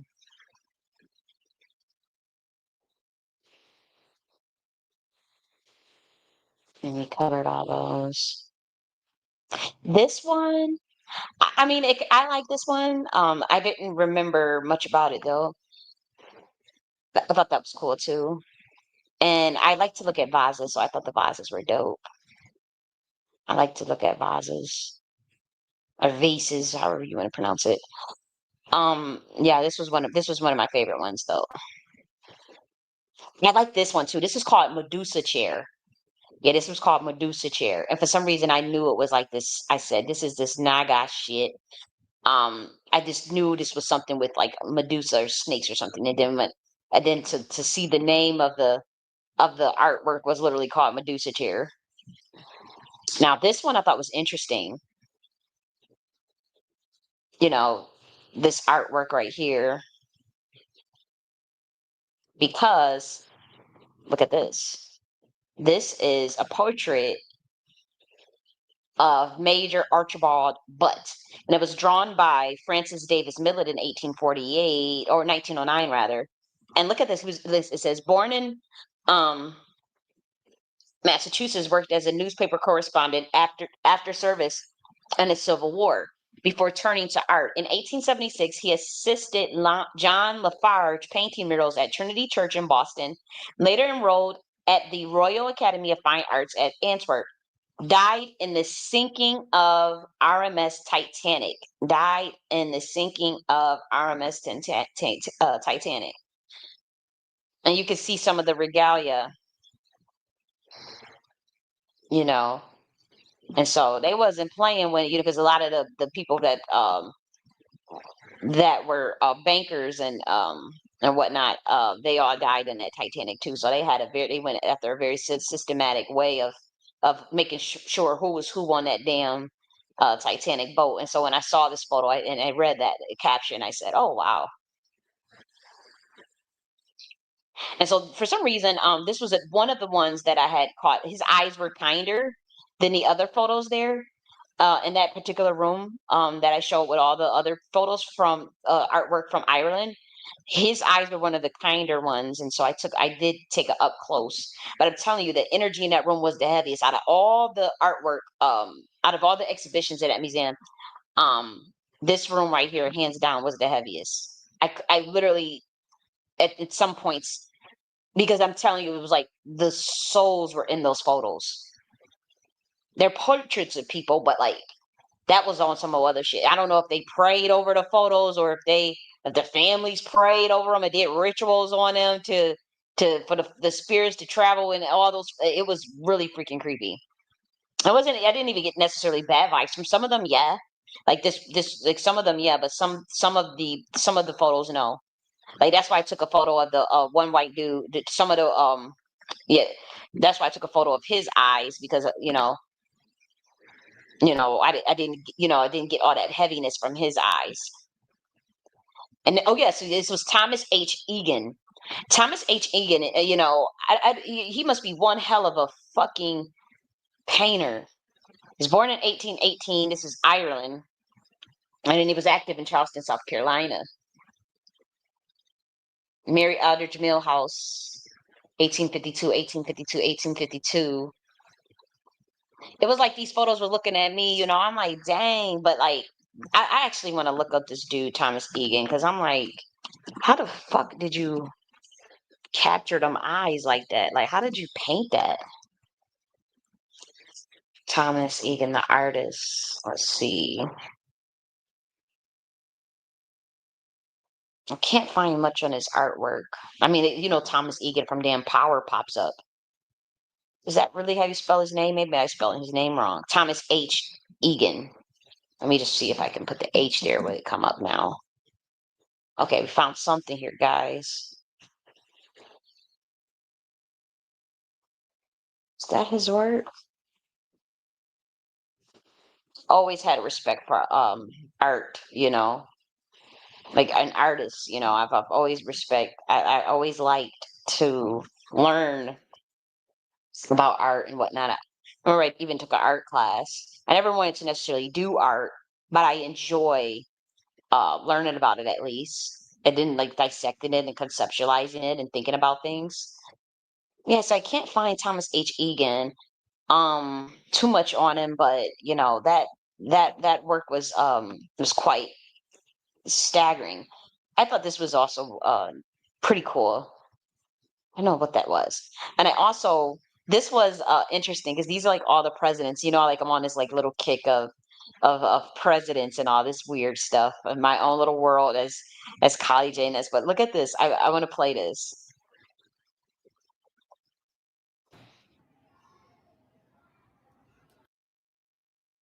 Also, this was much longer. I thought that I was like recording it. I must have didn't hit the record button, or I stopped the recording. I must have damn, that kind of sucks. But pretty much this kid at the age of 5, he had started drawing like the different types of presidents. And as soon as you walk in, this was the first thing that I saw. And what was interesting is that, it was like all of these, since the age of 5, he had started drawing like all of these, they're carved on wood. He carved these all on wood. And so these is pretty much all of the American presidents that he decided to draw. And I thought that I had a much better, because I actually recorded, like I was showing like the different angles and getting really, really up close.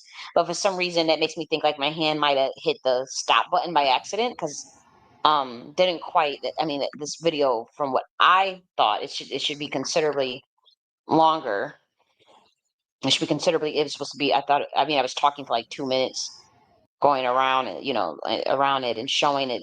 They had like Kennedy, obviously, all of the Hoover, all of the presidents, Abraham Lincoln, all of them back there. And I just thought that was interesting. That it was the first thing. That was the first thing that was on display as I walked into that museum. I thought it was funny. um, and so that was that. And so now what I want to do is show a little bit of music in the spirit of art. I want to show, I want to show one poem, and then we'll do a little bit of music. Now I have to say, growing up, I used to watch Jeff Poetry Jam. It was one of my favorite shows, literally. As a 10-year-old, 11-year-old, 12-year-old, maybe I can't. I think it's like yeah, 11 or 12, but yeah, 11, 12, 13, maybe 14. I'm trying to think of when did Def Jam Poetry come out. But Def Jam Poetry was hands down like something I look forward to. Like I loved when this was on. We had like at that time it was, I want to say, either Adelphia Cable or Time Warner Cable, and you could, they had like the HBO where you can stop and rewind it or play it when the new episodes come on. And I used to get my rocks off, stopping and rewinding the poets. And it was one of the dopest things growing up. And then I stayed right across the street from a coffee shop, a black owned coffee shop that did poetry every week as well. And the poetry was so loud where all I had to do was just sit in my room and open up the window and be able to literally hear the poets, give their poem, hear the jazz, see the people outside of their cars. For a little while, I was a little too young to be venturing into there. But when I was like 11, I've been 12, I ain't even gonna hold you. I used to go and sometimes sit and actually watch those poets in 13 or 14 or 15 or whatnot. And the poets, they were amazing, and so it was a blessing to discover poetry that way, growing up and be able to be right across the street from a black owned coffee shop that did art, that honored art. They had artwork in their store. They had food and great dessert, by the way, had excellent dessert. Um Excellent service, great poetry. That was the EMT coffee shop, for those who don't know. The EMT coffee shop in Buffalo, New York. I lived literally 5-second walk, 5 to 10 second walk. Or you walk out the back door, boom, you're at the coffee shop. Like it was literally in the back of my house, literally. That's somewhat diagonal, but technically that would be across the street. And so that was amazing, and it was an experience. And so when Def Jam Poetry came out, it was like I couldn't get enough of this. I wrote poetry growing up. I had tons of poetry books myself. I actually probably will publish one of my poetry books, but you got to figure it's a mind of an 11-year-old. I was writing poetry at 11 and 12, and so all the way up into 14. And really gifted. I have to say, I'm a really gifted poet at that age. I remember, like, we had this minister. Her name was Minister Starlet, and she asked if she could read my poetry book, and I gave it to her, to read it. And we had like a one of them those Sunday service with the youth. Let's call it Sunday school with the youth. And she came back and she said, there is no way that you are 13 years old writing like this. So she went to the pastor and she was like, is there a way we can get this stuff published? Like, this girl is an amazing poet. She's like, look at the level of awareness like this girl is writing at. And so he was like, yeah, let's get it published. And I remember I did tell my adopted sister, like, yeah, they was talking about getting it published, and she shut it down. You know how people do. It got shut down. But I remember I didn't know, no lie. Mr. Starlight gave me a poetry book, but that particular poetry book somehow went missing, not from her, but somehow me having that level that I was writing at, that poetry book got missing. The beautiful thing about it is that I knew I was dealing with sabotage at such a young age, like the black sheep treatment and all that stuff. So what I would do, because at that time I didn't have a computer or anything, what I would do is I would constantly rewrite my poems in different types of books. Like I would have like 5 different books, and since I knew I knew I was dealing with weird stuff and sabotage and whatnot, I would rewrite the same poems in all these different books and just hide the books, because that book that Minister Starlight was like, we need to get these published. That book went missing that same week after she was like, can I call you? Can I call your guardian? Like, we need to, once I said, yeah, um, Milton French and Minister Starlight, they were thinking about, they were talking about having this stuff published, getting this, and that was, I was like 11 years old, and it got shut down. And the next thing you know, that book did that book did certainly disappear. But the poems necessarily weren't lost. Some of the poems were, but some the poems were not lost because I already had a backup in another journal.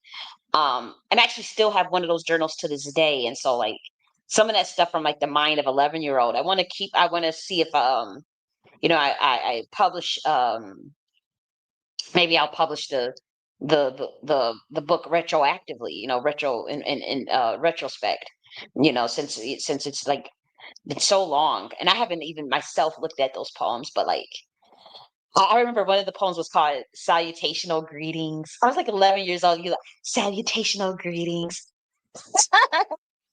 I remember I used to have like political poems talking about George Bush don't care about nobody that make under $250,000. You know, at 11. No, why I literally wrote that because Minister Starlight was reading my poems at fucking Sunday school at Second Temple Church, and the kids and the rest of the youth was like, Why are we reading this? Like, why?" Because she was like, "Yo, I just want to share some of her work. Like, it's really profound." And I always remember that. I will always remember that and appreciate that. Um, because I didn't see the value in what I was doing. I was just merely expressing poetry, and it was really inspired by the EMT coffee shop, the black owned coffee shop across the street, and seeing those artists, and then also Def Jam poetry also totally inspired, and it led to my fascination and love for poetry cafes and poetry slams and poetry contests just in general. Like, I couldn't get enough. Like, I used to go to Apache Cafe a lot, and see those poets. And guess what, guys? Many of these poets from Def Jam Poetry, obviously, they travel. I saw most of them in person or met some of them um eventually, and I didn't even realize it. I was like, what in the world? Because it's the same poets that still perform in Atlanta, or even one was in Buffalo, New York at Canisius. Um and so I was like, I like Ovius Maximus. I met him, and I didn't even know that he was from Def Jam Poetry. Like, I remember, like, you know he came to Canisius, to perform work, to perform, because they have a lot of contests, and so sometimes the prize would be $500, $1,000, and so these are artists. This is income for artists, and so of course they're going to want to get their art out and practice their art, and maybe even potentially win some cash. And so I always liked that idea of of art of poetry contests and whatnot. And so I just want to share. We're not going to go through all of this. Like, I'm like, let's go for the gusto and just have like I don't know which one do I want to show. I don't know. Like which do we want to go, like real super serious, or do we want to go like kind of like Seku the Misfit? Was this the one? I want to see. Some of these was so dope. I want to, because one of them I thought was I kind of want to keep it a little light. Damn, what was that one?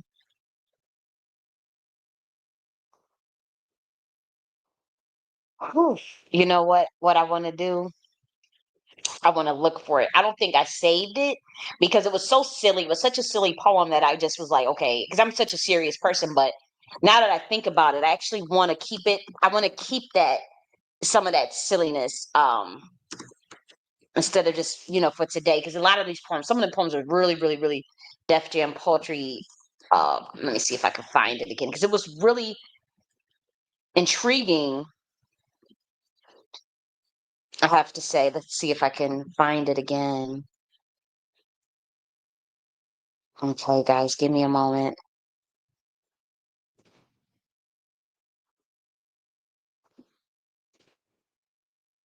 I think this one was it. But just give me a moment.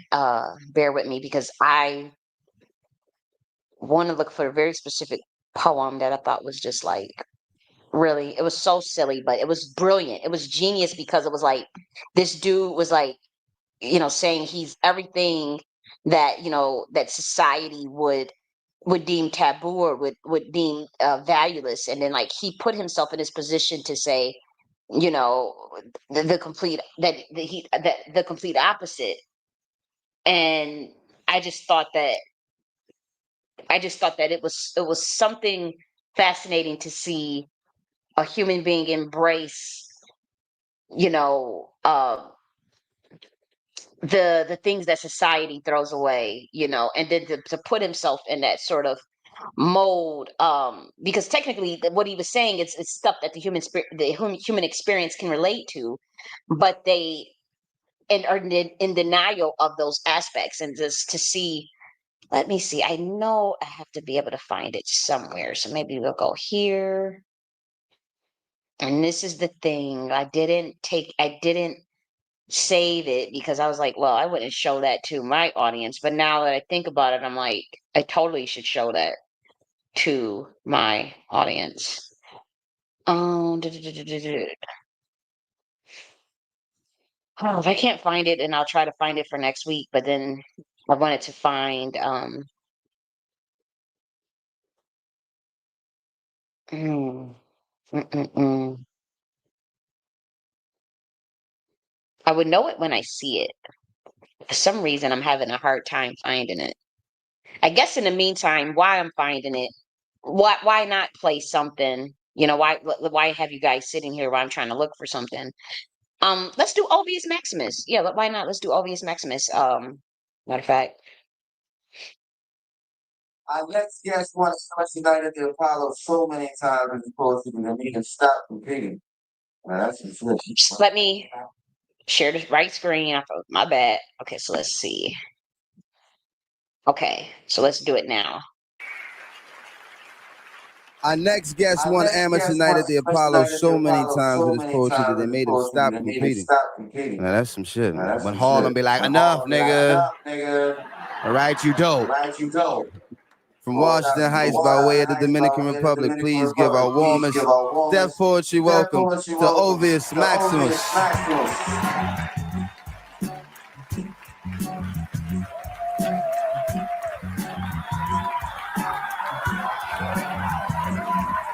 Just in the spirit of art and just not, getting caught up with the AI. Like here's like real art, poetry. We looked at the art of Jonathan Green, just real art,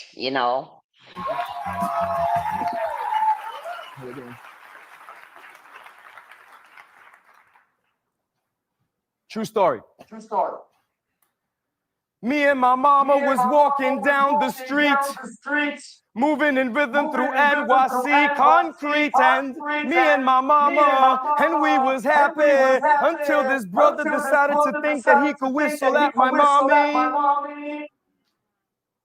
So I turned to the brother and said, yo, son, we need to speak. Matter of fact, you need to listen and I need to speak, so let me break some shit down to you. My name is Ovi Rafael Lorenzo Hernandez. I'll say the breakdown. OVSO to the max, Maximus breakdown, O to the V and E, which basically means female god. And you know a brother with a name like female god ain't playing? I'm saying Facts. even God is a she. So let me break some shit down to you. A woman's cycle lasts about 6 days. One for every day in the Bible that it says that it took to create this earth. And that's why I can't stand these brothers who disrespect the her and she and we when we wouldn't be here. When we wouldn't be here if it wasn't for a woman who carried us 9 months in her womb. And I just, this just gets our goat. For those of us of the Queen Mothership, this just gets our goat. I was so happy to meet him at Canisius. He had a really good vibe. That it's like, some people got a good spirit in them. Like he had a really good spirit in him. And if he came to Buffalo, New York to compete in a poetry competition, and it was like, wow, he was dope.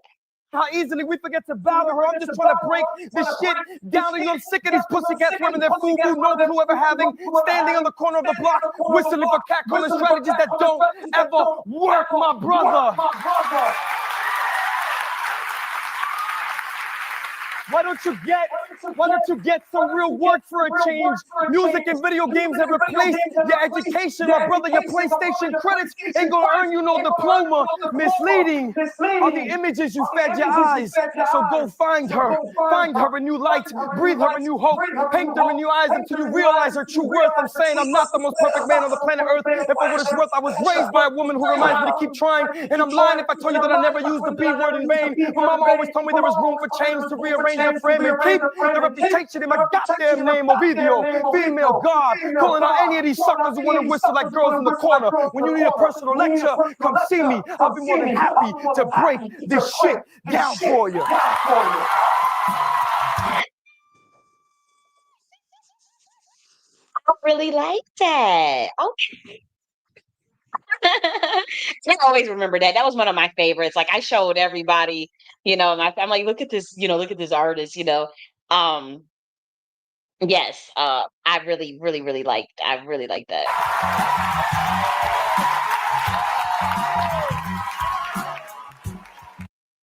To Kansas City, Missouri, by way of Brooklyn, New York. Please give it up. Preach.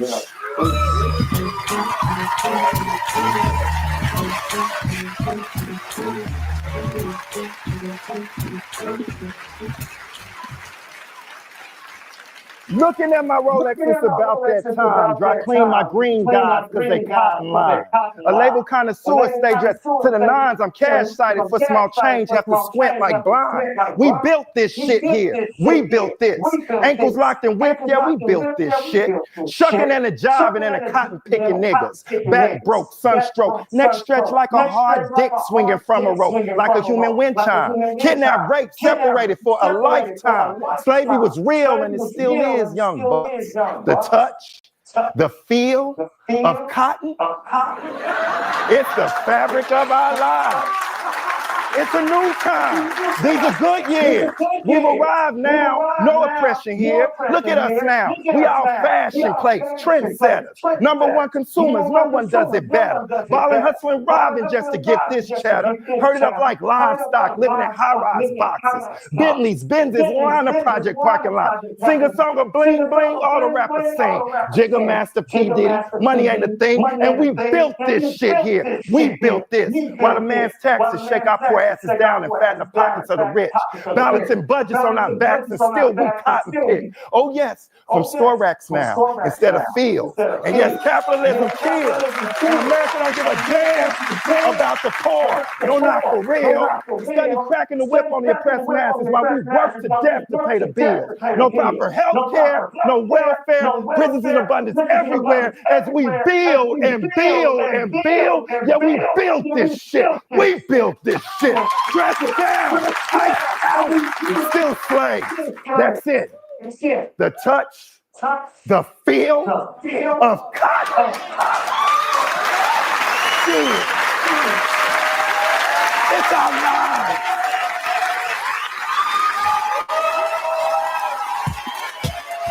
When I was a little kid, I ain't gonna hold you. That was my shit when I was a little ass kid. It's still the passion, the delivery. It was genius. It was absolutely genius. Los Angeles. Kings of Warmed Up Poetry. Welcome to Steve Connell and Shake Who the Miss. Our next guest represents hip-hop's political future and present. And is not only a extremely talented poet, an educator, long-term social activist, he's also currently deputy mayor of Newark, New Jersey. Ras Baraka, people champion. Owner of the Royal Baraka Bloodlines. Please give it up for my brother Ras Baraka.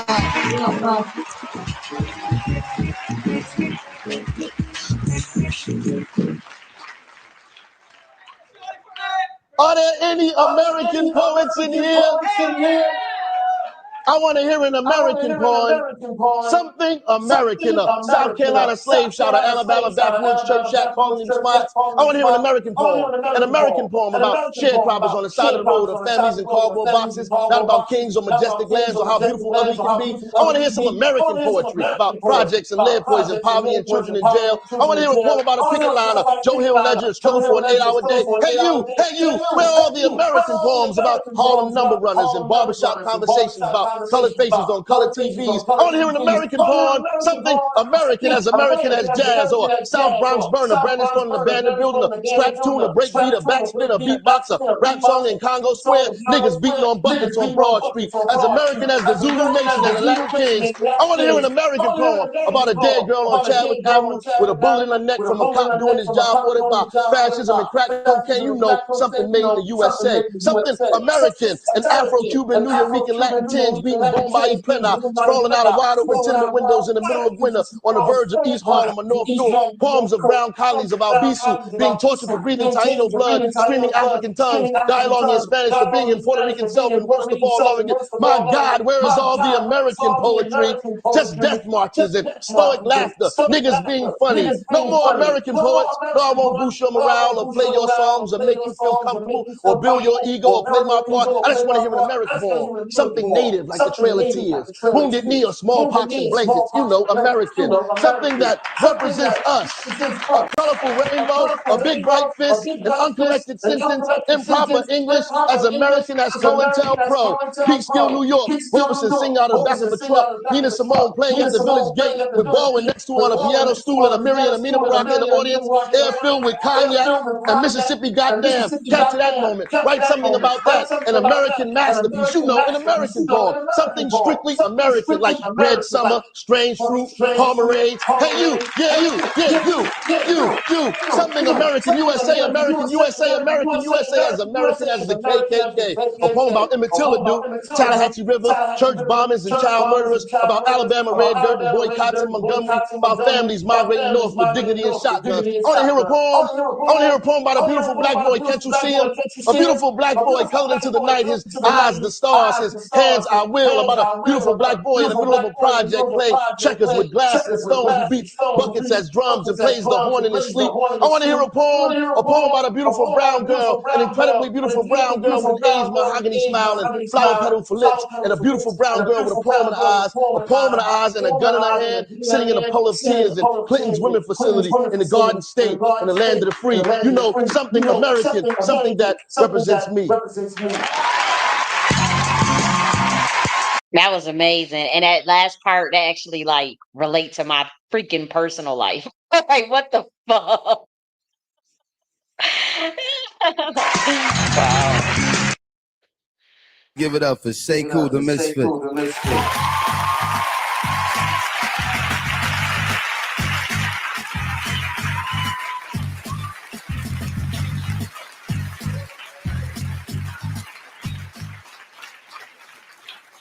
I'm so fucking rich, I feel ill. I mean, I got about $100 million dollar bill. I got cream, I got Skrill, I got Benjis, I got a hot record deal, I got a house up on the hill. No, I'm for real. No, I got a mansion and a Porsche and a thoroughbred horse and my own golf course. And what else? A Bentley, of course, and a Ferrari. I got a Ferrari dealership. I'm so rich, I bought my own jail for fools that steal my shit. I'm so paid. I'll buy your father Rolexes and your mom diamond necklaces and your girl Lexuses. I'll buy every female in your mom's side of the family fake breastises. I'll buy a whole IHOP just to eat 2 breakfasts. I'll buy a Benz for my girl and Beamers for all my exes and new scooters for all my exes' kids. But the truth is, I'm broke. I got freaks for every hour of every day of the week. I got Motel 6 hoes and dimes to stay in the suite. My bedroom's like a revolving door, revolving whores, a revolving chicken hair store. But the truth is, I'm lonely. I packed the most heat on the block. I got an arsenal with everything from Glocks to tomahawks. I speak the language, booyaka, buck. And all that gun jargon and rhetoric, the head is split open, bullets poking holes in your residence. I don't know big words, but I know numbers and measurements like 45, 22, and 9mm that'll leave a crack in your spine about 9 centimeters. But the truth is, I have a gun. I don't love these hoes. I don't trust these hoes. I crush these hoes, I lust these hoes, I've ever rushed these hoes, let me bust these hoes, never mind nothing press these hoes, I do enough for these hoes. Every chance I get, I go out of my way to call them bitch, hoe, chicken, slut, freaking cunt.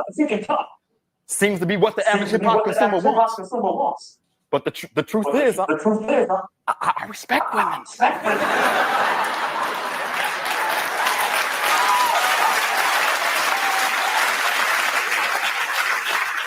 Of all y'all hard thugs, I'm the hardest. I leave your ass dead and departed or severely retarded. I'll kill your wife. I'll kill your dog. I'll kill your turtle. I'll kill your kids. I'll kill your kids' future kids. Then spit some cliche bullshit like, that's just how it is. I'm hard. Hard as the eyes of a killer. Hard as the hands of a slave. I've never known love and never been afraid. I'm hard as a body that's dead. Hard as a convict bed. Hard as my dick when I'm getting head. But the truth is, I'm scared. I'm scared. You see, the MC is the one that'll whisper the truth. And the rapper, that's the one that'll holler the lies. So don't act surprised at what your daughter knows when she's 5.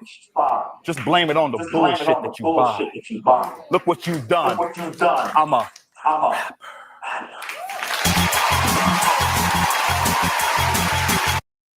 I really like that.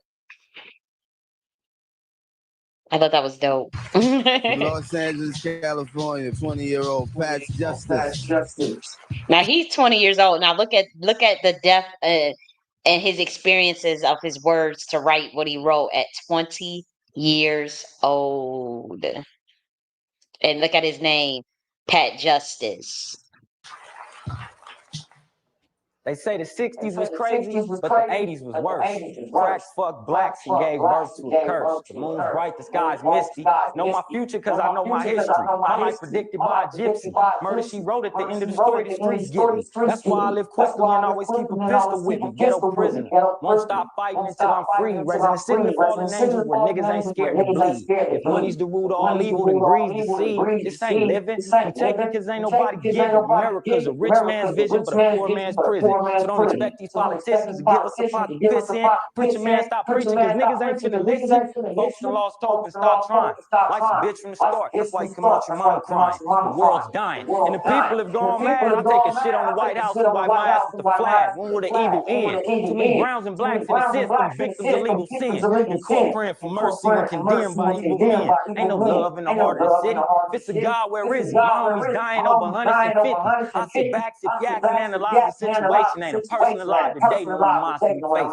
They crucified Jesus Christ, so Marcus Garvey for right, shot Malcolm X in the chest, gave Nelson Mandela life. Pac died at 25, Biggie died a year younger. All my life was broke, I'm motivated by my hunger. Told my mama bury me with a 357, just in case God tripping, I don't get into heaven. If you send me to hell, real well, cause I just did 19 years in the ghetto as a black male. It can't get much harder than that. I have a lot of pain in my heart, that's why I started to rap. So the mother brothers will make you dance, but justice will make you think. You saving up for a Bentley, I'm saving up for a tank. That's just the mindset of a soldier. Shit is crazy, huh? This is what I see. We are no longer slaves, but we sure ain't free. So until I ain't gotta kill and steal from my own folks, tattooed across my soul all these words I just spoke, who the fuck y'all gonna call when I break all the laws on behalf of every innocent criminal? He says R.A.P. rat, you know, and you know, 20 years old, 20 years old. Give it up for Pat Justice, y'all. Pat Justice. I found the poem, guys, that I was looking for, but I, you know, in the spirit of, you know, this is Liza Garza. In Texas, I thought when I by was way a of kid, I thought this was such a beautiful poem growing up. And it was interesting because she actually went to Apache Cafe when it was much older. I was literally in grad school. And, you know, it's such a difference between like when I was like 13 viewing this poem and then like seeing her perform at like, I want to say it might have been like 26 years old. And, you know, she was like worried for her sons in this particular poem. And then, you know, when she performed at Apache Cafe, her sons were with her and they were like damn near adults. You know, they were like grown. And so it's interesting to see the growth, you know. To be honest, this is Liza Garza, and I thought that this poem was so vulnerable and beautiful in terms of seeing the vulnerability of a woman that's a mother, that has to raise sons as a single mother, and her fear and her vulnerability was captured in this poem. And for some reason, you know, at 13, that struck me in my soul at 13. I remember thinking, like, wow, like I always remembered her from her vulnerability. But let's play it. Flint, Michigan. Please give a warm deaf poetry welcome to Liza Garza.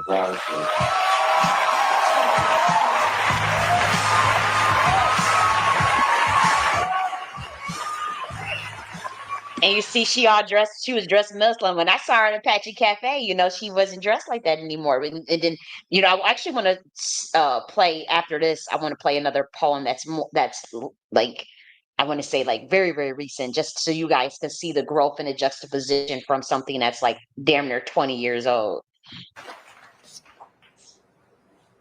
They said we'd become victim to the streets.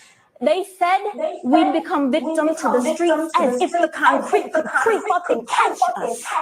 In the midst of warfare, lift up and grab us, cut back and blast us back, handed slap us, and we believed them. Did everything to create some sort of distance in between them, the soles of our sneaks and the hot pavement beneath, anything just to bring us a little closer to heaven. As if 18 inches was the next best thing to ascension, in a life full of questions with answers camouflaged in every look of lust, never knowing who to really trust, so we stay strapped and we stay trapped. These cycles full of sin, they trying to sift out our backs or compromise our integrity. And in every choice, there awaits a greater casualty. Black Jesus pieces and pinky rings, oversized white tees and RIPs. The streets keep calling me. Well, they might as well be. I'm a single mother raising two sons who could potentially be toting two guns in less than 5 years from where I stand today. And in less than 4 years, my delivery would change your pace, but I'm trying to catch up for 3 years fast forward in time. When in just 2, I had to pass my zoom and focus to my life right now. Smack dead in the face to what I write right now. If I could only make the streets seem less sweet. If I could only place each tear at their feet for every victim. At least I'd have the hopes to sway them with currents that run deep enough.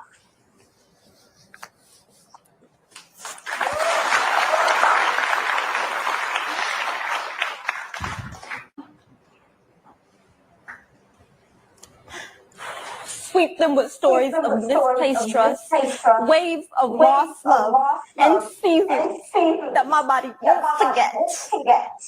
How every year, in late September, October, the breeze can blow. And I'm forced to remember when I loved him and I lost him. All I got to give is the sweat off my brow. It's the tears when they fall. All I got to give It's my everything. Knowing I still could lose my everything. Thank you.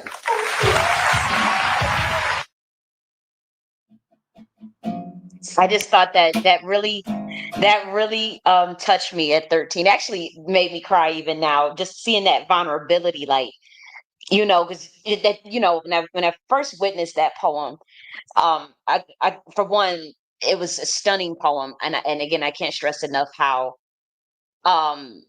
you know, someone expressing that level of, I guess I could just feel the energy that she really had for wanting to protect her sons, and um that really struck me, you know, at 13. I'm like, wow, what is that feeling? You know, you're an inexperienced 13-year old, and just you're seeing something so riveting and not being able to relate to it, but it even made me cry it in, you know, thinking about the streets, and to relate to seeing, you know, streets and hood shit. But I'm saying, like, not being able to relate to that fear of your child ending up in that, ending falling way to the streets. You know, I couldn't relate to that obviously at 13.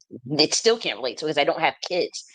But it really that, I thought that was an amazing poem. That was one of my favorite poems, and it was it made me so happy to see her so many years later, you know, and I think I was like 27, and to see her sons with her, you know, they were there at when she was doing her poem. Yeah, they were with her. They were they were adults down there, and so I was like, well, they didn't fall to the streets. And so, you know, you know, I just, it was amazing to see, you know, that the boys were all okay. But here is an updated, this was 2 years ago. And so, you know, um, Liza Garza, I want to just, this was 2023. And so I want to see her growth and what she's doing now. You see, she's dressed considerably different, and that's the path of growth. You know, she started off, clearly you could tell she was a Muslim, because she was saying Bismillah or Ishmael. Was she saying Ishmael or Bismillah? You could when she started to cry and try to recapture herself, you could read her language. The words out of her lips was either um, I think it was either, let me see, was it Bismillah? Um, yeah, God the merciful and compassionate, or was she saying, she was either saying Bismillah or Ishmael, or Inshallah. I think it was, yeah, I think she was either Inshallah, not Ishmael, Inshallah, and it just means if Allah wills it. So, she's, you see the difference, you know, in all these years later. So let's see what this poem is about.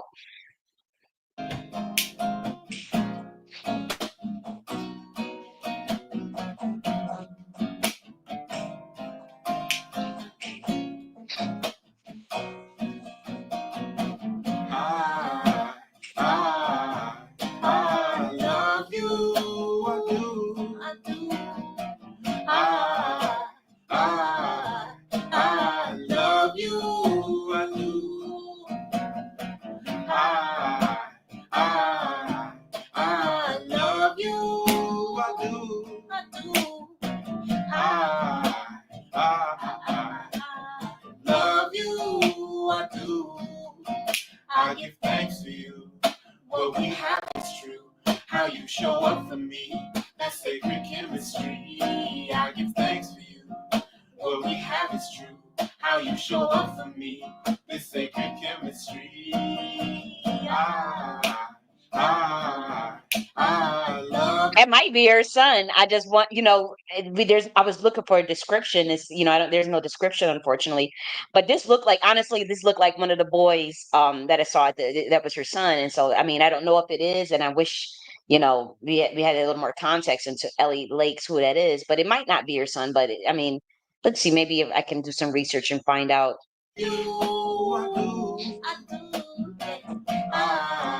I love you, I do. I love you, I do.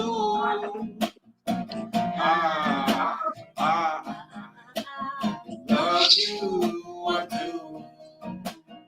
You and I, we come together. You make life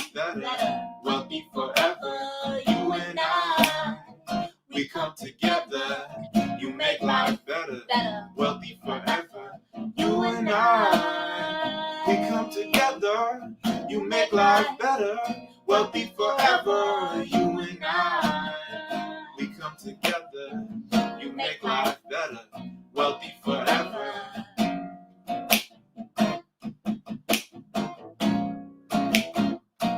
See, what we have is special for you and me. I would agree. Indeed, the magic of intention is all we need to make love our legacy. Like a tree, by water stream, you nourish me like a bird.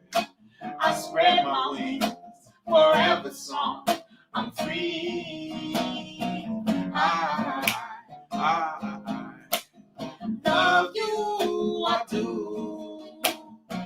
I love you, I do. I love you, I do. I love you, I do.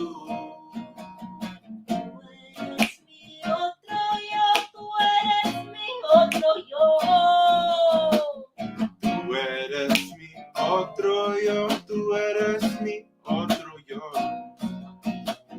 Tú eres mi otro yo. So that is her son. I was able to find enough research and make enough connections. Just that is her son, right here. Tú eres mi otro yo. Tú eres mi otro yo. Tú eres mi otro yo. I see you. I see you. I see you. I see you. I see you. I see you. I see you. I see you. I see myself in you, and don't you see yourself in me too? I see myself in you, and don't you see yourself in me too? I see myself. I see myself. I see myself. I see myself. I see myself. I see myself in you, and don't you see yourself in me too? I see myself in you, and don't you see yourself in me too? I see myself. I see myself. I see myself. I see myself. So sweet. Bring it over here. Bring it over here. Bring it over here. Bring it over here. Bring it over here. Bring it over here. Bring it over here. Bring it over here. Bring it over here. Bring it over here. Bring it over here. Bring it over here. Bring it over here. Bring it over here. Bring it over here. Bring it over here. Bring it over here.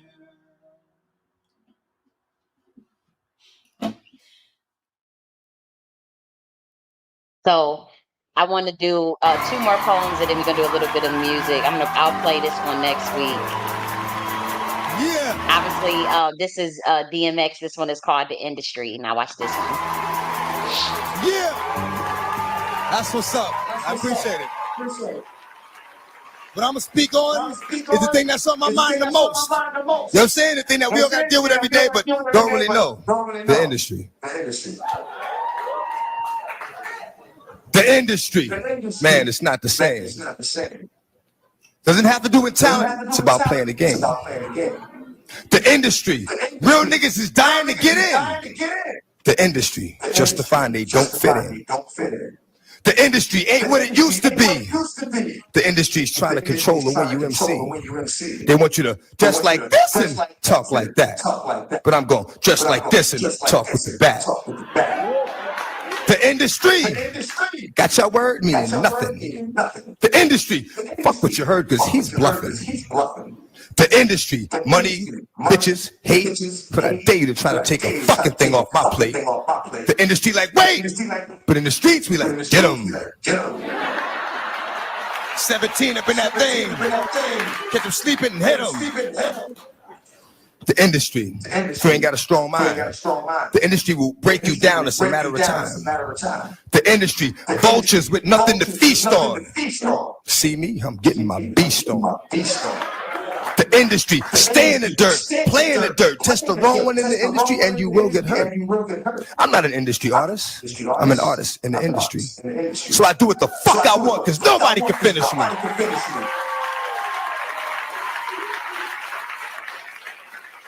The industry, wanted, dead or alive, new artists to sell their souls in the way they survive.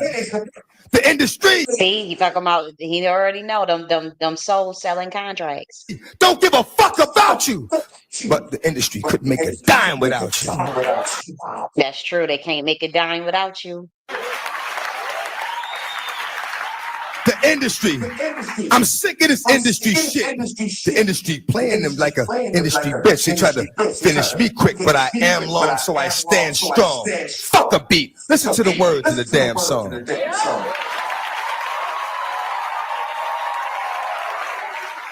I only know how to speak the truth, you know what I'm saying? So I got a little short joint I'm gonna hit you with, you know what I'm saying? And it basically reflects on my relationship with the industry. This is what it is.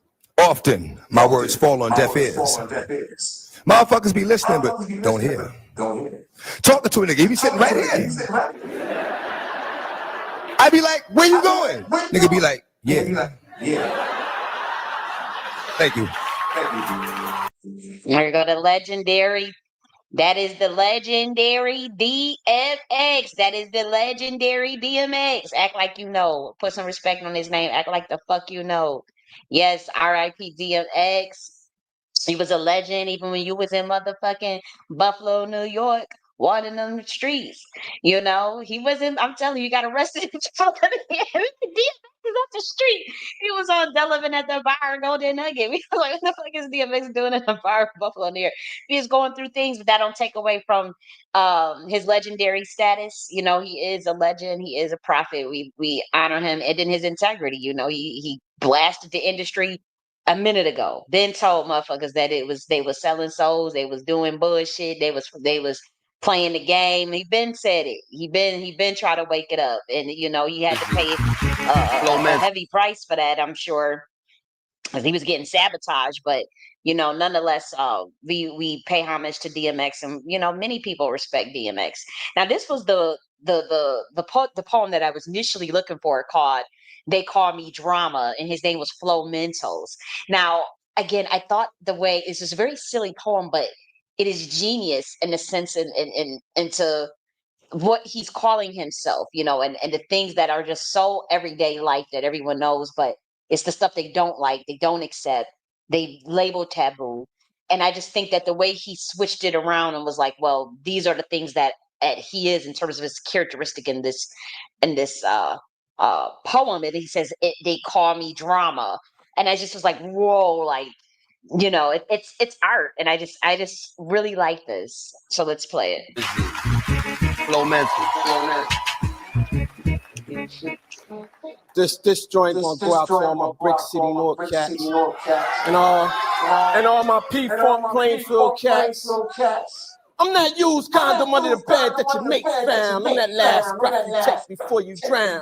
I'm that raised manhole cover that give you blowouts. I'm that pothole in the hood that the city know about. They call me drama. I'm that safety on a Glock that determines life or death. I'm like high blood pressure, high cholesterol, fuck it, just call me stress. I'm that last survivor sperm about to go head on with that egg. I'm the one that raped that monkey to start the egg plague. They call me drama. I'm that wooden baton where you get your ass beat by the cops. I'm that MPV to stick up kids, jump out of the rob the spots. I'm that sweat trickling down your cheek like if we shot you. I'm that quarter pound of weed under your seat when the cops stop you.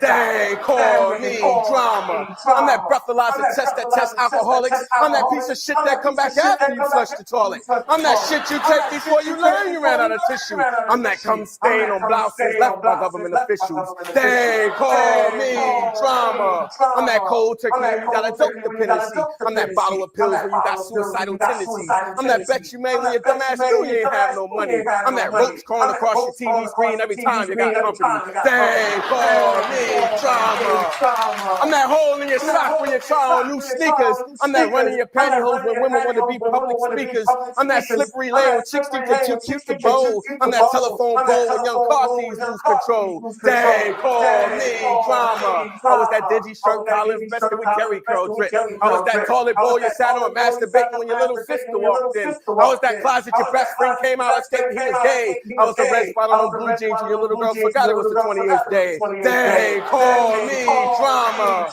I'm that piss you take after the third day of being burnt. I'm them dingy thongs when women want to win them. You know what's interesting and beautiful about this, for those who know the craft behind the primordial soup, in terms of darkness and like the primordial soup ritual and the original female Atlantean science, that primordial soup, for those that's in the know, you know, when you compare it for what he's saying in terms of the things that he is, the semen, the cum, the doo-doo, the feces, the like, for those that's in it, it's like, whoa, like, did he really go there and create like this drama? And for those that primordial soup is drama, like chaos intelligence, like primordial straight darkness, entropy, you know, it's drama. And so I thought in ending, you know, this is going to be the last poem we play, we're going to get into a little bit of music, but like that was just like wild, like the discarding of the things that humans discard or look at it, and then it's like, okay, it goes into this primordial soup, and he's like, oh, you know, this is what he is saying he is. They call me drama. I think it's something really fascinating about that. Ass skirts. I'm that government cheese that didn't melt in the baked macaroni. I'm that 10-year bitch that did all because you didn't rat on your homie. Dang, call me drama. I'm that Long Island iced tea that got you that DWI charge. I'm that slipping transmission and bank robbers getaway cars. I'm that club on the curb watching the car thieves spin out stealing it. I'm the reason New Jersey is not a Geico insurance affiliate. Dang, call me drama. I'm that 7-year-old when your point was 6 in the game of crap. I'm that burning sensation your girl gave you all fucking just call me the clap. I'm that 300-pound freak talking about, come on, baby, let me get on top of you. I'm the one you said was your cousin all the time. You know I was your creeping partner. Dang, call me drama. I was that peanut butter and jelly sandwich after school when there wasn't shit else to eat. I was them digi skid mark shit stains on the fruit of the little white briefs. I was those socks you put on your hands when you couldn't afford gloves. I was them bubbles that rolled up your back every time you farted in the tub. Dang, call me.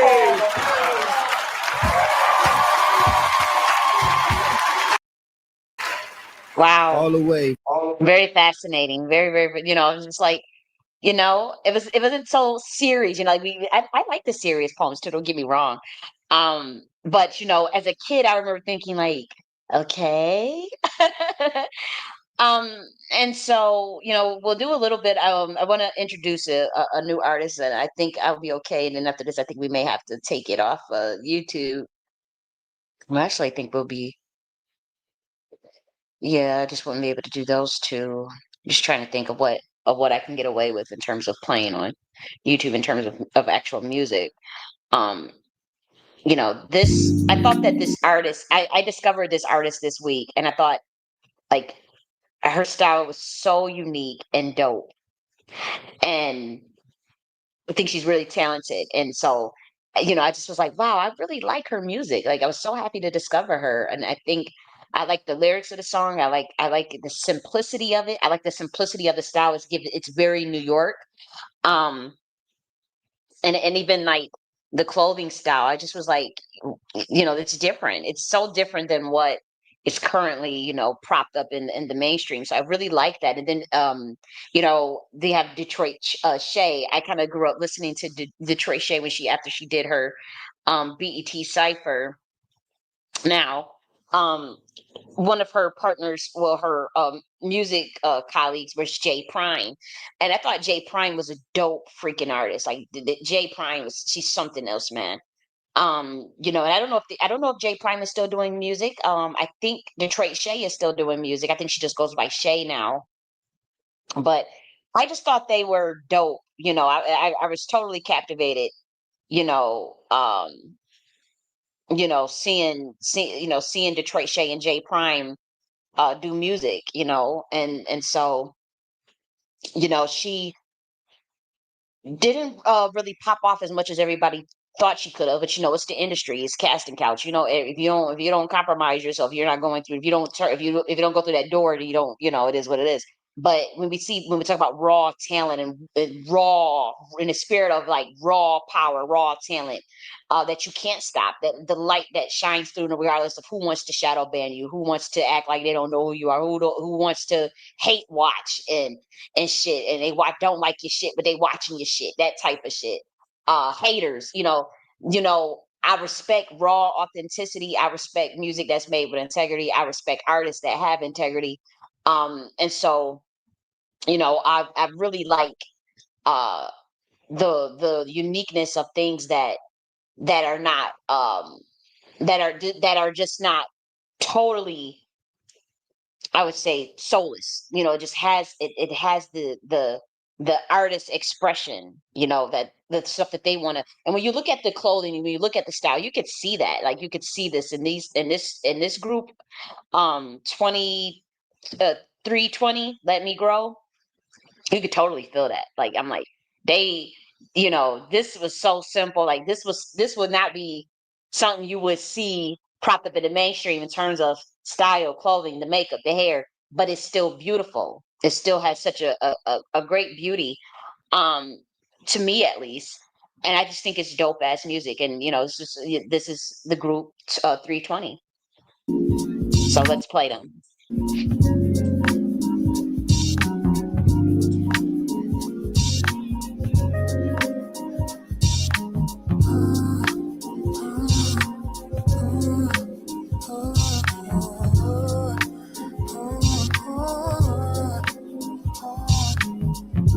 It's the journey, not the destination. That's what India told me. Got my Bible, it's the only lamp I need to know where I'm going. I've been breaking every single chain that's kept me bound to the hold me.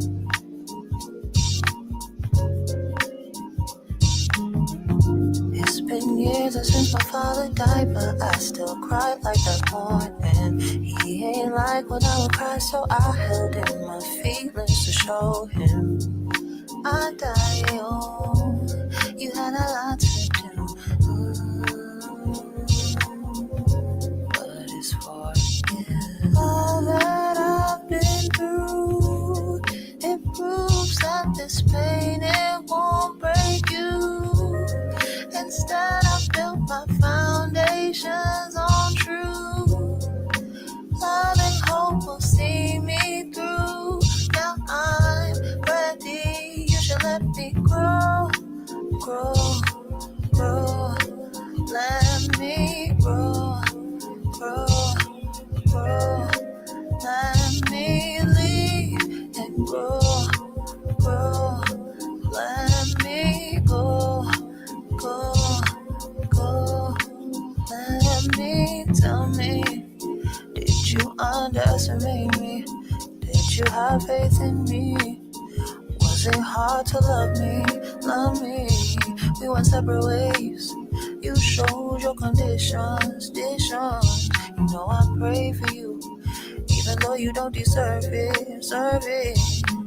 All that I've been through, it proves that this pain, it won't break you. Instead, I built my foundations on truth. Love and hope will see me through. Now I'm ready. You should let me grow, grow, grow. Let me grow, grow, grow. Let me leave and grow, grow. Let me go, go, go. Let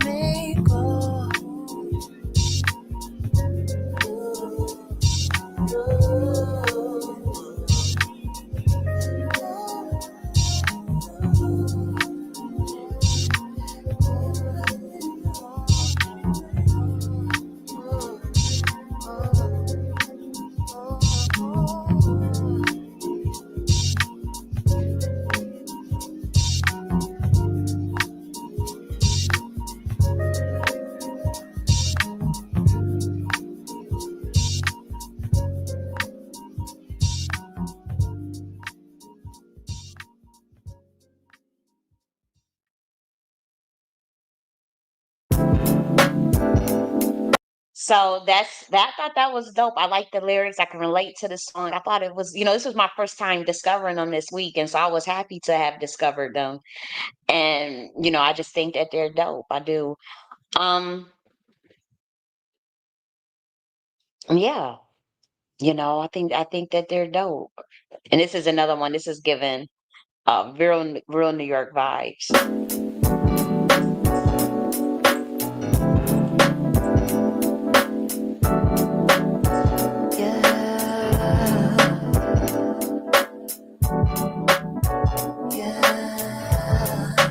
And you know what? I like her style. I like because I like to be very glamorous and dialed up and made up.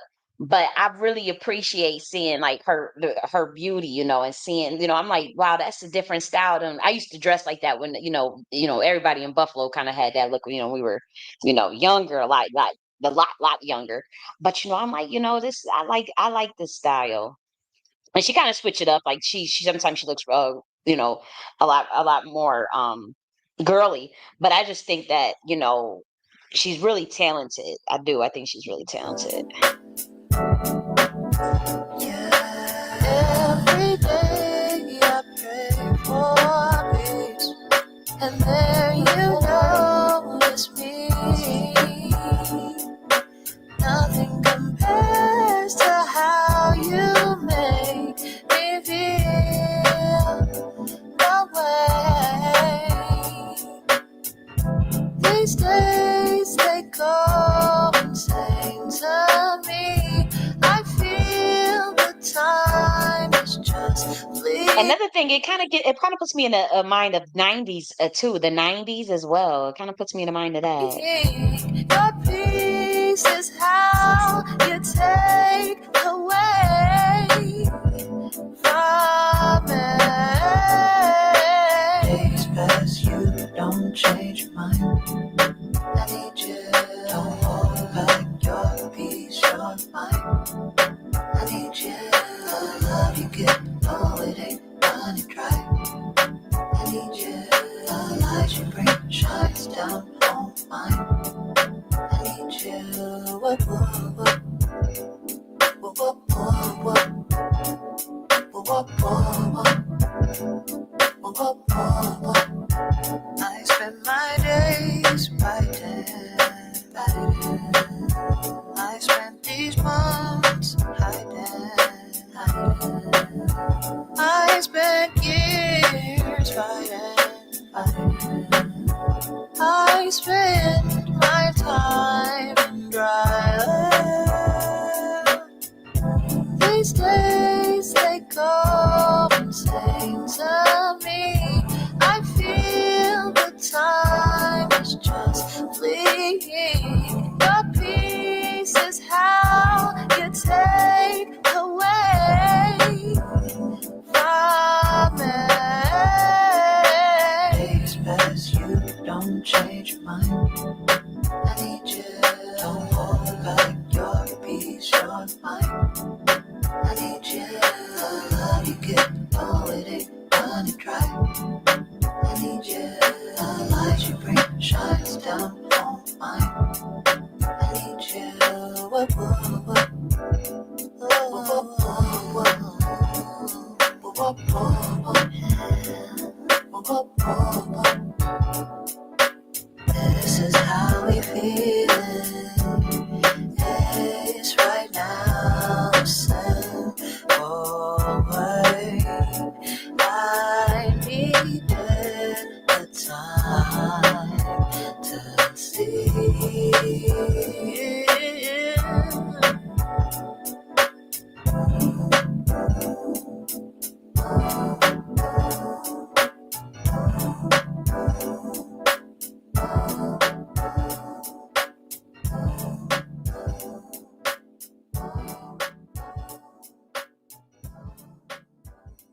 I want to do one more song of hers. I think she is dope, man. I'm like, wow. I like this one too. Faith is substance. I like this one too. And you know what I like is the simplicity of the videos. Like it's not like overproduced. It's real raw. That you could. I presume they're probably maybe even using the phone or even doing it themselves. With the editing quality. But for some reason, I like that because they're doing everything with this AI, make the AI, and they have it. They want it to look so pristine and cookie cutter, like even if it's not AI, and just to see a human take it, just to.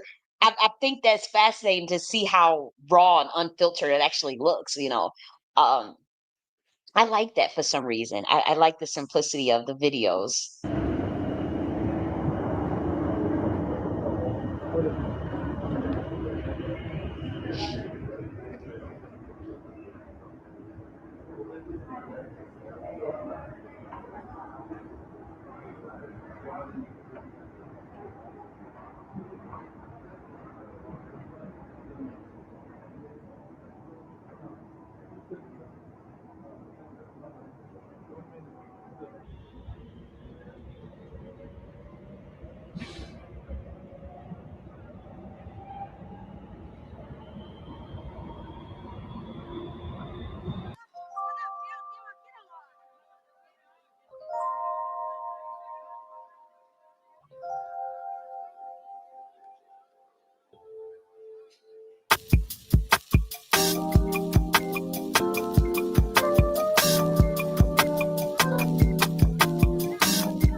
Evidently I believe in a thing that I cannot see. If you look at my family, I'm supposed to have some disease. Realize it was up to me to break the curse of the enemy. Good enemy, good enemy, what? Becoming next born out of me. Honestly, I got super down, looking around for out of town. Had to leave to better me, I got a chance to find my sound. Honestly, I got super down, looking around for out of town. Had to leave to better me, I got a chance to find myself. Find me up, I think I'll make it, yeah.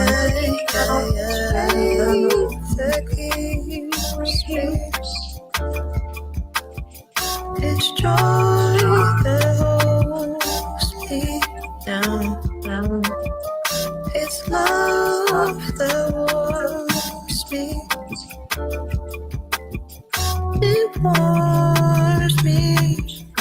They deserted, suck it tight. What you holding on?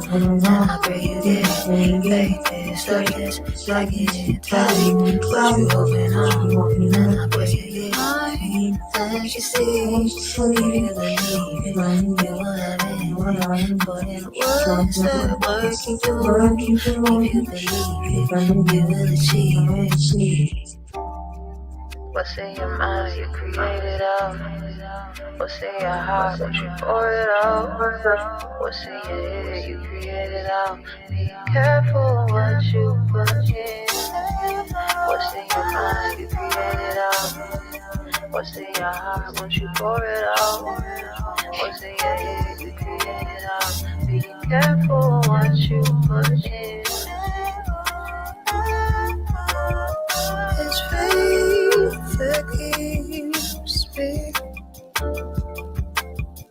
It's joy that holds me down. It's love that warms me.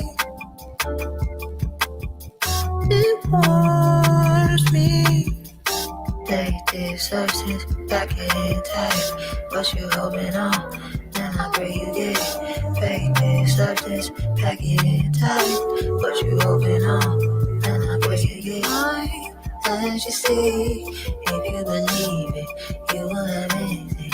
Put in words that working through. If you believe it, you will achieve it.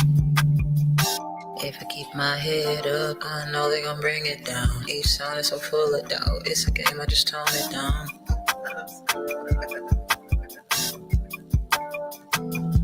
Keep it G, ooh, keep it with me.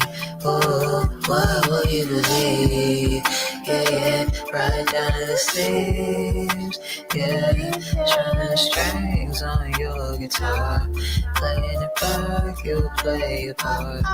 It's on beat, it's on repeat.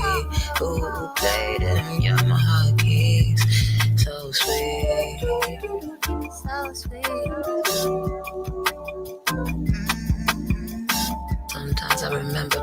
used to laugh with a dirty hand.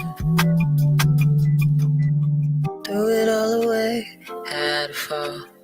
Our synergy fell apart. It's on occasion emotional.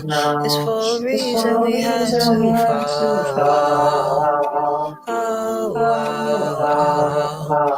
Don't get so caught up and say, please don't.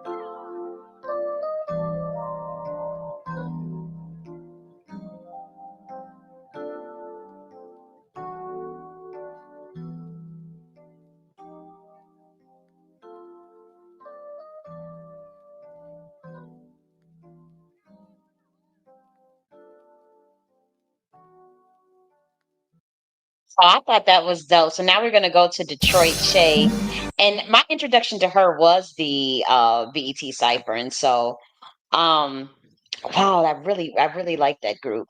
And so we'll play some Detroit Shay, and then I want to get into some of the other things she did because I really enjoyed her music for years. I listened to her and J Prime, and I really like some J Prime, you know. Um, and so yeah, let's get into. So I just want to move some things around. Let's see. Let's do right here. I'll move that up here. That's J Prime. And then, okay, I don't think we'll be able to play this flashing lights one. So I'll move that or this one. So yeah, I'm just trying to move things around because I know I can't play like certain things on YouTube, right? And so let's see. Yeah, let's start here.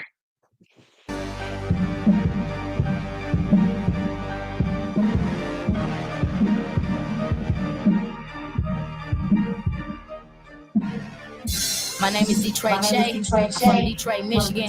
This is my high 16. Yeah, not DJ Drama, I promise you I don't want any problems, but I've been crossed by this competition, logos on them bottles. I've been fighting with mama, she wants me out of the house. So if I do not win this cycle, then she's kicking me out. Say I've been second, like I was driving the Benz wagon. My friends crashed across in the border, I hoard rappers. I'm a dang savage, fighting these rappers with things, stabbing with a dang napkin, bloody like Marion ink. Bathrooms like a judge, Mathis, illin' than annex who judge addicts. I am clean shake, mixed with some hoe with Slim Mathis is a slim chick. Then you can hold me, my fist flashing, I am evil. Choppers for witches, so stand back with all rappers. Are you better than me? Bet you reply no. CH, gon' give HIPHOP, that's CPE. Dog, I'm on a mission to get it. I'm tired of singing and wishing and huffing and puffing and huffing. He told me to kill it, and man, I'm the coolest, and man, I'm the illest. Queen check.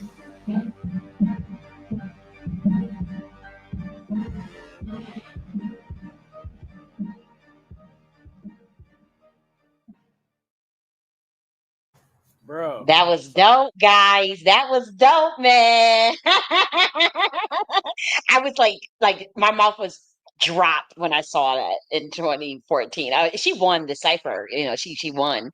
But I remember thinking like, oh, she's a beast. And I enjoyed their music. So this is J Prime. Again, real talent, it's not going to get pushed up in the mainstream. It just is what it is.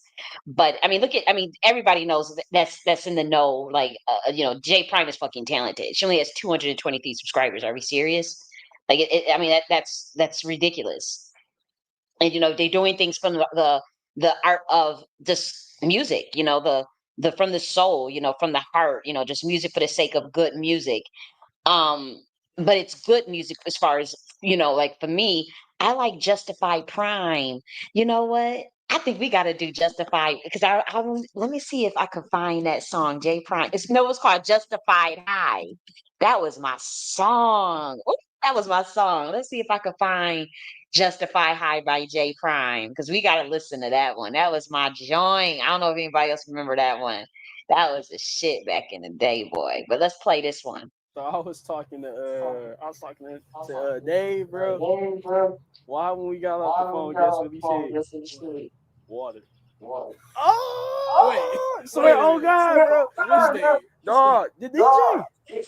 He was like, all right, water. I was like, bro, this nigga about to be so mad. Get it.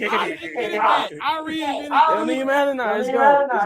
It's gone now. Are we meeting up with J.N.S? Are we meeting up with them? I don't know, man. I she ain't answering, man. Classic J. Never answers the phone. Classic.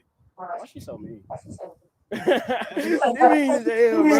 Everybody, bro. Nah, she'll stay. She's look at you like stupid.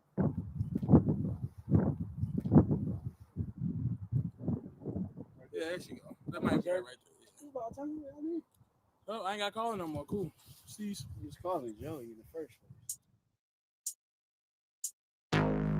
I came up on that west side, feel like I'll never leave. So that's Detroit Shade right there. Except for when I get high, feel like I'll never sleep. I can shout on that nooch to make myself believe. I'd pass out if I felt this, guess that's what's true to me. I'm right out the window, make sure these people see. With tuition's on my wrist and I've been through the D. It gets different when you're interested in the who you meet. You'll be fine, just put the swisher till I pay the movies free. A little better, until I'm paid the movies free. You'll be fine, just put the swisher till I'm paid the movies free. Don't worry about it, my homies and I shut it down like it's 99. Oh, my homies and I shut it down like it's 99. If a hitter ain't talking about cash, she ain't talking about shit. If a hitter ain't heading nowhere, can't happen there with. Real hitters don't play around here. No hitters got A through K's around here. Shot on Chicago, Boulevard. Hitters drop every day around here. Gucci on the wrist, trying to get it in the order. Third when the hitter get the photo. Came with the squad, so you got in the photo. Maybe if you wanna see me out at the shoulder, I'll never mind if you never mind me. Cause I'm fine, getting mine, getting paid, getting high.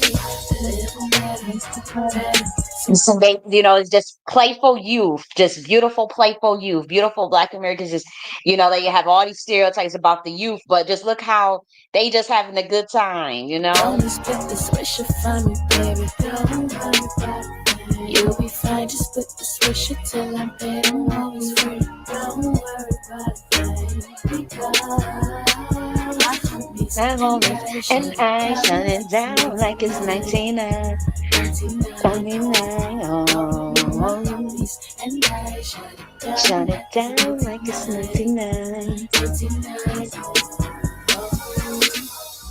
Gonna split the Switch for me, baby. For me, don't worry. No, roll for me, roll. Yeah. Slow for me, yeah. Oh for me, oh. Yeah, this life for a queen like me. Puffing on else while I'm sipping iced tea. Sick of you, this jock and I slang. Niggas gon' try to steal our seeds.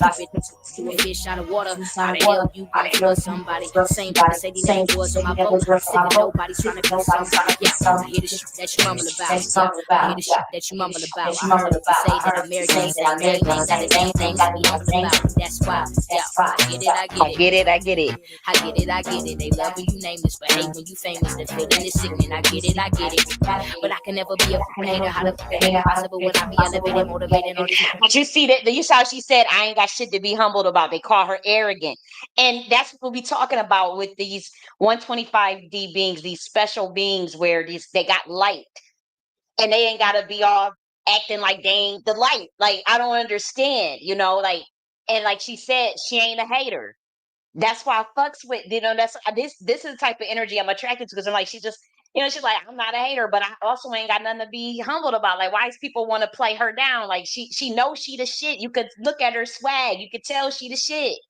And she ain't gotta play down for a bunch of insecure motherfuckers. And that's what I like about I like that about her. I do because you can see it through her aura that there's that confidence, there's that arrogance, but it's good. It's good. Listen to the lyrics. She knows she the shit. Like me, puffing on else while I'm sipping iced tea. Sick of you, that y'all cannot slang. Next who's gonna try to steal our steeds. Stupid, you a fish out of water. How the hell you gonna flood somebody? Same body say these never was my vote. I'm sick of nobody trying to be somebody. Yeah, I hear the shit that you mumble about. Yeah, I hear the shit that you mumble about. I heard you say that Americans ain't game, ain't got a damn thing to be humble about. That's why, yeah, I get it, I get it. I get it, I get it. They love you nameless, but hate me famous. That's feeling is sickening. I get it, I get it. But I can never be a hater. How the fuck it ain't possible when I be elevated, motivated, all these motivators and have a nation. See, she just said, "Cause how the fuck can I be a hater? Cause I'll be elevated." She ain't got to hate on nobody. Her frequency is high. That's what she's saying. These statements who ain't saying we the greatest.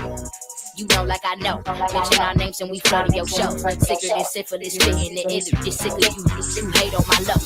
Chinese and I shut it down like it's 99. Oh, my homies and I shut it down like it's 99. For the 99, for the 99. You know, we 90s babies, so we love this. We 90s babies. For the 99, for the 99.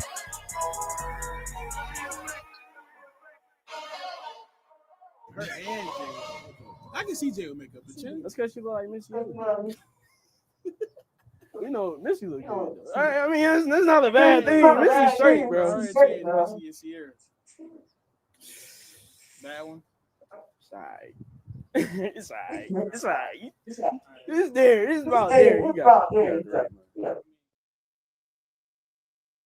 So this is another one from Detroit, Shay, and it's called "Act Like One." And I like this. You know, this was 10 years ago, but I remember listening to this clear as day in graduate school for some reason. So I had to like it. I can't remember. I remember. I think it's like something you a bitch because you act like one. Because you act like one. Something you would. I think that's how the cadence go. So I'm looking at this with fresh eyes for it's been years since I listened to it. Let's see.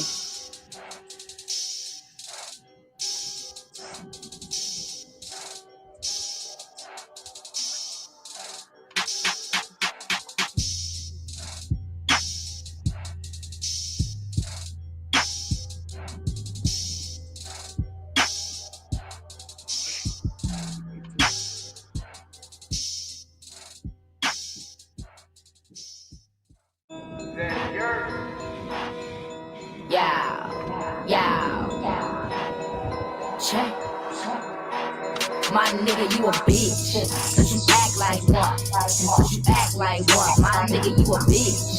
Cause you act like one. Cause you act like one. Little nigga, you a bitch. Cause you act like one. Cause you act like one. Little nigga, you a bitch. Cause you act like one. Cause you act like one. My nigga, you a bitch. Cause you act like one. Cause you act like one. My nigga, you a bitch. Cause you act like one. Cause you act like one. Little nigga, you a bitch. Cause you act like one. Cause you act like one. Little nigga, you a bitch. Cause you act like one. You act like one. My nigga, you a hoe. Nigga, them bricks ain't yours. Nigga, that bitch ain't yours.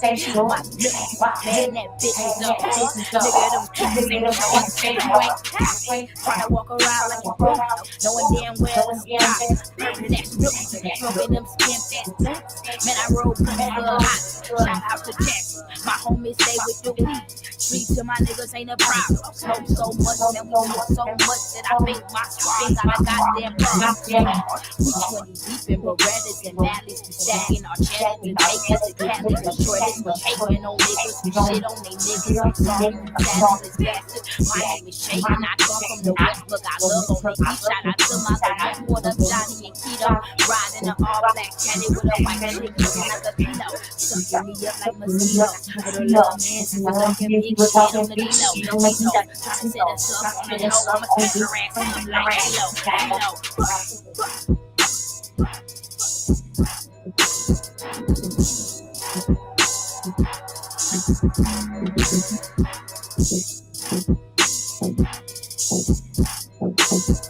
My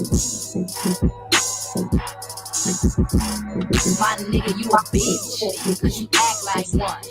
Cause you act like one. My nigga, you a bitch, cause you act like one. Cause you act like one. Little nigga, you a bitch, cause you act like one. Cause you act like one. Little nigga, you a bitch, cause you act like one. Cause you act like one. My nigga, you a bitch.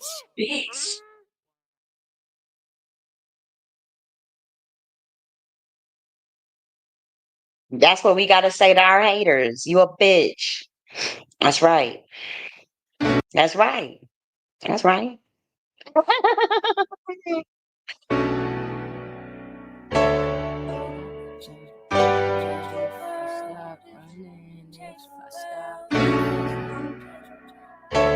Because she was going through a spiritual journey. Because I remember knowing that the industry, wasn't, I don't think she wanted to really go that route necessarily. And I just remember her going through like the journey of her artistry and seeing the many different routes that, the expressions rather that she took in her music.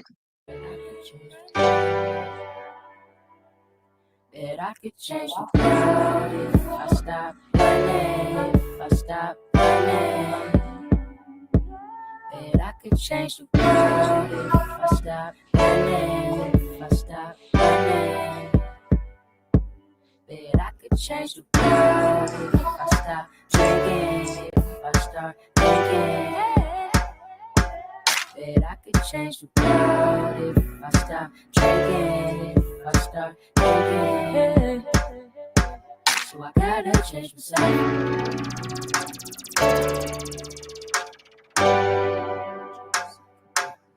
Change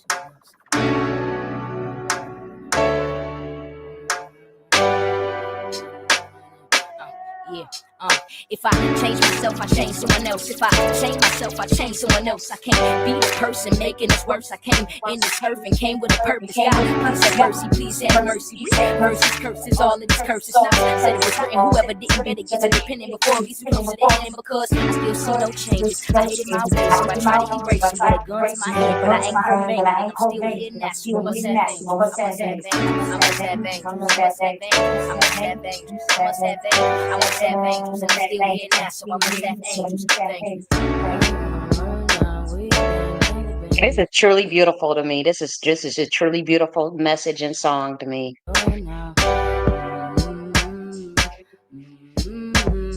Round, waving in my head, 'cause I've been going out. Round, waving in my head, 'cause I've been going out. Round, waving, going out.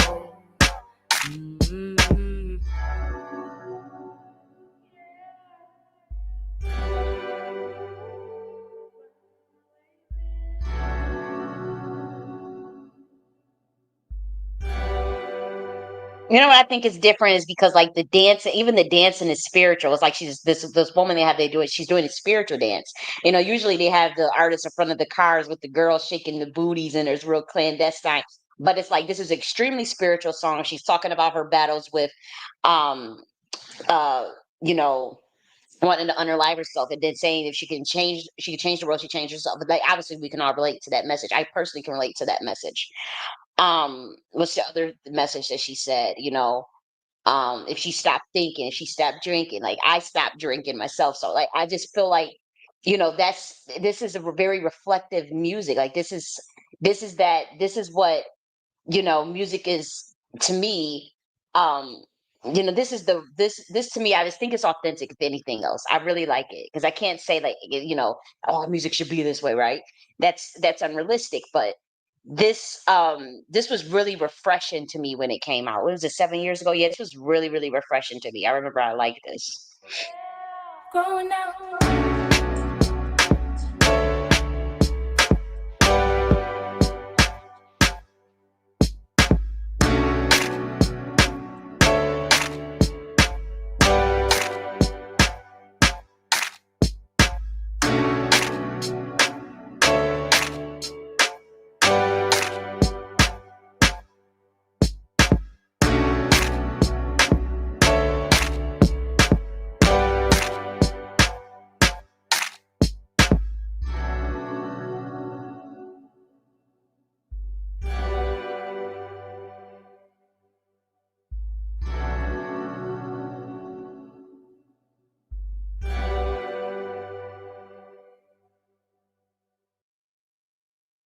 Wow, I like that. That was beautiful. So let's look at, what I want to do, update on, I think this was, uh, let's see, this was 1 year ago. And so this is pretty recent. So 1 year ago, let's see, what she's doing, a year, just up until 1 year ago. Oh yeah. What up, they y'all? Shahunger, Detroit Che, and we are behind the lyrics of poetry. Okay. Who the fuck is Eustace, man? My dogs have never made me look stupid. I've been in my room making shit like Lex Luger. My shit hot, little bitch. My shit Houston did a Stacey Dash on them real fast. The bitch clueless, ayy. That opening line, Courage the Cowardly Dog, used to be one of my favorite cartoons. Like Eustace used to be like, stupid dog, you made me look bad. Stupid dog, you made me look bad. So it's like, yeah, nah, my dogs ain't never made me look stupid. I don't know about yours, but mine, they ain't never made me look stupid. I really been in my room making shit like Let's Look. And I made the beat too, so I ain't really been promoting that. That's been up on the hush hush. Did the Stacey Dash on them real fast, the bitch clueless. Stacey Dash was in Clueless. Did the dash on them. You know what I'm saying? Her wordplay is crazy. She's super talented. She could fuck with me, but she can't. If she say she on my ass, but she ain't. Let's be honest, man, these bitches be insane. They got worms in the brain. Niggas thought I quit because I took a break. What the fuck? When it comes to music, I have been taking a lot of breaks. You know what I'm saying? I know that's probably what like my supporters be hating. Like, bro, why are you taking so long? Sometimes you gotta let life in order to like, have content to even put out there in music. Why the fuck would I stop when I got more to say? I can't party with you lame niggas, call me Coil Ray. I can't party with the same bitches cause these bitches lame. Everybody trying to get a piece of the fucking cake. Sometimes you can't really party with the same people no more. Like you just gotta outgrow people. You know what I'm saying? Cause bitches be lame. Baby chill, I don't do no damn reaching. All these niggas throwing salt but still leeching. Baby face like I'm Ray but no Lisa. Did this shit with no features and I make my own shit. No Issa. Issa, actually, if you watching this, give me in like a show or like, a movie or something. Like I can even say, hey, you know what I'm saying? But get me in there. That probably was like my favorite little run on in a song for real. Like you reaching, you doing too much. We ain't doing all that. We ain't doing no rest. I ain't doing no wrestling. Don't tell nobody shit cause they messy. Favorite color green, man, I swear I stay ready. I'm in KY, baby, no jelly. I was at Indies Elder Rant like I had 8 bellies. Hey, shout out to Louisville. You know what I'm saying? Throw them L's up. My best friend from Louisville. When he took me there for the first time, we went to Indies. If you know, you know. This one has a little sweetness to it. I would trade like I'm the two, but I'm the one. You think my niggas might, by the way they get it spun, get it done. Feel like easy, can't nobody tell me none. All this pressure on my shoulder, weigh a ton. Yeah. Hey, shout out to my nigga Trey and Mike. Usually when you the third, you know what I'm saying, they call you Trey. Little Spanish, shout out to my nigga Mike, that nigga DJ. So it's a, play on the words, spin in there. Oh, you fucking left me on scene. Thought that shit was green. Hey, used to be a nice motherfucker. Now I play it mean. You can play with a lot of shit, but ain't no playing me. Paul Pierce never shot a brick, but I'ma keep David Key. Quick to cut a motherfucker off like I was yelling scene. And it happens to the best of us. We all get left on scene. Sometimes people just run over you. If you're too nice, they just gonna run over you. So I used to be nice, but now I play it mean. Then I bring it back. I would trade like I'm the two, but I'm the one. You would think my niggas might, by the way they get it spun, get it done. Feel like easy, can't nobody tell me none. All this pressure on my shoulder, weigh a ton. Yeah, why the fuck would I stop when I got more to say? I can't party with you lame niggas, call me Coil Ray. I can't party with the same bitches cause these bitches lame. Everybody trying to get a piece of the fucking cake. Baby chill, I don't do no damn reaching. All these niggas throwing salt but still leeching. Baby face like I'm Ray, but no Lisa. Did this shit with no features and I make my own shit, no Issa. Yeah, Detroit J made this beat. That's cool. You can clip that. Hey, that was behind the scenes support. Make sure y'all go get that right now. All streaming services, and make sure y'all go watch the video on Shaking My Head. It's time.com, SMHtime.com. It's your girl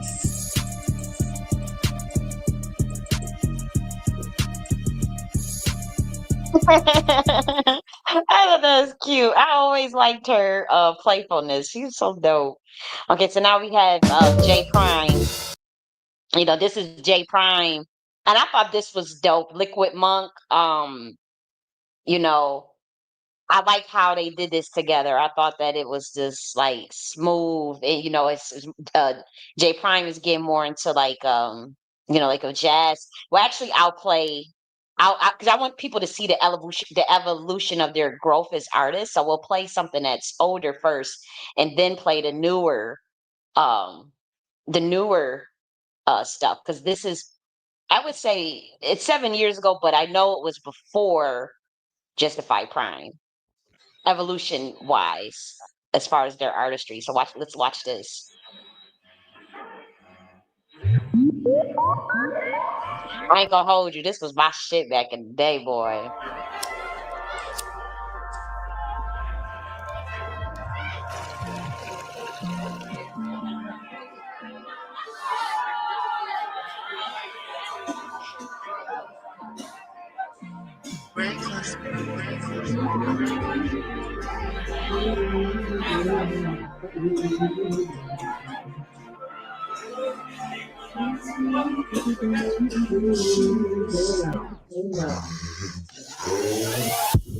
I'm high, better get lifted.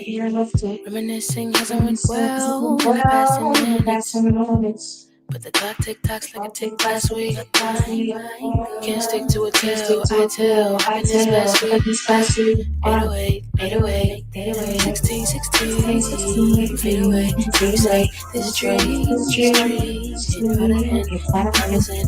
Same amount of real, can you feel me? Cause I get, keep telling me the real, cause I get it. So right now, feel good. Living like your troubles gone. You know, and she produced this beat. Like I think the way that the beat changes throughout this song, I ain't trying to like, you know, mess up the flow, but it's something about the naturalness of this production of the beat. I just think it's so dope. Realize I don't show my third eye. It's clear now, I'm here now. So tell me all your secrets. I will keep them till my time's gone. We can even leave them in my bottles. Break it down,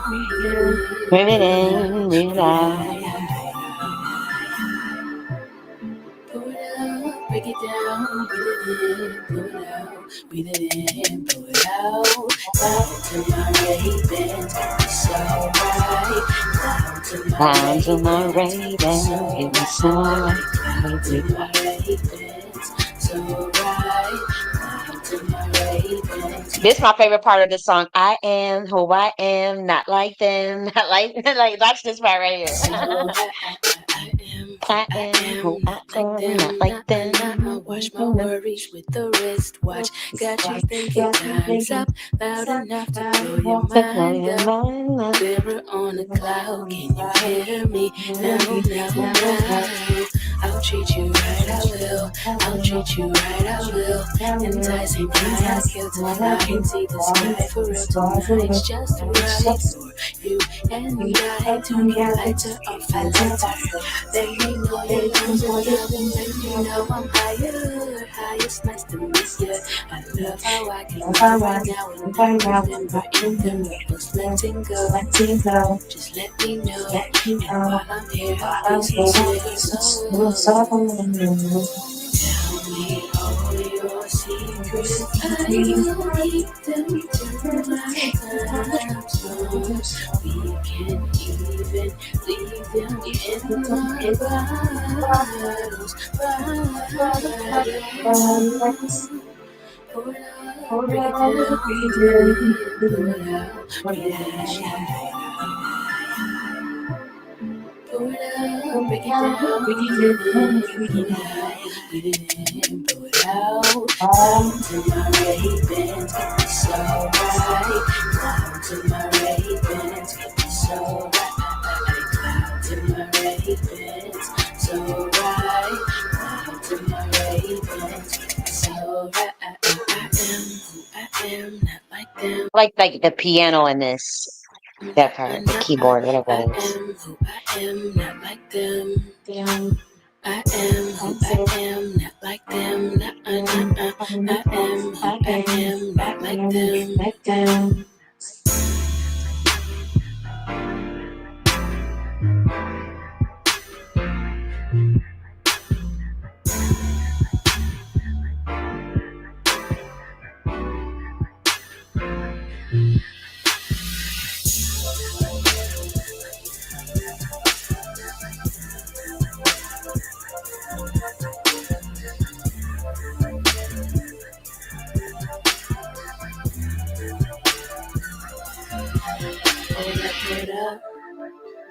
Pull it up, break it down, breathe it in, blow it out, breathe it high.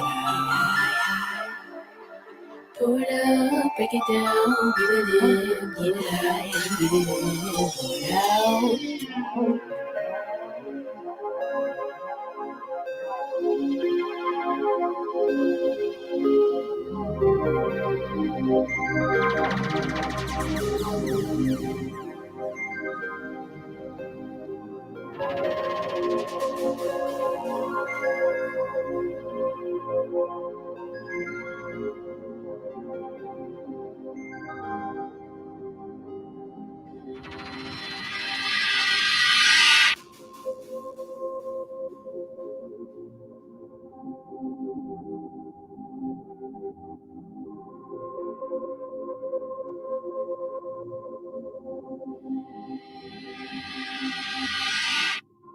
Pills on the counter, can't count. Air is cold, women on the floor. Pills on the counter, can't count. Eyes low, never wanna know. When the sun comes up, I'll get down in a hurry. Baby, don't you worry about the mess, 'cause we're gonna do it all again. You're my favorite thing to do.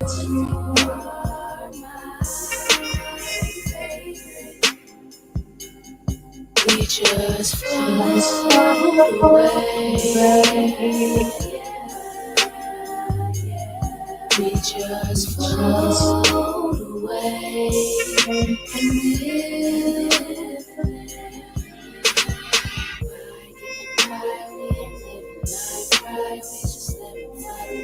We just do it how we do it.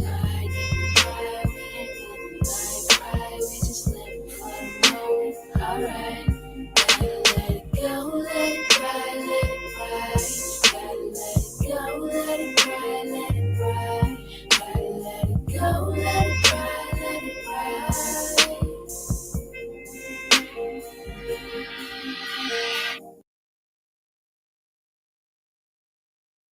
So that was J Prime. That's some of her old stuff, but let's look at something that comes just a little bit. This was Liquid Monk on the Rocks.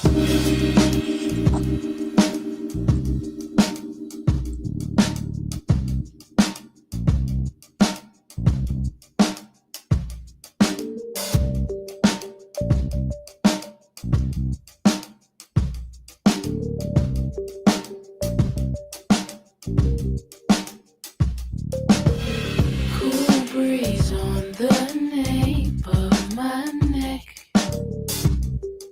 and I ain't got no worries. We don't know what's next, but we know we ain't in no hurry. So gonna put a shot of some whiskey in your burners. When you're stepping out, baby, make sure that you heard 'em. Gonna look good as you feel tonight, as good as you feel. Baby, fell in love with the kick drum. Know that when I got it, you gon' get some. We can work it out until you need a drink. Whoa, baby, fell in love with the kick drum. Know that when I got it, you gon' get some. We can work it out until you need a drink.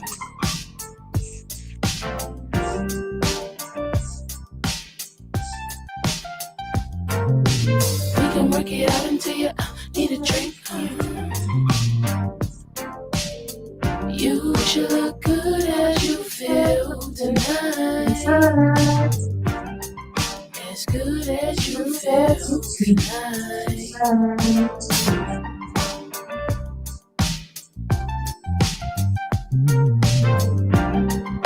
As good as you feel. Sit slow, let her violate my tempo. Worship at the altar till she summon up a flow. Sharp as the brush, now the back of your spine. Got me on the street, yo, me and wine, we chill. What we drinking on, light it up, lights up. I just know it's my kind, I could never leave alone. Trust, I got a motive to the flow. Let's get blissed and reminisce in the zone, Mood swings from the taste of your touch. And all your love is blurry. What is down from up, we don't know. But we ain't in no hurry. So go and pour a shot of some whiskey and burn. When you're stepping out, baby, make sure that you're go home and look good as you feel tonight. As good as you feel tonight. Baby, fell in love with the kick drum. Know that when I'm down, you gon' get some. We can work it out until you take a drink. Whoa, baby, fell in love with the kick drum. Know that when I got you gon' get some. We can work it out until you take a drink.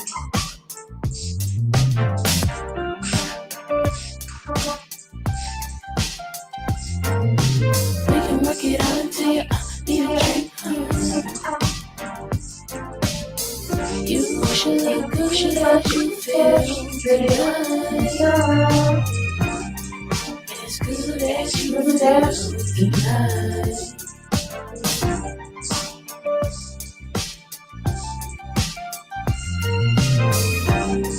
As good as you feel.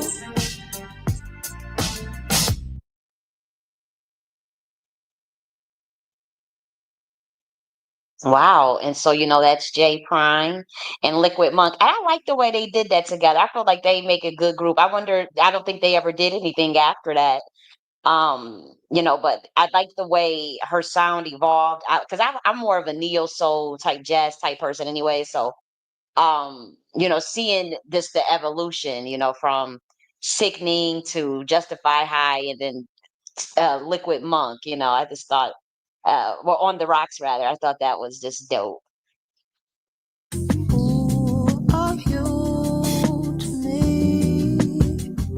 So this is back to 320. We listened to this one. And we're gonna do two more, then we're gonna head up off of here. Who are you to me? Father rose me. It blazes or it wanes.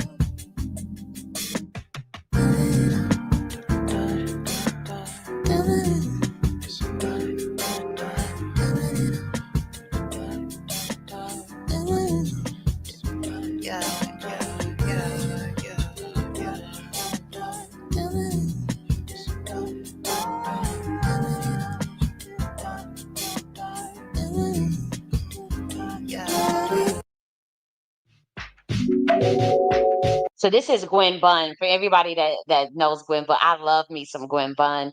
And this is Think Twice. And I just think I love the production. I love the beat of this song, and I love the voice. This is a dope song right here. Hoping for the day to go by.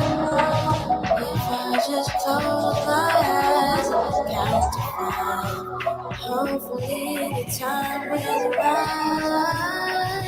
Oh, and I won't think twice. And I won't think twice. Won't think twice. Won't think twice. Think twice. No, I won't think twice. Won't think twice. Won't think twice. Think twice.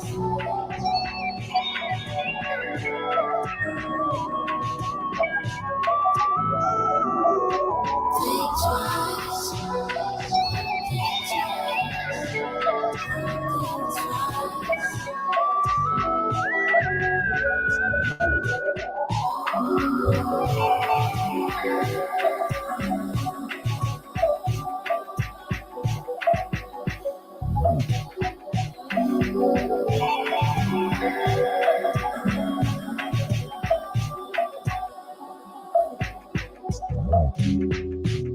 Waiting for the sun to go down. Wish I could take some time, lay around, do nothing at all, just turn everything off. Get lost, and I won't think twice, and I won't think twice, won't think twice, won't think twice, think twice. No, I won't think twice, won't think twice, won't think twice, think twice, and I won't think twice, won't think twice. Won't think twice, think twice. No, I won't think twice. Won't think twice. Won't think twice.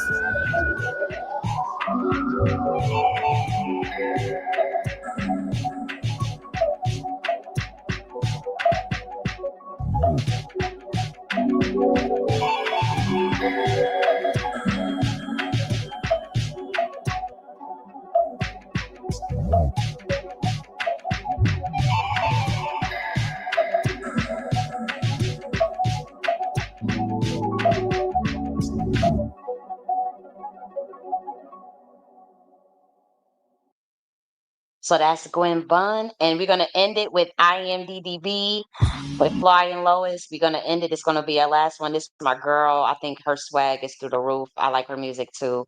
So we're gonna end it on her, and we're gonna head on out. You know, I was on one today. I ain't even gonna hold you. I was in the mood. We done cover poetry, art, music. We done talked some shit. We done covered the occult. We done covered esotericism. We done covered all types of the Nagas of all over the world. It was a lot, it was a lot, but I was ready for it. I'm expressing myself, it was I had the energy for it, so I said, well, let's do it.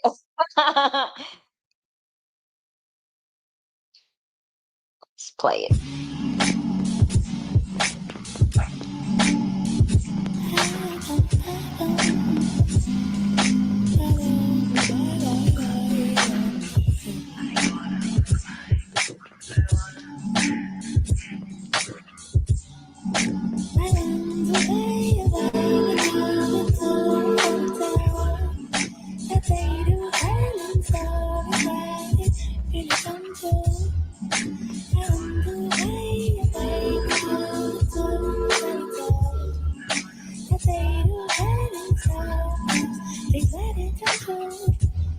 Take me up so high, so I can rewrite my soul tonight, so I can survive another world. Take me up so high, so I can rewrite my soul tonight, so I can survive another world. So I just wanna go die, in the pictures I can find.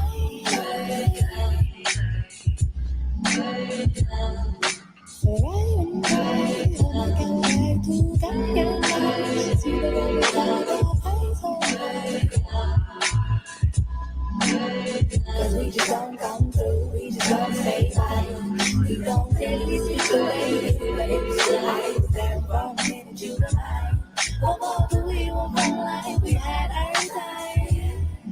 And now it's time for the universe to decide for me, to provide for me, to conquer me.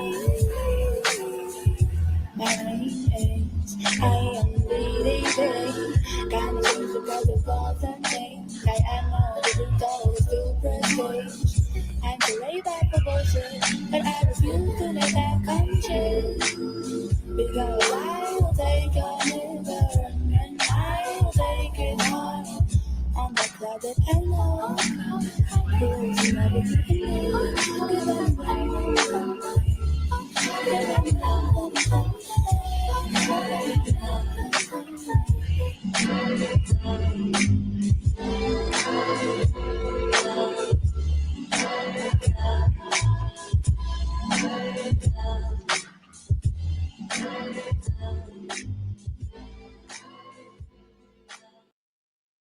Yes, so that is my girl IMDDB. What a beautiful woman, by the way. I just love I had a good time showing, I just wanted to show these things and introduce some artists to people. People could check them out and whatnot, and especially to Jonathan Green. Check out his artwork when you guys get a chance. Support him, buy his books. And so I'm about to head up on off of here, get me something to eat, and watch me something good, and yeah, relax, relax, relax, relax. So you guys have a awesome, awesome weekend, and Sunday and Saturday, and God bless. God bless. I love you. Bye.